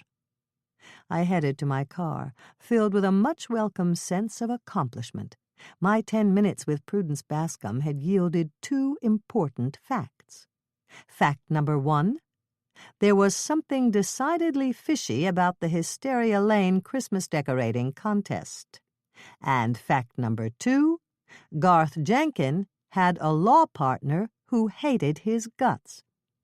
But both of those facts paled in comparison to fact number 3, one I was about to discover as I made my way toward the exit. That parking in Prudence's Century City garage was a jaw-dropping $15 an hour. I made a mental note to write a letter to the mayor about the exorbitant parking rates in Century City and headed back to my apartment for a bite of lunch. In spite of the almond joy I'd wolfed down on Hysteria Lane, I was hungry. I had an untouched order of pork pot stickers in my refrigerator, which I intended to demolish the minute I got home. Back in my apartment, I raced past the eternally napping Prozac and made a beeline for the kitchen. I grabbed the pot stickers from the refrigerator and put them in the microwave, counting impatiently as the seconds ticked by. It's amazing how long 30 seconds can seem when you're starving. Then, wouldn't you know, just when I'd snatched them out, the phone rang. Arg! Why does the phone always ring when you're about to shove a pot sticker in your mouth? I'll be right back, I promised the little darlings, and raced to the living room to get the phone. Yes, I growled, answering the dratted thing. Probably some stupid telemarketer. Am I speaking with Jane Austen? Yes, what is it? It's Tyler Gerard. Oh, shoot. In my frenzy to get at those pot stickers, I hadn't recognized his voice.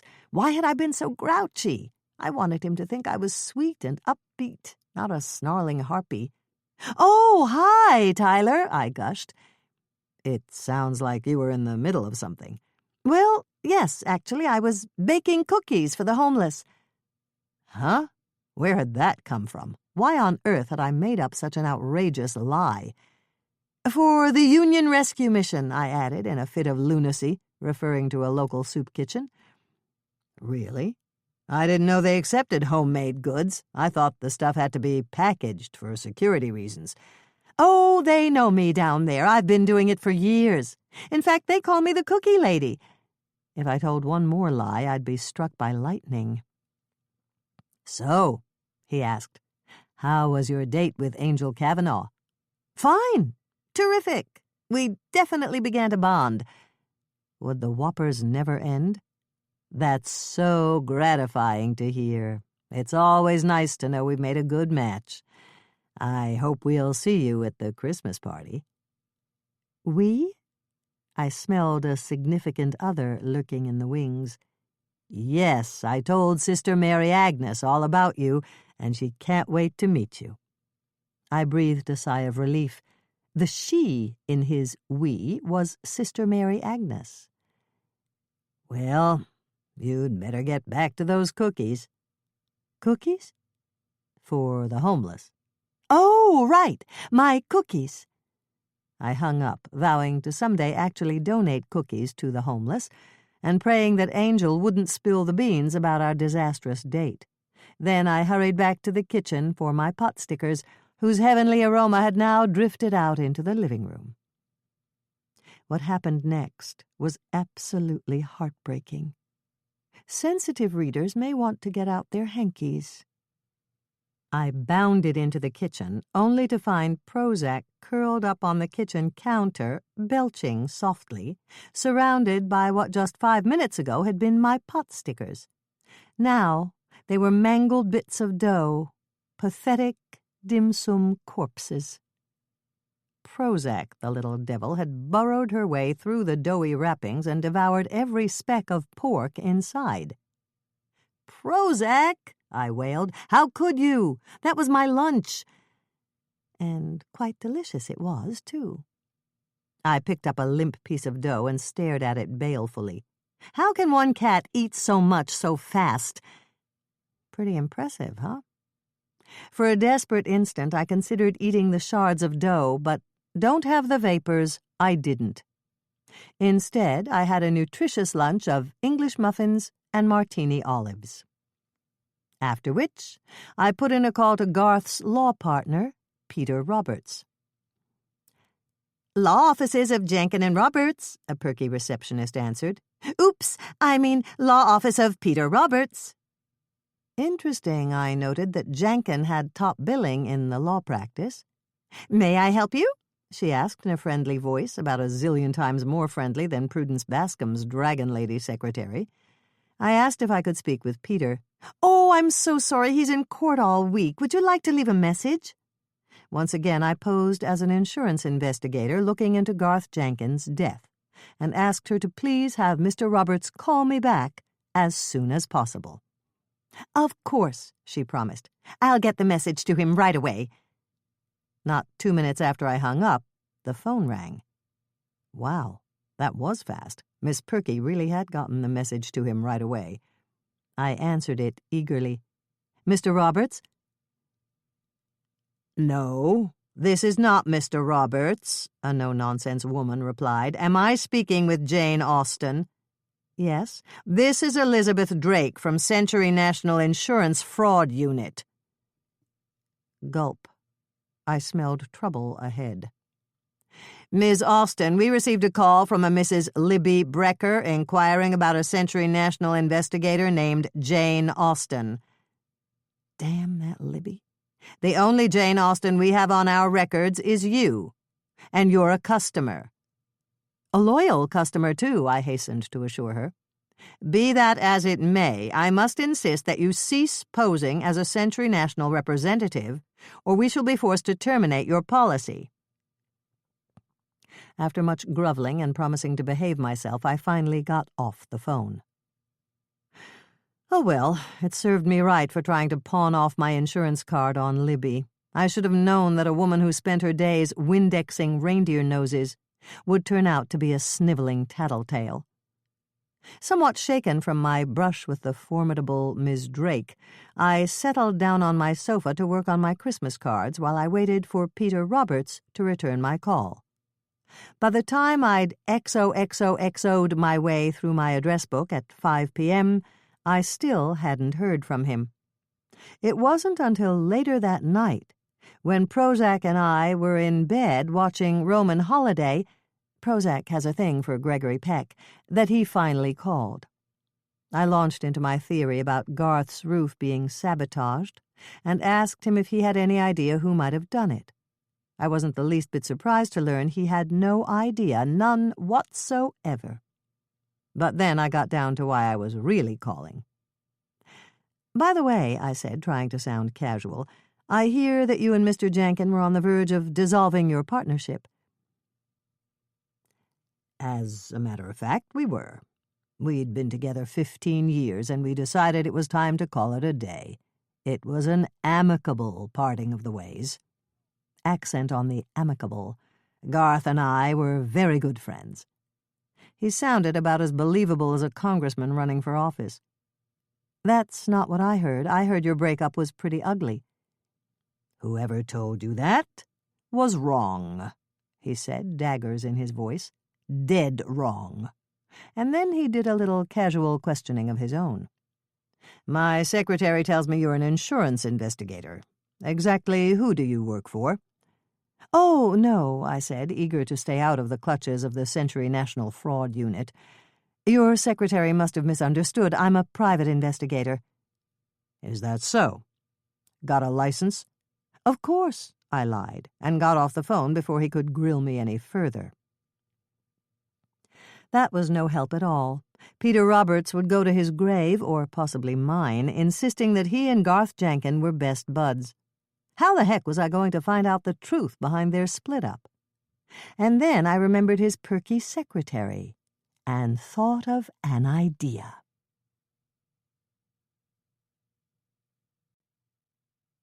Chapter 9.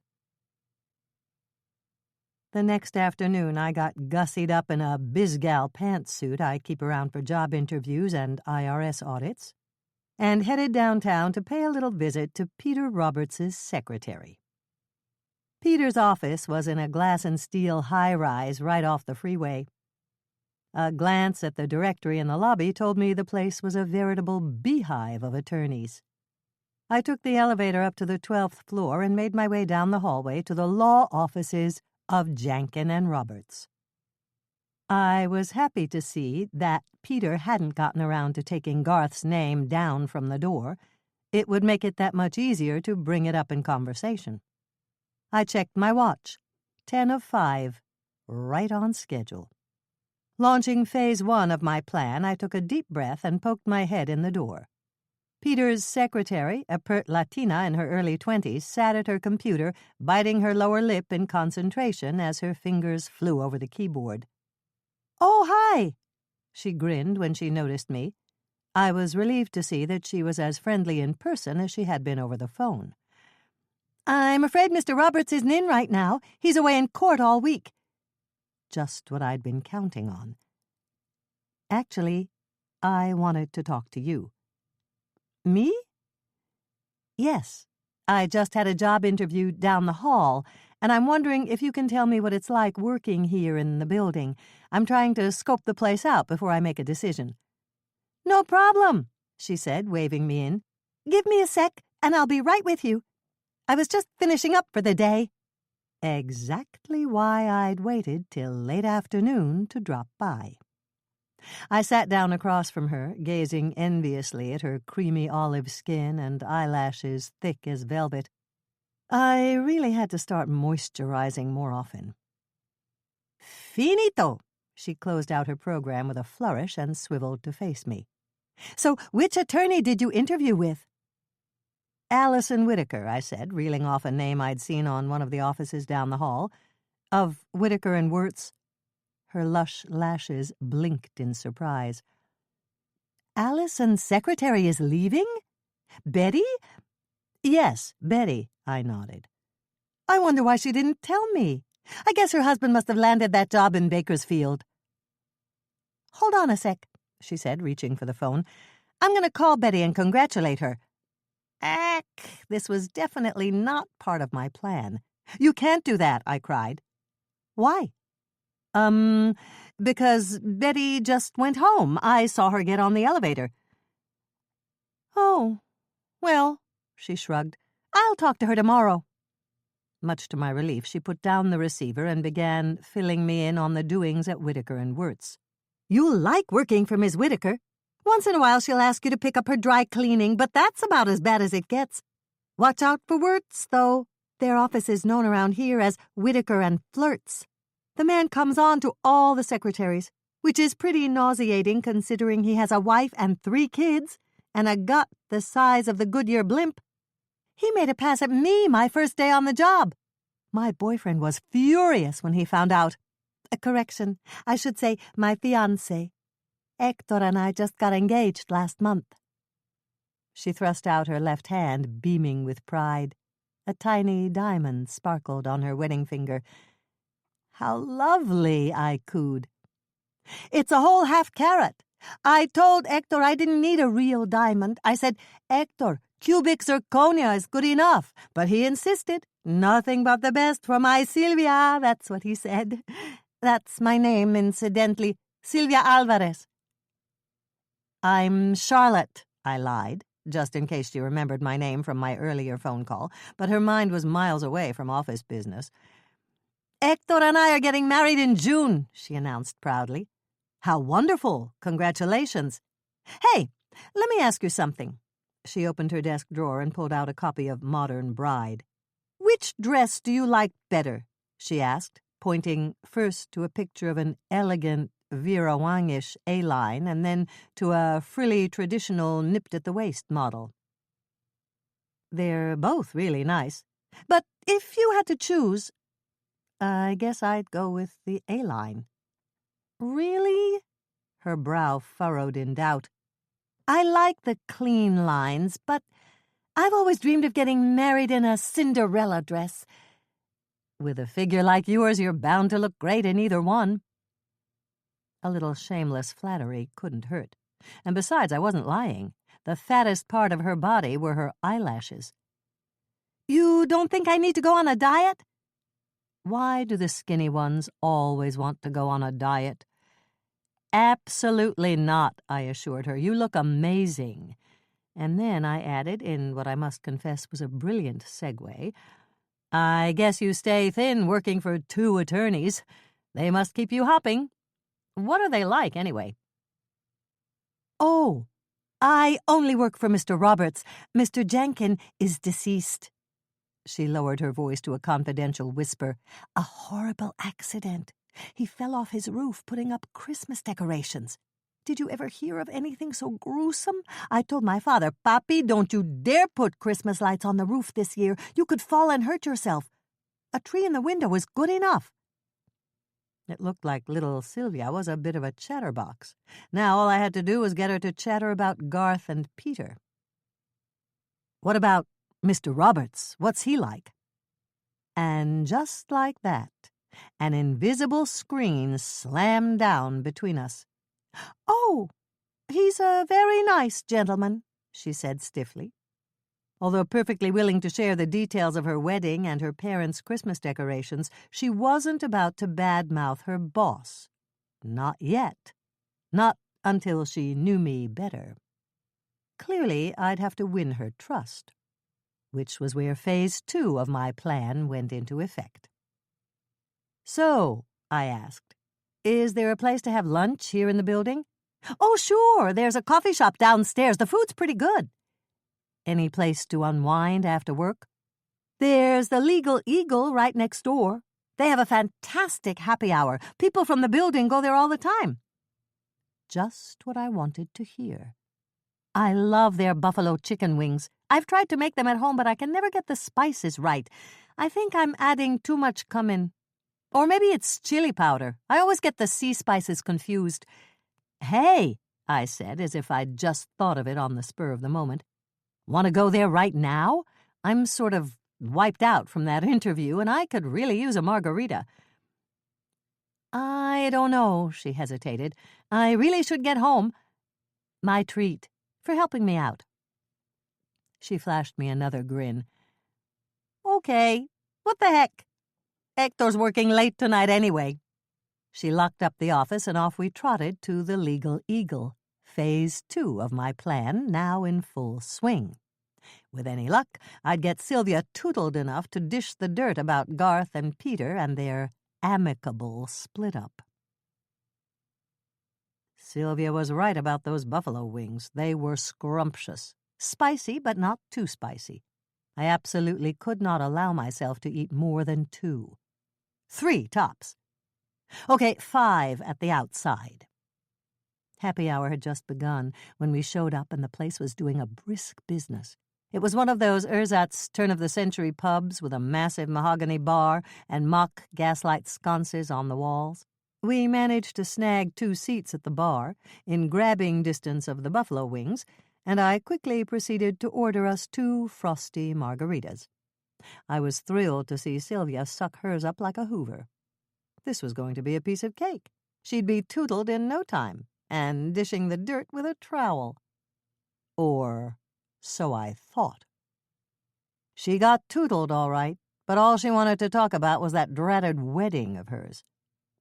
"So, do you really like the A-line?" she asked the minute we were seated. It took me a minute to realize she was still talking about her wedding dress. "Oh, yes," I assured her. "It's lovely." "I'm afraid it's too plain." "Then maybe you should go with the Cinderella dress." "I know, but that might be too fussy." I took a healthy slug of my margarita. Yes, this was definitely going to be tougher than I thought. No matter how much I tried to deflect the conversation away from her wedding, she kept coming back to it like a well-trained homing pigeon. I learned every detail of her floral arrangements: violets to match her bridesmaids' lilac gowns, her DJ, Hector's cousin Ricardo, a.k.a. Little Ricky, who, in case you're interested, does a dynamite Elvis impersonation, and the cake, an agonizing 15-minute dissertation on the merits of yellow cake with chocolate cream frosting versus white with strawberry preserves. I thought I'd died and gone to wedding planning hell. "The thing that's really got me worried," she said, starting in on her second margarita, "is Estella." Estella? "Hector's mother. What a witch! I can't tell you how awful she's been." Oh, yes, she could. And she did. Another excruciating half-hour dragged by as I heard each and every one of Estella's many character flaws. By now I'd long passed my 5 buffalo wing limit and was inhaling them faster than the speed of light. "She's always criticizing me," Sylvia whined. "Nothing I ever do is good enough. The first time I cooked dinner for Hector and his parents, I made a roast chicken. Okay, so I was stupid and didn't know anything about cooking, and I forgot to take out the plastic bag with the liver and gizzards and stuff. Well, you'd think the world came to an end. That was 3 years ago, and to this day Estella tells anybody she meets about the time I cooked the chicken with the plastic bag inside." I tisk-tisked in sympathy, desperately trying to keep my eyelids propped open. "I just know she's going to ruin my wedding. Somehow she'll think of a way to screw things up. I wouldn't be surprised if she interrupts the ceremony to tell that stupid chicken story." "I'm sure she won't do that." "Don't bet on it," she said, polishing off her second margarita and signaling the bartender for a third. "The woman is capable of anything. Did I ever tell you about the time I caught her going through my underwear drawer?" "Yes, I believe you mentioned that about 10 minutes ago." "Let me tell you, it's been utter hell to live through."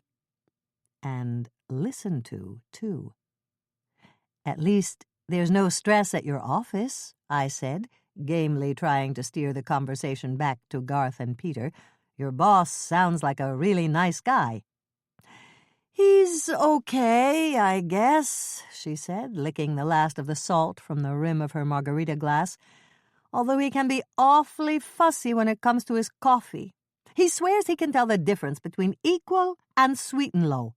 Heaven forbid I make a mistake and get him sweet and low. Enough already. I had to be firm and nip this artificial sweetener tangent in the bud. I guess you must really miss Mr. Jankin." "Are you crazy? He was one nasty SOB." Really? I sat up straight, finally interested in what she had to say. Thank goodness I wasn't his secretary. He ran through them like water. Couldn't keep one to save his soul. So demanding. He made Estella look like a saint. How did he get along with Mr. Roberts? He didn't. Peter put up with him for years, but finally he had enough. He wanted to dissolve the partnership.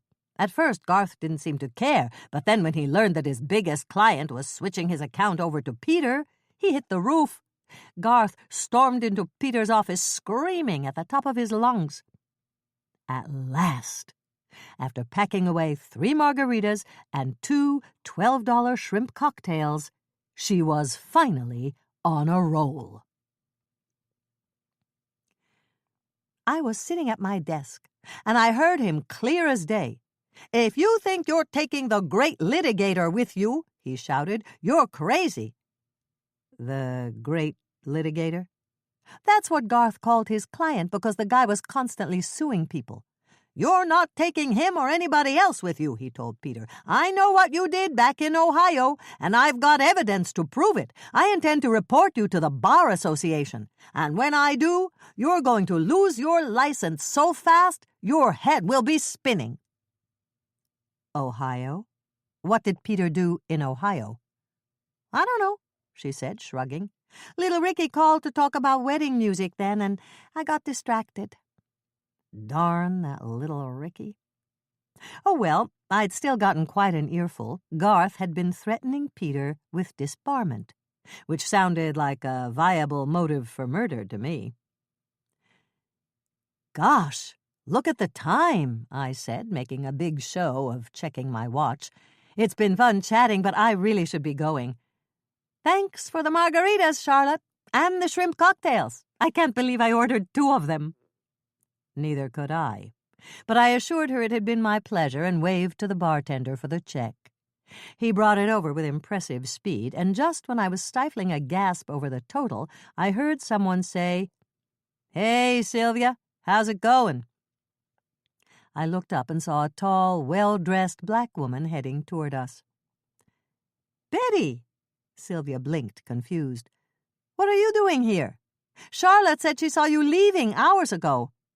Oh, crud. It was Betty, the secretary I was supposed to have met this afternoon. "Do I know you?" she asked me, puzzled. "Sure," Sylvia piped up. "You guys met when Charlotte interviewed for your job today." "What are you talking about?" Betty said.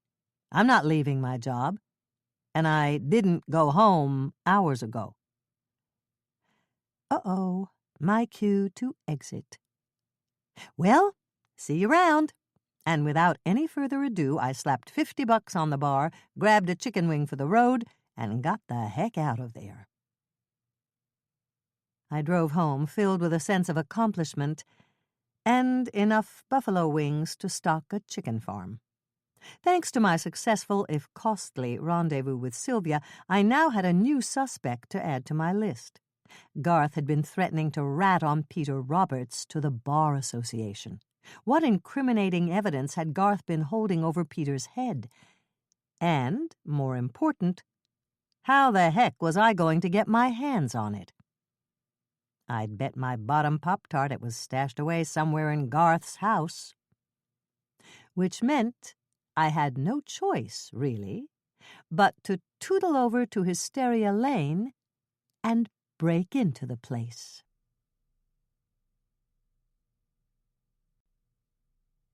Chapter 10.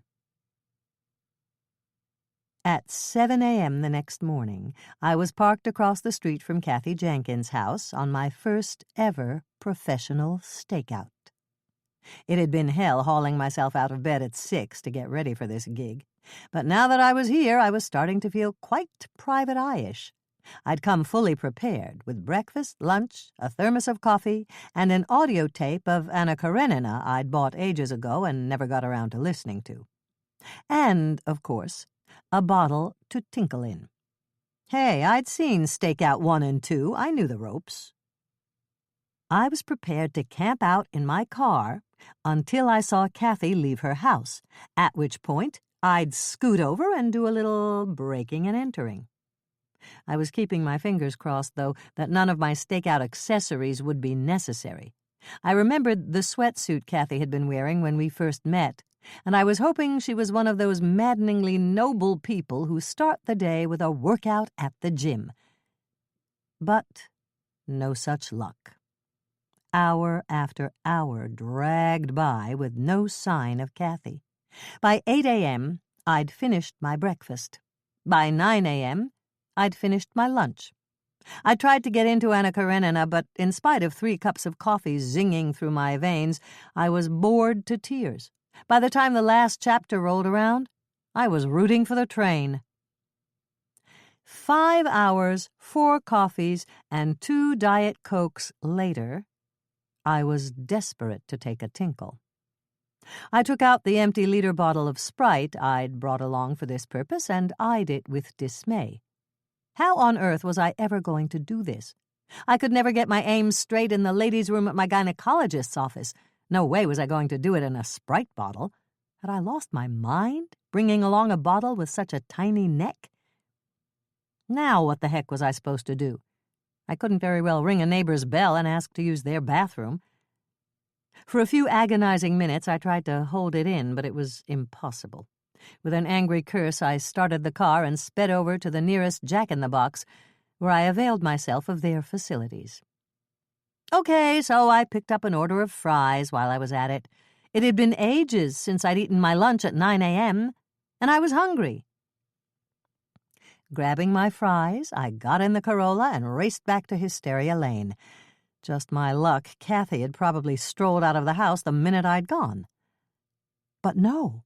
Lady Luck finally decided to give me a break. Just as I was pulling back into my stakeout space, I saw Kathy come out of her house and drive off in her SUV. The minute she was gone, I leapt out of the Corolla and grabbed a gift-wrapped box from the back seat. There was nothing actually inside the box. I'd brought it along in case one of the neighbors saw me snooping around. I'd just tell them I was bringing Kathy a Christmas gift. Clever of me, wasn't it? A darn sight smarter than the Sprite bottle, anyway.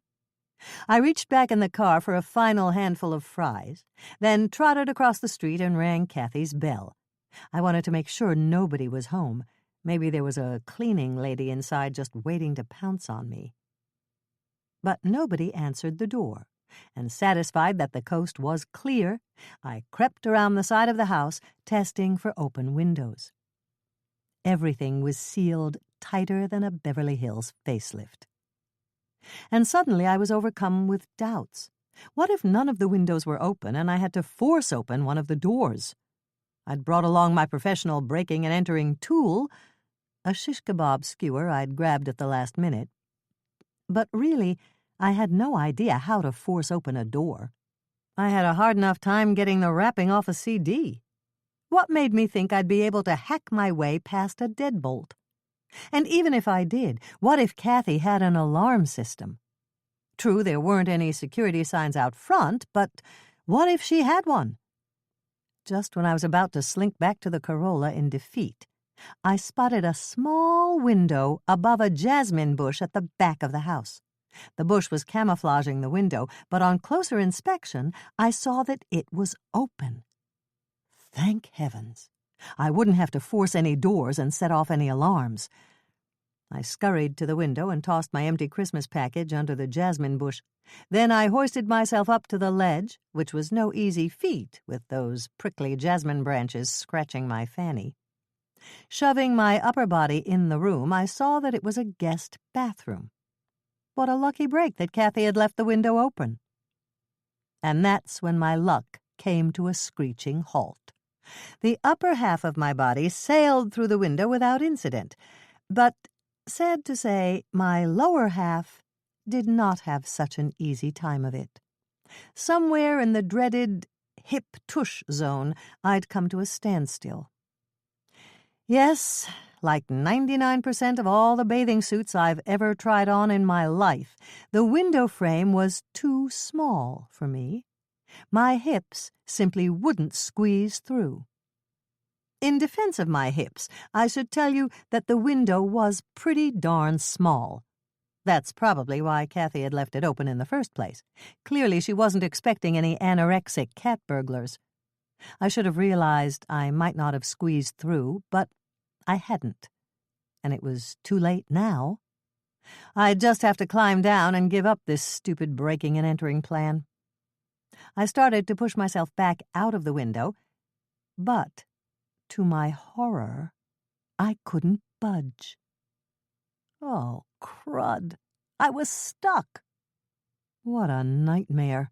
Eventually, one of the neighbors was bound to notice a tush hanging out of Kathy Jenkins' house. Why the heck had I scarfed down all those chicken wings last night? Not to mention breakfast, and lunch this morning, and that last handful of fries. What if those last few fries had wedged me in for good? By now, I was in an advanced state of panic. Any minute now the cops would come and arrest me. My name would be splashed all over the papers. I could see the headlines. Fanny Bandit foiled in rear entry. Just when I was cursing the day I ever heard of Seymour Fiedler and Fiedler on the Roof roofers, I noticed a jar of hand lotion on the bathroom counter. Could I possibly use that as a lubricant and grease my way loose? It was a long shot, but worth a try. I reached for the lotion, but it was just out of my grasp. Grinding my teeth in frustration, I tried once more. And then a miracle happened. Somehow, in stretching my muscles, I must have loosened up that fraction of an inch I'd needed to set myself free, because suddenly I found myself popping through Kathy's window like a human champagne cork. I slid onto her imported tile counter, gasping for air, and clinging to a towel rack for dear life. Me and my hips had made it after all. Plucking jasmine blossoms off my rear, I set out in search of Garth's home office.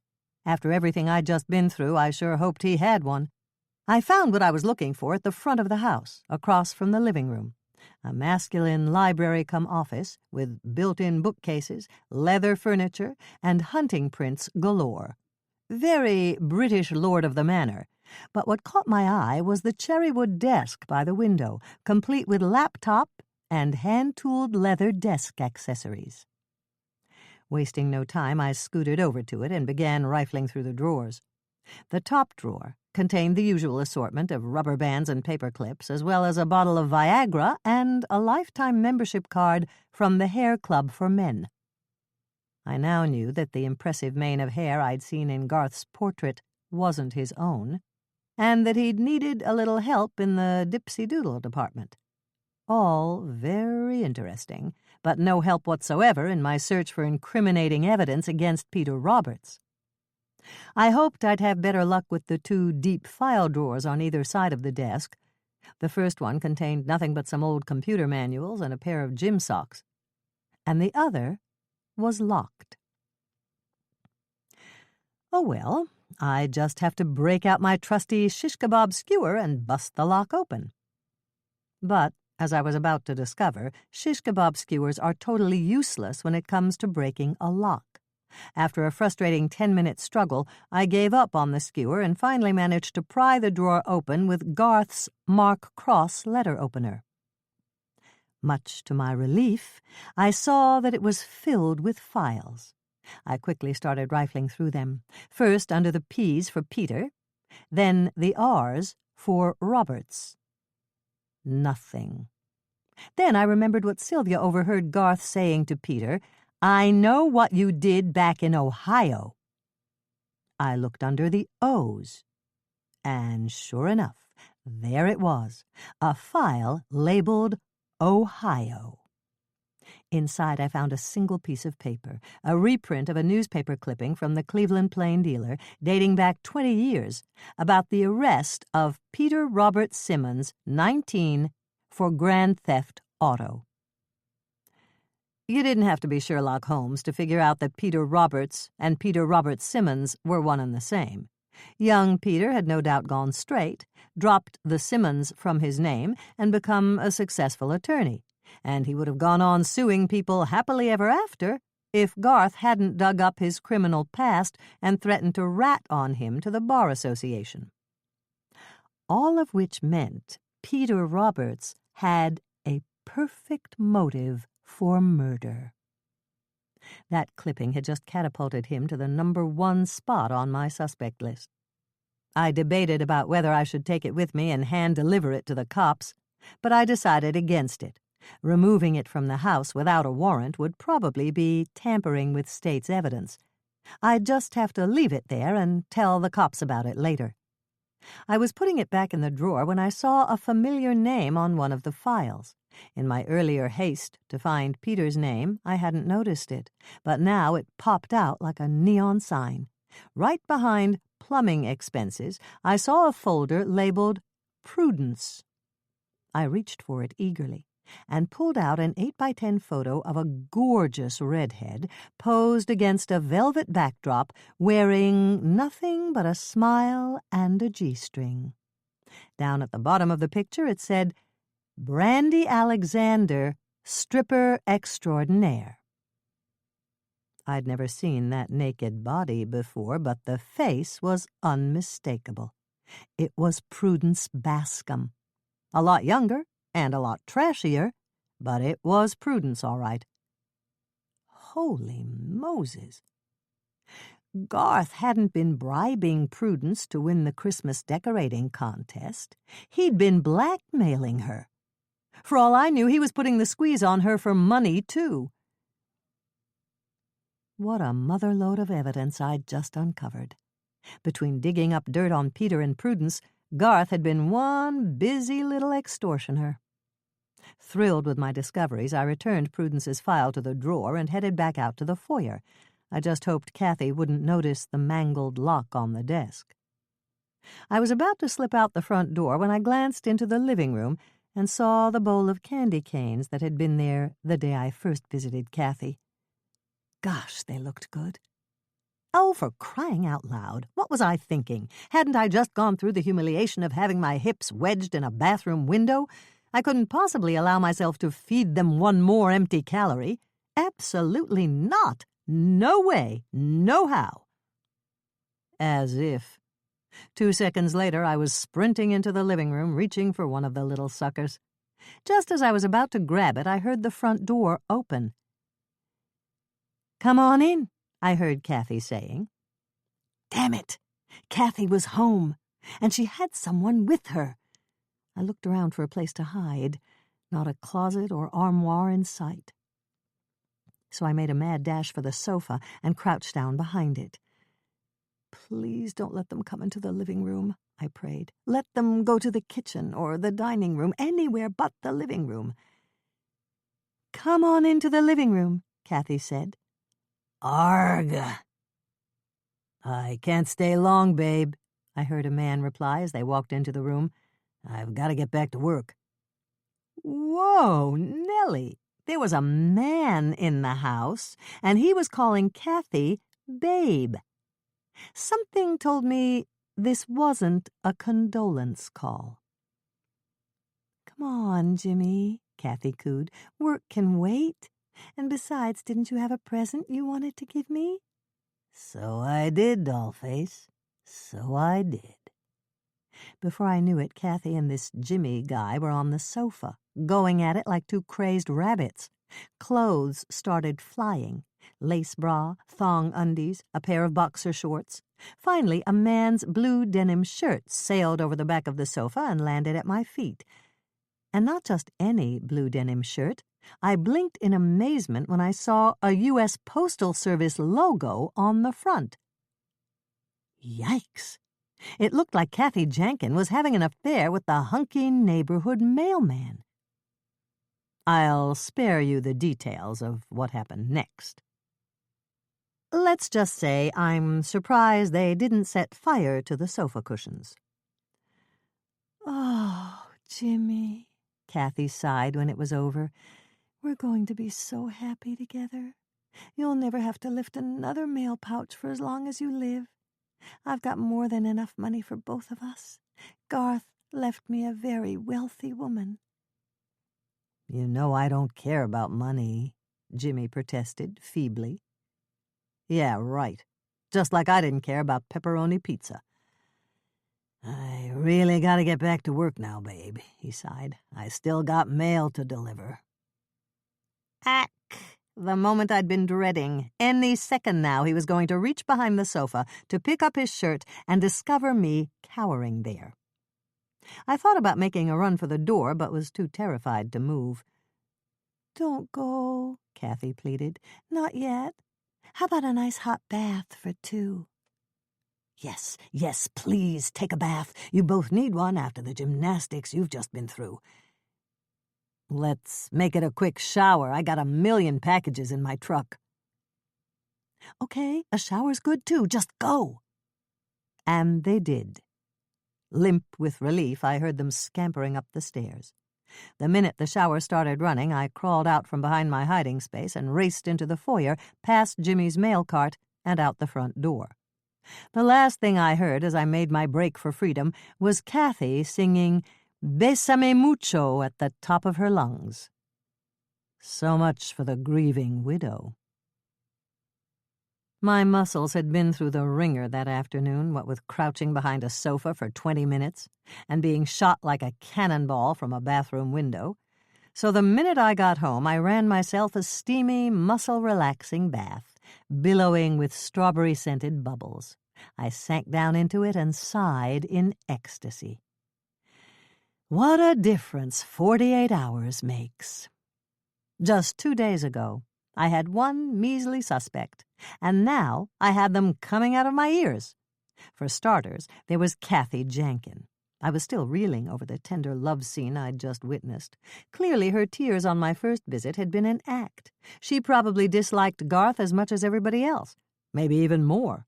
The question was, had she bumped him off to bankroll a happy new life with her macho mailman? Next, there was Peter Roberts. Garth was threatening to expose his criminal past and get him disbarred. Had Peter sent him tumbling to his death before Garth could carry out his threat?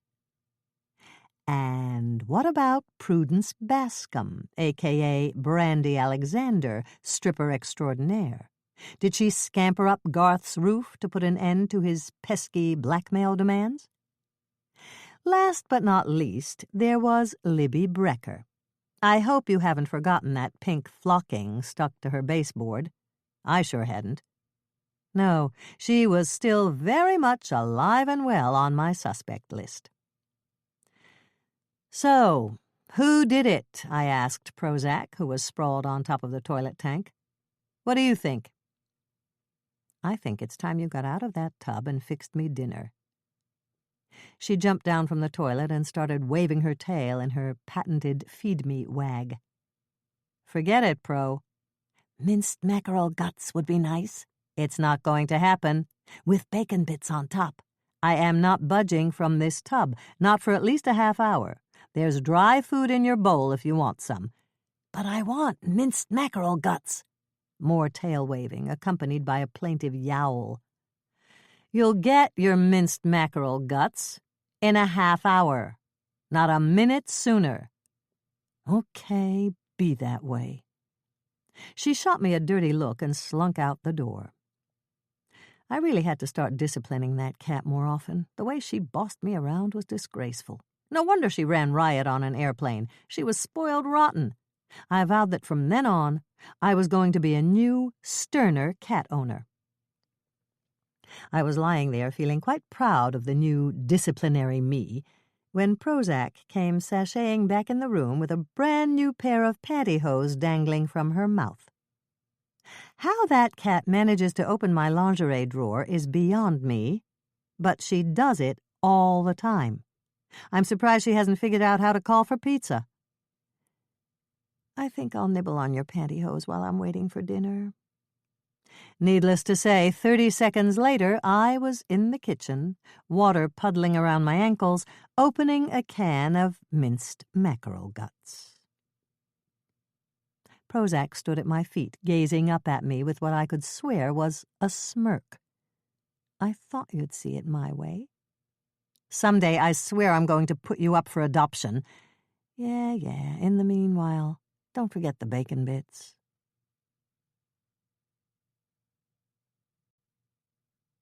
Chapter 11. You know how sometimes you go to sleep with a problem and you wake up the next morning and the answer to your problem is staring you right in the face?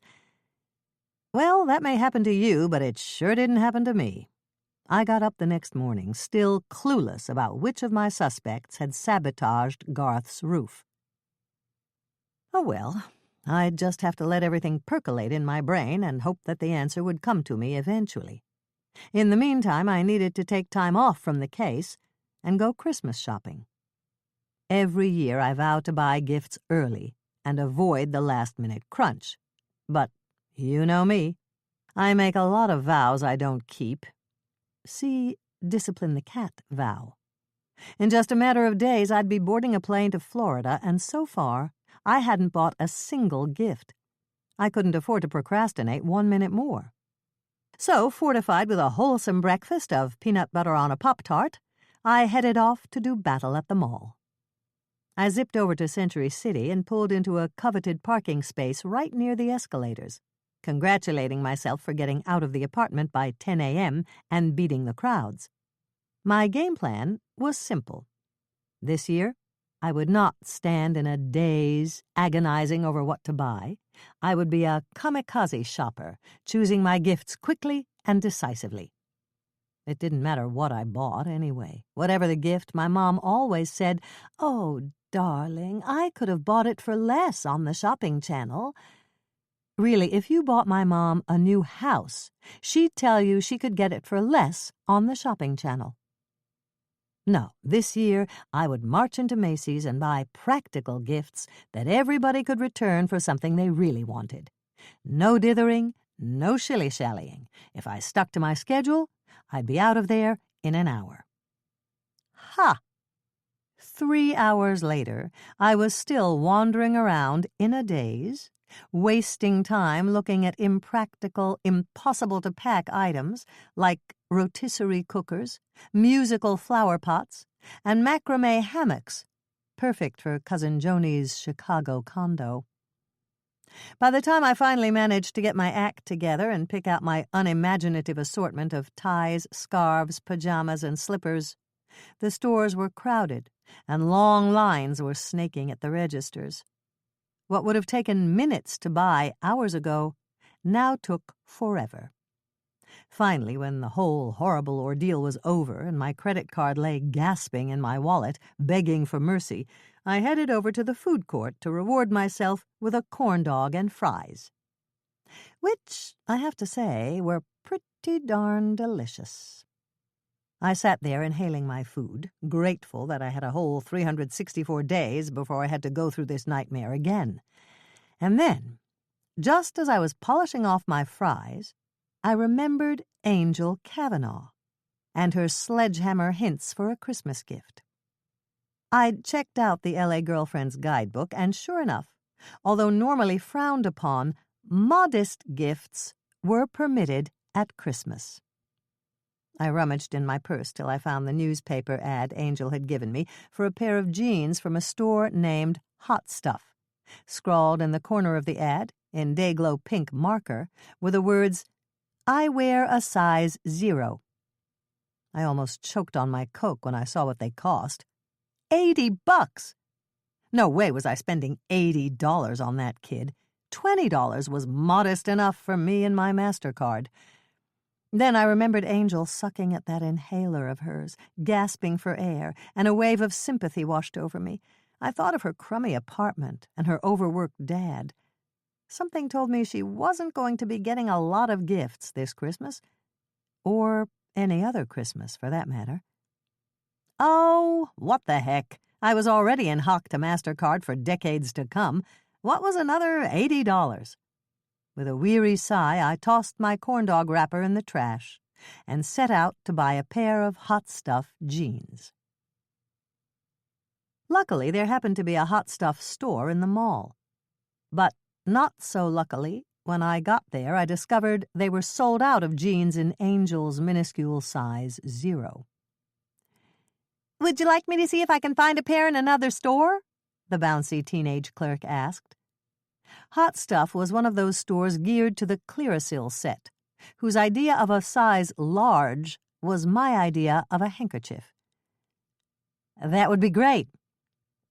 She called around and minutes later got off the phone, grinning. "Good news!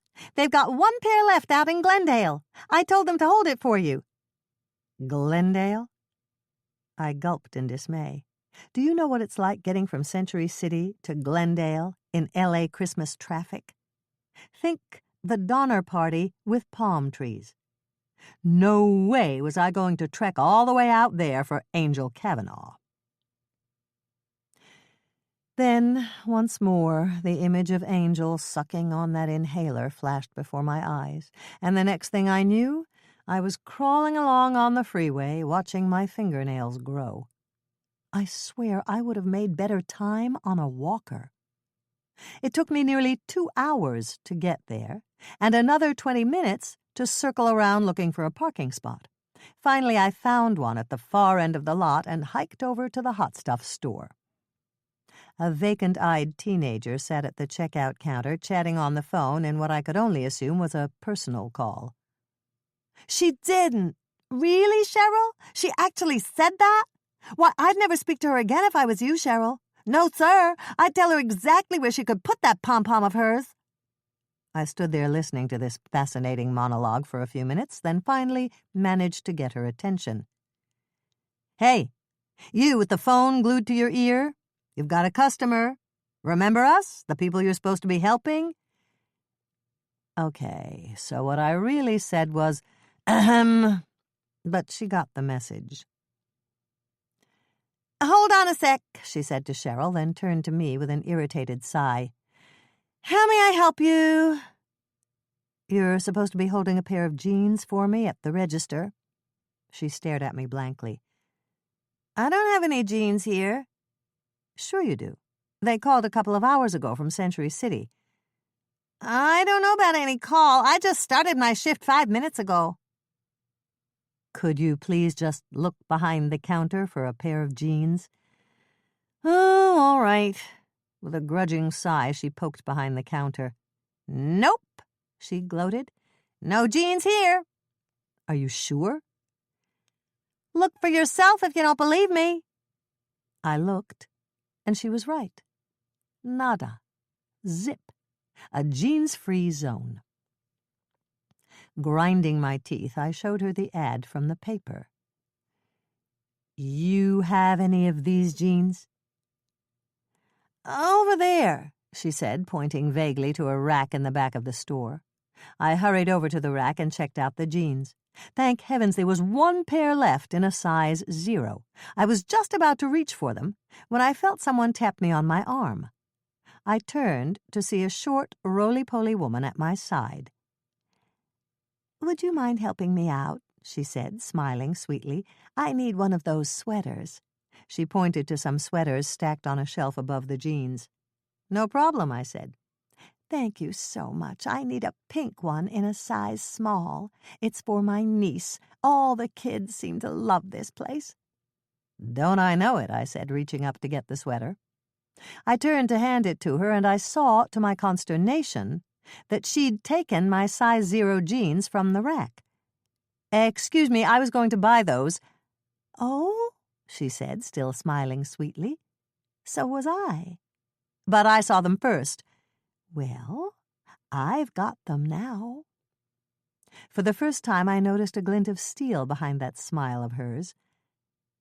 "You don't understand. I called the store and told them to put these jeans on hold for me." "What a pity they didn't." "I drove out here all the way from Century City in rush-hour traffic." "And all for nothing," she tisk-tisked. "Well, thanks for helping me with the sweater." She traipsed off with the jeans clutched to her ample bosom. And I went a tad ballistic. I charged after her, lunging for the jeans like a bull with anger management issues. But she wasn't about to let go of them, not without a fight. And that's exactly what happened. I'm ashamed to say we had a most undignified tussle over those jeans. I leapt into the fray with confidence. My roly-poly adversary was a good 20 years older than me. Surely I could take her down.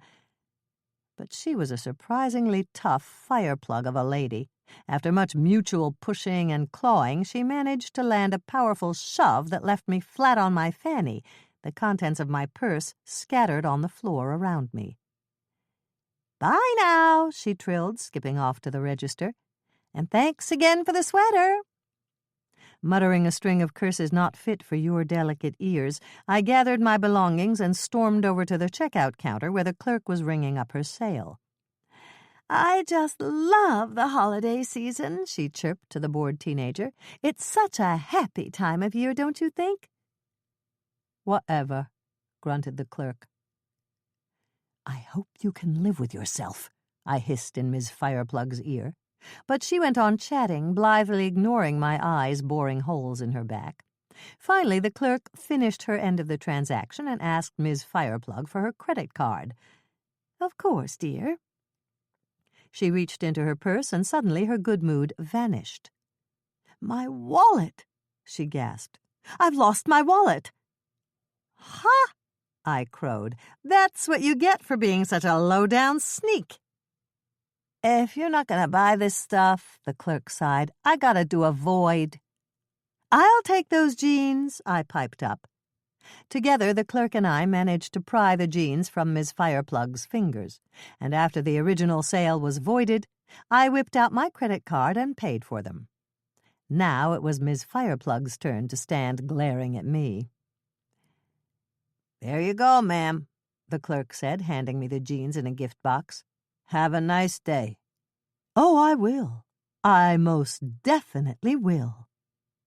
Then I reached into my pocket for a little something I'd found when I'd been crawling on the floor picking up the contents of my purse. "I believe you dropped this in our scuffle," I said, tossing Ms. Fireplug her wallet. And then I headed out into the mall, the sweet sounds of her curses following in my wake. I had just started the Himalayan trek back to my car when I noticed a store that stopped me in my tracks. The place was called the Cap Shack, and a sign in the window said, "Personalized baseball caps for all occasions." And there in the corner of the window was a bright red cap with the words, "Fiddler on the Roof," embroidered across the front. Fiddler, not Fiedler. The play, not the Roofers. It was the only theatrical title among the Old Fart, I Love Grandma, and Kiss Me I'm Irish baseball caps on display. What, I wondered, was it doing there? Suddenly, the wheels in my brain, rusted from a day at the mall, started spinning. I had a hunch how the fiddler cap got there, and I marched inside to see if I was right. A skinny kid with a bobbing Adam's apple sat behind the counter, a baseball cap on his head. "Welcome to the Cap Shack," he intoned with all the enthusiasm of a funeral director. "Hi, Francis." I knew his name was Francis because it said so on his hat. "I'm hoping you can help me out." "You're looking for work? Trust me, you don't want to work here. It stinks." "No, I'm not looking for work. I just want to know if you keep a record of your job orders." "Sure. We keep 'em for 6 months. You think I could take a look at them?" "Sorry," he said with a lugubrious shake of his head. "I'm not allowed to divulge personal information about our customers." Now, before I write another syllable, you've got to promise that what happened next stays between us. Don't go ratting on me to Century National, okay? In spite of the stern warning I'd received from Elizabeth Drake, I whipped out my Century National insurance card and gave one last performance as Jane Austen Insurance Investigator. I swear, Elizabeth, if you're reading this, I'll never do it again. "You're really investigating a murder?" Francis asked, his eyes bugging with excitement. "Yes," I nodded solemnly, "and I need to see those books." Lucky for me, Frances was a gullible soul, and minutes later I was sitting behind the counter poring through a thick, loose-leaf binder of Cap Shack back orders. It wasn't long before I came across what I'd been hoping to find, a worksheet for a red Fiddler-on-the-Roof cap. All along I assumed someone had stolen one of Seymour's caps to sabotage Garth's roof, but I was wrong. Someone had the cap specially made to order. Someone who later planned to take advantage of Willard Cox's very public feud with Garth and frame him for the murder. Eagerly, I checked out the customer's name. Claudia Jameson. It had to be a pseudonym. Oh well, what did I expect? That the killer would use her real name? But at least now I knew it was a woman. The question was, which woman? Kathy, the cheating wife? Prudence, the ex-stripper? Or Libby, the Stepford homemaker? Unfortunately, Claudia had paid for the cap in cash, so there was no way to track her down through a credit card. "Do you remember this woman?" I asked Francis, showing him the work order. "Claudia Jameson?" I had a feeling this guy had trouble remembering his own name, but it was worth a shot. "Are you kidding?" he said. "You know how many customers we get in here?" Not many from the looks of it, but I wasn't about to contradict him. "Wait a minute. Here's my supervisor. Maybe he'll remember." I looked up to see Francis's supervisor, a beanpole of a kid who couldn't have been more than 18. "Hey, Denzel," Francis said to his boss. "This lady's an insurance investigator. She's investigating a murder." "Cool," Denzel smiled, revealing a mouthful of braces. "Do you remember this order, Denzel?" I asked, showing him the worksheet. "For a Fiddler-on-the-Roof baseball cap?" His eyes lit up with what looked like actual intelligence. "As a matter of fact, I do. We made a mistake on it and had to do it over again. The first time, we wrote Fiddler on the roof. Actually," he said, pointing to the red cap in the window, "that's our mistake over there." I gave myself a mental pat on the back. That's what I'd thought had happened. "Do you remember the lady who ordered it?" "Yeah, I do." "Really?" I felt like kissing him, braces and all. "What did she look like?"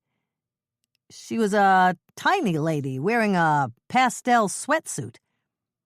Ta-da! Puzzle solved. At last I knew who'd climbed up Garth's roof. Not tall, statuesque Prudence, or plump, stumpy Libby. Neither one of them was remotely tiny, but Kathy, a delicate doll of a woman, fit the description to a T. And she had a pastel sweatsuit. She'd been wearing one the day I first came to visit. What's more, her initials were C.J., as in Claudia Jameson. Yes, folks, it looked like I'd just found myself a killer.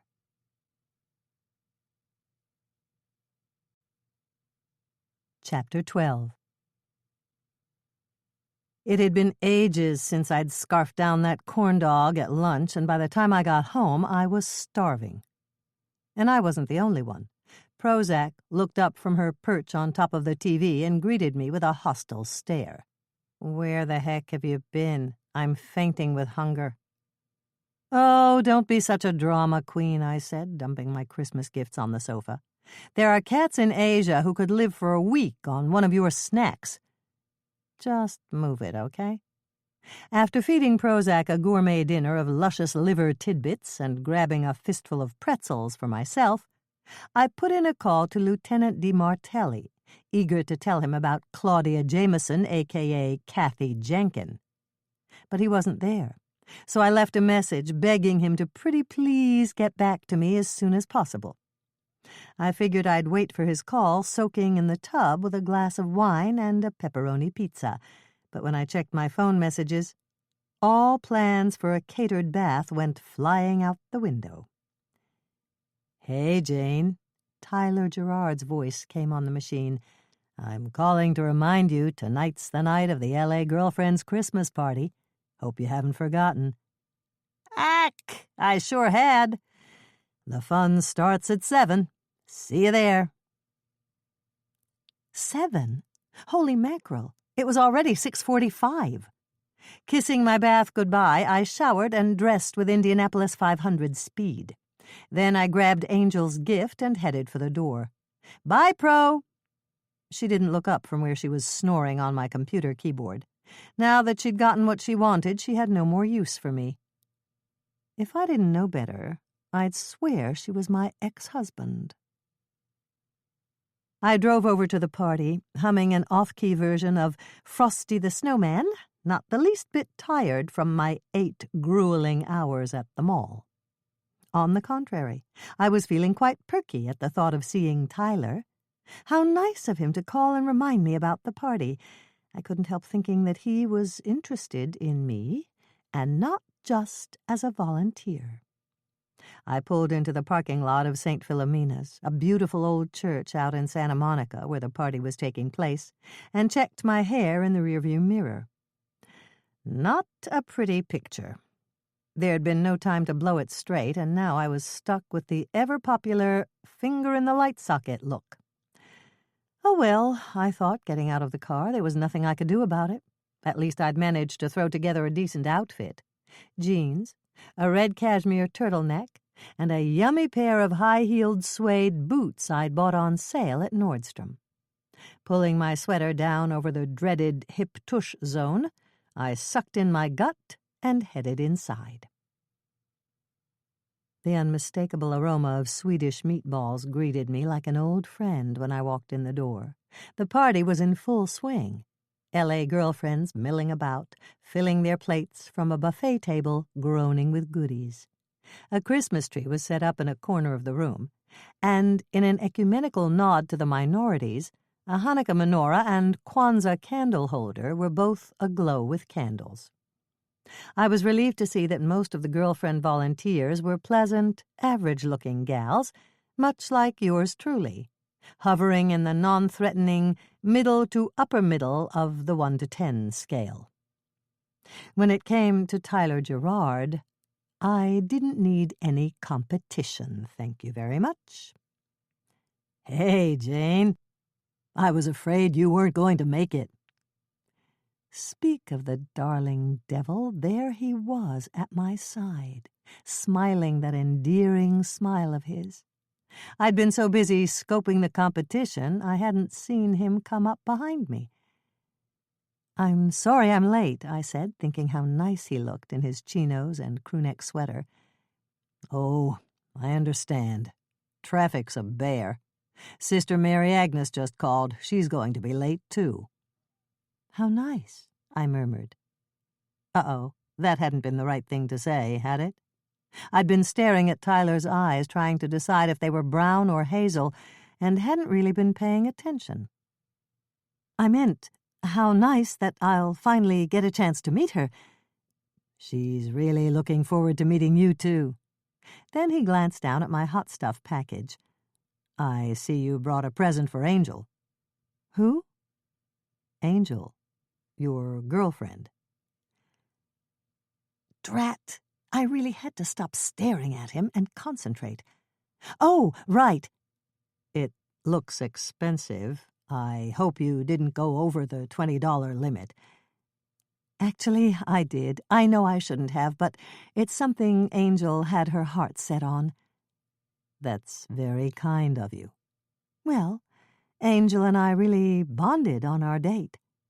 At that moment, I caught a glimpse of Angel at the buffet table, and the sight of her skinny arms reaching out to fill her plate brought on a fresh wave of sympathy for the kid.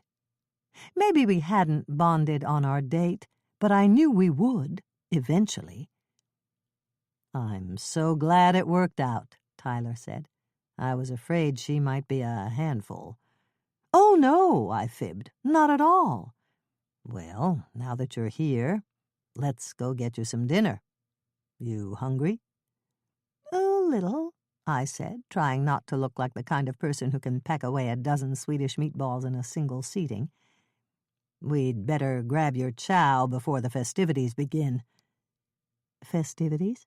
"Yes. After dinner, we open the presents, and then Sister Mary Agnes gives a little speech, and then we wrap things up with dessert and coffee." "Sounds like fun." "Oh, it will be." He beamed me another heart-melting smile, which I beamed right back at him. And then, just as we were establishing meaningful eye contact, a willowy blonde came sashaying over to his side, one of the few nines in the crowd, and grabbed him by the elbow. "Tyler, honey," she cooed, "I'm going to steal you away." I glared at her, fuming. "Beat it, Blondie." Okay, I didn't really say that. I just stood there, faking a stiff smile, fighting my impulse to strangle her. "Come on, sweetheart," she said. "I want to introduce you to my husband." With that, my smile turned genuine, and my homicidal urges subsided. This harmless woman was married. Tyler shrugged helplessly. "Catch you later," he called out to me as she pulled him away. I stood there for a dreamy minute, wondering what it would be like to be caught by Tyler, preferably in the honeymoon suite of the Four Seasons Hotel. Then I headed over to the Christmas tree. This whole L.A. girlfriends thing had worked out wonderfully well. True, my initial date with Angel was a bit of a disaster, some might say of titanic proportions, but that was bound to change. Gradually she'd open up to me, and we'd form a bond that would no doubt last all our lives. I put Angel's gift under the tree, lost in a reverie of Angel all grown up and graduating from Berkeley, valedictorian of her class, thanking the woman who changed her life, Janie Austen Gerard, when I heard someone calling my name. I turned and saw Kevin Cavanaugh in a frayed sport coat that hung loosely on his thin frame. "I'm so happy to see you here," he said. "I thought maybe you'd given up on Angel, the way you raced off the other day." "Oh, that. I had an emergency with my cat, a dental problem. Abscessed tooth. Had to be pulled. You don't know what it's like trying to find a cat dentist on a weekend." What was wrong with me? Couldn't I just tell a fib without writing a novel about it? "I'm just glad you're here. You don't know how much this means to Angel. I realize she can be difficult, but she's had a pretty rough time of things." "Oh, I know," I nodded sympathetically. "What with her asthma and all." "Asthma?" Kevin blinked, puzzled. "Angel doesn't have asthma."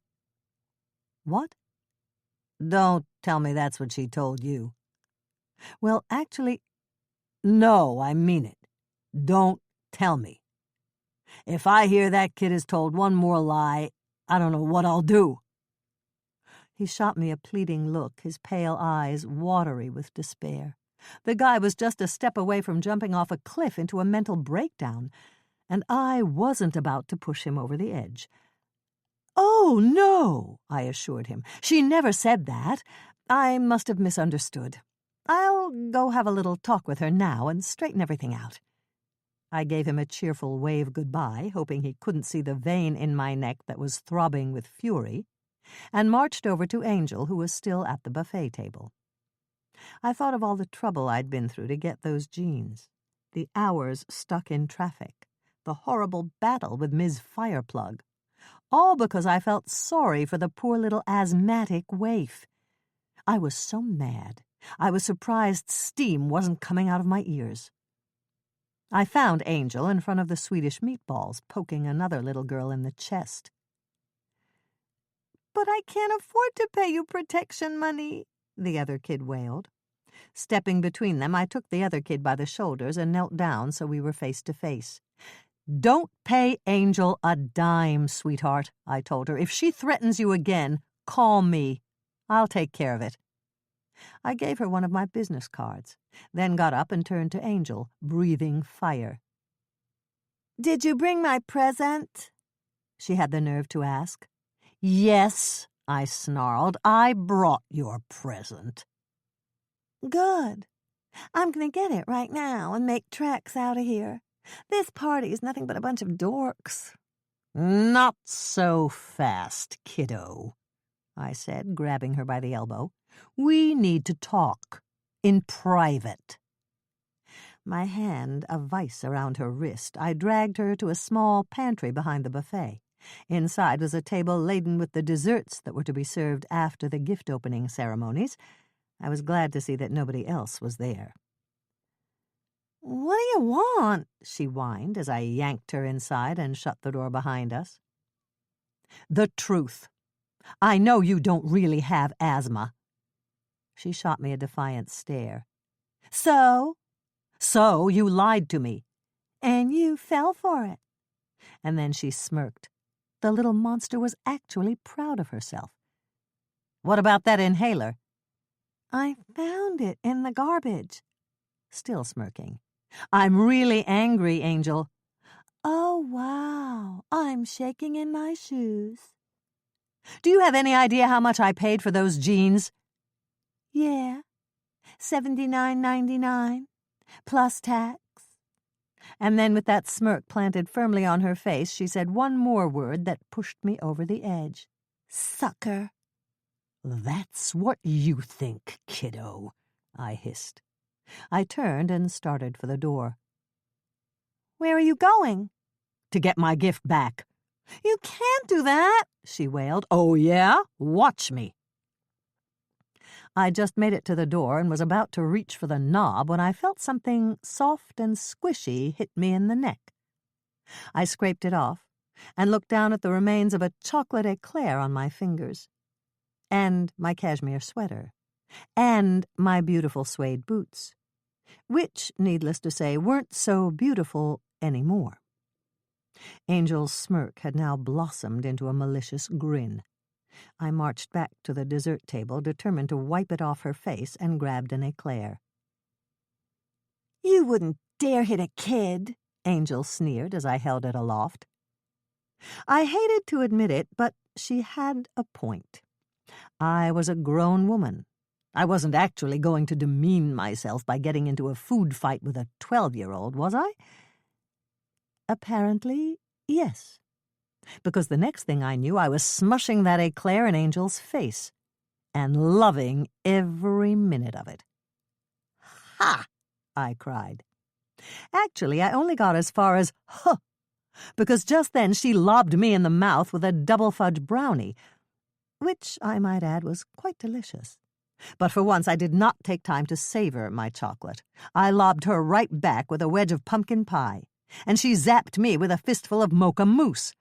I retaliated with a volley of Christmas trifle, and she let me have it with a hunk of marshmallow-studded Jell-O.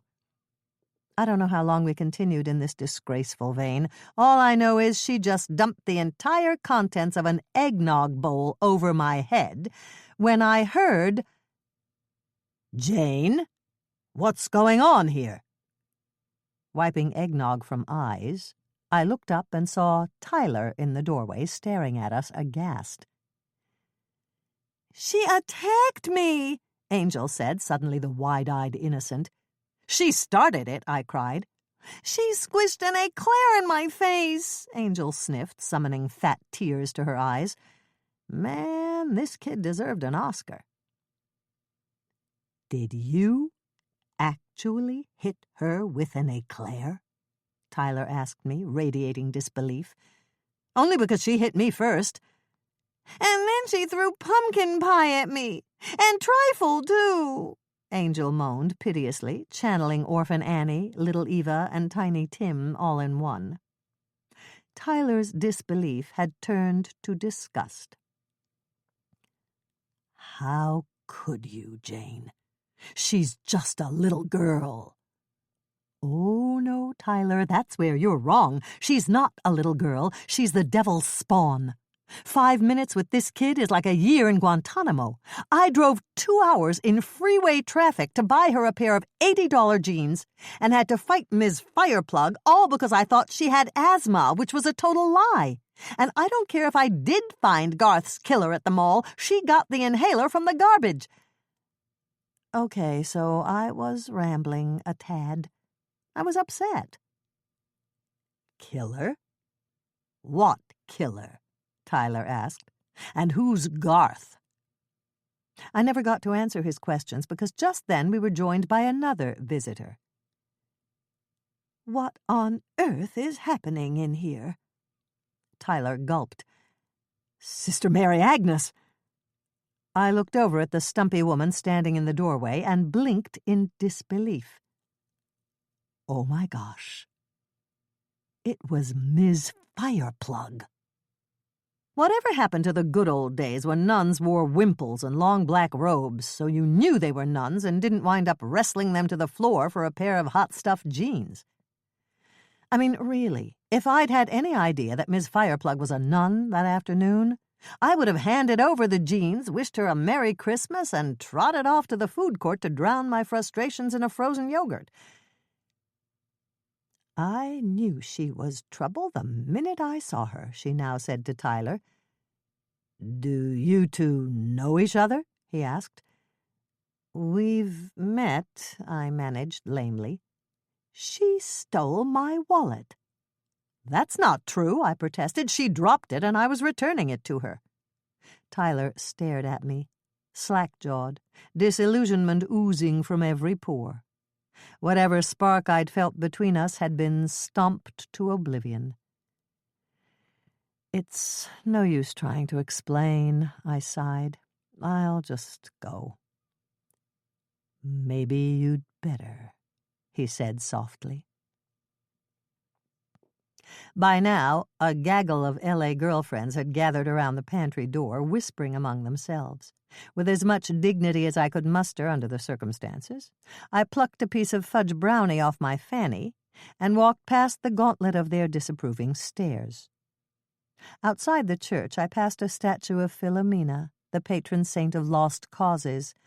She seemed to be gazing down at me, pity in her eyes. "Sorry, kiddo," I could almost hear her saying. "Wish I could help, but you're too much of a lost cause even for me. Try Bernadette over at Lourdes." Then I trudged to my car and drove home in a cloud of humiliation and assorted desserts, leaving chocolate stains on the seat of my Corolla that I have to this day.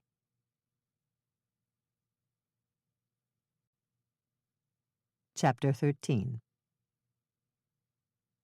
For 2 blissful seconds the next morning, I had no memory of the girlfriend's debacle, but then it all came rushing back to me like an overflowing septic tank. What was wrong with me getting into a food fight with a 12-year-old? I was a failure as a volunteer and a disgrace to freelance writer/private eyes everywhere. What's more, I totally scotched things with Tyler, and had about as much chance of getting a writing gig from Sister Mary Agnes as I had of fitting into Angel's size 0 jeans, which, incidentally, I never did take with me when I left, so the little brat would get to wear them after all. Oh, well, I had to keep reminding myself that if I hadn't been out in Glendale, I would never have discovered Garth's killer. I made up my mind to forget about last night's fiasco and get back to Garth's murder, which, after what I'd just been through, was beginning to look like a ride in the wine country. I put in another call to Di Martelli, but he wasn't in. The desk sergeant told me he was expected around noon, and I planned to be there the minute he walked in the door. Willard Cox would be convicted and serving a life sentence before the good lieutenant ever returned my call, and I was determined to tell him my story. After a gourmet breakfast of Pop-Tarts and pancreas entrails — the entrails were for Prozac — I got dressed and drove over to my dry cleaner. I figured I might as well get some errands done while I waited for Di Martelli to show up. The clerk had a hearty chuckle when I asked him if he could get eggnog, eclair, brownie, chocolate mousse stains off my cashmere sweater and suede boots. Yes, indeed. Just about broke the meter on his gigolo-meter. I bid him a haughty goodbye and was heading back to my car with my ruined clothing when I realized I hadn't filled Ethel Cox in on what I'd discovered at the mall. She had no idea that, thanks to yours truly, her husband would soon be out of jail, so I decided to make a quick pit stop at Hysteria Lane and tell her the good news. "Sweet little Kathy Jenkin?" Ethel blinked in surprise. "A killer?" We were seated across from each other in her living room, where I had just finished telling her about my adventures at the Cap Shack. "Absolutely," I nodded. "She's having an affair with another man and wanted out of the marriage. So she sabotaged the roof, then later planted her specially ordered roofer's cap in Willard's toolbox to frame him for the murder." "Oh, dear." Ethel shook her head in dismay. "That's just awful. To kill her own husband, and then to blame poor Willard." Clearly she hadn't glommed onto the plus side of the story. "Don't you see, Ethel? As soon as I tell the police how Kathy Jenkin, a.k.a. Claudia Jameson, ordered that roofer's cap, Willard will be off the hook." "Do you really think the police will let him go?" "I'm sure of it." "Oh, Jane, that's wonderful." And for the first time since this mess began, I saw a smile on her face. "How can Willard and I ever thank you?" Just seeing her smile was thanks enough. After my dismal failure as an L.A. girlfriend, I was happy to finally bring joy to someone's life.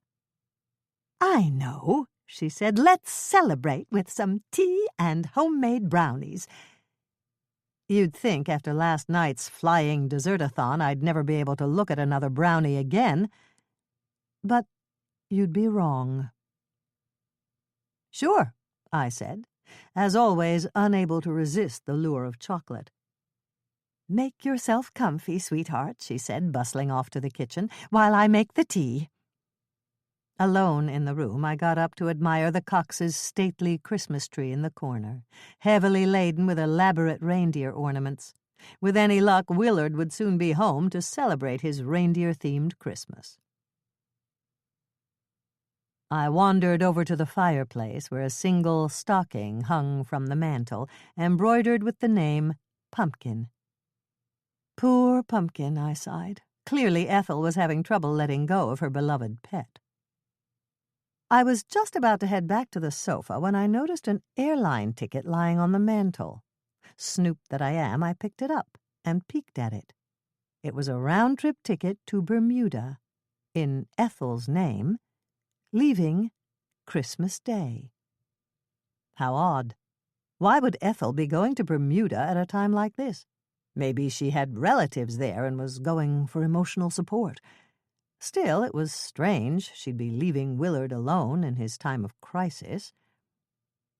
And then I saw something else on the mantel, something that sent a chill down my spine.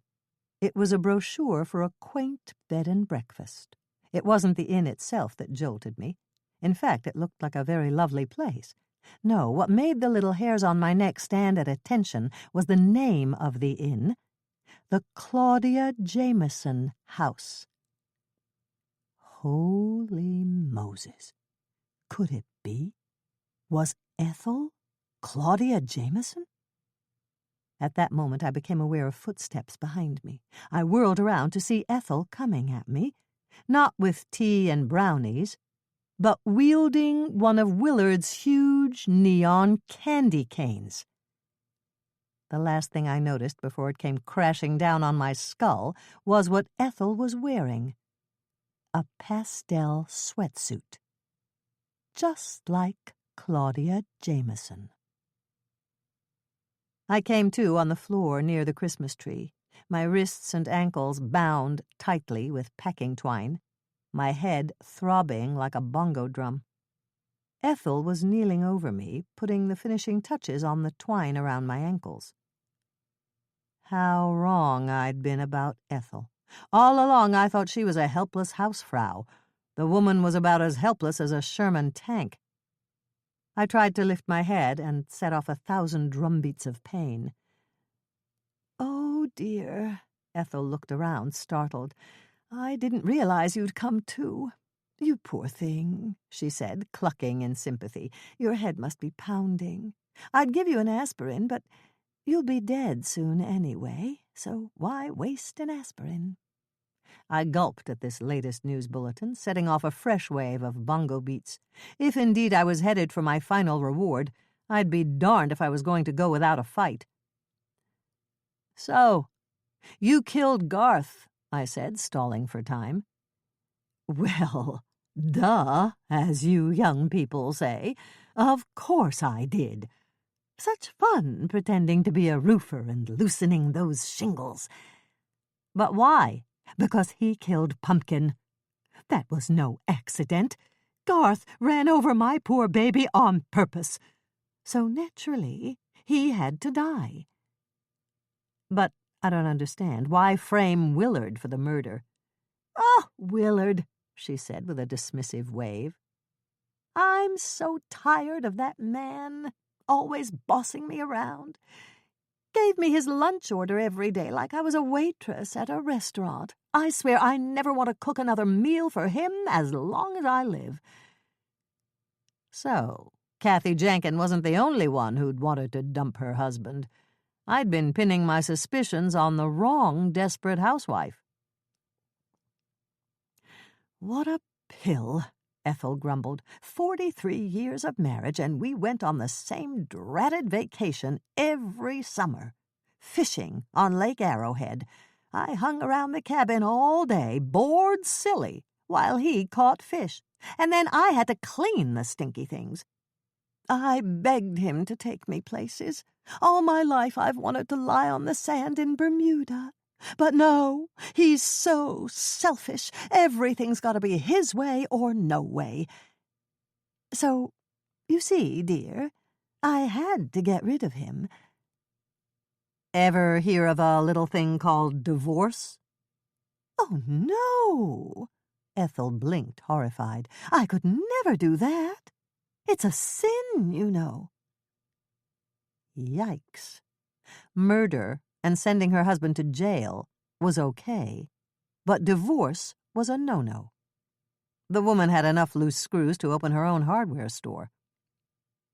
"I'd never kill Willard. I just wanted him out of the way. Besides, prison will be good for him. It's time he learned to take orders from somebody else, for a change."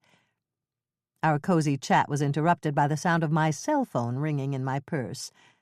"Don't get up, sweetheart," Ethel said. "I'll see who it is." "Ha-ha. That was a joke." I got it. And yet I wasn't laughing. Ethel scooted over to the sofa where I'd left my purse and checked out my caller ID. "It's the police." "Great. Now they're getting back to me." "I'm afraid you won't be returning this call," she said, "or any other calls, for that matter." She picked up a china teacup from the coffee table and headed back to me. "What a shame," she sighed. "If only you hadn't interfered. I didn't mind killing Garth, but you seem like such a nice girl. I hate to have to kill you, too." "Then don't. I swear I won't say a word to the cops. Honest. Garth was an awful man. He deserved to die. And as for Willard, hey, prison's not so bad." "I wish I could believe you," she said, kneeling at my side, "but I'm afraid I don't. Now, drink this, sweetheart. I brewed it while you were sleeping." She gently propped my head into a sipping position. "It's some lovely constant comment tea with a tad of rat poison." Sounds tempting, but I'll pass. "I really wish you'd drink it, dear. Otherwise, I'll have to bludgeon you to death with my candy cane, and I really hate getting my carpet all bloody. But I will if I have to." "Just what do you intend to do with my body?" "Oh, I'll put it in the freezer till I get back from Bermuda. I'll figure out something then." "Bottoms up," she said, holding the teacup to my lips. "Just remember, if you don't drink it, I'll bash your head in. And that won't be very pleasant, will it?" No way was I going to open my mouth and drink this stuff. I had to do something to stop her. Okay, I lied. I'll drink it. But can you grant me one last wish before I die?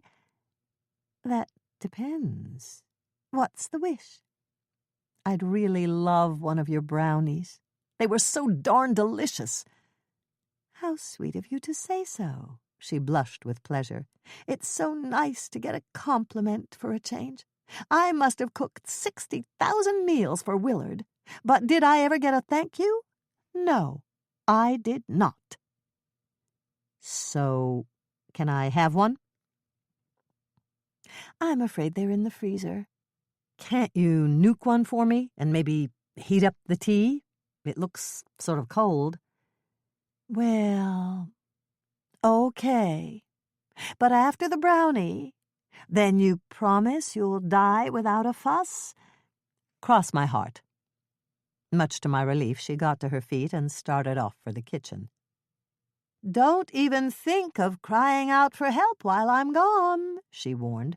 Otherwise, I'm going to have to gag you. Damn. Plan A just went flying out the window. As she skipped off to fix my last snack, my mind started racing.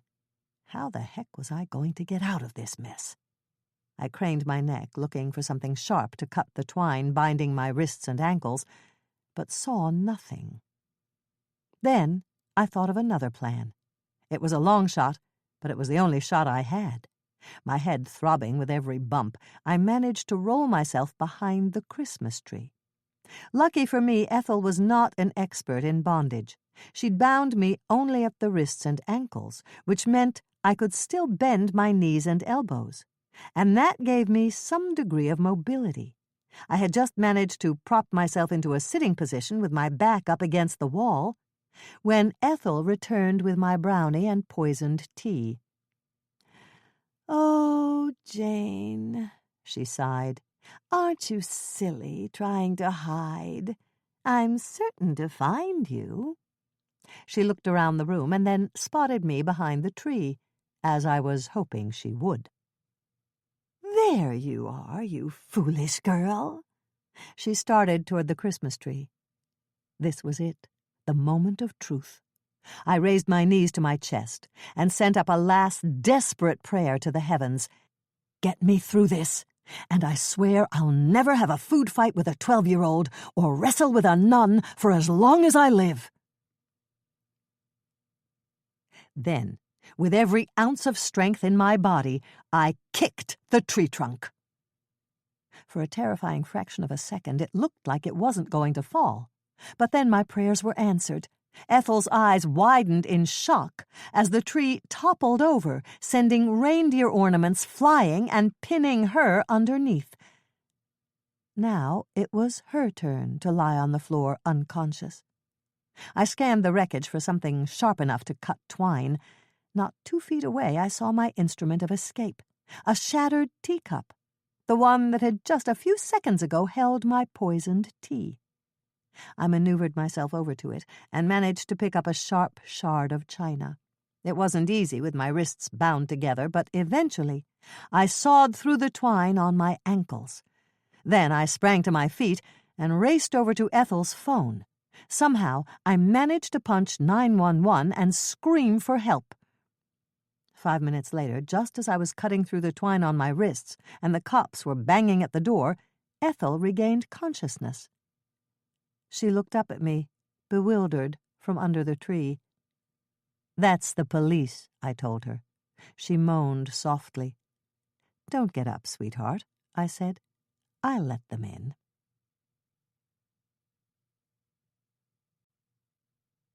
Chapter 14. After checking out my story, the cops carted Ethel off to the prison wing of County General Hospital. When I finally limped home, I swallowed a fistful of Tylenol and spent the next heavenly hour or so soaking my aching muscles in a marathon bath, after which I collapsed into bed where I slept for 12 straight hours. Near-death experiences tend to tucker me out, until Prozac lovingly clawed me awake for her breakfast. In spite of a bump on my head the size of a potato puff, I felt fine. And starving. If you don't count those Tylenol, I hadn't had a thing to eat for nearly 24 hours. So I drove over to Junior's Deli and treated myself to a hearty breakfast of bacon, eggs, hash browns, and an English muffin with strawberry preserves. I'd come home and was working off my breakfast with a strenuous nap on the sofa when somebody rang my doorbell. You'll never guess who it was. Angel Kavanaugh. She stood on my doorstep in a Hello Kitty t-shirt and flip-flops, barely big enough to cast a shadow, a bouquet of flowers in her hand. Her dad stood at her side holding a shopping bag. "Don't you have something to say to Jane?"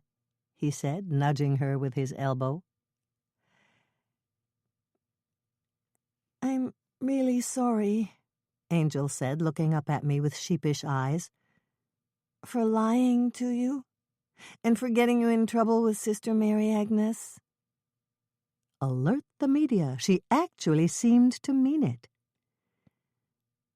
"These are for you." She held out a bunch of supermarket daisies. "Why, thank you." I have to admit my heart melted just a tad. "Won't you come in?" I ushered them inside and hurried to the kitchen to put the daisies in water. When I came back out, they were sitting on the sofa. Prozac, the shameless flirt, had wandered in from the bedroom and was shimmying in ecstasy against Kevin's ankles. "Wow, you've got a cat," Angel said. "I always wanted a cat." "I'm not sure you want this one." Prozac glared at me through slitted eyes. I swear that cat understands English. "Don't listen to her, kid. I'm adorable." With that, she leapt into Angel's lap and began purring like a buzzsaw. "You have something else for Jane, don't you?" Kevin said, once again nudging Angel with his elbow. Reluctantly, she plucked Prozac from her lap and walked over to me with the shopping bag her dad had been carrying. "Here are the jeans," she said, taking them out of the bag. "You shouldn't have spent so much money." This time I could tell her heart wasn't in it. "That's okay," I said. "You keep them." "Thanks!" She grabbed them back so fast she almost got whiplash. "Can I go put them on?" "Sure. You can change in my bedroom," I said, pointing down the hall. "I can't tell you how much those jeans mean to her," Kevin said when she'd dashed off. "Angel doesn't get very many gifts. I'm all the family she's got. And as you can imagine, she doesn't make friends very easily." I could imagine, all right, in Technicolor and Dolby Stereo. "We've tried other mentoring programs, and you're the first person who ever stuck it out for more than an hour." "You're kidding." "I wish. That's why I'm so grateful to you. Anyhow, I called L.A. Girlfriends and explained how Angel lied to you about having asthma and how she goaded you into the food fight. Which, incidentally, she loved. She said she hadn't had so much fun since the time she finger-painted on our living room walls." He shuddered at the memory. "It took 3 coats of paint to cover that mess." "Anyhow, Sister Agnes has agreed to take you back. That is, if you want to see Angel again." He looked at me like a puppy begging for a bone. Ack! The thought of a date with Angel without intravenous Valium was daunting, to say the least. But before I could fumfer an excuse, Angel came bouncing back into the room in her new jeans. "They're great!" she beamed, a radiant smile lighting up her pinched face. "Thank you so much!" At the sight of that smile, my heart melted again. "I was just telling Jane the good news about L.A. Girlfriends." "Yeah," Angel said. "They want you back. So, how about it, Jane?" Angel smiled shyly. "Will you be my girlfriend?" By now, my heart was the consistency of a pint of chunky monkey in the microwave. "Of course," I said. "I'll be your girlfriend." "Great! They're having a sale at the Limited. Want to go?" Forget it, Angel. Hey, she shrugged. It was worth a shot. Okay, so it wasn't going to be easy. But, like the kid said, it was worth a shot.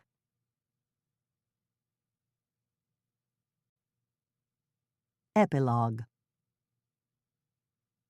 You'll be glad to know that Ethel Cox got her wish. She never has to cook another meal as long as she lives. The state is providing her with 3 meals a day at a prison for the criminally nutsy. At first, Willard visited her regularly, in spite of the fact that she refused to see him. After a while, though, he gave up. Last I heard, he was dating a woman he met in the Christmas decorations department of Home Depot. Peter Roberts and Prudence Bascom, a.k.a. Brandy Alexander, are still practicing law. And, frankly, I'm glad I never got around to telling the cops about what I discovered in Garth's file. So what if they've got dark secrets in their pasts? What attorney doesn't? And remember Peter's secretary, Sylvia Alvarez? I saw her wedding picture in the paper not long ago. She and Hector finally tied the knot. I only hope the priest managed to get a word in edgewise during the ceremony. Even more good news, Seymour Fiedler and his merry band of fiedlers are back in business, plying their trade on the roofs of Los Angeles. In fact, they just finished Libby Brecker's place. Speaking of Libby, I saw her the other day when I took a sentimental spin over to Hysteria Lane. She was out front, buffing her door knocker. She congratulated me for my work on bringing Ethel to justice. The police were kind enough to mention my name in their account of Ethel's arrest, and told me that Kathy Jankin had sold her house and was living in an apartment in Van Nuys. Contrary to Kathy's expectations, Garth left her saddled with debt, which may have been the reason Jimmy the mailman dumped her for the UPS delivery gal he'd been seeing on the side. Angel and I dated for a few months until her dad got transferred to Sacramento. It was tough sledding at first. I wanted to throttle her when she threw her house keys into the La Brea tar pits to see if they'd sink. But gradually she stopped acting out, and I grew quite fond of her. We never bonded in the lovey-dovey way of my fantasies, but we definitely scotch-taped. Things were never the same between me and Tyler. Maybe because it's hard to have romantic feelings for a woman once you've seen her with chocolate mousse up her nose. But mainly because Tyler and Sister Mary Agnes, who, as the authorities discovered, wasn't really a nun, ran off to Acapulco with the proceeds from an L.A. girlfriend's fundraiser. I should have known there was something fishy about a nun who'd go mano a mano for a pair of hot-stuffed jeans. Finally, I'm happy to report I had a very merry Christmas that year. Daddy and Uncle Ed got into a big fight over a Monopoly game, and when Daddy threw Uncle Ed's hotels, along with his toupee, in the Tampa Vista's pool, Uncle Ed got so mad he checked his whole family into a Ramada Inn. So Prozac and I had the guest room and my parents all to ourselves. How lovely to eat all the Christmas cookies I wanted, free from invidious comparisons to Cousin Joni and her string bikinis. And the flight to Florida wasn't nearly as bad as I thought it would be. Prozac didn't throw up on a single passenger. Nope. This trip, she threw up on the captain. But Homeland Security finally took her off their most wanted list, so we're free to travel again. Catch you next time. P.S. If you're reading this during the holiday season, Prozac and I want to wish you a marvelous Christmas, a heavenly Hanukkah, and/or the coolest Kwanzaa ever. Well, I do anyway. Prozac just wants you to scratch her back.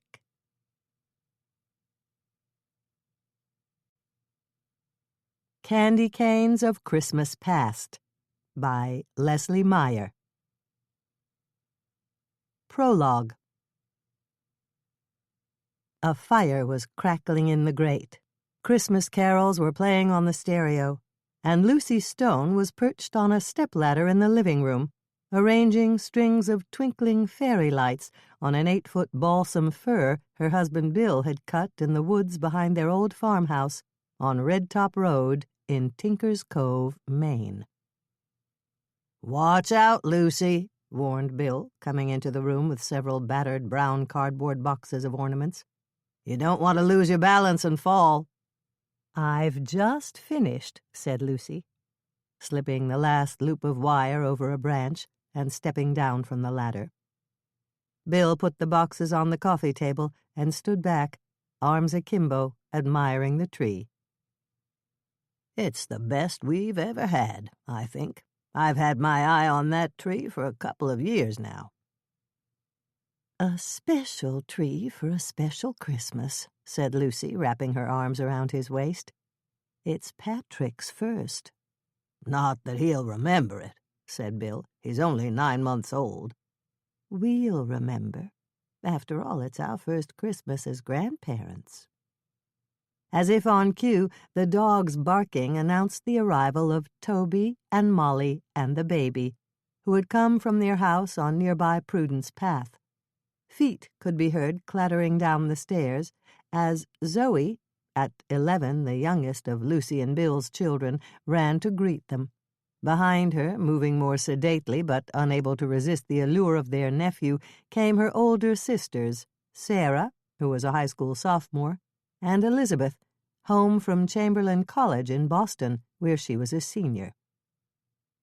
"Look at how big he's gotten," exclaimed Elizabeth, who hadn't seen the baby since Thanksgiving. "Can I hold him?" asked Sarah. "No, let me," demanded Zoe. "Let me hold him." "Careful there," cautioned Lucy, asserting her grandmotherly prerogative and scooping little Patrick up in a hug. Then she sat down on the couch with him in her lap and began unzipping his snowsuit, revealing a blonde little tyke in a plaid shirt and blue jeans that matched his father's and his grandfather's. She nuzzled his neck, and Patrick crowed and bounced in her lap, delighted to be the center of attention. "Elizabeth, you can get the cookies and eggnog, and everybody else can start trimming the tree. Patrick and I will watch. Right, Patrick?" But as soon as the boxes were opened and the first ornaments taken out, Patrick was no longer content to watch. He wanted to pull the paper out of the boxes and touch the ornaments, too. Deftly, Lucy distracted him with a cookie and took him over to the window to look at the Christmas lights strung on the porch. "It's starting to snow," she said. "It's going to be a white Christmas." "Nothing unusual about that," said Bill, who was attaching a hook to a round red ball. "We're only supposed to get a couple of inches," said Toby, pulling a plastic trumpet out of the box. "Hey, I remember this," he said, blowing on it and producing a little toot. "Look at this one," said Zoe. "It's baby Jesus in his manger, and if you shake it, the snow falls on him." "Poor baby Jesus," said Molly, making herself shiver. "He must be cold." "It snowed on me in my crib when I was a baby, right in this house," said Toby. "Right, Mom?" "He's making that up," declared Sarah. "And how could he remember if he was a baby?" asked Elizabeth. "That's silly," said Zoe. "It can't snow in the house." Lucy looked around the room, at the strong walls and the tight windows, the carpeted floor and the brick fireplace where the fire crackled merrily, and then her eyes met Bill's. "Well," she said, "this house was in pretty bad shape when we first moved here." "It was a nor'easter," said Bill, exaggerating. "The wind blew the snow through a crack. It was easy to fix. The window just needed some caulking." "See, I was right," declared Toby. "It was Christmas Eve," said Lucy. "Toby was too. I found him in his crib with a little dusting of snow. But how did you remember?" "I think you must have told me," said Toby. "To tell the truth, it just popped in my head this morning when Patrick woke up and I went into his room to get him." Lucy smiled fondly at her grandson, who looked so much like his father at that age. Things had certainly changed since that awful winter of 1983.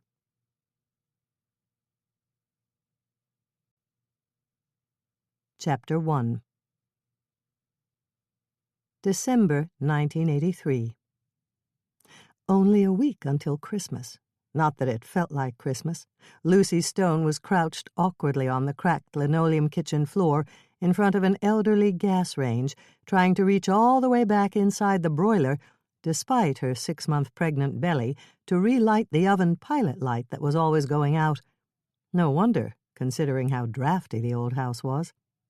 The flame finally caught, and she sat back on her heels, gathering up the collection of wooden matches she'd used, and groaning a bit as she hauled herself to her feet.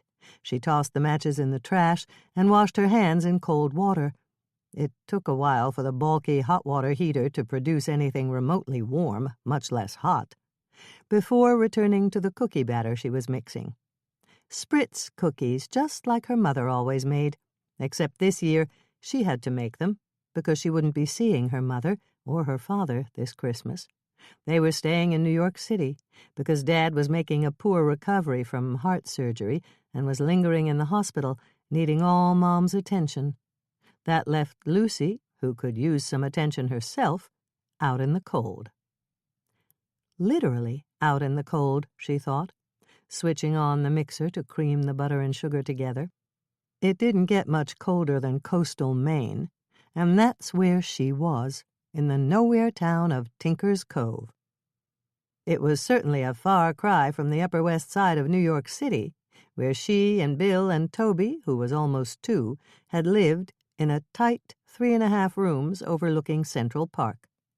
But what did space matter when you had the entire park with playgrounds and a zoo and even a carousel, and the American Museum of Natural History and the Metropolitan Museum of Art just steps away, when you could hop the subway to Battery Park for a breath of sea air and a walk along the water, or a night out at a Broadway show, or a quick trip to Bloomingdale's where they sprayed you with the newest fragrances and you could find the cutest little outfits for Toby. Lucy switched off the mixer and set it on the kitchen table, then began adding the flour by hand. It was hard work, but she was glad to have something to occupy her, something that would make it seem more like Christmas. Which was weird, she thought, because Tinker's Cove was one of those picture-perfect New England towns that looked as if it could be on a Christmas card.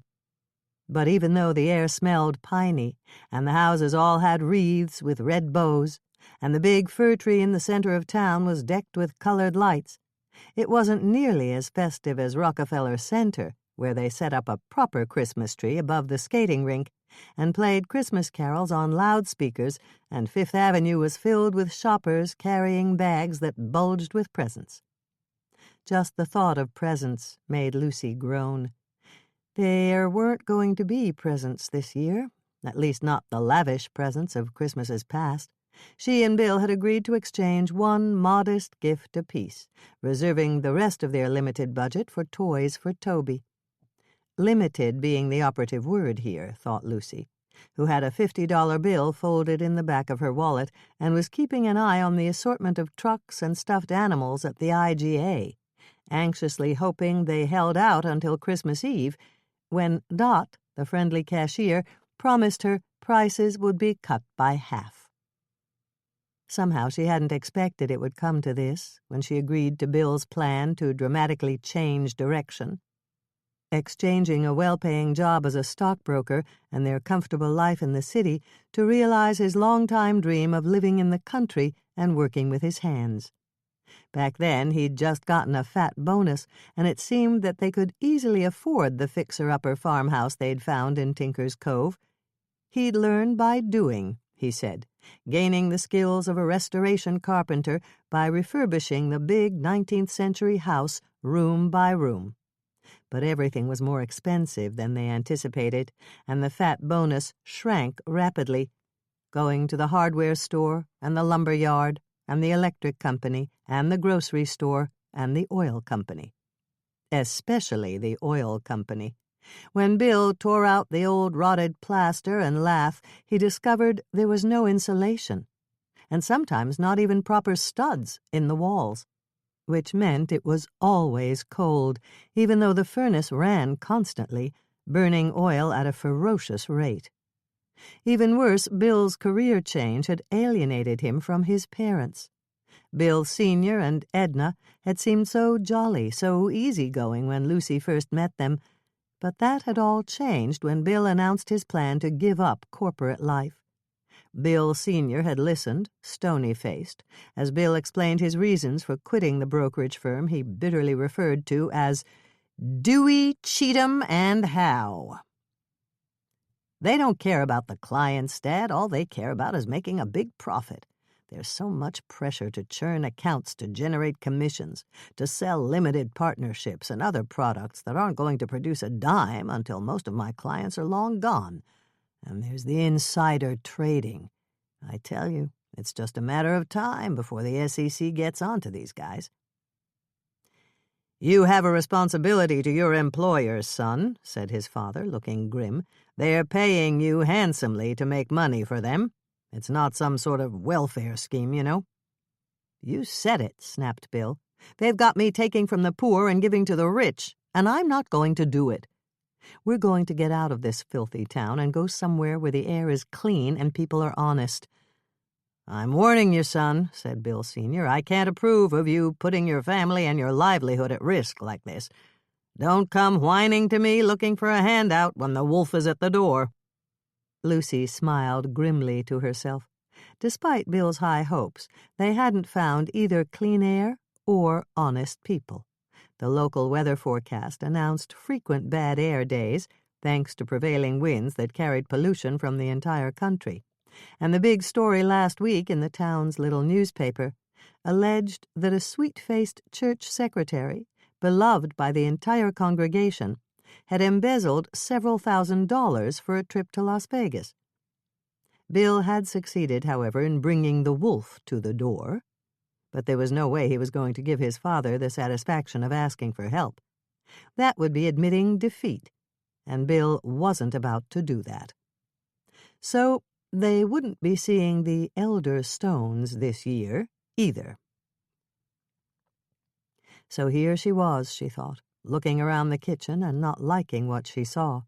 There were no cabinets, no counters, just a stained old Kenmore gas range that was at least 20 years old that stood next to a nasty old porcelain sink with exposed plumbing beneath. The refrigerator stood across the room in lonely splendor, its white porcelain door speckled with rust, and its rounded top a slippery slope for anything that she set on top of it. Which she did, having no other place to store things she didn't want Toby to get into. The wallpaper, a flamboyant pattern featuring black swirls punctuated with red and yellow teapots, was torn, and the patches of plaster that were revealed were painted in various colors of green and beige. Lucy regularly washed the green-speckled linoleum that covered most of the worn wood floor, but no matter how hard or how often she scrubbed, it still looked dirty and dingy. And this, she thought with a sigh, was just the kitchen. She didn't even want to think about the rest of the house, especially the breezy rattle-trap room that served as a nursery where Toby was napping under a pile of quilts and blankets. The cookie dough was ready, she realized, mixed to perfection, as she fumed about her situation, and she chuckled to herself. Anger and resentment were good when you needed muscle power, but not good for the soul. Or for relationships, she thought, hearing Bill banging nails in the living room. It was definitely time she adopted a more positive attitude. It was Christmas, after all. And she wanted their first Christmas in their own home to be special. Lucy was smiling as she stuffed the dough into the cookie press and screwed on the end cap. She heard the hiss of the burner as the oven heated, and she switched on the radio, turning the dial until she found a station playing Christmas carols. She hummed along, turning the crank and squeezing out perfect little rosettes onto the cookie sheets. When she'd filled both sheets, she placed a bit of glazed cherry in the center of each cookie and slipped the pans into the oven, which the thermometer she'd hung from the rack indicated was a perfect 350 degrees. Toby was stirring upstairs, so she climbed the rickety back stairs that led to the second-floor bedrooms. She pushed open the door and peeked inside, ignoring the walls that had been stripped down to the studs and the windows that rattled, and went straight to the crib where Toby was sitting in a nest of blankets and talking to himself. "Did you have a nice nap?" she asked, lifting him out of the crib, nosing his tousled hair and sniffing his sweet baby scent, then took him by the hand and led him to the bathroom, where he stood on a stool while she undid his overalls and then slid him on the blue plastic kiddie seat that sat on the toilet. The bathroom was another room that didn't bear close examination, she thought, refusing to look at the spotted mirror on the medicine cabinet and the cracked pink tiles. She checked the diaper he still wore for naps and found it dry, something to smile about. "You're getting to be such a big boy," she exclaimed, and was rewarded with a tinkle. "You went in the toilet, just like Mommy and Daddy." Finished, he raised his arms and bounced in the seat. Lucy slid him off and stood him on the floor, where he squirmed and wiggled as she pulled on training pants and hooked his overall straps. At the second click, he bolted, shoeless, for the door, and she grabbed him by the back of his Oshkoshes. "Shoes," she said, leading him back to the nursery, where he protested loudly as she wrestled him into a pair of almost new stride-right Oxfords that were already getting a bit tight. She was out of breath as she helped him down the back stairs to the kitchen. Funny, she thought, helping Toby onto his booster seat. The cookies ought to be nearly done by now, but there was no delicious buttery smell. She filled his sippy cup with milk and then reached for the oven door, intending to give him a warm cookie. But when she peered inside the oven, she discovered it was no longer hot. It was barely warm, and the cookies hadn't even browned. She bit her lip and walked across the room to the refrigerator, where she reached for the box of graham crackers that was sitting on top. She opened it and pulled one out for Toby. She stood there, looking at the dry little brown square of cracker, and burst into tears. "What's the matter?" Bill was at her side in a flash, his hammer still in his hand. "Are you okay?" "No, I'm not okay," she said through clenched teeth. "I'm not okay at all. I can't live like this. Look at us. We're living in a wreck." Her voice rose, and she went on, unable to stop herself. "This is a big mistake. You're never going to be able to turn this dump into a house. You don't know what you're doing. It's been months, and we don't have walls or electric outlets or hot water. We're freezing, and it's only December. I hate to tell you, buddy, but there are 2-3 more months of winter to get through." She marched over to the stove and pulled out the cookie sheets with her bare hands, slamming them onto the table and raising a little cloud of flour. "And the oven doesn't work," she shrieked, shaking with sobs. "That's simple," he said, taking the box of matches off the shelf and dropping to his knees, where he lit a match and reached into the broiler, producing a satisfying whoosh. "See? All fixed," he said, leaning back on his heels and giving her a satisfied smile. "It's not fixed," she said. "It'll go out again next time the wind blows through these pathetic excuses for walls." "Mo," mumbled Toby, holding out his sippy cup for a refill. Bill stayed in place, head bowed, while Lucy got the milk container out of the refrigerator. "I know it's tough, Lucy, but I'm really making progress." "Great. That's terrific," she said, her voice dripping with sarcasm. "And what are Toby and I supposed to do in the meantime?" Bill got to his feet and picked up Toby, hoisting him high above his head and making him shriek with delight. Then he settled him on his shoulders. "We're managing. We're doing okay. You're just feeling overwhelmed right now." Lucy looked at him, at his sweet, sincere face and his sparkling blue eyes. He needed a haircut, and a hank of brown hair kept falling into one eye. He shook it back and grinned at her. She couldn't resist that cocky grin. "I'm sorry," she said. "I know you're working hard." The oven, which had been hissing, fell silent as the pilot light went out again. "I just wanted to make my mom's Christmas cookies." "We'll get it fixed, I promise. I'll call Sears right away. Meanwhile, you need to get out of the house. You should take some time to yourself. Go into town, do a little shopping. Toby and I will hold the fort. Right, Toby?" Toby giggled. He loved sitting on his father's shoulders. Lucy considered. It had been quite a while since she'd had any time to herself. "Okay," she said, "that's a good idea. Thanks."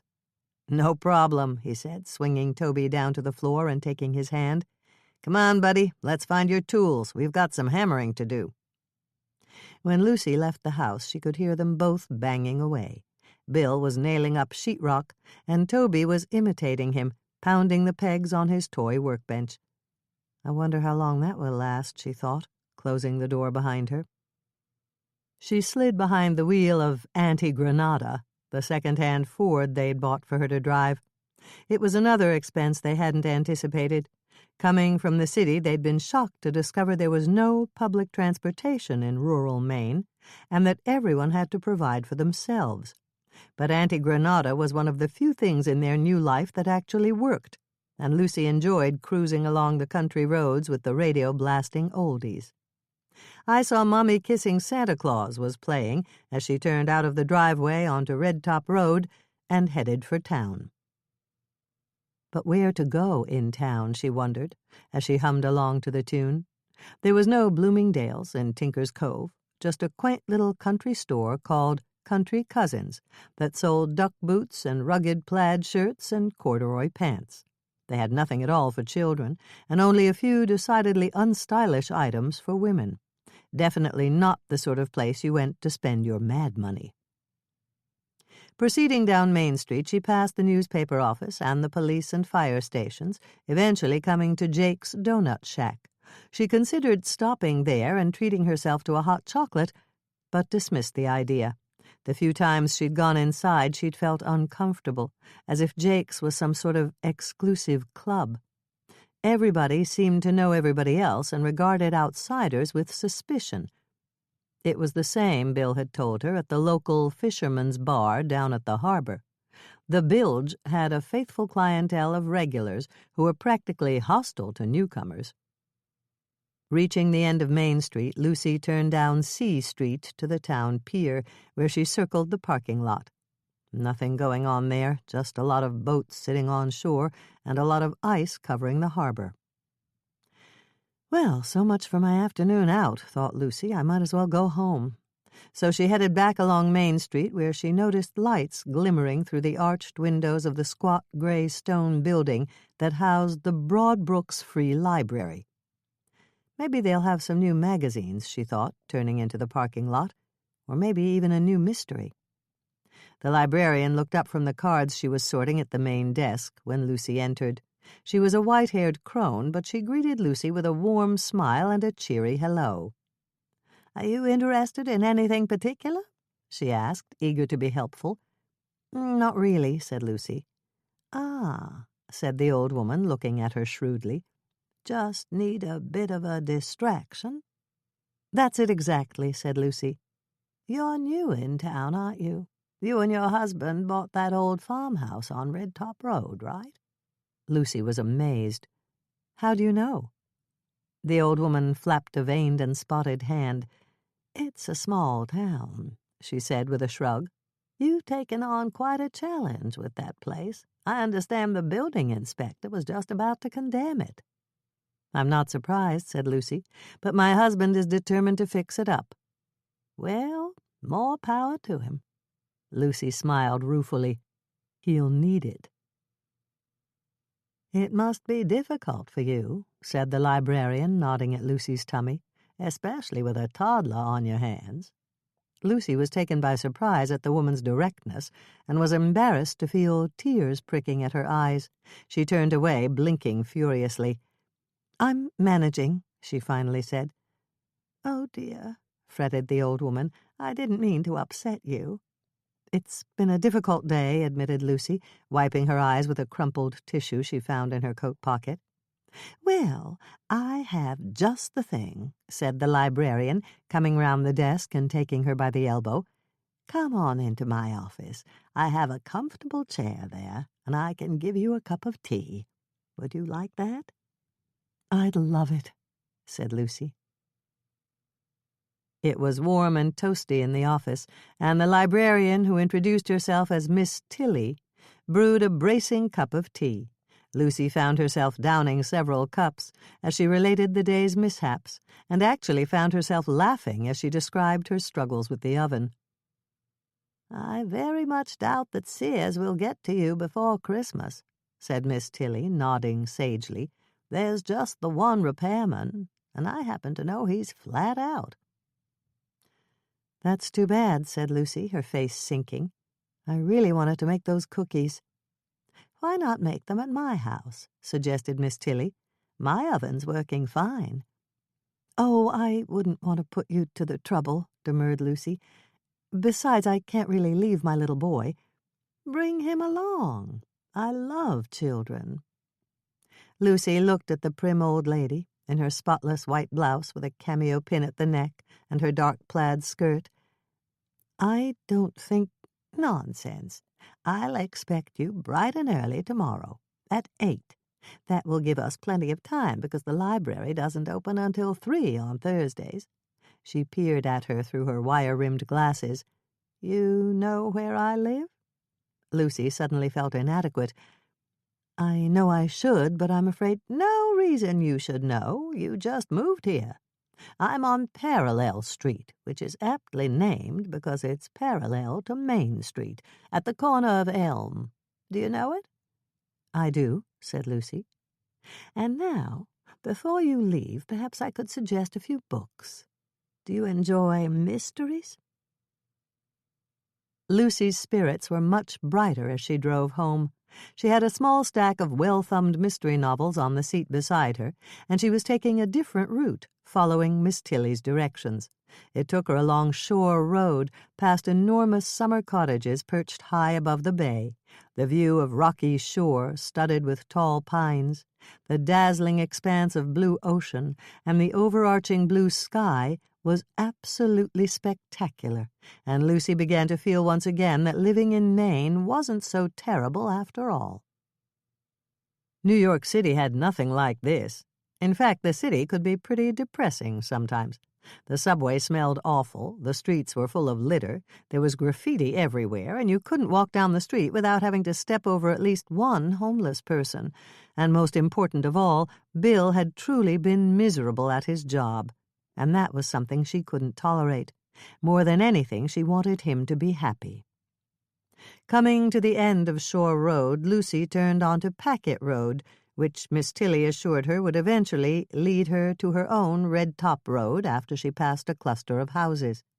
Lucy was exploring this new territory with interest, and when she noticed a sign advertising a yard sale, she impulsively pulled off the road and followed the hand-drawn arrow down a narrow dirt track of a driveway, eventually coming to a stop in front of a ramshackle log cabin. With a sagging porch and broken windows patched with cardboard and rags, it seemed to be in even worse shape than her house. Undaunted, she turned off the ignition and got out of the car, eager to see what bargains she might find. Lucy had discovered soon after moving to Maine that yard sales offered the biggest bang for the buck, and a buck was just about all she had to spend. You never knew what might turn up. Maybe she'd find a present for Bill, or a toy she could recycle for Toby. He wouldn't mind if it didn't come in a box, brand new. But this yard sale didn't really deserve the name. There was only one small card table of household goods, with a carton beneath, and the items for sale verged on the pathetic.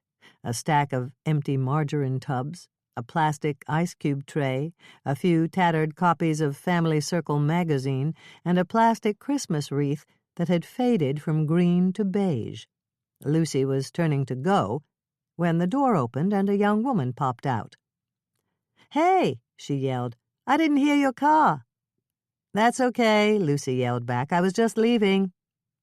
The woman was zipping up her jacket, a dirty white parka that had long ago lost its puffy look and had gone flat. She tucked her dirty blonde hair behind her ears and shuffled across the dirt yard in leopard-print fuzzy slippers. She wasn't wearing socks, and her bird-thin ankles were blue from the cold. "Did you see the box?" she asked, taking Lucy's arm. "There's some good stuff in there." Lucy knew she was stuck. The woman, Actually, really only a girl, now that she had a good look at her, wasn't going to let her go unless she bought something, and Lucy didn't blame her. For the first time in her life, she was experiencing poverty, and she recognized this woman as a long-time sufferer. The woman turned her head quickly, looking over her shoulder, and Lucy spotted 2 little children peering out of the broken window. She realized that this pathetic excuse for a yard sale was probably an effort to raise some money for Christmas. "Well," said Lucy, reaching for her wallet, "I guess you can never have too many containers for leftovers." The woman smiled, revealing a few missing teeth. "These work great," she said, nodding enthusiastically and reaching for the pile of margarine containers. 50 cents? "Sure," said Lucy, plucking 2 quarters from her purse and reminding herself that she wasn't getting rooked, paying a ridiculous price for something she didn't need, but should consider it charity. Encouraged by the sale, the woman pulled out the cardboard box from under the table. "Take a look," she said. "Some of this stuff is old." She paused. "Real old.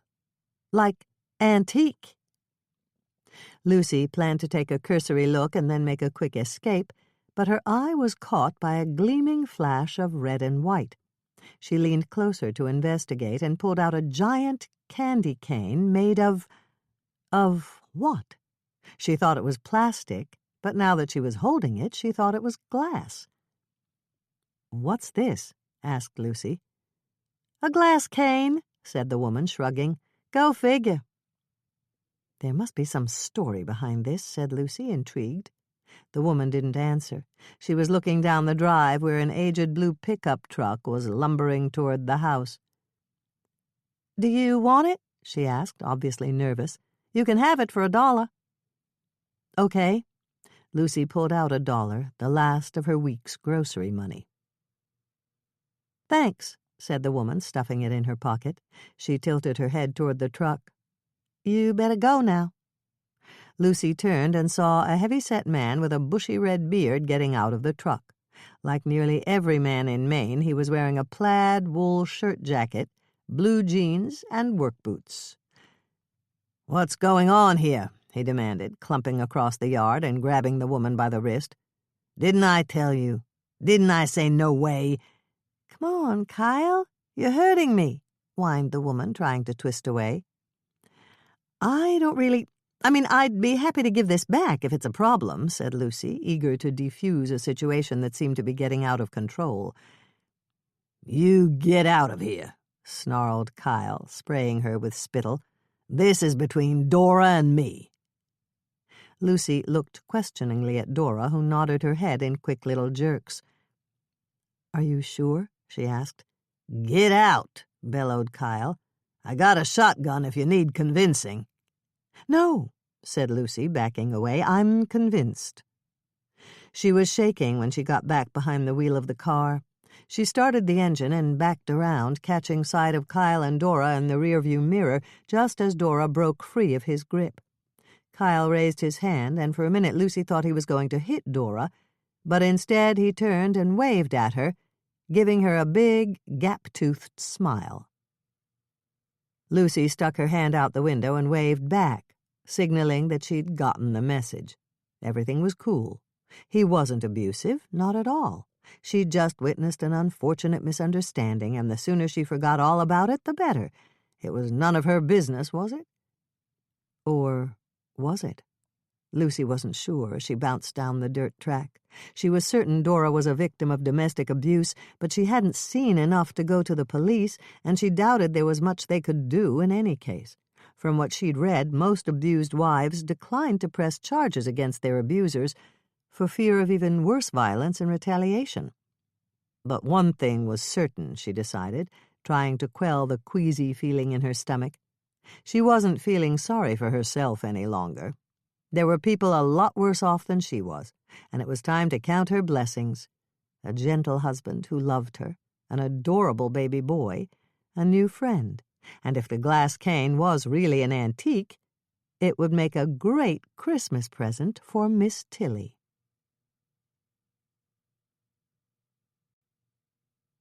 Chapter 2. When she arrived at Miss Tilly's neat little antique house, Lucy began to feel hopeful that their farmhouse might someday look like something, taking in the polished wide plank floors, the windows with their tiny panes of hand-blown wavy glass, and the smoothly plastered walls and ceilings. She found herself sighing in admiration. "What a lovely house," she said, setting Toby and her tote bag on the floor so she could take off her coat. She looked around eagerly, taking in every detail as she pulled off his boots and mittens and unzipped his snowsuit. The gleaming antique pine furniture, the glowing colors of the Persian rug, the tabletop Christmas tree trimmed with tiny glass balls, the silvery sheen of the pewter plates displayed in a hutch, the portrait over the fireplace, where a bright fire blazed merrily. "My father," said Miss Tilly, indicating the rather stern gentleman pictured in the oil painting. "He was a judge." "He doesn't look judgmental," said Lucy, quickly biting her tongue. "No, I didn't mean that. Judicious. He looks quite judicious." "He was named after General William Tecumseh Sherman, you know, the Civil War general, and I was named after Julia Ward Howe." She smiled, her eyes twinkling. "It's a family tradition, naming people after relics of the past." Lucy scooped up Toby, who was heading for the fire, and perched him on her hip. "Toby was named after my great-grandfather Tobias." "It's a good old-fashioned name," said Miss Tilly, leading the way to the kitchen. "We were trying to avoid the J's," said Lucy, using her free hand to grab the tote bag that was overflowing with toys, extra clothes, and diapers, a bowl of cookie dough, a cookie press, and baking tins. Names like Jason and Justin and Jennifer are all the rage now. I have noticed quite a few of them at the library." "Oh, my," said Lucy, startled to see an enormous black-and-chrome Glenwood coal stove taking pride of place in the middle of Miss Tilly's kitchen. "That's a beautiful stove, but I don't know how—" "Never mind that old thing," said Miss Tilly, dismissing the gleaming monster. "I have a modern electric stove, too." Indeed she did. A slim electric model was tucked into a bank of cabinets that was built against one wall, and also included a double stainless steel sink set beneath a window with red and white gingham curtains. A porcelain-topped table sat in the middle of the room, on top of a cozy red and blue braided rug, and a hutch stood against the wall, filled with blue and white Canton china. Lucy felt as if she'd wandered into a Tasha Tudor book. "I prefer the table for baking," said Miss Tilly, reaching for Toby. "Now, young man, we need to let your mother get on with her cookies." Lucy expected Toby to resist, but instead he smiled and reached out with his arms. The transfer was smoothly made, and Miss Tilly carried him into the living room, where she joined him on the rug and engaged him in building towers of blocks which they knocked down with a ball. Toby found this enormously entertaining, and Lucy could hear him laughing as she set about the business of scooping dough into the press and squeezing out the shaped cookies onto the tins. Then she decorated them with bits of candied fruit and colored sugar before popping them into the oven. Soon the whole house was filled with the buttery scent of baking cookies. Lucy was just sliding the last pan into the oven when Miss Tilly appeared, leading Toby by the hand. "I think this young man is ready for a snack," she said, pulling an antique oak high chair out of the corner and setting it by the table. Lucy hoisted him into the chair and put a couple of warm cookies on the tray, while Miss Tilly poured a small glass of milk. "Those cookies smell absolutely delicious," she said. "Please have some. I'm going to leave you some, too," said Lucy, with a nod to the overloaded wire cooling racks that were covered with dozens of perfect cookies, golden and brown around the edges. "I really appreciate—" "Nonsense," said the old woman with a wave of her hand. "We've enjoyed ourselves, haven't we, Toby?" Toby took a bite of the cookie he was holding in his fat little hand. He said. "I agree," said Miss Tilly after taking a bite of cookie. Toby laughed and kicked his feet. Lucy was amazed at how Miss Tilly could turn the simplest thing into a game, making sounds that Toby imitated, playing peekaboo, reciting "This Little Piggy" while wiping his fingers with a washcloth. Soon the last cookies were out of the oven, and Toby was rubbing his eyes.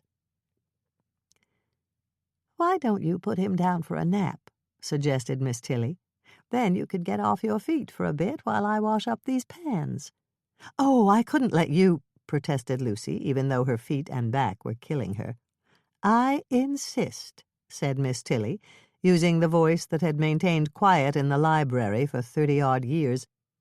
She nodded toward a little downstairs room, the bourning room, she called it, and Lucy settled Toby on a daybed, removing his shoes and covering him with a handmade crocheted afghan. A copy of The Night Before Christmas was lying on the bedside table, so she sat on the side of the bed and read him a few pages, closing the book when he was settled into a deep sleep and going out to the living room. There she found Miss Tilly waiting for her by the fire, along with 2 glasses of golden sherry and a plate of cheese twists. "I think we both deserve a bit of a treat," said Miss Tilly, lifting her glass. Lucy was about to protest that she rarely drank alcohol, and never in the morning, but the scene was so inviting that she changed her mind. "This looks lovely," she said, sinking into the down couch cushions. "It is," said Miss Tilly, taking a sip and smacking her lips. "Dry sack. Yummy." The sherry was delicious, and Lucy finished hers before she remembered the glass cane which she had left out in the car. She jumped to her feet. "I almost forgot," she exclaimed. "There's something in the car I need to get." She hurried out and came back with the cane, awkwardly wrapped in white tissue with a big red bow. "I have a Christmas present for you." "Oh, you shouldn't have," protested Miss Tilly, stretching out her hands to take the gift. "I hope you like it," said Lucy. "When I saw it, I thought of you." "That is intriguing," said Miss Tilly, examining the oddly shaped package. "May I open it now?" "Please do," said Lucy, eagerly anticipating the joyful reaction she was certain the cane would evoke. But when Miss Tilly tore off the tissue, there were no smiles, no raptures, no expressions of thanks. There was only shock and stunned silence, as a single tear traced a path down the old woman's wrinkled face until it reached the corner of her mouth, and she quickly licked it away with a flick of her tongue. Lucy was dismayed at her reaction. "I didn't mean to distress you," she said. "Forgive me," she said, as if coming out of a trance. "I was just overcome. This is wonderful, so thoughtful of you. An antique glass cane." "I'll take it back. I'll get you something else," said Lucy. A bottle of dry sack came to mind. It would be expensive, but at least she could be sure Miss Tilly would enjoy it. "Not at all." Miss Tilly got to her feet and laid the cane on the mantel. "This is remarkable, a wonderful find, and so festive." Her voice became soft and reflective. "I haven't seen one of these in years." "So you know what it is? You've seen one before?" "Oh, yes. There used to be a glass factory in town many years ago, and canes like this turned up frequently. But of course they're fragile, and I suppose a lot of them got broken, and now they're quite rare. This one is a real find." She looked at Lucy. "Do you mind telling me where you got it?" Lucy blushed, embarrassed.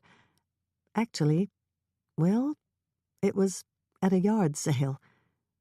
"A yard sale?" mused Miss Tilly, reaching for the sherry bottle. "Would you like a bit more?" "None for me. I have to drive home," she said, watching the old woman refill her glass, setting the bottle on the table beside it. "Where was this yard sale?" asked Miss Tilly, emptying the glass of sherry and refilling it. "Out on Packet Road." "Ah," she said, nodding. "Kyle and Dora. How interesting." "That's right," said Lucy, who continued to be surprised at the way Miss Tilly seemed to know everyone in town. Miss Tilly sighed. "I suppose I owe you an explanation." "Not at all," said Lucy, wishing desperately that Toby would wake up and she could get out of there, away from her embarrassing gaffe and back home. But Miss Tilly was not about to be deterred. "It was Christmas Eve," she began, taking another sip. Her eyes had lost their focus, and she was looking inward, seeking the past. "I was just a girl. I'd been out skating on Blueberry Pond, and when I got home the house was quiet, very quiet, which was unusual because my mother was an invalid, and there were usually people around, a nurse, a cook, a maid. There was always someone in the kitchen, people going up and down the stairs. It was the stairs, you see. She'd fallen down the cellar stairs. Mama was there at the bottom, crumpled in a heap. And there was a glass cane, red and white like this one, on the floor beside her, smashed to smithereens." Horrified, Lucy's hand flew to her mouth. "I had no idea," she said. "Of course not. How could you have known?" Miss Tilly's voice was thoughtful. "Nobody knew, really. It was all kept very quiet. Papa didn't want people to know the details, that Mama was wandering about the house, as if nobody was taking proper care of her.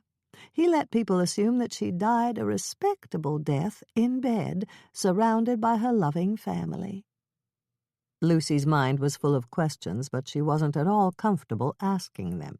She sat trying to think of something appropriate to say and watching as Miss Tilly refilled the glass yet again. "It was horrible. He made me help, you see. He made me help carry Mama upstairs to her bed." "Who did?" It popped out before Lucy could stop herself. "Papa did. He took her by the shoulders and told me to lift her by the ankles. He said she couldn't be very heavy, not after being sick for so long. But she was heavy. We kind of bumped her up the stairs, 2 long flights, and then he sent me back downstairs to sweep up the glass and tidy the basement, while he put her in a fresh nightgown and tied her hair with a ribbon and tucked the covers around her, folding her hands around a Bible and laying them on her chest." Miss Tilly looked her straight in the eye. "Then he called the doctor." Lucy found her eyes going to the portrait over the mantel. The stern, righteous man pictured there suddenly didn't look quite so respectable. That gleam in his eye, was it the light of truth and justice? Or was it something more sinister? Lucy thought of her own great-grandfather, Tobias. He wore flannel shirts and khakis in the house, where he spent his days reading and watching baseball on TV from his armchair in the living room, and making wooden furniture in his basement workshop, but he never went outside in such casual clothes. He put on a starched white shirt, a dark suit, shiny black shoes, and a hat for the short walk down the street to buy the newspaper. "Times change," said Lucy. "When I was a little girl, I wore white gloves to church, and my great-grandfather wouldn't go out of the house without a hat." Miss Tilly nodded.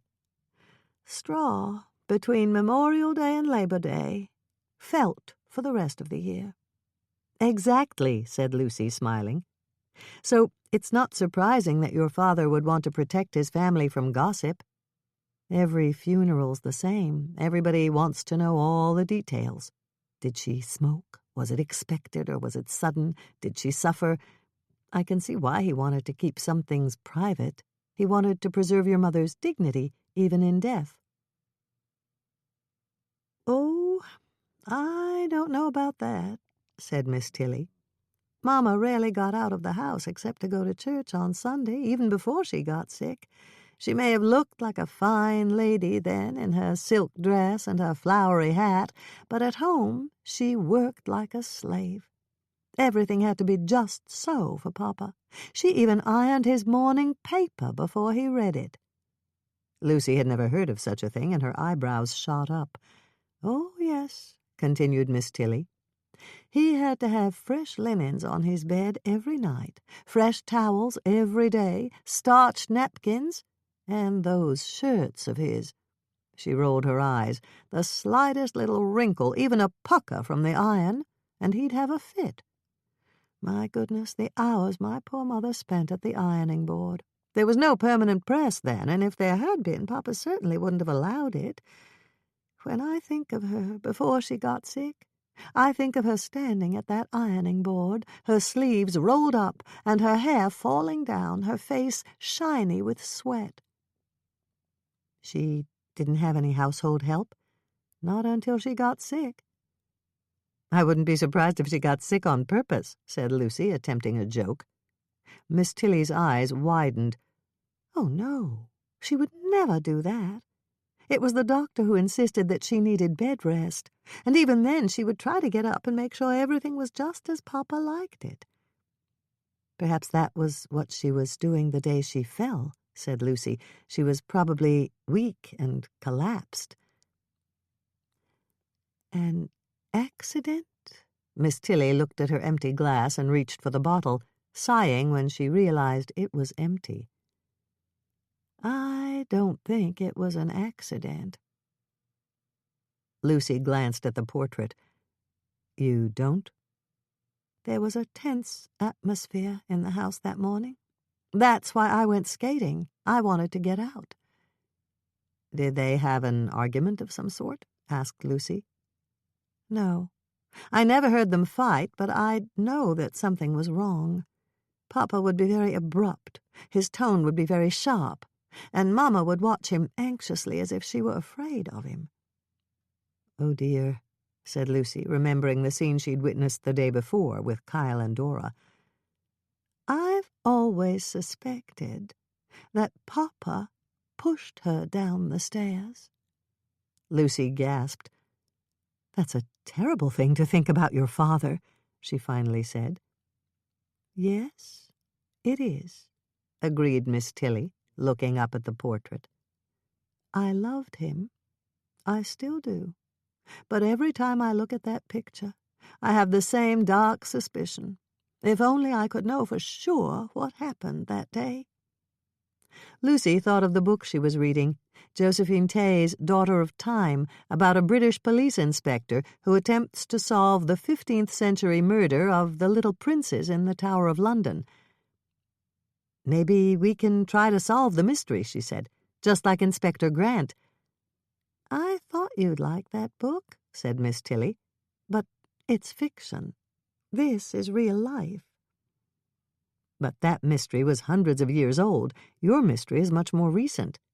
But the princes and Richard III were historical figures. Things were written about them. There were documents and books, a lot of which was propaganda put out by Richard's enemies. And a lot of it was written quite a bit later, long after anyone who might have known the truth was dead, agreed Miss Tilly. Which is not the case here, said Lucy. You were on the scene. But it's been so long, said Miss Tilly. Why don't we give it a try, coaxed Lucy. You might be surprised what you remember.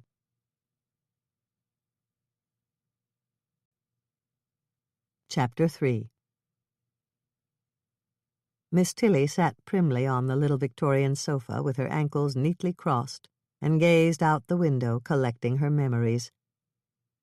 Papa was a terribly difficult man to live with, she began, rubbing the knobby knuckles of one age-spotted hand with the other. He was always conscious of his position as a judge, and believed his own behavior, and that of his family, had to be above reproach. That's understandable, said Lucy with a little smile. If a judge is going to enforce the law, he has to obey it, right? Otherwise he'd be a hypocrite.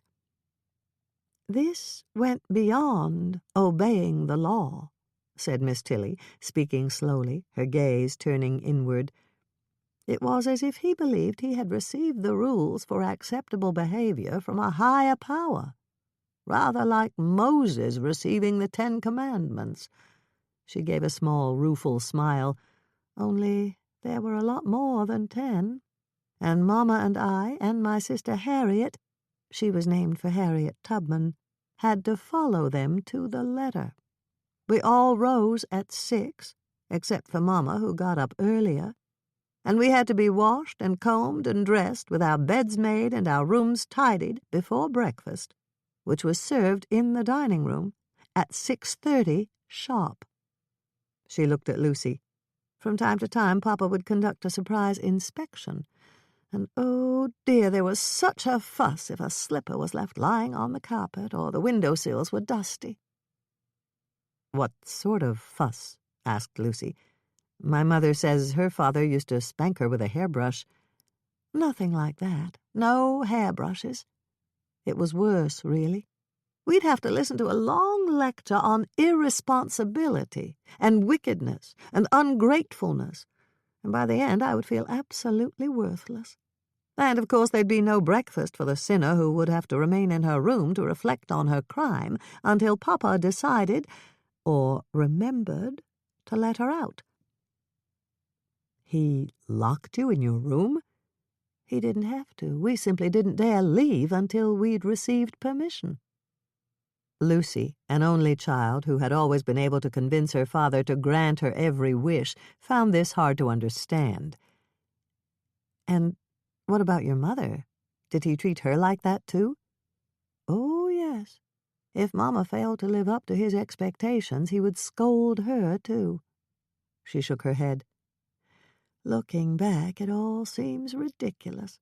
A piece of burnt toast was treated as if you'd burned down the house. It was all out of proportion, but we were so cowed we didn't realize it. Except for Harriet. She was always more rebellious than I, and refused to give up her friends from school.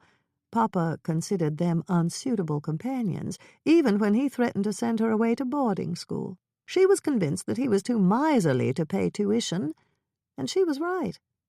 Papa predicted she would come to a bad end, and I guess she did, at least in his book. She ran away with a young man Papa did not approve of. He was a labor organizer and a big supporter of Franklin Delano Roosevelt. And of course Papa believed Franklin Delano Roosevelt and his wife Eleanor were earthly embodiments of Satan himself. She paused and licked her lips.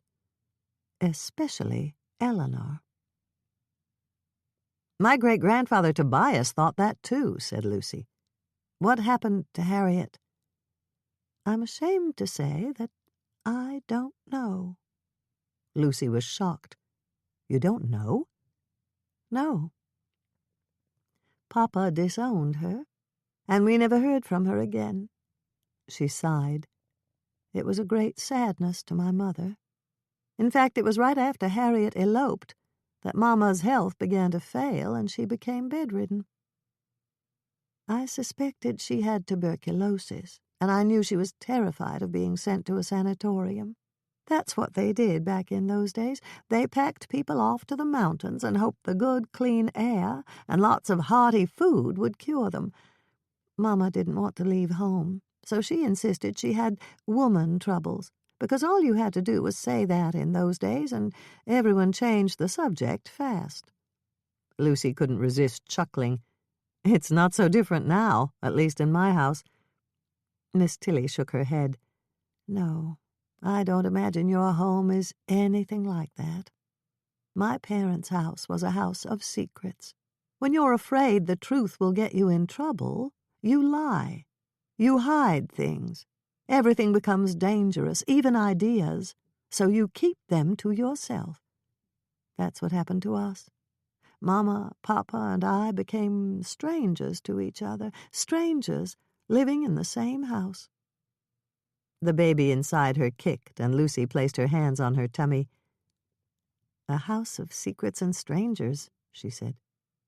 "Exactly," said Miss Tilly with a little nod. "But it all changed when Papa hired a nurse to take care of Mama. He resisted for a long time, but when I fell ill too, the doctor insisted. Papa didn't like the idea, of course, especially when the doctor recommended a nurse who was obviously Italian. As you'd expect, Papa did not approve of anyone whose name ended with a vowel, and he wasn't too keen on the Irish either.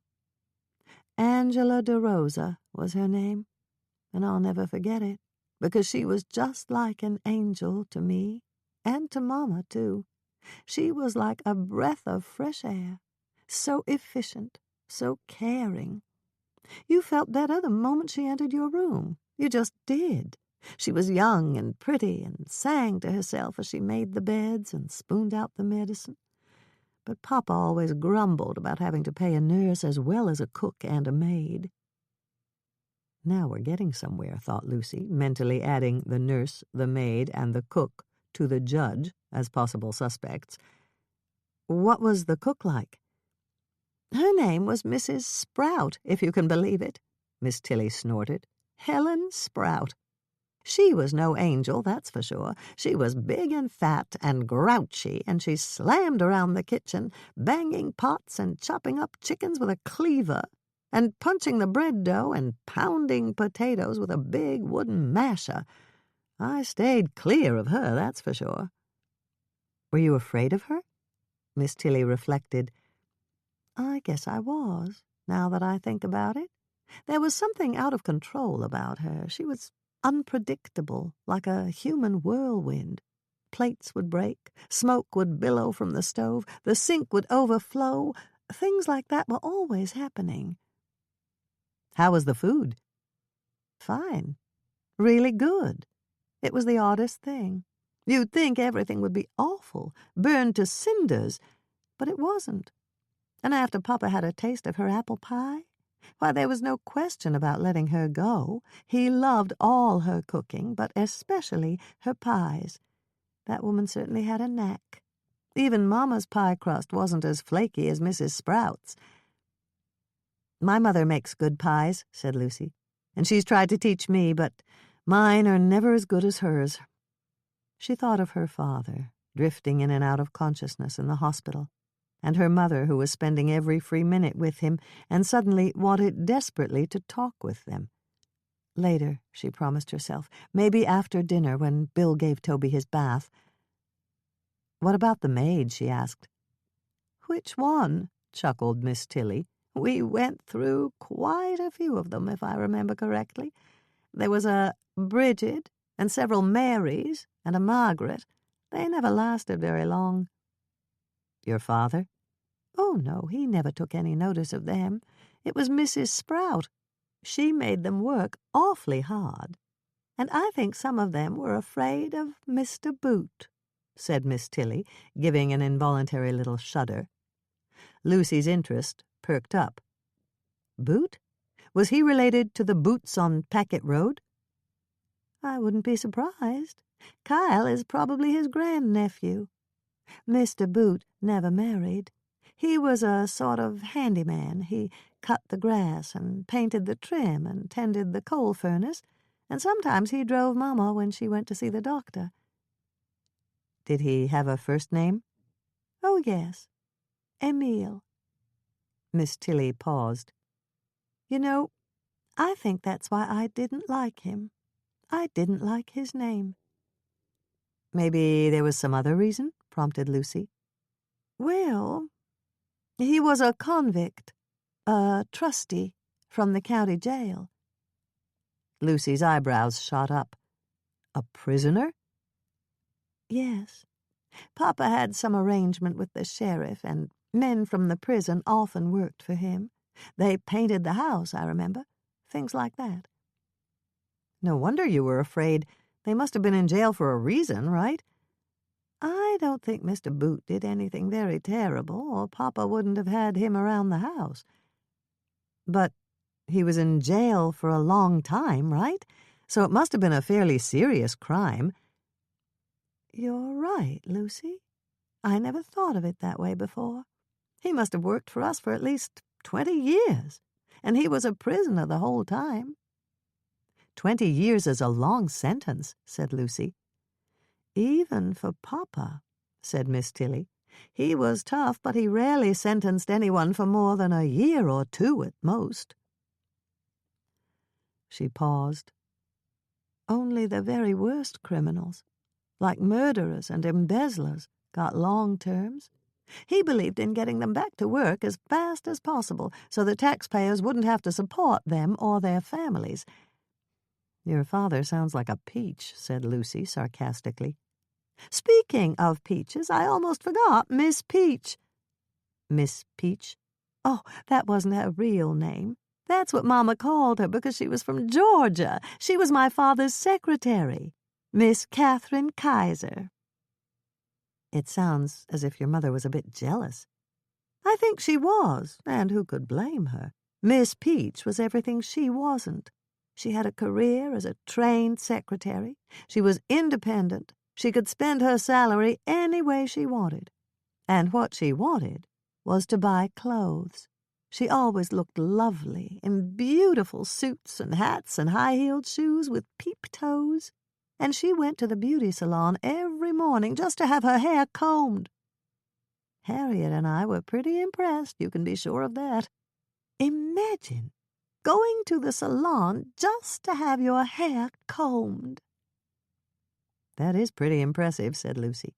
She heard Toby stirring in the boarding room and struggled awkwardly to her feet, belly first, and cracked the door to take a peek. He was sitting up in bed, sucking his thumb. She quickly changed his diaper. Then he scrambled off the bed and ran out to the living room, stopping short when he saw Miss Tilly. "I think he forgot me," she said. But Toby hadn't forgotten. He said, remembering the game they'd played earlier. She went right back at him, and he laughed. "I guess I better get this little fellow home for lunch," said Lucy. "Come on, Toby, let's pick up your toys." It was a slow process, but eventually everything was packed up, including the cookies, and Toby and Lucy were zipped in their winter jackets and muffled in hats, scarves, and mittens, ready to go. "Thanks for everything," said Lucy. "It wouldn't be Christmas without the cookies. And I haven't forgotten about your mother. We've got a list of suspects, and I'm going to see what I can dig up." "Suspects?" "Your father, Emil Boot, Mrs. Sprout, Angela DeRosa, Catherine Kaiser, even the maids. Any one of them could have given your mother a fatal push down the stairs." "I never thought of it that way, but I suppose you're right. They're all suspects." But when Lucy had finally strapped Toby into the car seat and stowed everything in Auntie Granada's enormous trunk and was starting the car, she realized she had to add another suspect to her list: tuberculosis. As Miss Tilly had told her, the disease had ravaged families right up until World War II, when life-saving treatments were developed. It seemed a lot more probable that poor, ill Mrs. Tilly had fallen down the stairs as a result of a coughing fit or a fainting spell than at the hands of a household intimate.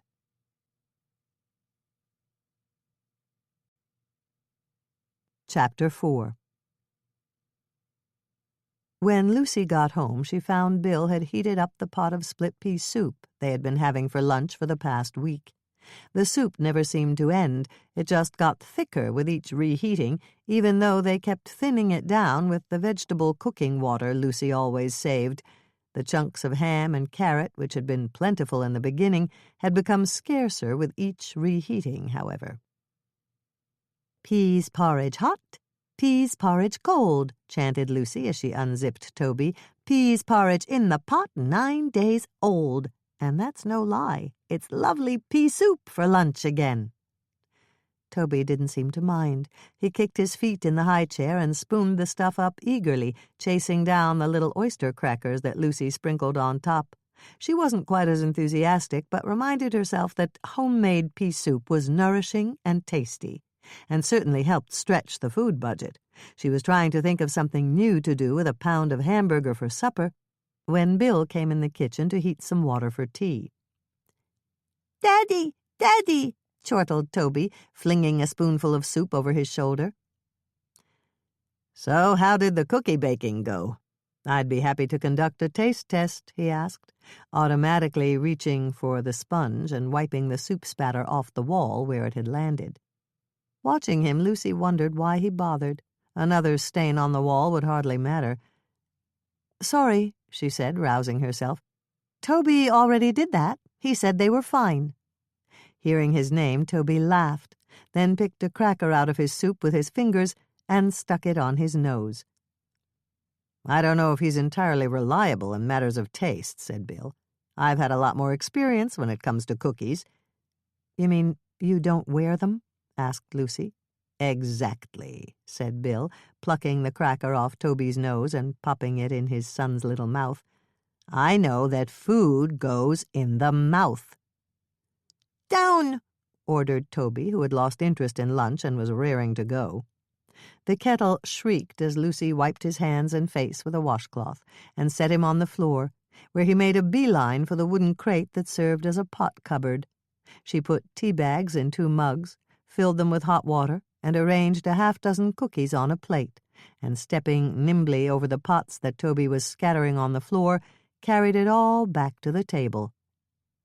"Mmm," said Bill, savoring a bite of cookie. "Mmm," said Toby. Bill raised his eyebrows curiously. "Mmm?" he said. "Mmm," hummed Toby louder than before. "It's a game Miss Tilly taught him. He loves it."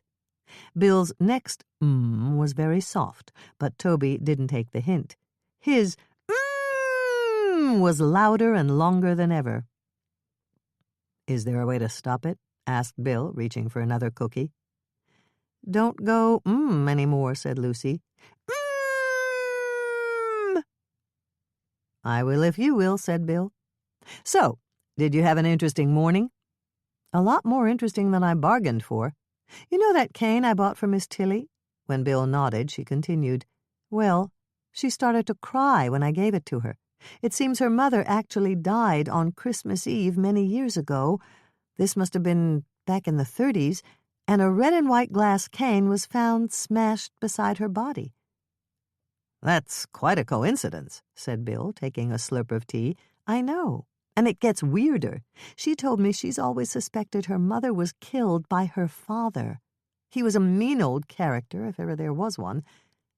"She told you all this while you were baking cookies?" Well, Toby fell asleep and we drank some sherry," admitted Lucy. "I only had a very small glass, but Miss Tilly pretty much drained the bottle. I think it may have loosened her lips." "I guess so," said Bill. "It doesn't seem the sort of conversation you have with a new friend." "Not at all. But that's the funny thing. It didn't feel as if we were getting to know each other. It seemed as if we'd known each other forever. Like we were old friends, maybe in some earlier reincarnation or something." Bill looked at her skeptically. "I think you need to get out more, Lucy." "Well, I was thinking I might do a little investigating and see if I can't find out how her mother really died. There were a lot of people in and out of the house, and one of them might have been a murderer." "How are you going to do that? They've probably all been dead for years." Lucy looked down at her empty mug. "I don't exactly know myself," she admitted, "but people don't live in a vacuum. There are bound to be records, newspaper accounts. After all, old cases do get solved from time to time. That's what the mystery I'm reading is about." "That's a book. This is real life," he said. "And besides, you're already overlooking an obvious clue." "I am?" "Sure. The cane." "You're right," exclaimed Lucy, hopping up and running around the table to kiss him. "In fact, it just so happens that I bought the cane from some people named Boot, and the Tilly family had a handyman named Boot. And get this, he was a trustee from the jail." "Sounds like a prime suspect to me," said Bill, scratching his chin. "I'm thinking of growing a beard. What do you think?" "I think you'd look like a real Mainer." He pulled her into his lap. "It will be scratchy at first," he said, giving her a long, lovely kiss. Said Lucy, "I won't mind." Hummed Toby, banging a pot with a wooden spoon. Surprised, they jumped apart, laughing. "I guess I better get back to work," said Bill. "That sheetrock isn't going to hang itself." Lucy took the dirty dishes over to the sink and began washing them, looking out the window as she worked. She had a clear view of the rutted dirt driveway, The fence with its missing and broken pickets, and the road that nobody except the mailman ever seemed to use. And here he was now, in his little Jeep. Checking to see that Toby was busy with his pots, she threw her coat over her shoulders and ran down the driveway, hoping the day's mail included something good. A big fat check would be best. Maybe they'd overpaid their income tax, and the IRS was sending them a refund. But she'd settle for a card from a friend, or a Christmas gift. Opening the flap on the front of the box, she smiled to see a small package wrapped in brown paper and string, along with the usual bills and junk mail.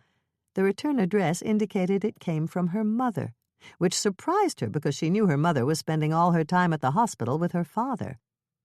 Back inside the kitchen, she found Toby was still busy arranging the pots, so she threw the coat over a chair and sat down at the table to open the package. She slipped off the string and paper and found a slim little book, an old and worn copy of O. Henry's famous story, The Gift of the Magi. It wasn't wrapped, and there was no card, but she didn't need one. She knew it came from her father. It was his tradition to read the story every Christmas. Now, she realized, he was sending it to her so she could carry on the tradition. It was his way of saying goodbye. She pressed the musty brown volume to her chest, and tears filled her eyes. "Book," said Toby, attempting to climb into her lap. She wiped her eyes and hoisted him up onto her lap. Then she began reading aloud, expecting Toby to lose interest. But he didn't.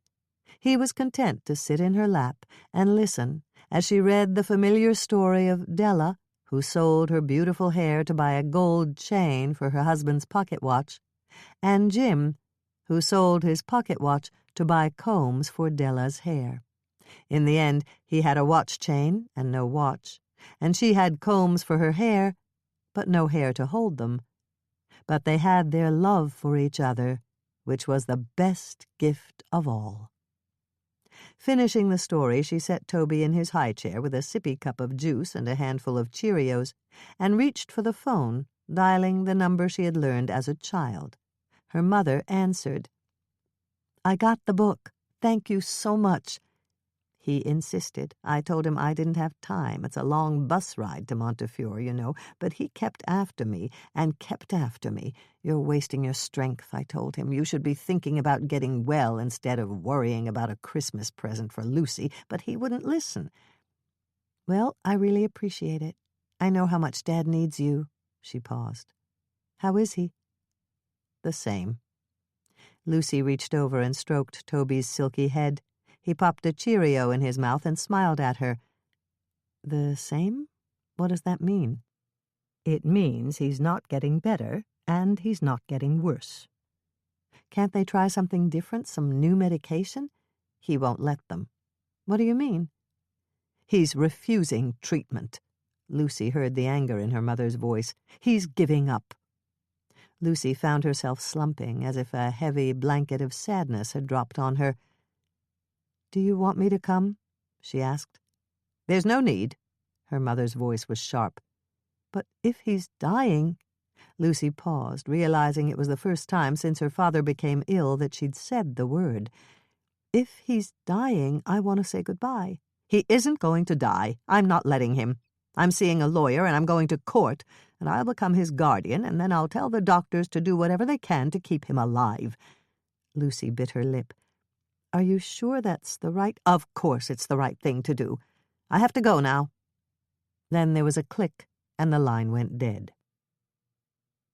Lucy wanted to tear her clothes and pull her hair. She wanted to yell at her mother. She wanted to feel her father's strong arms around her one more time.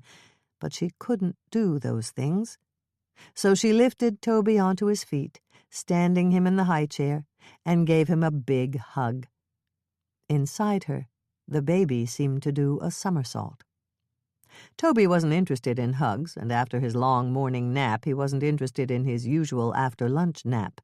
He was interested in banging pots, but Lucy was developing a headache, so she decided to take him outside for a walk around the yard.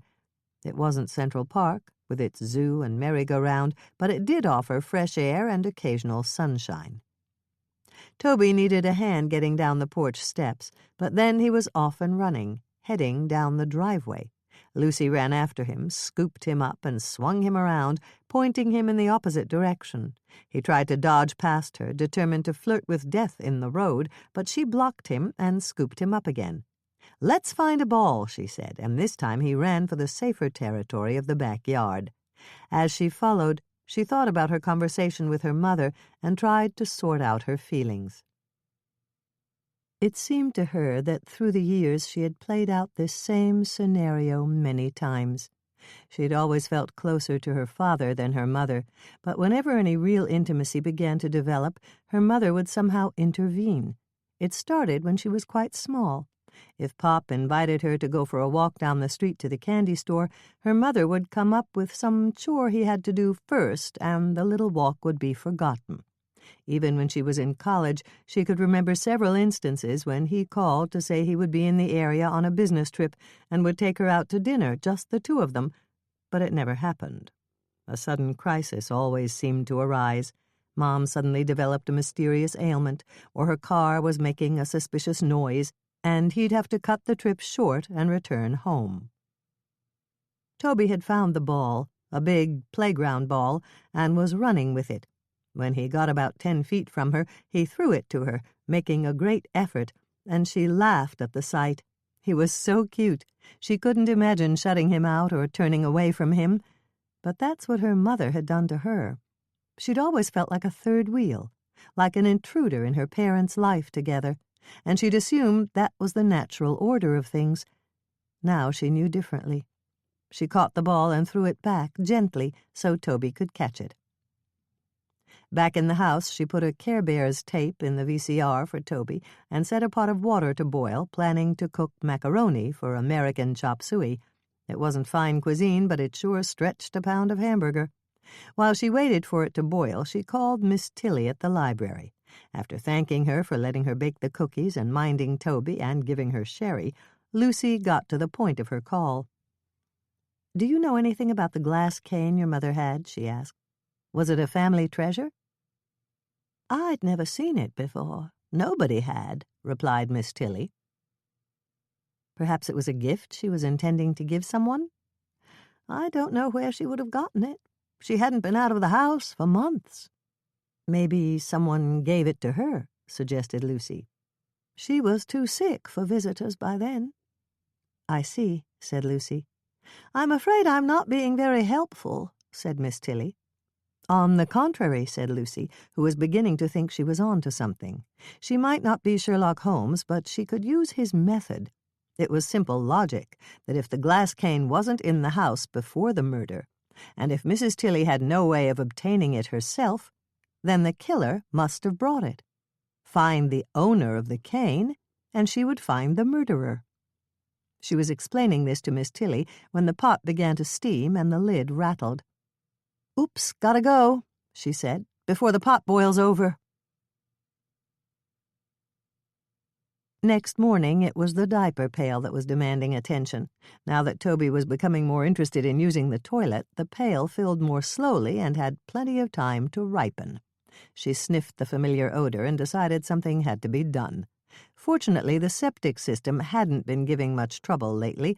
The sink and bathtub drained nicely, the toilet flushed properly without even a hiccup, so Lucy decided to risk running the washer. She filled it with hot water, added detergent and bleach, and dumped in the diapers. The machine chugged and swished, and Lucy enjoyed the sense of virtue that came from knowing she wasn't polluting the planet with disposable diapers. Not that she wouldn't, of course, if she could have afforded them, but that didn't lessen the fact that she had made the ecological choice. The cycle had almost finished, and she was considering running a second load when she heard an ominous bubbling sound in the kitchen sink. She went into the bathroom and discovered the toilet was burping, a sure sign that the cesspool was nearing capacity and needed time to drain. That second load would have to be done at the laundromat. Lucy put the diapers in the dryer and got it going. Then she packed up the dirty laundry, zipped Toby into his snowsuit, and advised Bill not to flush unless absolutely necessary. She didn't mind having to go to the laundromat. It got her out of the house, and she planned to make a second stop at the Winchester College Museum to inquire about the glass factory. A light snow was falling as she steered Auntie Granada toward Main Street, passing the large old sea captains' houses that had been built in the town's 19th century heyday. Back then, there were huge fortunes to be made at sea, taking ginseng to China and bringing back tea and porcelain and furniture. Those days were gone, but the substantial houses had endured and were decked in holiday greenery, with wreaths and swags and garlands. A few even had decorative arrangements of fruit, pineapples and oranges and apples, fixed above their doors. Continuing on past the community church, she spotted the traditional creche on the lawn and decided to show it to Toby. She parked right in front of the church and climbed the hill to the creche, holding Toby by the hand. Another woman was already there with a little girl a few years older than Toby. "Hi," said Lucy. "What a charming creche." She wasn't exaggerating. The creche featured a collection of large plaster figures depicting Mary and Joseph, the shepherds and the animals. In a wooden manger filled with straw, a plaster baby Jesus lay with his plump arms and legs in the air. "If that's a newborn baby, Mary is a better woman than I," said the woman. Lucy looked at her, taking in her smartly tailored black coat with padded shoulders, her Farrah Fawcett hairdo, her red lipstick, and her high-heeled platform boots. The little girl was also beautifully dressed, in a red wool coat with leggings and a matching hat that screamed Saks Fifth Avenue's children's department. "Pardon me for saying so, but you don't look as if you're from around here," she said. "I'm Lucy Stone, and this is Toby. We just moved here a few months ago from New York." Then she added, "City," just to be clear. "Sue Finch, and this is my daughter, Sidra. We've been here about a year." She sighed meaningfully. "We used to live in Bronxville, but my husband, Sid, didn't get tenure, so he decided to become a carpenter." "That's too bad," said Lucy, expressing heartfelt sympathy. "My husband wanted to get back to the land and work with his hands. He used to be a stockbroker." "Why Maine?" asked Sue. Bill read an article years ago in Mother Earth News. "I think Sid read the same one." "So, here we are." Sue held out her hands. "Strangers in a strange land." Lucy laughed. "Look, I have to get going, but would you like to exchange phone numbers? Maybe we could get together for tea and sympathy." "You've got a deal," said Sue, scribbling on a piece of paper and giving it to Lucy. Lucy tore off the bottom half and wrote her number on it. "Call any time," said Lucy, visualizing the calendar full of empty white squares that hung on the kitchen wall. "I will," said Sue. "By the way, do you think you could give us a lift to the IGA? My car got a flat, and Mike at the garage said it won't be ready before noon." "No problem," said Lucy, as they walked down the hill together. Sidra, she noticed, was making faces at Toby, and he was clearly fascinated. But when they got to the car, she was embarrassed by the mess of toys and papers, not to mention the dirty laundry, and began to try to clear the passenger seat for Sue. "Never mind," she said, seating herself on top of some crumpled junk mail. But Lucy did mind. She figured her new friendship was over before it began. Who would want to hang out with a slob like her? Lucy had a laundry basket full of neatly folded clothes sitting beside her on the front seat, and Toby was nodding off in his car seat in the back when she pulled into the museum parking lot at Winchester College.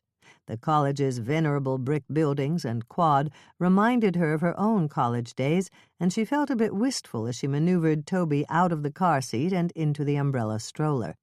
She decided to take Toby for a little walk around the quad before going to the museum, hoping that the motion would lull him to sleep, and the little toddler dozed off before she was halfway around.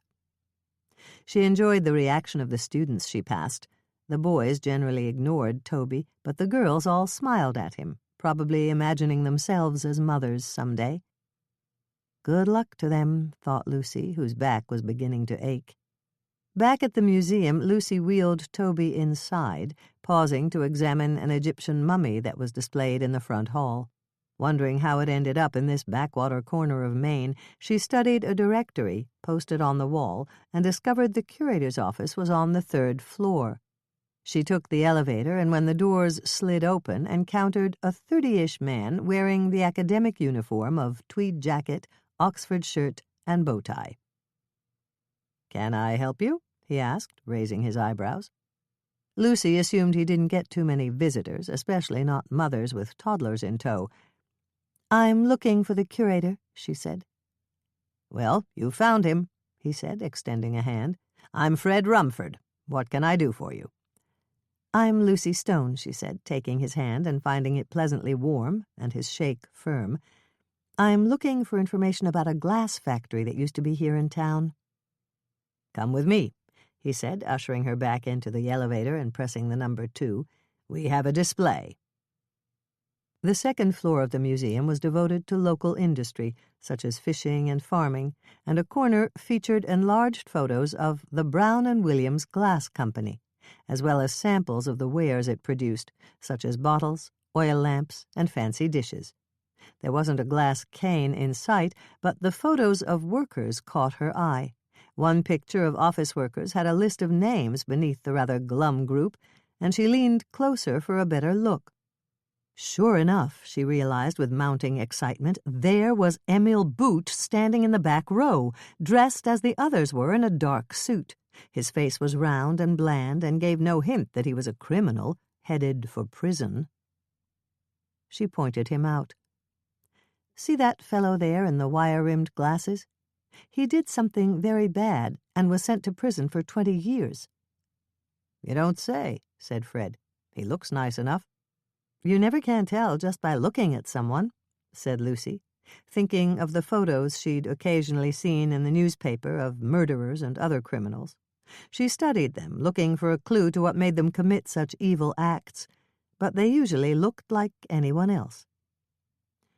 "Back in the 19th century, they used to think there was a criminal physiognomy, that you could identify criminals by the shape of their heads," said Fred. "If only it were that simple," said Lucy with a sigh. "I'm interested in a particular item, a glass cane," she said. "A whimsy." "A what?" "Whimsy. They were items the workers made out of leftover glass at the end of the day to amuse themselves." "Would there be a record of who made them or who bought them?" Fred shook his head. "No. In fact, since they had to be left out overnight to cool, they were often appropriated by whoever got to work first the next morning." "So a fellow like this Emil Boot, an office worker, could have taken a cane or two if he got to work early before the glass blowers?" "Well, sure," said Fred. "But I don't think he went to prison for 20 years for taking a whimsy." Lucy bent closer and took another look at the man identified as Emil Boot and remembered Miss Tilly saying that her father only gave long sentences to the very worst criminals, like murderers. Had he misjudged Emil Boot when he put him to work around the house? Had Emil Boot killed Mrs. Tilly? "You're right. He must have been more than a petty thief," agreed Lucy, wondering how she could find out exactly what crime Emil Boot had committed to earn such a long sentence. Fred cleared his throat. "I really have to get back to work," he said with a sigh. "Budget projections are due next week." Lucy's face reddened. "Oh, don't let me keep you. I really appreciate your help. Is it okay if I look around a bit?" "Be my guest," said Fred, pushing the elevator button. "We don't get too many visitors except for school groups." The doors slid open and he stepped aboard.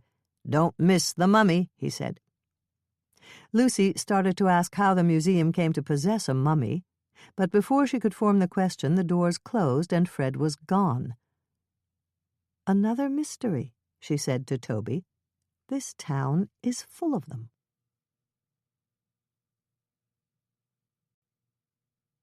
Chapter 5. When they lived in the city, Lucy had always looked forward to the weekend when Bill didn't have to go to work. That meant they could sleep a little later and then enjoy a leisurely breakfast while deciding what to do with the rest of the day. Sometimes it would be a car trip out of the city, with a stop at a farm stand. Sometimes it would be an excursion to the zoo or the botanical gardens or a museum, and other times they would simply go for a walk, perhaps stopping for a big doughy pretzel or a hot dog from a street vendor. It didn't matter what they did, really, because there was a special holiday feel to the weekend that made it special. But now that Bill worked at home, weekends were just the same as every other day. He couldn't take the time, he said, because there was so much work to be done on the house. And anyway, there wasn't really anywhere interesting to go. Tinker's Cove didn't offer much in the way of culture, apart from the library and the museum, and Lucy was already familiar with them. The movie theater was only open in summer. It closed up tight for the winter. There was nature, of course, lots of it, acres and acres of woods, lakes and ponds, and the endless expanse of ocean.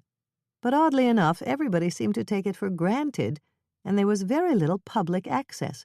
Hunters roamed the woods, to be sure, but there were few easy trails suitable for family hiking, and most of the shore was privately owned, and rocky to boot, except for the little town beach. There was no open expanse for walking, like the beaches she knew on Cape Cod.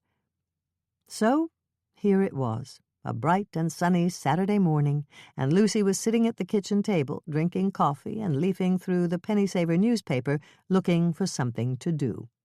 Toby was by her side, in his high chair, supposedly eating scrambled eggs and toast for breakfast.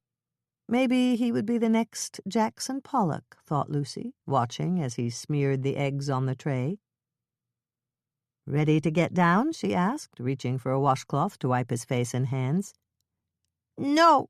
He shook his head and began chewing on a toast triangle. "Okay," she said, turning the page and studying the Things to Do column. That's what it was called, but there was precious little that interested her.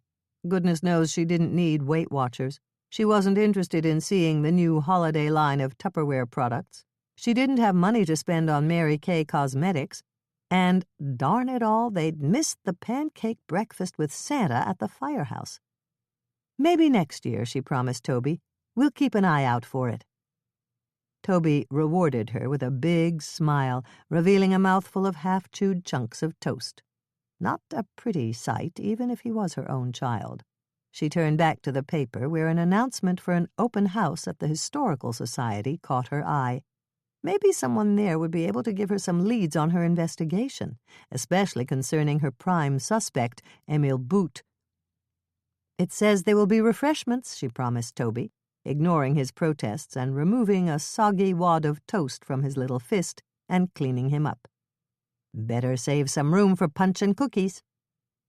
It was almost 11 when Lucy parked Auntie Granada in front of the Josiah Hopkins house and wrestled Toby out of the car seat. As they walked along the uneven blocks of sidewalk to the open house, she examined the antique house that housed the Historical Society. Built circa 1700, according to a sign next to the front door, the little Cape-style house was supposed to be the oldest house in town. It was named for its builder, Josiah Hopkins, who was reputed to be the first European to settle in Tinker's Cove. The white-clapboard house appeared to be quite small from the front, with a low roof set over 2 pairs of windows and a center door, but a series of L's had been tacked onto the back as the family grew and stretched in an uneven line that ended at a lopsided barn. Unsure whether she should knock on the wreathed door or just walk in, Lucy paused on the grindstone that served as a stoop. "I thought there'd be more people here," she told Toby, as she hoisted him up and perched him on her hip. She was just about to knock when the door flew open. "We saw you coming," said a little old lady who bore an unnerving resemblance to an Applehead doll. Her hair, which was carefully curled and blued, was an odd contrast to her wrinkled and puckered face. Her eyes, however, were sharp as ever and didn't miss a thing. "Ellie, Ellie," she called, "come and meet this adorable little tyke." She was quickly joined by another little Applehead doll of a woman, right down to the matching hair. "Isn't he the little man?" she proclaimed. "Come in, come in." Lucy set Toby on his feet and unzipped his jacket, then, grasping him firmly by the hand, introduced herself. "Oh, you're the young folks who bought the old farmhouse on Red Top Road," said Ellie. "Emily, they're the folks who bought the place out by the Pratts." "We're the Miller sisters," said Emily. "We're twins. I'm Emily, and this is Ellie. You can tell us apart because I'm the pretty one," said Ellie, repeating what Lucy suspected was a well-worn joke. Lucy made a quick mental note, observing that Ellie was wearing the pink twin set, and Emily was in blue. "Never mind her," said Emily. "We're so glad to welcome you to our open house. Do enjoy the house, and we'll be happy to answer any questions you have, and be sure to have some holiday punch and cookies in the dining room." "Thank you," said Lucy, who was admiring the wide plank floors and the simple woodwork, which had been painted a deep shade of red. A small fire blazed in the hearth, which was ringed with a simple wooden bench, a rocking chair, and a tall settle. Cheery print curtains hung at the windows, and a hutch displayed a collection of antique china. "All the furnishings have been donated by our members," said Emily, noticing her interest. "Did your members do the restoration work, too?" asked Lucy, keeping a watchful eye on Toby, who was fascinated by the fire. "Most of it. We also hired some craftsmen. We got a lot of advice from the State Historical Commission." "I see," said Lucy, eager to see the rest of the house. She took Toby by the hand, and together they explored the kitchen, with its enormous hearth, the buttery, where food was stored, the pantry, where dishes were kept, and climbed the cramped little staircase to the tiny bedrooms tucked under the eaves. Pulling Toby away from a display of antique toys, she went back downstairs to the dining room, where black and gold Hitchcock chairs surrounded a cherry drop-leaf table that held a crystal punch bowl with a silver ladle and enough cookies for an army. "Would you care for some punch?" asked Emily, popping through the door. Or was it Ellie, wondered Lucy, afraid she'd mixed up pink and blue. "Be sure to taste the mincemeat cookies," advised Ellie, or was it Emily? "Thank you," said Lucy, holding the crystal cup so Toby could drink from it, then handing him a cookie. "It's a beautiful house," she said, taking a bite of a lemon bar. "It must have taken a lot of work." "A labor of love," said Emily. "That's right," said Ellie, nodding along. "I wonder," said Lucy, excited by an idea that was taking shape in her mind, "does the Society have information about the early residents of Tinker's Cove? I'm thinking of census records, genealogies, wills, things like that." The two Miller sisters exchanged a glance. "We used to," said one. "Before the fire," said the other. "It was all lost. We were lucky to save the house and the furniture."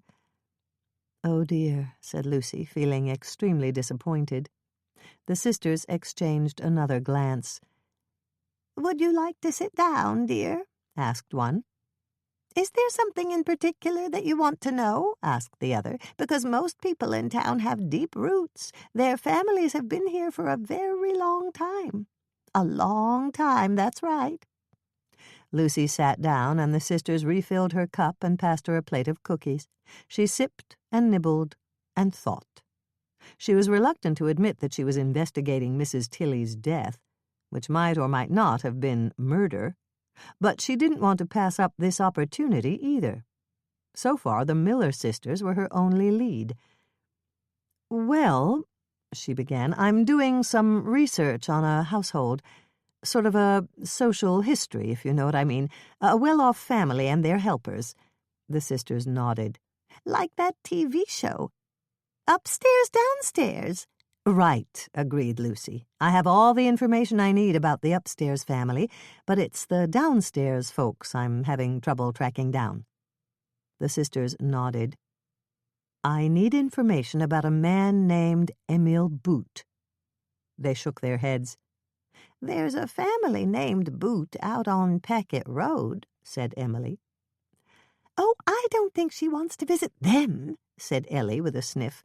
"Oh, I've met them," said Lucy. Seeing the sisters' shocked expressions, she quickly added, "at a yard sale." "I'd steer clear of that lot if I were you," said Emily. "Oh, yes, oh, dear, yes," chimed in Ellie. She lowered her voice. "Kyle's a bit, unpredictable." "So I gathered," replied Lucy with a nod. "Is there a violent streak in the family?" The ladies exchanged glances but didn't reply. Lucy sensed she'd gotten all she was going to get from them concerning the boots, and pressed on. "Angela de Rosa?" They shook their heads. "Catherine Kaiser?" The sisters exchanged glances again and sighed in unison. Lucy had the distinct feeling they knew something but weren't going to share it with her. She continued down her list. "Helen Sprout." The two broke into smiles and giggles. "There are lots of Sprouts around," said Emily. "Old Hannah Sprout, she must be going on 80 herself. Lives over in Gilead. I bet she'd love to talk to you. I bet she would, too." Lucy was about to ask how she could contact Hannah Sprout when she suddenly remembered Toby. He'd been right there eating cookies, and now he was gone. She jumped to her feet. "Where's Toby?" "He can't have wandered far," said Ellie. No, agreed Emily. But Lucy was imagining the worst as she searched frantically through the maze of little rooms. He might have fallen in the fire. He might have fallen down the stairs. He might have wandered out a back door. He might have been abducted. Then she heard one of the sisters sing out, "I found him!" Lucy hauled herself up the crooked little staircase as fast as she could, considering her condition. She was out of breath when she found Toby sitting on the floor in the room that was decorated as a child's nursery, surrounded by that valuable collection of antique toys. The toys and Toby appeared to be unharmed. "Isn't it sweet?" trilled a sister. "He found the toys." "I hope nothing's broken," said Lucy, pulling him to his feet and leading him to the stairway. She took a deep breath. "We'll pay if there's any damage." "Oh, no damage," chorused the sisters. "No harm done." As Lucy zipped up Toby and buttoned her coat and headed straight for the door, she had the feeling that a tragedy had been barely averted. "Thanks for everything," she said, as the door closed behind her and she let out a big sigh of relief. Toby didn't see it quite the same way, however. Once outside, he yanked himself free and threw himself on the brown grass, shrieking and kicking his heels in a full-blown temper tantrum. "Horsey! Horsey!" he repeated over and over at the top of his lungs. Lucy had read about 2-year-olds and their famous temper tantrums in the child-care books, but so far she hadn't experienced one. She stood there in the middle of town trying to remember the recommended course of action. Nothing came to her, except an acute sense of embarrassment. Thank heavens nobody seemed to be on the street at the moment, but if Toby continued screaming, that was sure to change. The last thing Lucy wanted was to attract a crowd. "Toby, stop it," she said in her firmest, most authoritative voice. He kicked his heels harder. Maybe bribery? The experts discouraged it, but it had been remarkably successful on the few occasions she'd tried it. "Toby, stop fussing and be a good boy, and I'll buy you some ice cream." The screams grew louder. It was time to bring out the big guns. "Toby, if you don't stop that this minute, I'm going to get in the car and leave you here all by yourself." Not a good idea. The shrieks were now punctuated with hysterical sobs. Lucy felt her cheeks reddening. She felt angry and incompetent and frustrated and embarrassed all at once. And now she saw a group of women were advancing down the sidewalk. Mature, matronly women who had mastered the art of motherhood. She had to get out of there. Adrenaline surged. She grabbed Toby by the hood of his jacket and the seat of his pants, and, tucking the screaming and kicking boy under her arm, she hauled him to the car and wrestled him into the car seat. Once he was securely strapped in, she slid behind the steering wheel and caught her breath. The group of women, she noticed, nodded approvingly. One even smiled sympathetically at her, and she gave them a little wave. Then, resolutely closing her ears to the din coming from the back seat, she started the engine and pulled onto Main Street, right in the path of a battered blue pickup truck. The driver honked and swerved, missing a collision, but Lucy's heart was racing when the truck braked and the driver turned to glare at her. To her horror, it was Kyle Boot, and he looked as if he was spoiling for a fight. Stomach churning, she rolled down the window and stuck her head out, stretching her lips into a smile. "I'm so sorry," she yelled. "I didn't see you. No harm done, I hope." He didn't answer, and for a moment Lucy thought he was going to get out of the truck, but instead he slammed it into gear and took off, leaving rubber. Weak with relief, she turned round to face Toby. "It's all your fault," she declared. "How can I drive with you making this racket?" Confronted with his mother's anger, Toby ratcheted up his screaming, which was now punctuated with sobs and hiccups.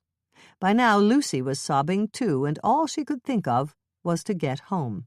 So once again she gripped the steering wheel with trembling hands and turned on her blinker and checked her mirrors and very slowly and carefully pulled out of her parking spot. The drive home was nightmarish. Lucy drove slowly and extra carefully, concentrating on the road as if she were taking a driver's test and trying not to worry about Toby. How long could he keep this up? Could he stop? Maybe she should go to the emergency room? But then they'd probably call in social services. Maybe they'd decide she couldn't cope and would take Toby away from her. Maybe she was a bad mother. Maybe she shouldn't have children. She was following this train of thought when she turned onto Red Top Road, and the house came into view, and Toby fell asleep, all at once. By the time she'd turned into the driveway, he'd sunk into a deep sleep, punctuated by hiccups. He didn't even stir when she lifted him out of the car seat and carried him into the house. "Look at that sweet little guy," cooed Bill, who was fixing himself a cup of tea in the kitchen. "Appearances can be deceiving," muttered Lucy, lugging the baby upstairs and settling him in his crib. Bill had followed and watched as she slipped off Toby's jacket and shoes and covered him with a blanket. "He'll probably wet the bed," she observed with a sniffle. "So what's the big deal?" asked Bill, leaning against the door jamb and sipping his tea. "He's just a baby." "This so-called baby of yours is a monster," snapped Lucy. "You should have seen the tantrum he had right in the middle of town." "What do you expect?" asked Bill. "He's almost 2 years old, and they don't call it the terrible twos for nothing." Lucy suddenly felt very alone. He didn't understand, and she didn't have the energy to make him. "I'm tired.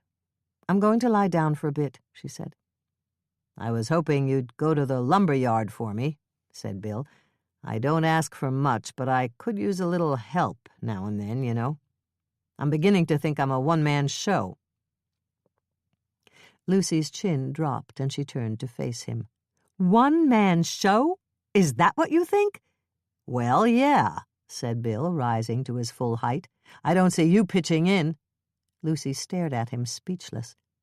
"Pitch in yourself," she finally said, and marched out of the nursery, across the hall, and into the bedroom.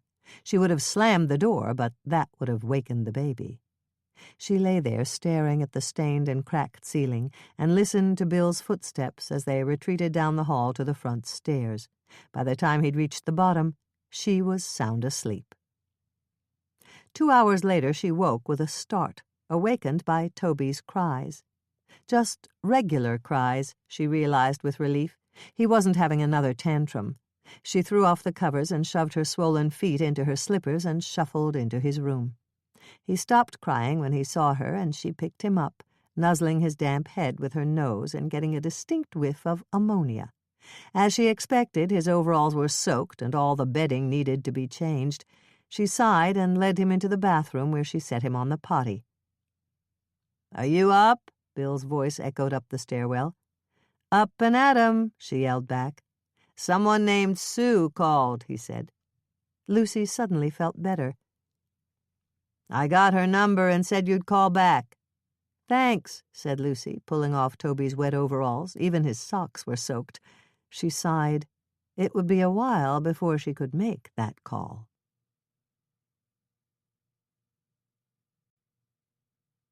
Chapter 6. "I don't think this is such a good idea, Lucy," complained Bill. He was standing in front of the mirror in the bedroom and fiddling with a necktie. I can't believe I wore a tie every day back in the city. This thing is an instrument of torture." "You look very nice," said Lucy, adjusting the tie and giving him a little kiss. "I can't really take the time," he continued. "Why don't you and Toby go, and I'll finish insulating the nursery?" Lucy held his jacket for him. "Don't be silly. It's the last Sunday before Christmas, and we haven't been to church even once. It will give you some Christmas spirit." "I've got plenty of Christmas spirit," said Bill, slipping his arms into the sleeves. Lucy set her jaw in a stubborn expression. "Well, I want to hear the carols," she said, pulling the jacket up over his shoulders and smoothing it out. "Do it for me." Bill rolled his eyes. "You are a stubborn woman, Lucy Stone." Lucy's temper flared. "I don't think—" "But I love you anyway," he said, silencing her with a kiss. When they arrived at the little white community church with the tall steeple, they found it was bursting at the seams, but people cheerfully slid down the pews and squeezed together to make room for everyone. Lucy assumed the crowd was made of folks her mother called Christmas and Easter Christians, people who only came to church on holidays, a group which Lucy had to acknowledge she and Bill had joined. But a quick perusal of the bulletin revealed that the usual sermon would be replaced by the Sunday school's annual pageant, a local tradition which brought entire families out in force. She nudged Bill, who was holding Toby in his lap, and pointed out the notation. "It ought to be really cute," she whispered. "Humph," said Bill. But even he was smiling when the children, dressed as shepherds, advanced down the aisle, some holding stuffed lambs and other animals, including a few neon-colored Care Bears, and arranged themselves in a tableau vivant around the teenagers playing Mary and Joseph. Mary was keeping a nervous eye on baby Jesus, who was a real baby, and Joseph seemed ready to flee. Lucy wondered if they were presenting a more accurate version of the actual events than they knew. The arrival of the youngest children, dressed as angels in white robes and homemade wings with tinsel halos, was greeted with coos from the congregation, and everyone joined in singing Away in a Manger.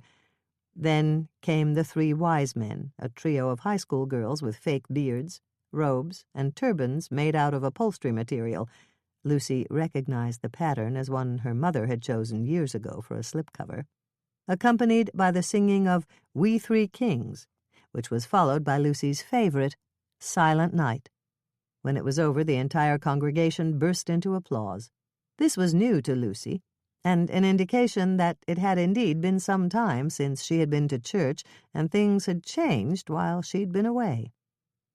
When the service was over, most people trooped down the aisle to the front of the church, where there was a door leading to the parish hall, where coffee was served. Bill started to go in the opposite direction, but Lucy stopped him. "Let's get a cup of coffee," she pleaded. "Maybe we'll meet some people." Bill was less than enthusiastic. "Ah, Lucy," she cut him off. "It won't kill you to be sociable, you know," she said, taking Toby by the hand and marching down the aisle. Bill followed, a glum expression on his face. The parish room was crowded, and there was a happy buzz as adults greeted each other, and children, still dressed in their shepherd and angel costumes, dashed around and helped themselves to more cookies than was wise before lunch. Appetites would certainly be spoiled, thought Lucy, accepting a styrofoam cup of rather weak-looking coffee. She chose a plain sugar cookie for Toby and looked around for a familiar face. Bill, she noticed, was already deep in conversation with a man she recognized from the lumber yard. She was sipping her coffee and feeling rather hurt that he hadn't thought to include her in the conversation when she saw the Miller twins approaching her. "So nice to see you, Lucy," said Emily. "And Toby, too," said Ellie. "Maybe he can be in the pageant next year. He'll be old enough to be an angel." "He will have to be quite an actor to pull that off," said Lucy, remembering the previous day's tantrum. The two ladies' eyebrows shot up in surprise, then Ellie smiled. "It's a joke, dear," she told her sister. "Just look at that angelic little face." Lucy looked at Toby, trying to see him through another's eyes. He was angelic-looking, she realized, with his blonde curls and pink cheeks. "Thank you," she said. "It was a lovely pageant. I really enjoyed it." They do it every year, said Emily. It's always the same. And it's always wonderful, said Ellie. We were in it years ago. Ellie got to be Mary, complained Emily. It wasn't fair. Emily was supposed to be Joseph, said Ellie. She wasn't happy about it. No, I wasn't. I got Hannah Sprout to take my place. Oh, my goodness, here she comes. Lucy watched as a tall, gray-haired woman in a bright red suit with a Christmas brooch pinned on the shoulder crossed the room. "Good morning, ladies," she said, looking curiously at Lucy. "Wonderful pageant, wasn't it?" We were just telling Lucy here. Oh, this is Lucy Stone and her little boy Toby. They moved into the old farmhouse on Red Top Road. Nice to meet you, Lucy. I'm Hannah Sprout. We were telling Lucy about the time you had to play Joseph in the pageant because Emily wouldn't wear that beard.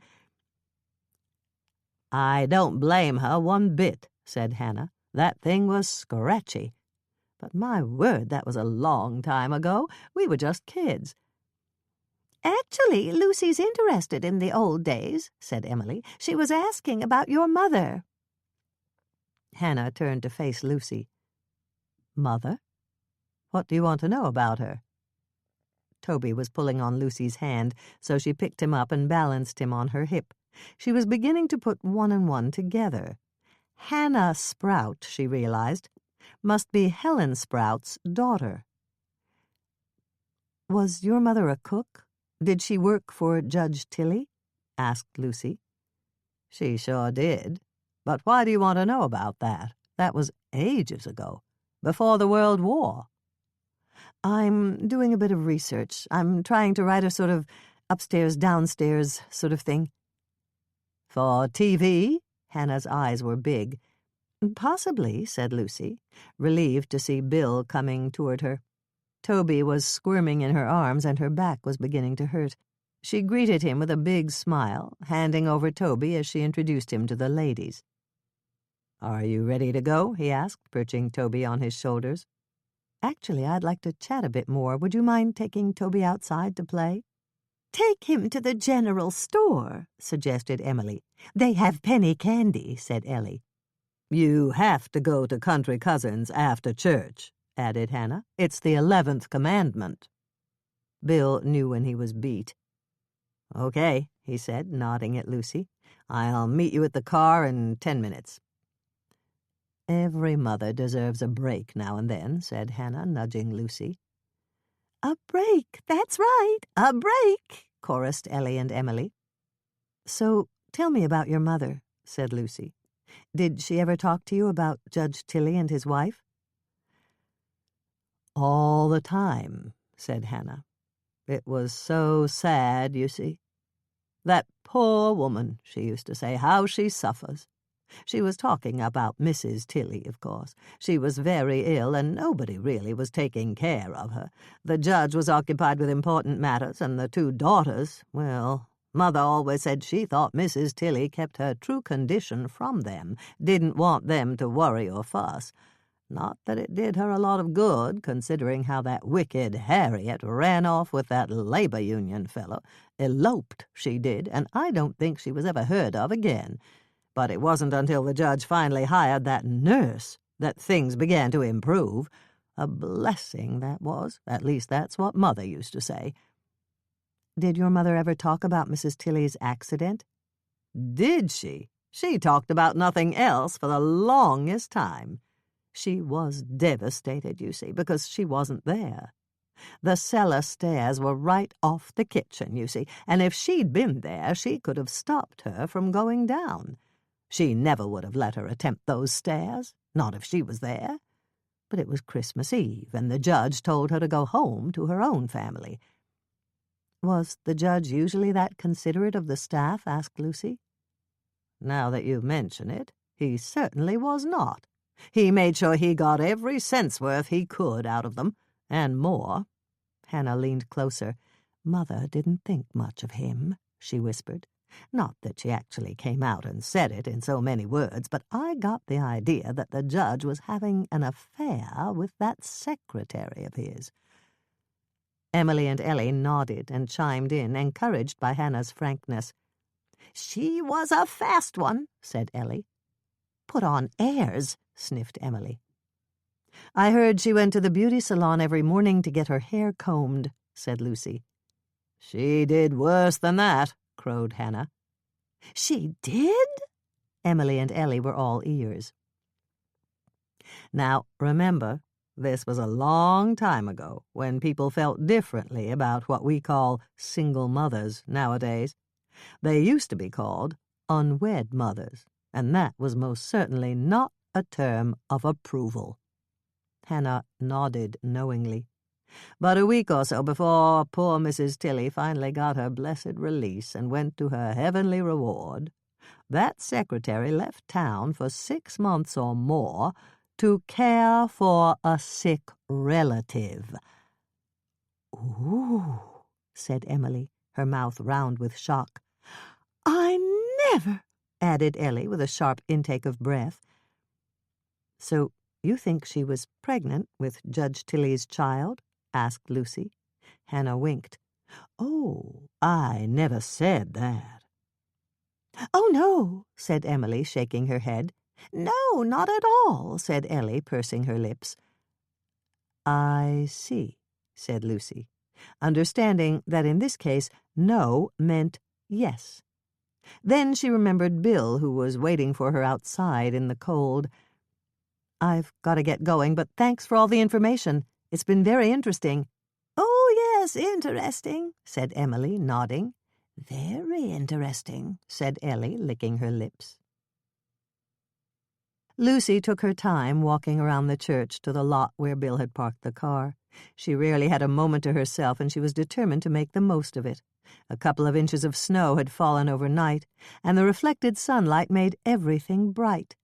It wasn't too cold, though, and she was enjoying the fresh air and quiet as the snow muffled sounds. She was thinking how strange it was that Judge Tilly's affair with his secretary was still a delicate subject, almost as if it had happened yesterday instead of 50 or more years ago. And even stranger, that their love child had remained a secret to many people for all those years. She was especially curious about the fact that even though Catherine Kaiser's child was born around the time of Mrs. Tilly's death, the lovers had not gotten married. Why not? They could have waited for a decent interval, tied the knot, and then added the child to their family, claiming it was adopted. But the fact that hadn't happened seemed to indicate the need to continue keeping their relationship a secret. And that, Lucy thought, could have been because the judge didn't want people talking and speculating about his wife's death. It might have appeared a bit too convenient, and might have drawn attention to the judge and his mistress as possible murderers. And then there was the fact that he had dismissed Mrs. Sprout early on Christmas Eve. Did he want her out of the way? Lost in thought, Lucy would have walked by the car if Bill hadn't honked. Startled, she jumped, then climbed in beside him. Toby was sitting in his car seat, contentedly nibbling on a long pretzel stick. 2 cents at the general store, said Bill with an approving nod. Quite a bargain, said Lucy. Bill shifted into reverse and backed out of the parking space. So what were you thinking about? Christmas? The baby? You were miles away, you know. Both, said Lucy, smiling at Bill and rubbing her tummy. She hardly wanted to admit she was thinking about a scandal and murder. Weren't those kids cute? She asked. Back home, Lucy decided to leave the pea soup in the fridge and splurged by making tuna melt sandwiches for lunch. Toby could barely keep his eyes open to finish his, and Lucy gratefully settled him down for what she hoped would be a long nap. Then, ignoring Bill's suggestion that she strip the ugly old wallpaper in the hall, she picked up the phone and called Sue. "Sorry I missed your call yesterday. I was napping," said Lucy. "Good for you. I was wondering if you'd like to grab some coffee tomorrow morning. At Jake's, maybe?" "Sure," said Lucy. 10, 11? "Let's make it 10:30, said Sue. "The place quiets down around then." "Great," said Lucy, who was already looking forward to their get-together. "Gee," she added in a burst of candor, This is pathetic. I can't tell you how excited I am about actually having someplace to go and getting out of the house." "I hear you," said Sue. "Sometimes I just pack my bag and head to my mother's for a night, just to get some time to myself." Lucy felt a stab of jealousy. "Does she live nearby?" "Boston. Close enough, but not too close, if you know what I mean. The drive's long enough that I have time to decompress, get rid of that I'd like to kill my husband feeling." Lucy was a bit shocked by Sue's frankness. "Doesn't your husband mind when you leave?" "No. To tell the truth, I think he enjoys it. I mean, he probably wants to kill me sometimes, too, impossible as that seems." "Not that impossible," said Lucy. "I think that if anybody was counting, they'd discover that lots more wives are killed by their husbands than vice versa." "I know," agreed Sue, "and I can never quite understand. Take that awful guy in Boston who shot his wife and killed her and then shot himself to make it seem like they were attacked by some entirely innocent black man. All that fuss, when he could have just filed for divorce." "Divorce is no picnic either," said Lucy. "Imagine thinking you're in a perfectly happy marriage, and then one fine day your husband looks at you over the morning paper and says, 'Honey, it's been great, but I've found this hot little chick, and I like her much better than you. She never nags me about taking out the trash like you do, so what do you say we get a divorce?'" Sue laughed. "I see your point. If he shoots you, well, he's a real bastard and all, but at least you can go to your death without feeling like a failure because he's having an affair." "Yeah," agreed Lucy, thinking of Judge Tilley's insistence on maintaining appearances. "Like it was a perfect marriage right up to the moment he killed you." From the distance she heard Bill calling her. "Gotta go save my marriage by stripping the wallpaper in the front hall." "Honey, you'd do better to strip yourself." "Point taken," said Lucy. "See you tomorrow."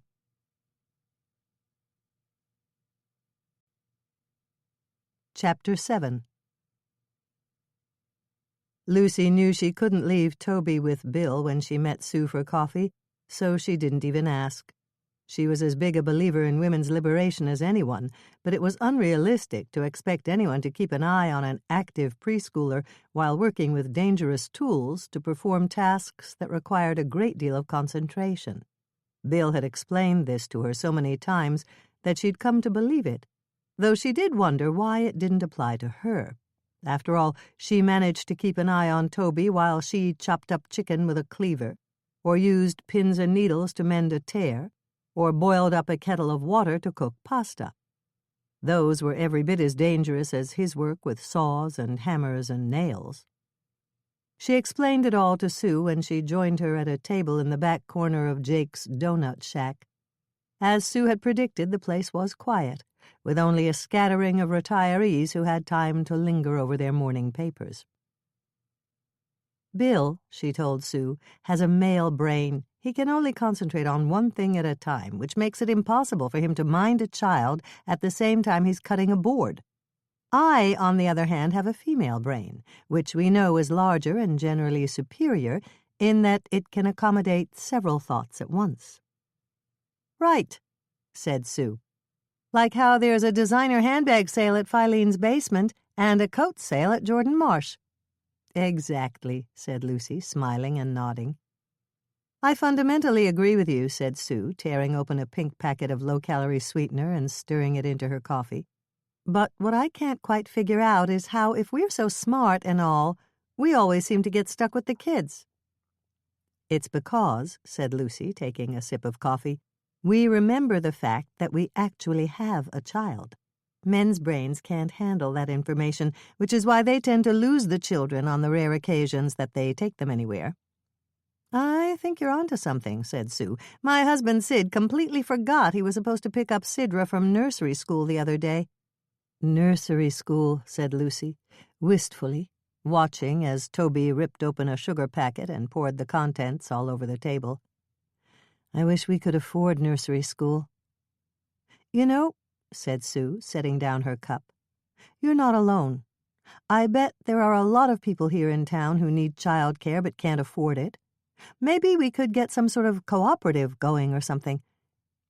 "I wouldn't know where to start," said Lucy, watching as Toby licked his finger and then dipped it into the sugar. For some reason, the repeated licks and dips reminded her of a video she'd seen at the American Museum of Natural History. "If he used a spoon, he'd be as smart as a chimpanzee," she said. Sue looked at her oddly. "I'm going to talk to some people, see if we can't get some startup money from the Seamen's Bank. Maybe the church, maybe the town even. There's definitely a need here." Toby was squirming, trying to get out of the high chair. "I guess it's time to go," said Lucy reluctantly. "We ought to do this again. It's been great to have an adult conversation." Sue smiled. "Men don't count, do they?" "No," said Lucy, grinning. "But they are good for killing spiders, opening jars, and heavy lifting." "I'll call you," promised Sue. Toby seemed to have lots of energy, so Lucy decided to take him for a little walk before putting him back in the car seat for the ride home. It was a typically gray December day.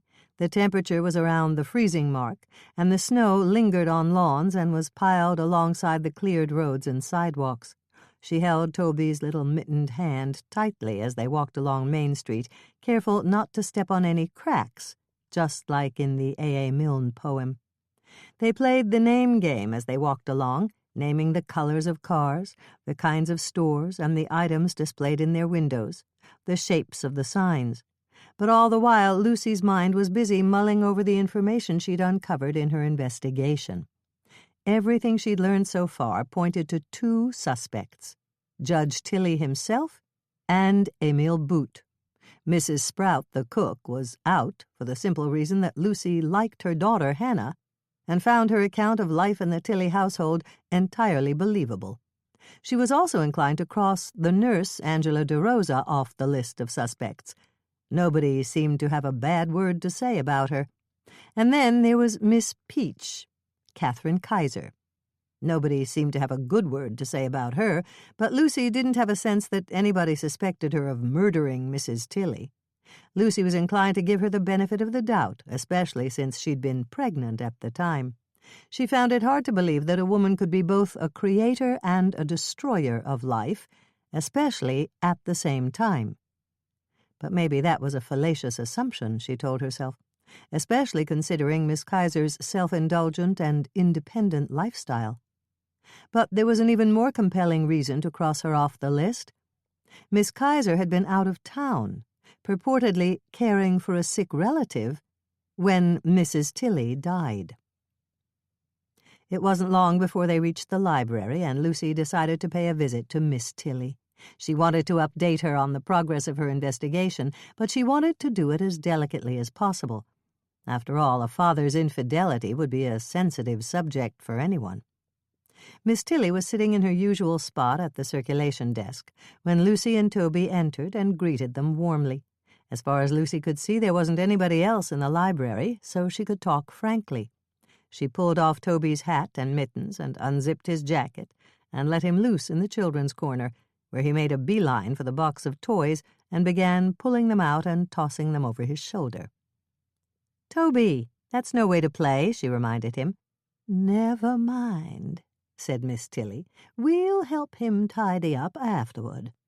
She leaned forward. "How's the investigation going? I'm eager to hear what you've learned." Lucy looked at Miss Tilly, taking in her frail bird-like shape and her wispy white hair, caught in a bun that barely held together despite an enormous quantity of hairpins. She seemed the very model of a typical old maid, right down to the cameo pin that caught both wings of her starched white lace collar. Suddenly, Lucy wasn't sure she wanted to bring up such a sexually charged topic as Judge Tilly's infidelity. "I understand you've been talking to Hannah Sprout," coaxed Miss Tilly. "That's right," admitted Lucy, wondering if she was doing the investigating or being investigated. "How did you know that?" "I ran into Emily Miller at the IGA. This is a small town, you know, and all we really have to talk about is each other." It was true. Lucy thought of the social events column in the weekly Penny Saver newspaper that included items such as Mrs. William Mason and her daughter, Mrs. Henry Tubbs, entertained Mrs. Hildegard Wilson and Miss Susan Wilson for tea on Wednesday afternoon, and Mr. and Mrs. James Nesmith recently took a motor trip to Prince Edward Island in Canada, where they visited with Mrs. Nesmith's cousin, Winifred MacDonald. She always read it, finding it oddly fascinating since she rarely recognized any of the names. Well, she's right. I did talk to Hannah Sprout at the coffee hour after church on Sunday. So you're a church-goer? Inquired Miss Tilly. Occasionally, said Lucy. It was the Christmas pageant. I think the whole town was there. Not me, said Miss Tilly. I'm boycotting. Lucy was surprised. Why? Oh, something that happened a long time ago. I'll tell you about it sometime. Okay. Now Lucy was truly flummoxed. She'd been encouraged by the fact that Miss Tilly probably knew all about her conversation with Hannah Sprout, but now it seemed the librarian was setting limits, and she was afraid once again of offending her. Well, she began, blurting it out all at once, Hannah Sprout said her mother thought your father was having an affair with his secretary, and she left town for 6 months because she was pregnant with his child. Lucy held her breath, waiting for Miss Tilly's reaction. Papa always was one for the ladies, said Miss Tilly, smacking her thigh with her hand. He was an old devil. Lucy exhaled. So you're not upset? Not a bit. It just confirms what I always thought. You thought he had an affair with Catherine Kaiser? I thought he was a mean, selfish hypocrite. Lucy couldn't help it. She was shocked. Not knowing quite what to say, she looked across the library to the children's corner, where Toby was pushing a wooden truck across the floor. I suppose the affair could be a motive for killing your mother, she finally said, but why didn't he marry Catherine Kaiser? I expect he thought it would be an admission that he wasn't as pure as the driven snow. The baby kicked, and Lucy rubbed her stomach. I can't quite imagine a man turning his back on his own flesh and blood like that and letting somebody adopt his child. I don't think men make the connection between the sex act and the arrival of a child 9 months later. Not unless they're married, that is. Not even then, said Lucy, laughing. Well, you would know better than I. I can only draw on what I've observed. And my experience as a child, but it seems to me that men throughout history have had remarkably little interest in assuming responsibility for their offspring, especially female and illegitimate offspring. My father always behaved as if Harriet and I were my mother's hobby, like stamp collecting or knitting, and had nothing to do with him. Just then there was a crash, and Toby began to cry, so Lucy jumped up and hurried over to the children's corner, where she found Toby had knocked over a tower of blocks, which came tumbling down on his head. She picked him up and kissed the boo-boo, a little bruise on his forehead, assuring him that he was all better. When she returned to the circulation desk, carrying him on her hip, Miss Tilly had a cookie waiting for him. She sat down with him in her lap. Miss Tilly beamed at him, tickled his tummy, and gave him another cookie. So, where do we go from here? She asked. Well, I guess I better get Toby home for lunch before you spoil his appetite with any more cookies, said Lucy. I was referring to the investigation. Toby leaned back against his mother, chewing on the cookie. Well, said Lucy, I think we can safely eliminate 2 suspects. Mrs. Sprout and Miss Kaiser. Your father sent Mrs. Sprout home on Christmas Eve, so she wasn't there when your mother fell. According to her daughter, she always blamed herself for leaving, wishing she could have prevented the fall. And it appears that Miss Kaiser, vain and wicked vixen that she most certainly was also out of town and otherwise occupied at the time of my mother's death. "But both those facts tend to point toward your father," said Lucy, smoothing Toby's hair with her hand. "But we also can't eliminate the handyman, Emil Boot, and the nurse." Miss Tilly shook her head. "I knew Angela. I simply can't believe she would have hurt a hair on my mother's head, or anyone else's for that matter." "Well, there is a link of sorts between Emil Boot and the glass cane. He worked in the office at the glassworks, but that's all I've been able to find out about him." Miss Tilly leaned forward. "I never trusted him, you know. There was something about him, the way he looked at me, that made me afraid." Lucy tapped her chin thoughtfully.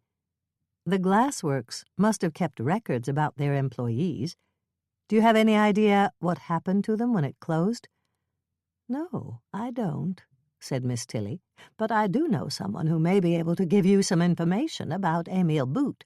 His name is Sherman Cobb. He's a lawyer here in town, and his father was the sheriff who ran the prison when my father was on the bench." "I'll talk to him," promised Lucy. "But now I've got to get this little boy home for his nap."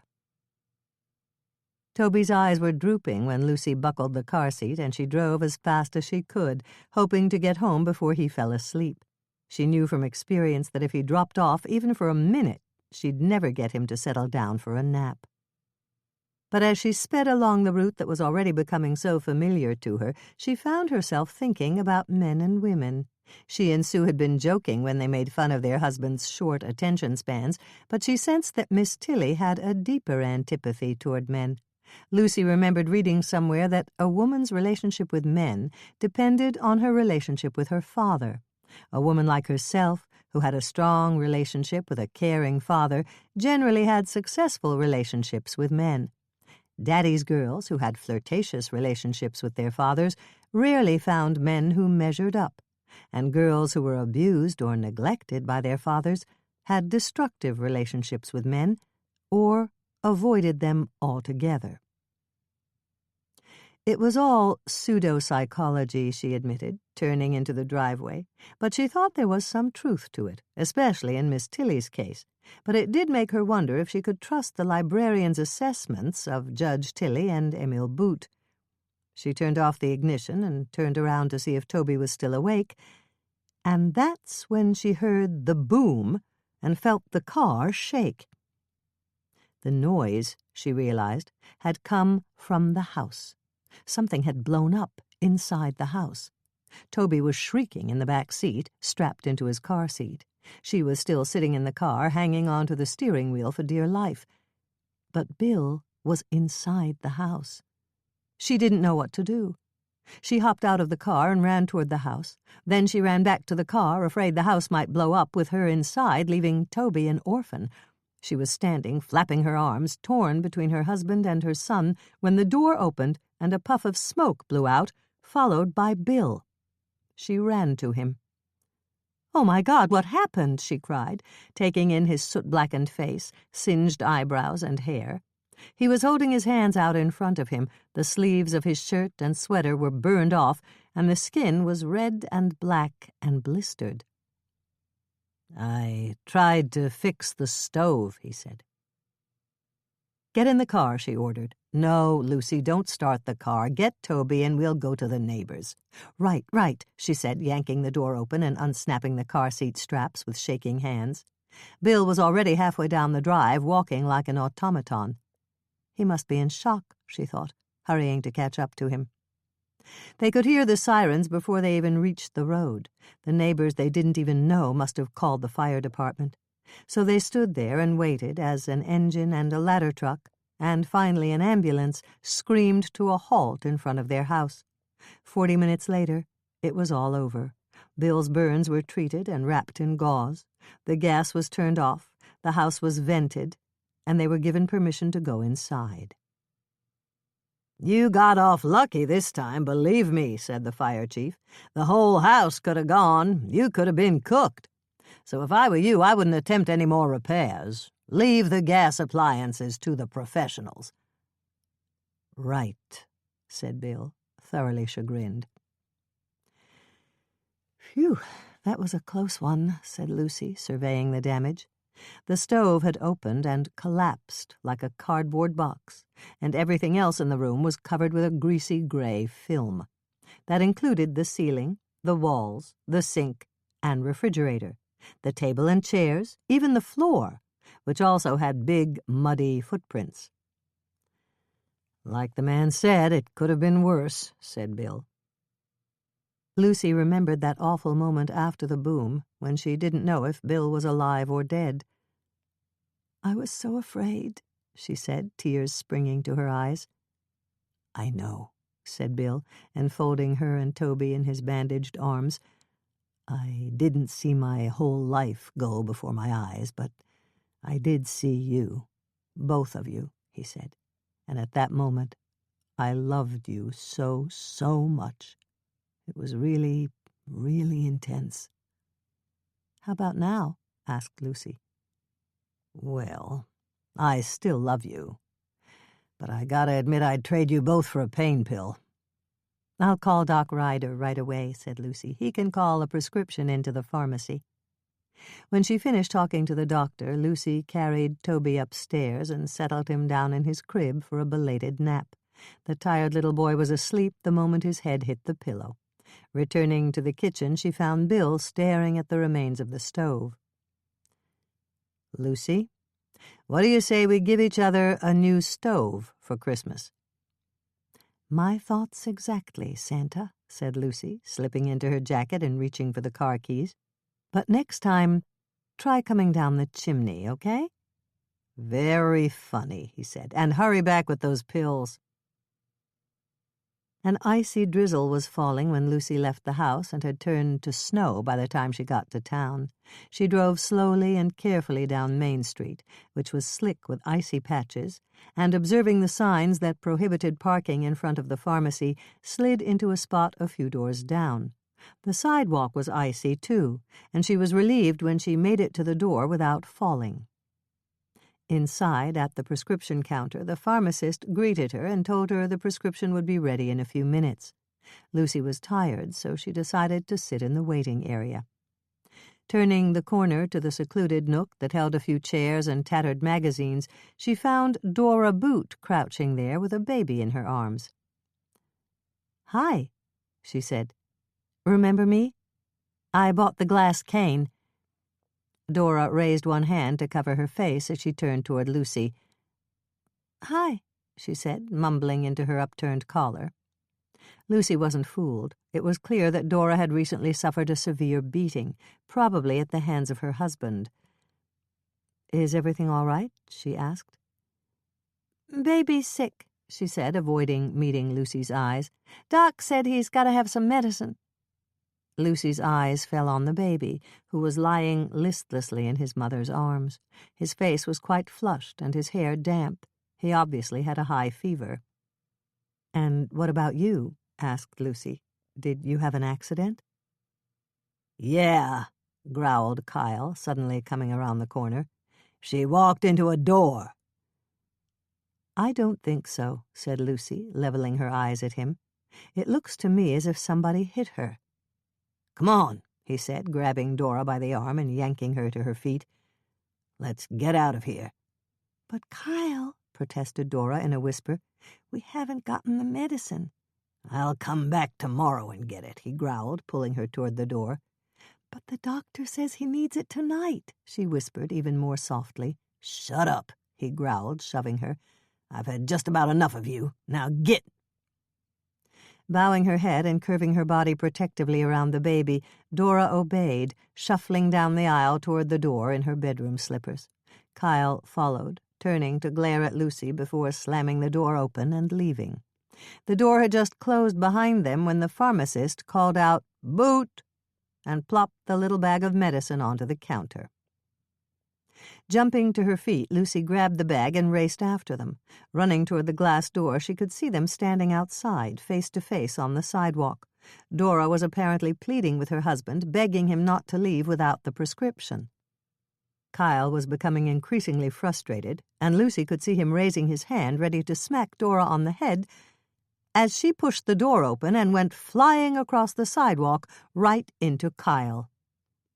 Recovering her balance, she watched in horror as he slid in slow motion toward the curb, just as a small gray sedan driven by an elderly woman came skidding sideways across the street. The woman's mouth was an O, and her eyes were wide with shock as Kyle stumbled, then momentarily regained his feet and finally fell beneath the car, which rolled right over him before coming to a stop. Only Kyle's arm was visible. His hand twitched a few times and then was still. Speechless, Lucy turned to Dora, who was still hugging the baby. "Thank you," she said, looking Lucy straight in the eyes and taking the prescription. She glanced at the tag stapled to the bag and pulled herself up to her full height. $3.99, she said, her voice clear as a bell. "I guess I'd better go inside and pay for this."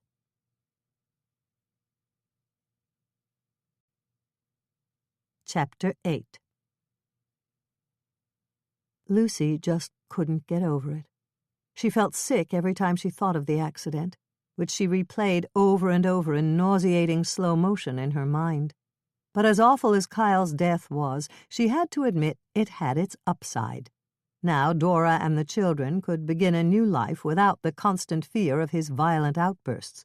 And Dora's recovery had been amazingly quick.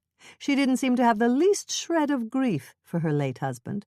In fact, the elderly driver of the car that hit him was far more shaken than Dora, and had to be taken to the hospital for observation.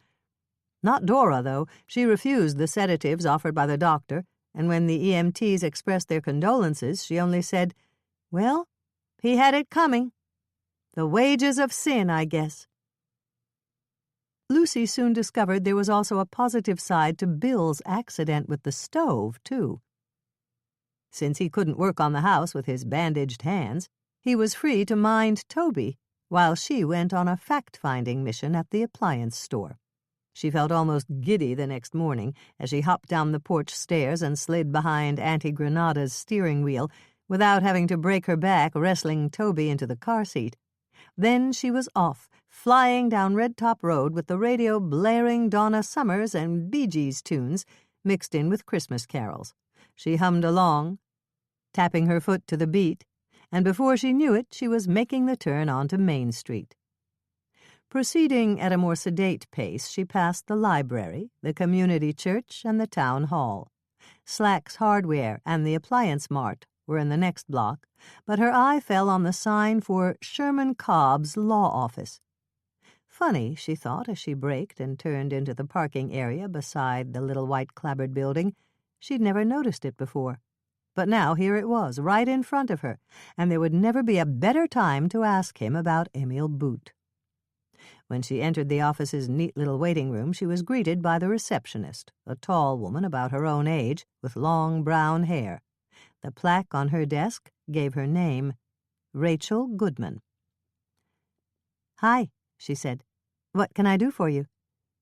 "I'd like to talk to Mr. Cobb," said Lucy. "I'm afraid he's not in," said Rachel. "His partner, my husband Bob, is available." "I'm afraid I need to speak to Mr. Cobb," said Lucy. "Bob is a very good lawyer," said Rachel, smiling. "And I'm not just saying that because he's my husband. He really is." "I'm sure he is," said Lucy, laughing. "I'm not here about a legal matter. I'm doing some research on local history. And Miss Tilly, the librarian, suggested I speak to Mr. Cobb." "I see," said Rachel. "Well, he just went out for his morning cup of coffee. He should be back in a few minutes if you want to wait." Lucy looked at the comfy plaid couch, the brass lamp, and the stack of magazines on the pine coffee table, and decided she could spare a few minutes. "Thanks," she said. "I think I will." She tucked her gloves in her pockets and unbuttoned her coat, making herself comfortable on the sofa. Before she'd become a mother, she never would have believed that the opportunity to spend a few minutes checking out the latest magazines would seem like such a luxury. She picked up a copy of People magazine and began flipping through the pages.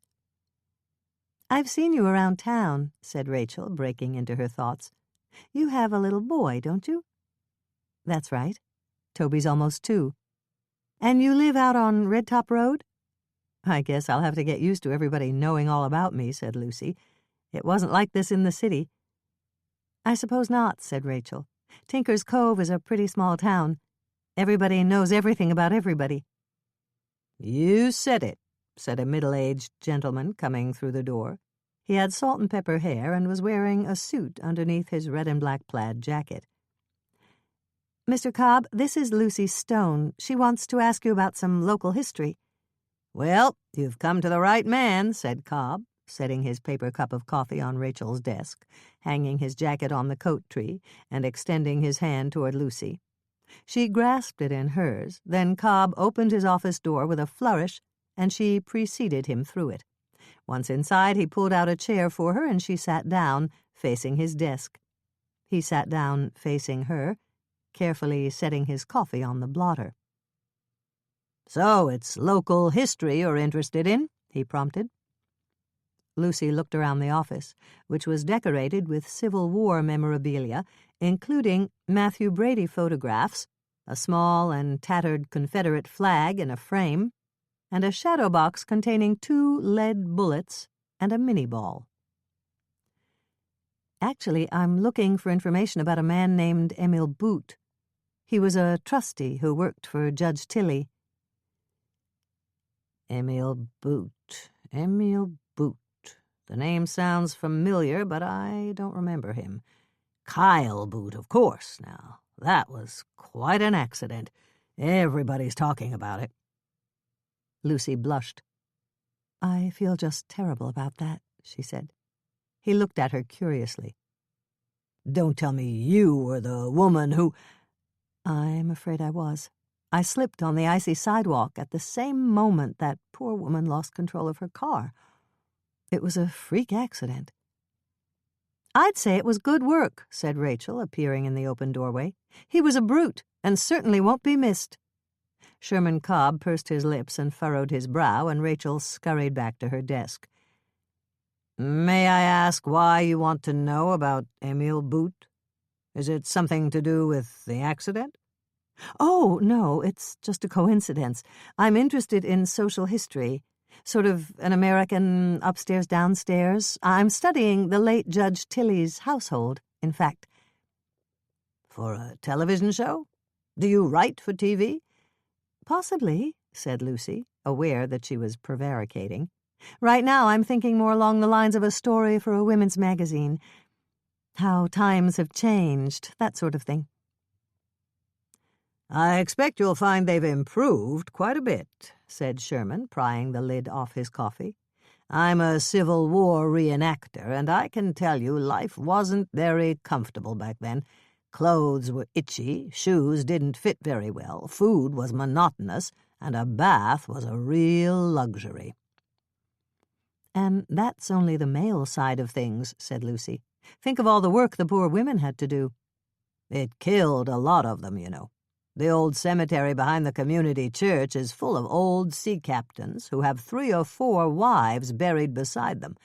You'd think going to sea would be dangerous, but it was more dangerous for the women staying home." "Childbirth was the big killer," said Lucy, patting her tummy. "I, for one, am thankful for modern obstetrics." "And disease, well into this century. The judge always maintained that Mrs. Tilley died of exhaustion, but most people thought it was TB. "Did you know the family well?" asked Lucy. "Not Mrs. Tilley. I came along after she was gone, but Judge Tilley took an interest in me. You could say he was my mentor." "Really?" Lucy was surprised. "Everything I've heard seems to indicate he was rather stern and forbidding." "There was that side to him, definitely, but he helped pay for my schooling right up through law school. And he gave me plenty of encouragement and good advice when I started to practice." He took a swallow of coffee, then chuckled. "I often wonder what he'd think of the present-day system." "What do you mean?" "The judge believed justice should be swift and sure. He actually tended to give rather short sentences. He wanted folks to learn their lesson and get back to work supporting their families. I've talked to some of the people he sent to the county jail, and they've told me jail was a picnic compared to the talking to he gave them. Made them think, he did. He wouldn't approve of all these long trials and people sitting on death row for years and years of appeals. Did he ever sentence anyone to death? No, he didn't believe in it. He said that should be left to God. Lucy shook her head in amazement. I had an entirely different impression of him. Don't get me wrong, said Cobb. He was a tough taskmaster, believe me. I clerked for him when I graduated from law school, and I have never worked so hard. You worked for him? But you don't remember Emile Boot? I worked at the courthouse. I was never invited to the house. Isn't that odd? Cobb shrugged. The judge was a private man. He drew a distinction between his work and his home. Lucy nodded, remembering Miss Tilly's assertion that she had grown up in a house of secrets. Come to think of it, continued Cobb, my father did the same thing. He was the county sheriff. He ran the jail. And you can be sure my mother and I had absolutely no contact with the inmates. There must be records at the jail, right? Asked Lucy. Well, this was some time ago, and I don't know if they kept all those old records or not. It's certainly worth checking out, though. I do know that my father would have kept meticulous accounts of the inmates' progress. He was a big believer in prison reform, you see, and thought it was important to rehabilitate the prisoners, not just punish them. Cobb's phone gave off a little beep, and he glanced at the clock. I'm sorry, but that was Rachel reminding me that I have an 11 o'clock appointment. I'd better get going then, said Lucy, rising. I can't thank you enough for your time and your knowledge. Cobb blushed. Nonsense.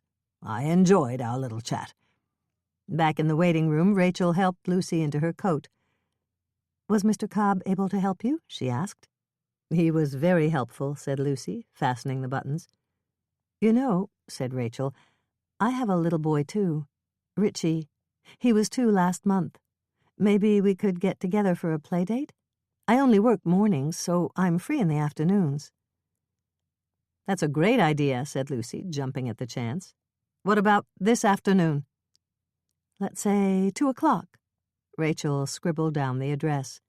Great, said Lucy, taking the slip of paper. See you later. By the way, do you know where the county jail is? Lucy felt like kicking herself as she proceeded on foot down the street to the appliance store, leaving the car in the parking lot. The sun was actually peeking through the clouds, and it seemed too good to waste.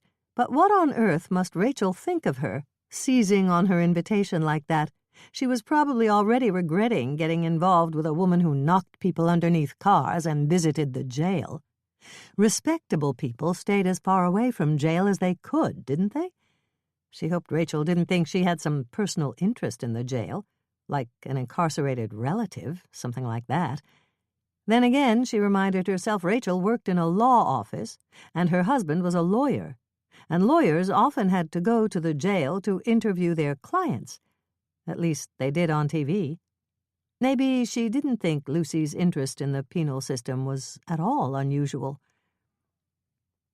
She hoped so, she decided, stepping inside the appliance mart and viewing the ranks of harvest gold, avocado green, and poppy red refrigerators and washing machines. What happened to white, she wondered, and how soon could she get a stove delivered? Not until after Christmas, she discovered. I'll take a floor model, begged Lucy. I'm sorry, said the salesman, writing up the order. 3 weeks is the soonest I can promise. But how am I going to cook? Wailed Lucy. My wife finds a crock pot quite handy, said the salesman, and we have those in stock. Reluctantly, Lucy reached for her wallet and unfolded the $50 bill she'd been saving for Christmas presents. She felt badly about it, but as she headed home with an electric frying pan as well as the crock pot, she had to admit that life certainly seemed a bit brighter with the prospect of a hot meal. Bill, however, wasn't quite as enthusiastic. What do you mean we can't get a stove for 3 weeks? "That's what the man said Lucy with a shrug. "And where have you been all this time? Do you know what it's like to be stuck in the house for hours on end with a 2-year-old when you don't feel all that well?" Lucy folded her hands on her tummy and looked at him. Was he kidding? She was about to ask that very question in a rather sarcastic tone when she noticed the sheen of perspiration on his forehead. It certainly wasn't from the heat. The furnace could barely keep the house above 60 degrees. "I'll get you one of those pain pills," she said. "Why don't you have a little rest while I make lunch?" A beef stew, a bit light on the beef but with plenty of healthful vegetables, was simmering in the crock-pot when Lucy and Toby left for the play-date at Rachel's house. Lucy was curious to see Rachel's place. Until now, Miss Tilly's house was the only house in Tinker's Cove that she'd been inside of. She was a bit disappointed to discover the Goodmans lived in a modern ranch, part of a small development tucked behind the school complex. The houses were all variations on a single theme, featuring a picture window with 3 rather stunted rhododendron bushes beneath. The Goodmans' house was gray with white trim. When Rachel opened the door, however, Lucy was enchanted by the vibrant Persian rug on the living-room floor and the curvaceous Victorian settee that sat beneath that picture window. "This is lovely," said Lucy, as Rachel took their coats and hung them in the hall closet. A hall closet, she realized, was something you took for granted in a modern house, but was definitely lacking in her own antique farmhouse. Modern houses certainly had their advantages. She was pretty sure Rachel had a working stove, too. Following her into the kitchen, she noticed that Rachel not only had a stove and a side-by-side refrigerator, she also had a dishwasher. But the modern appliances were offset by cheery gingham curtains, a pot rack holding baskets and bunches of herbs, and a gorgeous golden oak table and chairs. "I have to admit I'm dying with jealousy," said Lucy, stroking the table's gleaming surface. "What a find!" "It didn't look like that when we bought it, believe me," said Rachel. "It was painted pea green." "Who refinished it?" "Bob. It's a hobby of his." "Make yourself comfortable," said Rachel, setting the kettle on the stove. "I'll get Richie. He's a little shy." When she returned, Richie was clinging to her hand and holding a sad-looking binky against his cheek. But when Rachel spilled a basket of Fisher-Price trucks and little people on the floor, the 2 boys were soon absorbed in play. "Have you lived here in Tinker's Cove for long?" asked Lucy, accepting a cup of tea. "A couple of years," said Rachel, taking a pressed oak chair opposite Lucy's. "What brought you here?" "Bob answered Sherman Cobb's ad," said Rachel, stirring some milk into her tea. "He saw an article about Maine in the Mother Earth News." Lucy laughed. "So did my husband. And do you know Sue Finch? I met her the other day. Her husband read that article, too." "That article has a lot to answer for," said Rachel in a rather dark tone. She sipped her tea. "Sue Finch? She's that woman with the Farrah Fawcett hair and high heels?" "That's her," said Lucy. "Fashion's not really my thing," said Rachel, smoothing the sleeves of her orange sweater. "That's one of the things I like about Tinker's Cove. But I am glad to see more young people moving in. I mean, I went to a women's club meeting when we first moved here, and there wasn't a single woman under 50. And all they wanted to talk about was their most recent operations." "Miss Tilly, the librarian, isn't like that at all," said Lucy. "In fact, I'm helping her solve a family mystery." "She's a character," said Rachel, watching as the 2 little boys headed down the hall to Richie's room. "They seem to be getting along well." "Yeah, I'm sure Toby really misses his playmates from the city. I used to take him to the park almost every day." "So, tell me about this article you're working on," coaxed Rachel. She listened intently as Lucy recounted her investigation. "It's interesting that Miss Tilly never married, don't you think?" she said when Lucy had finished. "What do you mean?" "Well, It seems she had an unresolved conflict about marriage and the role of women, probably because of her parents' troubled relationship. "You sound like a psychiatrist," said Lucy. Actually, I was a psych major in college. "So tell me, doctor," began Lucy, "was it a psychosis or a neurosis?" "I'm not sure," said Rachel, "but I think something was definitely not right in the Tilly household. So what's your next step?" "Well, I want to get over to the county jail to look for information about Emil Boot." Rachel glanced at the clock on the wall over the sink. "It's only 3. Why don't you go now? I'll keep an eye on the boys." Lucy couldn't believe it. "Really? You'd do that?" "Sure. They're happy as clams, and if they get tired, I'll let them watch Sesame Street." "I'll be back before Sesame Street is over, I promise," said Lucy, grabbing her bag. It only took Lucy about 15 minutes to make the drive over to the neighboring town of Gilead, and before she knew it, she had parked the car and was climbing the hill to the fortress-like county jail. Built of gray stone, it looked like a medieval castle with towers and turrets, but instead of a moat, it had a tall, chain-link fence topped with vicious-looking coils of razor wire. Once inside, however, she was pleasantly greeted by a rather plump, uniformed guard. "I'm sorry, but visiting hours are on Mondays, Thursdays, weekends, and holidays," he said, folding his chubby pink hands on the counter. "I can take a message if you want." "I'm not here to visit anyone," said Lucy, feeling slightly offended. "I'm looking for information about a former prisoner named Emil Boot." "Never heard of him. Must have been before my time." "Around 1930, I think." "That was some time ago," he said, scratching his smooth chin. "Was he a relative of yours?" Lucy was about to protest, then thought better of it. "Actually, yes. Emil was the black sheep of the family.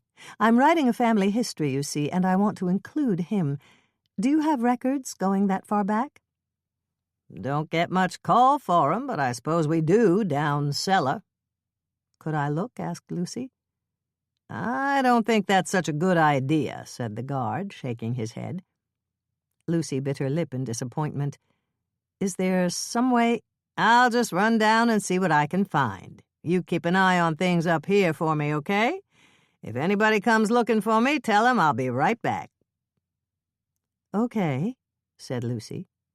She'd never been in a jail before, but she had the distinct impression they were generally somewhat stricter than this. If she was so inclined, she realized, spotting a big metal hoop filled with keys, she could let everyone out. She wasn't so inclined, however, and was sitting on a convenient chair when the guard returned carrying a dusty cardboard box. "You're in luck," he said. "I found a big, thick file. Emil Boot must have been here for quite a while." He set the box on the counter and took out a fat manila folder, which he opened. "Yep, 20 years for embezzlement," he said, closing the file and sliding it across the counter to her. Lucy's heart was beating fast as she took the file. What secrets did it hold? But when she'd gone through every page, she wasn't much wiser. As the careful notations documenting his days in the prison showed, Emil Boot was a model prisoner. His photo, a close-up much clearer and larger than the group shot in the museum, revealed a rather ugly, pockmarked face, and Lucy could well imagine why Miss Tilly was afraid of him. But his records showed he was the mildest of men. He never denied embezzling several $100,000 from his employer, the Brown and Williams Glass Company, but he claimed he planned to give the money to workers who had been cheated out of overtime wages due them. The jury hadn't been convinced, and even if they had been sympathetic, Judge Tilly's instructions made it clear that if they believed Boot had broken the law, he must be found guilty. Embezzlement, he told them, was not a minor crime, but an assault on the very foundations of civilized society. As for Boot, he accepted his punishment without bitterness, according to Sheriff Cobb's notes, and was soon assigned to the prison's woodworking shop. From there he moved on to a work-release program and was eventually assigned on a permanent basis to Judge Tilly's household. Upon his release, after serving his sentence of 20 years, he wrote a remarkable letter to the sheriff. "Dear Sheriff Cobb," he wrote, "it is with great sadness that I will soon depart these walls that once appeared so forbidding, but within which I found a true home. It is here that I learned the good Lord above forgives us all if only we ask for forgiveness. It is here that I learned the value of work and friendship, and it was through my work here that I met that most remarkable of women, Mrs. Leonora Tilley, whose kindness toward me, a vile criminal, I shall always remember. If anyone is certain of admission to heaven, it is certainly she, and I hope that by following the pure path of virtue which she has showed me, that I will some day join her there. Your most grateful and humble servant, Emile Boot." Lucy sat for a long time, reading and rereading the letter.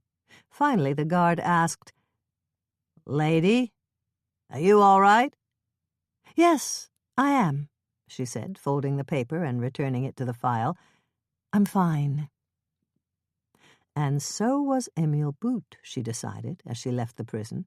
He may or may not have been a Depression-era Robin Hood who stole from the rich and gave to the poor, but she was convinced he would never have harmed a hair on Mrs. Tilley's head. "So how'd it go?" asked Rachel, opening the door for her. The two little boys were sitting side by side on the couch, apparently under Big Bird's spell. "I found the information I was looking for," said Lucy, recounting her discovery of the letter, "but it only proved Emile Boot didn't kill Mrs. Tilley." "I'm not so sure," said Rachel. "Maybe he had a guilty conscience and was trying to prove his innocence." "Ah, Dr. Freud, thank you for that insight. I never would have thought of that." Rachel smiled and shook her head. "You would assume, though, that with his criminal record he would have been a suspect if there was any indication of foul play." "There was never an investigation," said Lucy. "After all, she'd been sick for a long time. Her death was not unexpected." "I saw a lot of TB when I was in the Peace Corps," said Rachel. "I was in Haiti, and it's practically epidemic there. People die of it all the time." "So you think that's what killed her?" "Probably," said Rachel, joining the boys on the couch as the familiar tune for Mr. Rogers' Neighborhood began to play. "Want to stay for Mr. Rogers? I love Mr. Rogers."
Chapter 9.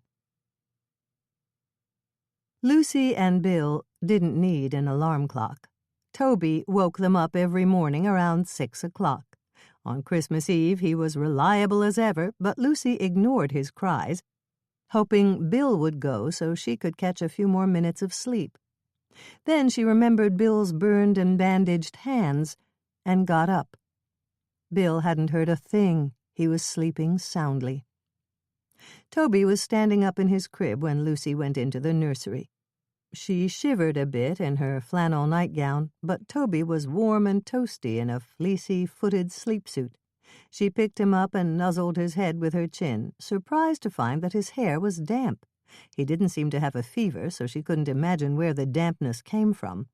She looked around the room for a leak and discovered a dusting of snow on his pillow. It had snowed during the night, she realized, and some of the snow must have blown through a crack in the wall.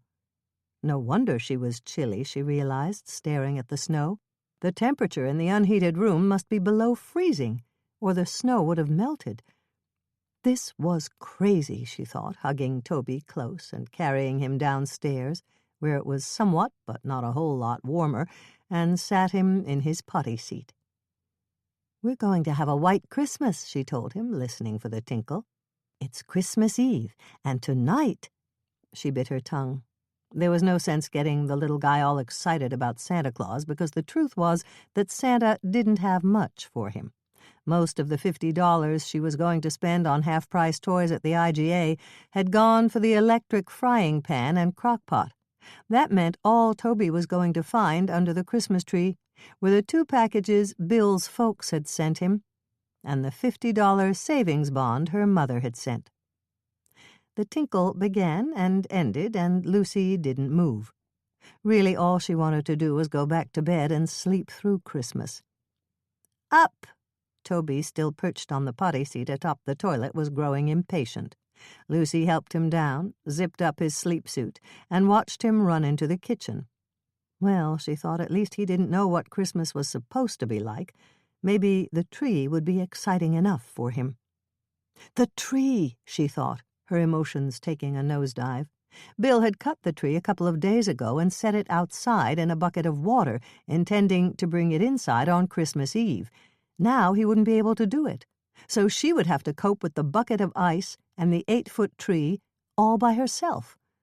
Could she do it? A clatter, alas, not the clatter and pawing of each little hoof, but a clatter of pots spilling onto the floor, brought her into the kitchen. Toby had found his favorite toys. Goodness knows she had no use for them without a stove. But the crock-pot, she discovered when she lifted the lid, did a fantastic job cooking oatmeal overnight. Too bad she couldn't fit a turkey in there for Christmas dinner. When Lucy and Toby finished their bowls of oatmeal, there was still no sign of Bill, so Lucy made a tray and took it upstairs to him. She found him sitting in bed, awkwardly holding a pencil and scratching away at a yellow legal pad. "I thought you were asleep," she said. "Just doing some figures," he said, putting the pad aside so she could set the tray on his lap. "Oatmeal again," he said. Lucy almost started to remind him that it was cheap and filling, but caught herself. Christmas Eve was going to be hard enough this year, and there was no sense dwelling on the negative.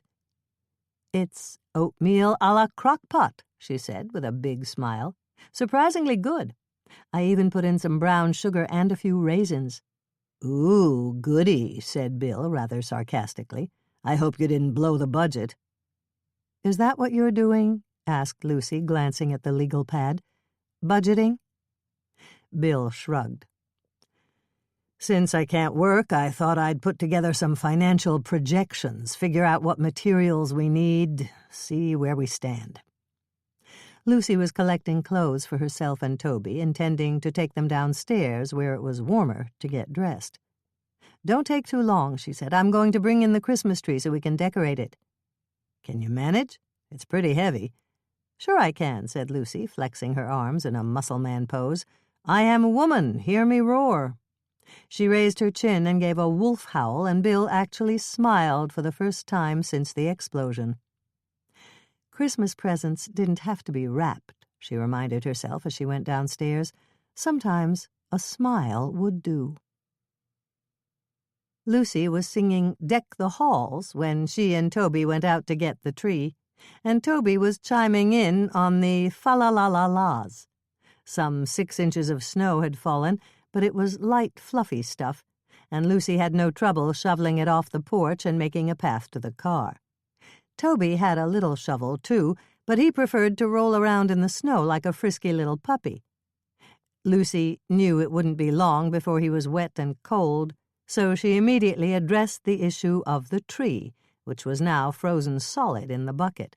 She considered loosening it with boiling water, but without a stove she didn't have a way to boil water. The hairdryer might work, she decided, but she'd have to find an extension cord. The really good thing about 2-year-olds, Lucy decided as she stood outside in the snow attempting to defrost the tree with the hairdryer, was that they really didn't know how things were supposed to be, so they didn't mind when things didn't go according to plan. So long as Toby got his 3 meals and 2 snacks, his Sesame Street and bedtime story, things were fine with him. She watched as he knocked the snow off the bushes, making snow showers, and gave the tree a budge.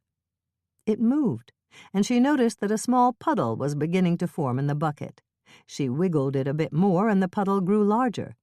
Toby was now climbing onto the bottom porch step and jumping off into the snow, repeating the process again and again. Then he decided to go up 2 steps. "Don't do that," she warned as he launched himself, landing hard on the bottom step instead of the soft snow. He started to wail, and she turned off the hairdryer. Bill was still working on the figures when she took Toby inside. She stripped off his wet clothes, set him in the high chair next to Bill, and gave him a cup of instant hot cocoa made with lukewarm water from the kitchen tap. Then she was back outside, and this time the tree came out of the bucket. She hugged it in a prickly embrace and dragged it across the lawn to the front door, then pulled it trunk first up the stoop and into the front hall. Then, because her heart was thumping, she sat on the stairs to rest and catch her breath. Now all she had to do was set it in the stand, string the lights, get the ornaments out of the attic, and trim it. Not bad, since she had all day. But first, she realized, hearing Bill yelling in the kitchen, Toby must have finished his cocoa and wanted down from the high chair. "You smell like a pine tree," said Bill. "It put up a heck of a fight, but I won. I've just got to get it in the stand, put the lights on, and it will be ready for the ornaments." "Don't forget that box your mom gave you at Thanksgiving," reminded Bill as she lifted the tray so Toby could scramble down. "I think it's in the pantry."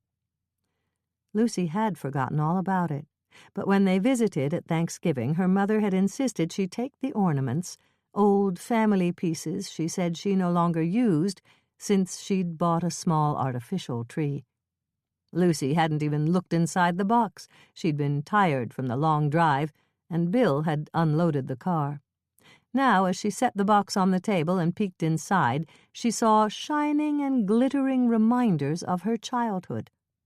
There was a red and silver plastic trumpet that made a horrible noise if you blew on it, a baby's first Christmas card picturing a baby lamb that hung from a twisted red cord, several heavy glass kugels in the shape of grapes. "I wasn't allowed to touch these," said Lucy, lifting out the red and green and silver ornaments. "They're very old." "They're really beautiful," said Bill. Lucy remembered her mother hanging them carefully, one by one, on sturdy bottom branches of the tree. Lucy always held her breath until the delicate operation was complete, and waited impatiently for the magic moment when her father would plug in the string of lights, and the kugels would glow as if lit from within. Suddenly nostalgic, Lucy decided to call home. "Merry Christmas," she said by way of greeting when her mother answered the phone. "It's not Christmas yet, and it's not merry either," said her mother. "That's why I called," said Lucy, "to cheer you up, and to thank you for the ornaments. I'd forgotten how beautiful the kugels are. Don't let Toby play with them." As if she would. Lucy sighed. How's Dad?" "They're giving him oxygen." "Does it help?" "He keeps pulling off the mask." Lucy knew her father hated having anything on his face or head, not even hats or Halloween masks. "He hates—" I know," replied her mother, sounding tired. "He could try to cooperate. It's only for his own good." "I guess you'll be spending Christmas at the hospital." "Of course." Suddenly, Lucy felt quite bereft. She needed her parents' attention right now, but she couldn't have it. Her father was hovering near death, and her mother was so consumed with caring for him that she hadn't even asked Lucy how she and Bill and Toby were doing. "Well, I'll be thinking of you," she said. "I'll call if there's any change," said her mother, then hung up.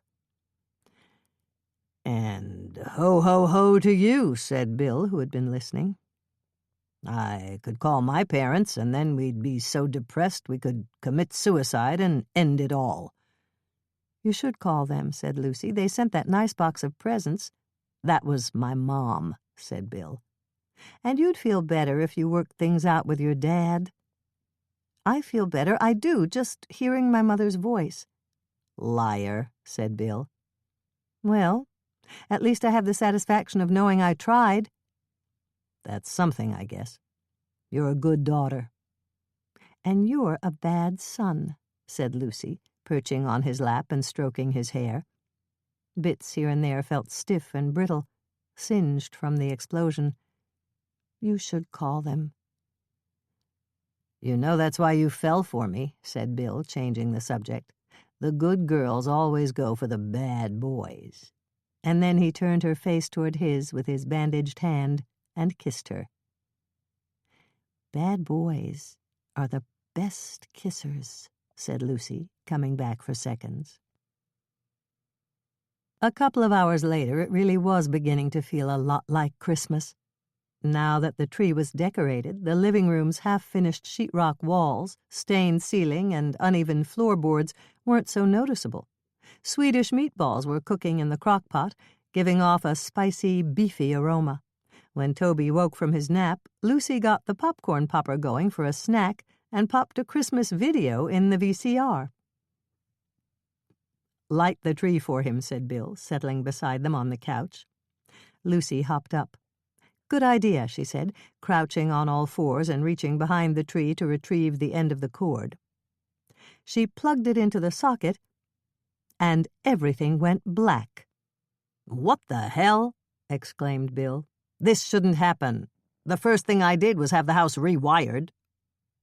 "Well, I guess it wasn't done right," said Lucy. "Maybe it's a blackout," said Bill. "Maybe everybody's lights are out." "Maybe you ought to go down in the cellar and check the circuit breakers," said Lucy. "Maybe you could light a candle in the meantime," said Bill. "We don't have any candles," said Lucy. "Get the flashlight." "The flashlight's dead," said Bill.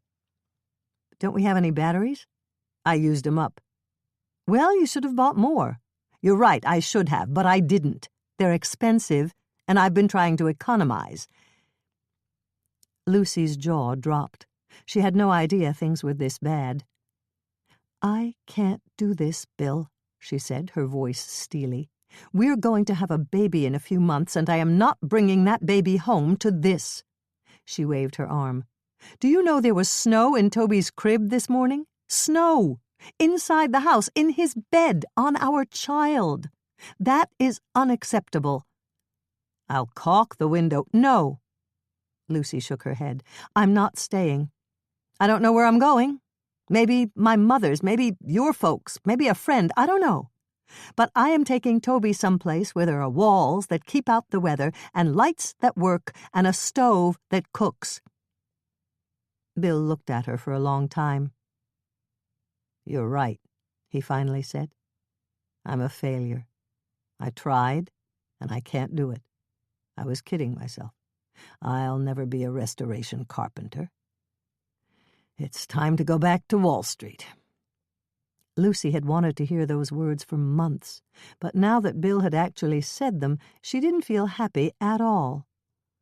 Instead, she felt guilty and terribly sad. "I didn't mean for you to give up your dream.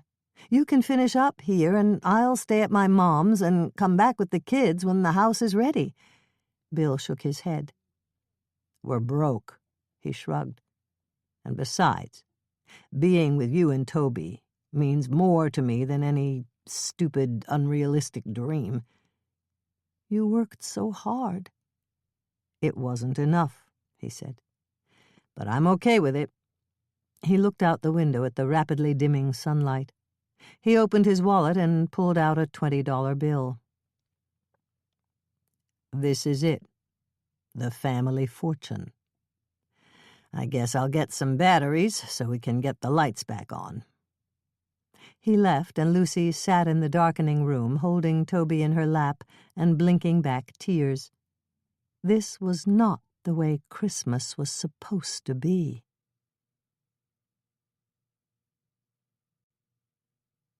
Chapter 10.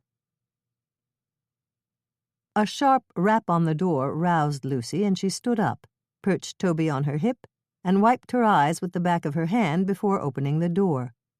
It was Wilf Lundgren, the postman, with a package. "This came in the last delivery, and I thought I'd bring it along since it was on my way," he said, looking for all the world like Santa with his red nose and cheeks. "Otherwise you wouldn't get it until Tuesday, Christmas being on Sunday and all." "Thanks," said Lucy, her voice still thick from crying. "Have you got some trouble here?" asked Wilf, looking past her into the dark kitchen. "I see the lights are out." "I must have overloaded a circuit." Lucy shifted Toby to the other hip. "My husband went to get some flashlight batteries." "Is that all? I've got a flashlight in the truck," he said, turning and hurrying down the walk to the driveway. In a moment he was back, carrying the biggest flashlight Lucy had ever seen, and marching straight to the pantry and lowering himself through the hatch to the cellar. "Better unplug a few things," he said, before ducking beneath the floor. "Ready?" he called. Lucy dashed around the kitchen, unplugging appliances, and scurried into the living room to turn off the TV. "Ready," she called back, and in a moment the lights were on, and the Christmas tree was radiant with glowing colors. "Well, isn't that a beautiful sight?" said Wilf, who had emerged from the cellar and was standing in the doorway. Toby, excited by the sight of the tree, was bouncing in her arms. "Now it feels like Christmas," said Lucy, setting him down and keeping a watchful eye as he toddled toward the tree. "I don't know how to thank you." "It was nothing," said Wilf. "Just being neighborly, that's all." "Well, I really appreciate it," continued Lucy, who was terrified of the old-fashioned root cellar beneath the pantry and the spiders and mice and snakes she imagined lurked there. "I mean, you went down into the cellar, and you brought that package, too, when you didn't have to. It was really awfully nice of you. Can I give you a cup of coffee or something before you go back out in the cold?" "I wouldn't mind a cup," said Wilf, amused by Lucy's extreme expressions of gratitude. "The pot's still hot," sang Lucy, pouring a cup for him and one for herself, too, and setting some of her precious Christmas cookies on a plate.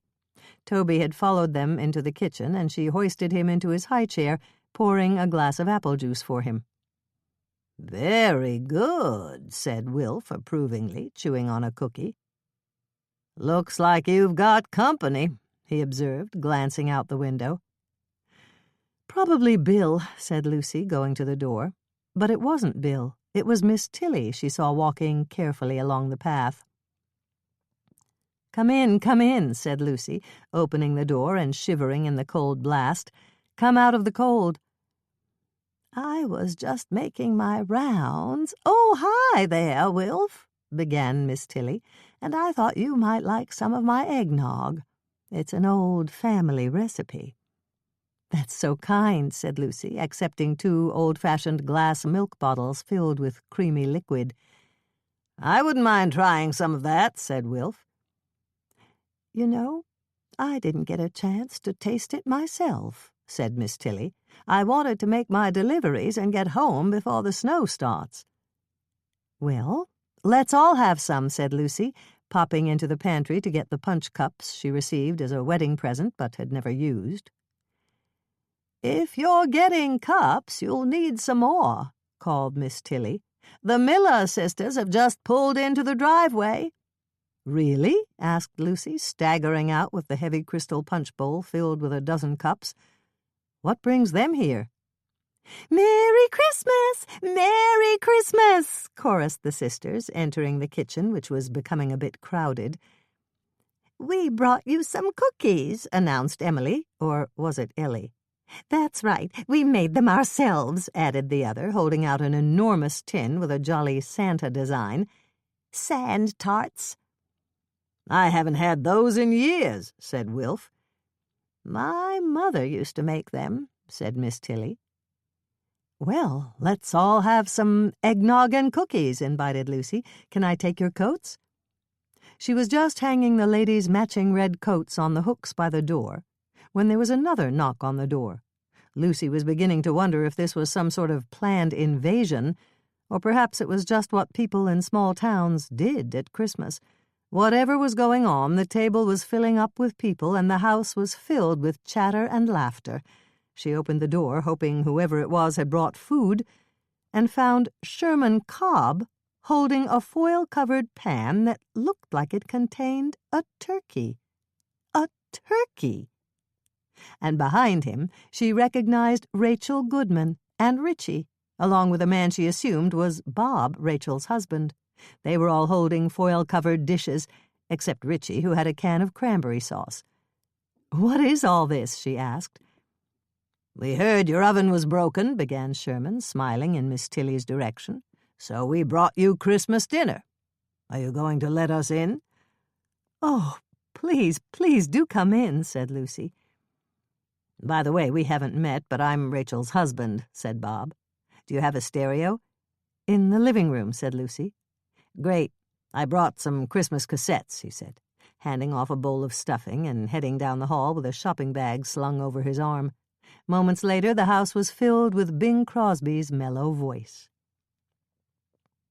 Lucy was standing there, holding a bowl of stuffing and trying to decide what to do with the turkey, when there was yet another knock on the door, and Fred Rumford stuck his head in. "Hi, everybody," he called, marching in and setting a jug of wine and a case of beer on the table. "Merry Christmas." "Merry Christmas," they all cried back. "Now it's a party," said Wilf, reaching for a beer. "Where's your dining room?" asked Rachel. "I think we better set the food up there." "This way," said Lucy, feeling rather dazed as she led the way. "I can't believe this." "I hope it's all right," said Rachel. "You didn't have other plans, did you?" No, we were just going to have a quiet celebration," confessed Lucy, shaking out a cloth and spreading it on the table. From the kitchen she heard voices and laughter. There was music in the living room, and Toby and Richie were chasing each other through the rooms. "This is much better." "Good," said Rachel, setting down the turkey. "Now we'll need plates and silverware. In the pantry. I'll be right back." Entering the kitchen, she encountered Sue Finch, who had arrived with her daughter and a man dressed in a Santa suit. "This is Sid," she said. "Not Sid, Santa," he replied, hoisting a bulging red bag. "And I brought presents." The party was in full swing when Bill arrived. Plates were filled, glasses were emptied, music was playing, and the kids were dancing around the tree. Everybody was having a great time. "What's all this?" he asked. "The neighbors dropped by to wish us a Merry Christmas," said Lucy, giving him a peck on the cheek. "Eggnog?" "Sure," he said, taking a cup and shaking his head in amazement. Lucy and Bill were still amazed several hours later when everyone had left and they were tidying up. "I just can't believe it," said Bill. "They gave us an entire Christmas. Food, drink, even presents for Toby." "I think Miss Tilly organized it," said Lucy, clearing off the kitchen table. She was gathering up paper napkins and wrapping paper when she found the package Wilf had delivered. "I forgot all about this," she said, taking a closer look. "It's from your parents." Bill glanced over. "It's probably fruitcake," he said, with a marked lack of enthusiasm. "They send them every year." "Oh," said Lucy, rather disappointed. "I suppose it's nourishing with all that fruit and nuts." "If you can digest it," said Bill. "Don't you want to open it?" asked Lucy. "Maybe it's not fruitcake. Maybe it's a surprise." "My parents don't do surprises," said Bill, cutting the tape with a knife. "It's fruitcake."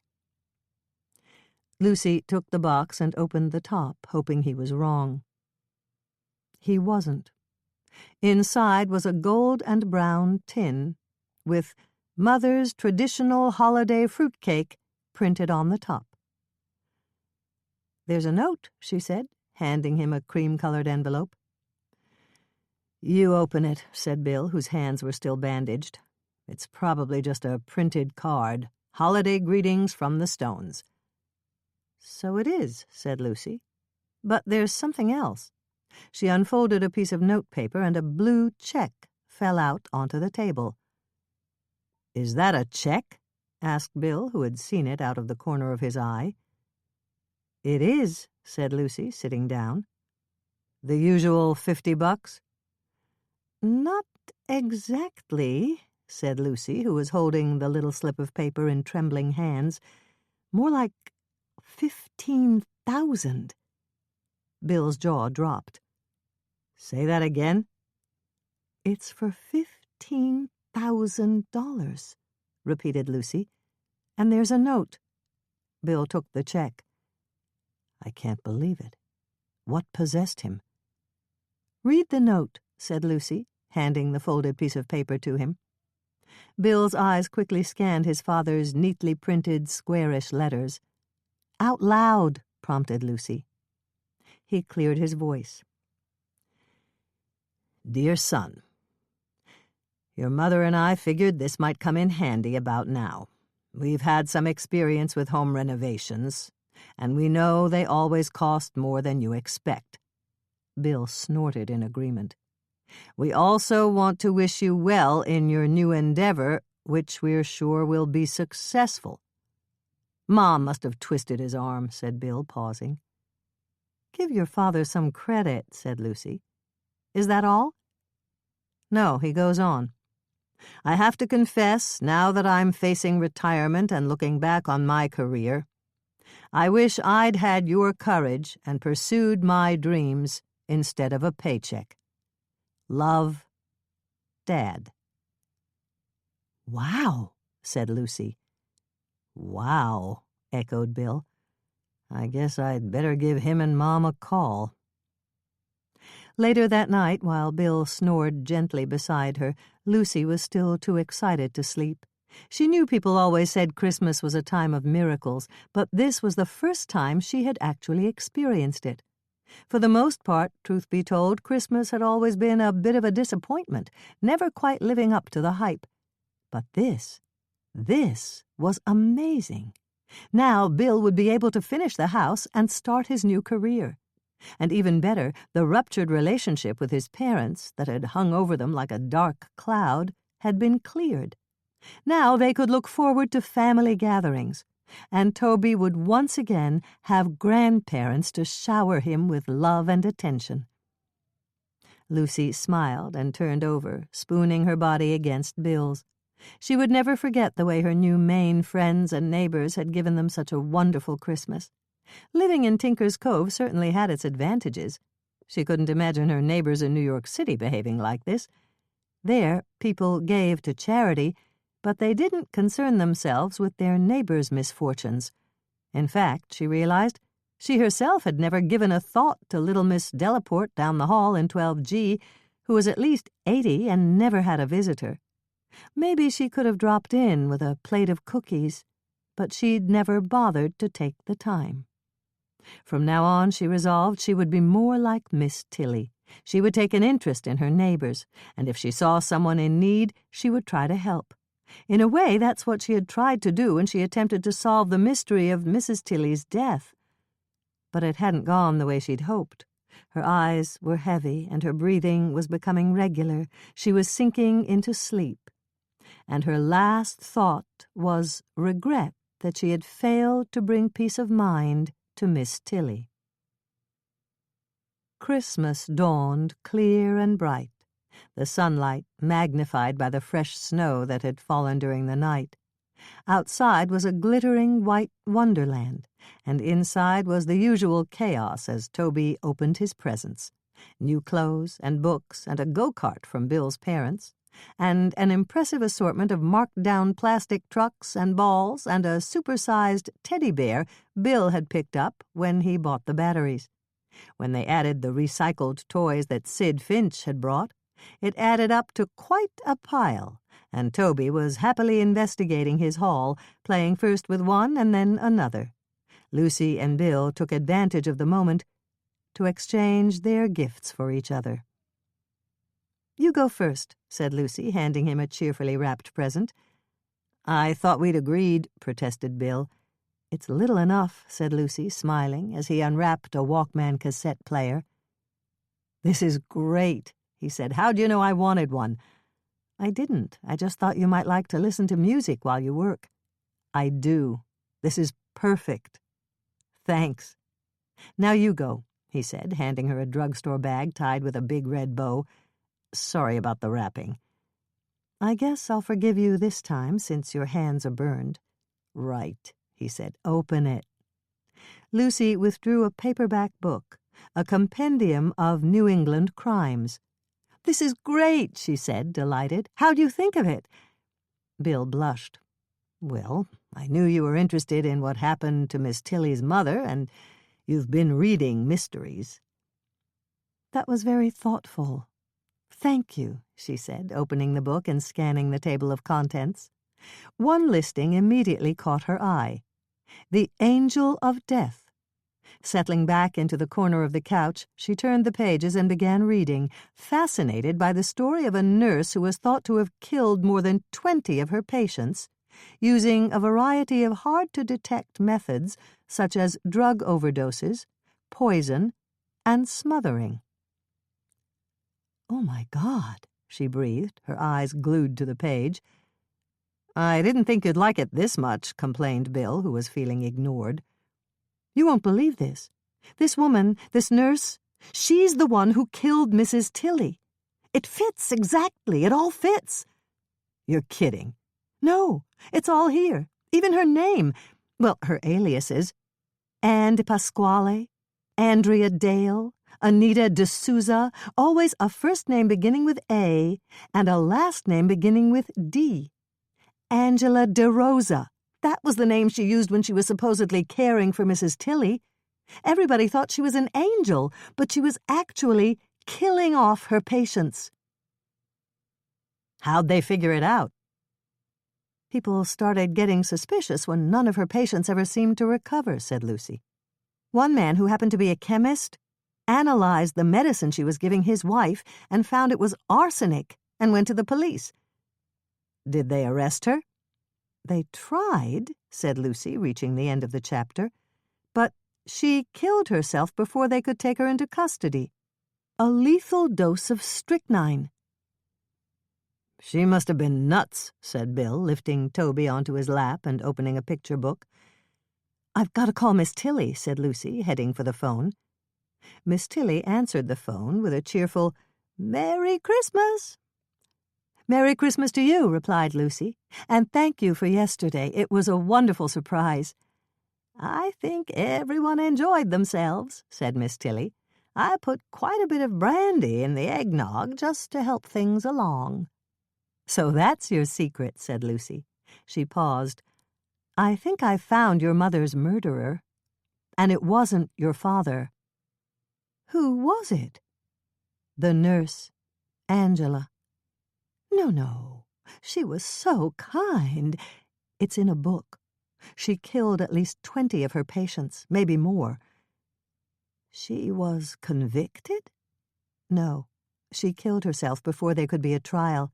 There was an investigation, though, and some of her victims were exhumed, and their bodies contained poison." "I can hardly believe it." "Nobody could. That's how she had so many victims." "Papa never liked her." "He had good instincts." He was innocent, announced Miss Tilly joyfully. Absolutely, said Lucy. I just wanted you to know, but I've got to get back to my family. Thank you. This was a wonderful Christmas present. The best Christmas present I ever had. But I still don't know where the cane came from, said Lucy. Maybe it was a gift from Emil Boot. Or maybe my mother planned to give it to my father as a Christmas gift. We'll never know, said Lucy. No, that will have to remain a mystery, said Miss Tilly. Merry Christmas! Christmas Spritz Cookies. Lucy's mother always made these cookies every Christmas. They require a cookie press, which is a gizmo rather like a caulking gun that is available in kitchen supply stores. 1 1/4 cups sugar, 2 cups butter, 2 eggs, 5 cups flour, 1 teaspoon baking powder, 1 teaspoon almond extract or vanilla. Cream butter, adding sugar gradually. Add unbeaten eggs, then sift dry ingredients and extract. Dough will be stiff. Fill cookie press and press cookies out onto cookie sheet and decorate. Lucy sprinkles colored sugar on the long strip cookies and puts bits of candied cherry in the center of the flower shapes. Bake at 375 degrees for 10 to 12 minutes. Remove to rack to cool. These cookies keep well in a tightly sealed tin, but you'll have to hide it well if you want to save them for Christmas. Sand tarts. These cookies are named for the dusting of cinnamon sugar that looks like sand. They're delicious and not very well known anymore. Lucy remembers them from her childhood when her grandmother used to make them. This is her recipe, written in her style. Cream 1/2 cup butter. Add 1 cup sugar, 2 beaten egg yolks, 1 tablespoon milk, 1/2 teaspoon vanilla. Beat mixture until light. Sift together 1 1/2 cups flour, 1 teaspoon baking powder, 1/2 teaspoon salt. Add to first mixture and blend well. Chill for several hours. Roll dough very thin and cut with a star or circle cookie cutter. Place on buttered baking sheet and put a split blanched almond on each cookie. Brush with unbeaten egg whites and sprinkle with mixture of 1 tablespoon sugar and 1/4 teaspoon cinnamon. Bake at 375 degrees for 10 minutes. Cool on racks.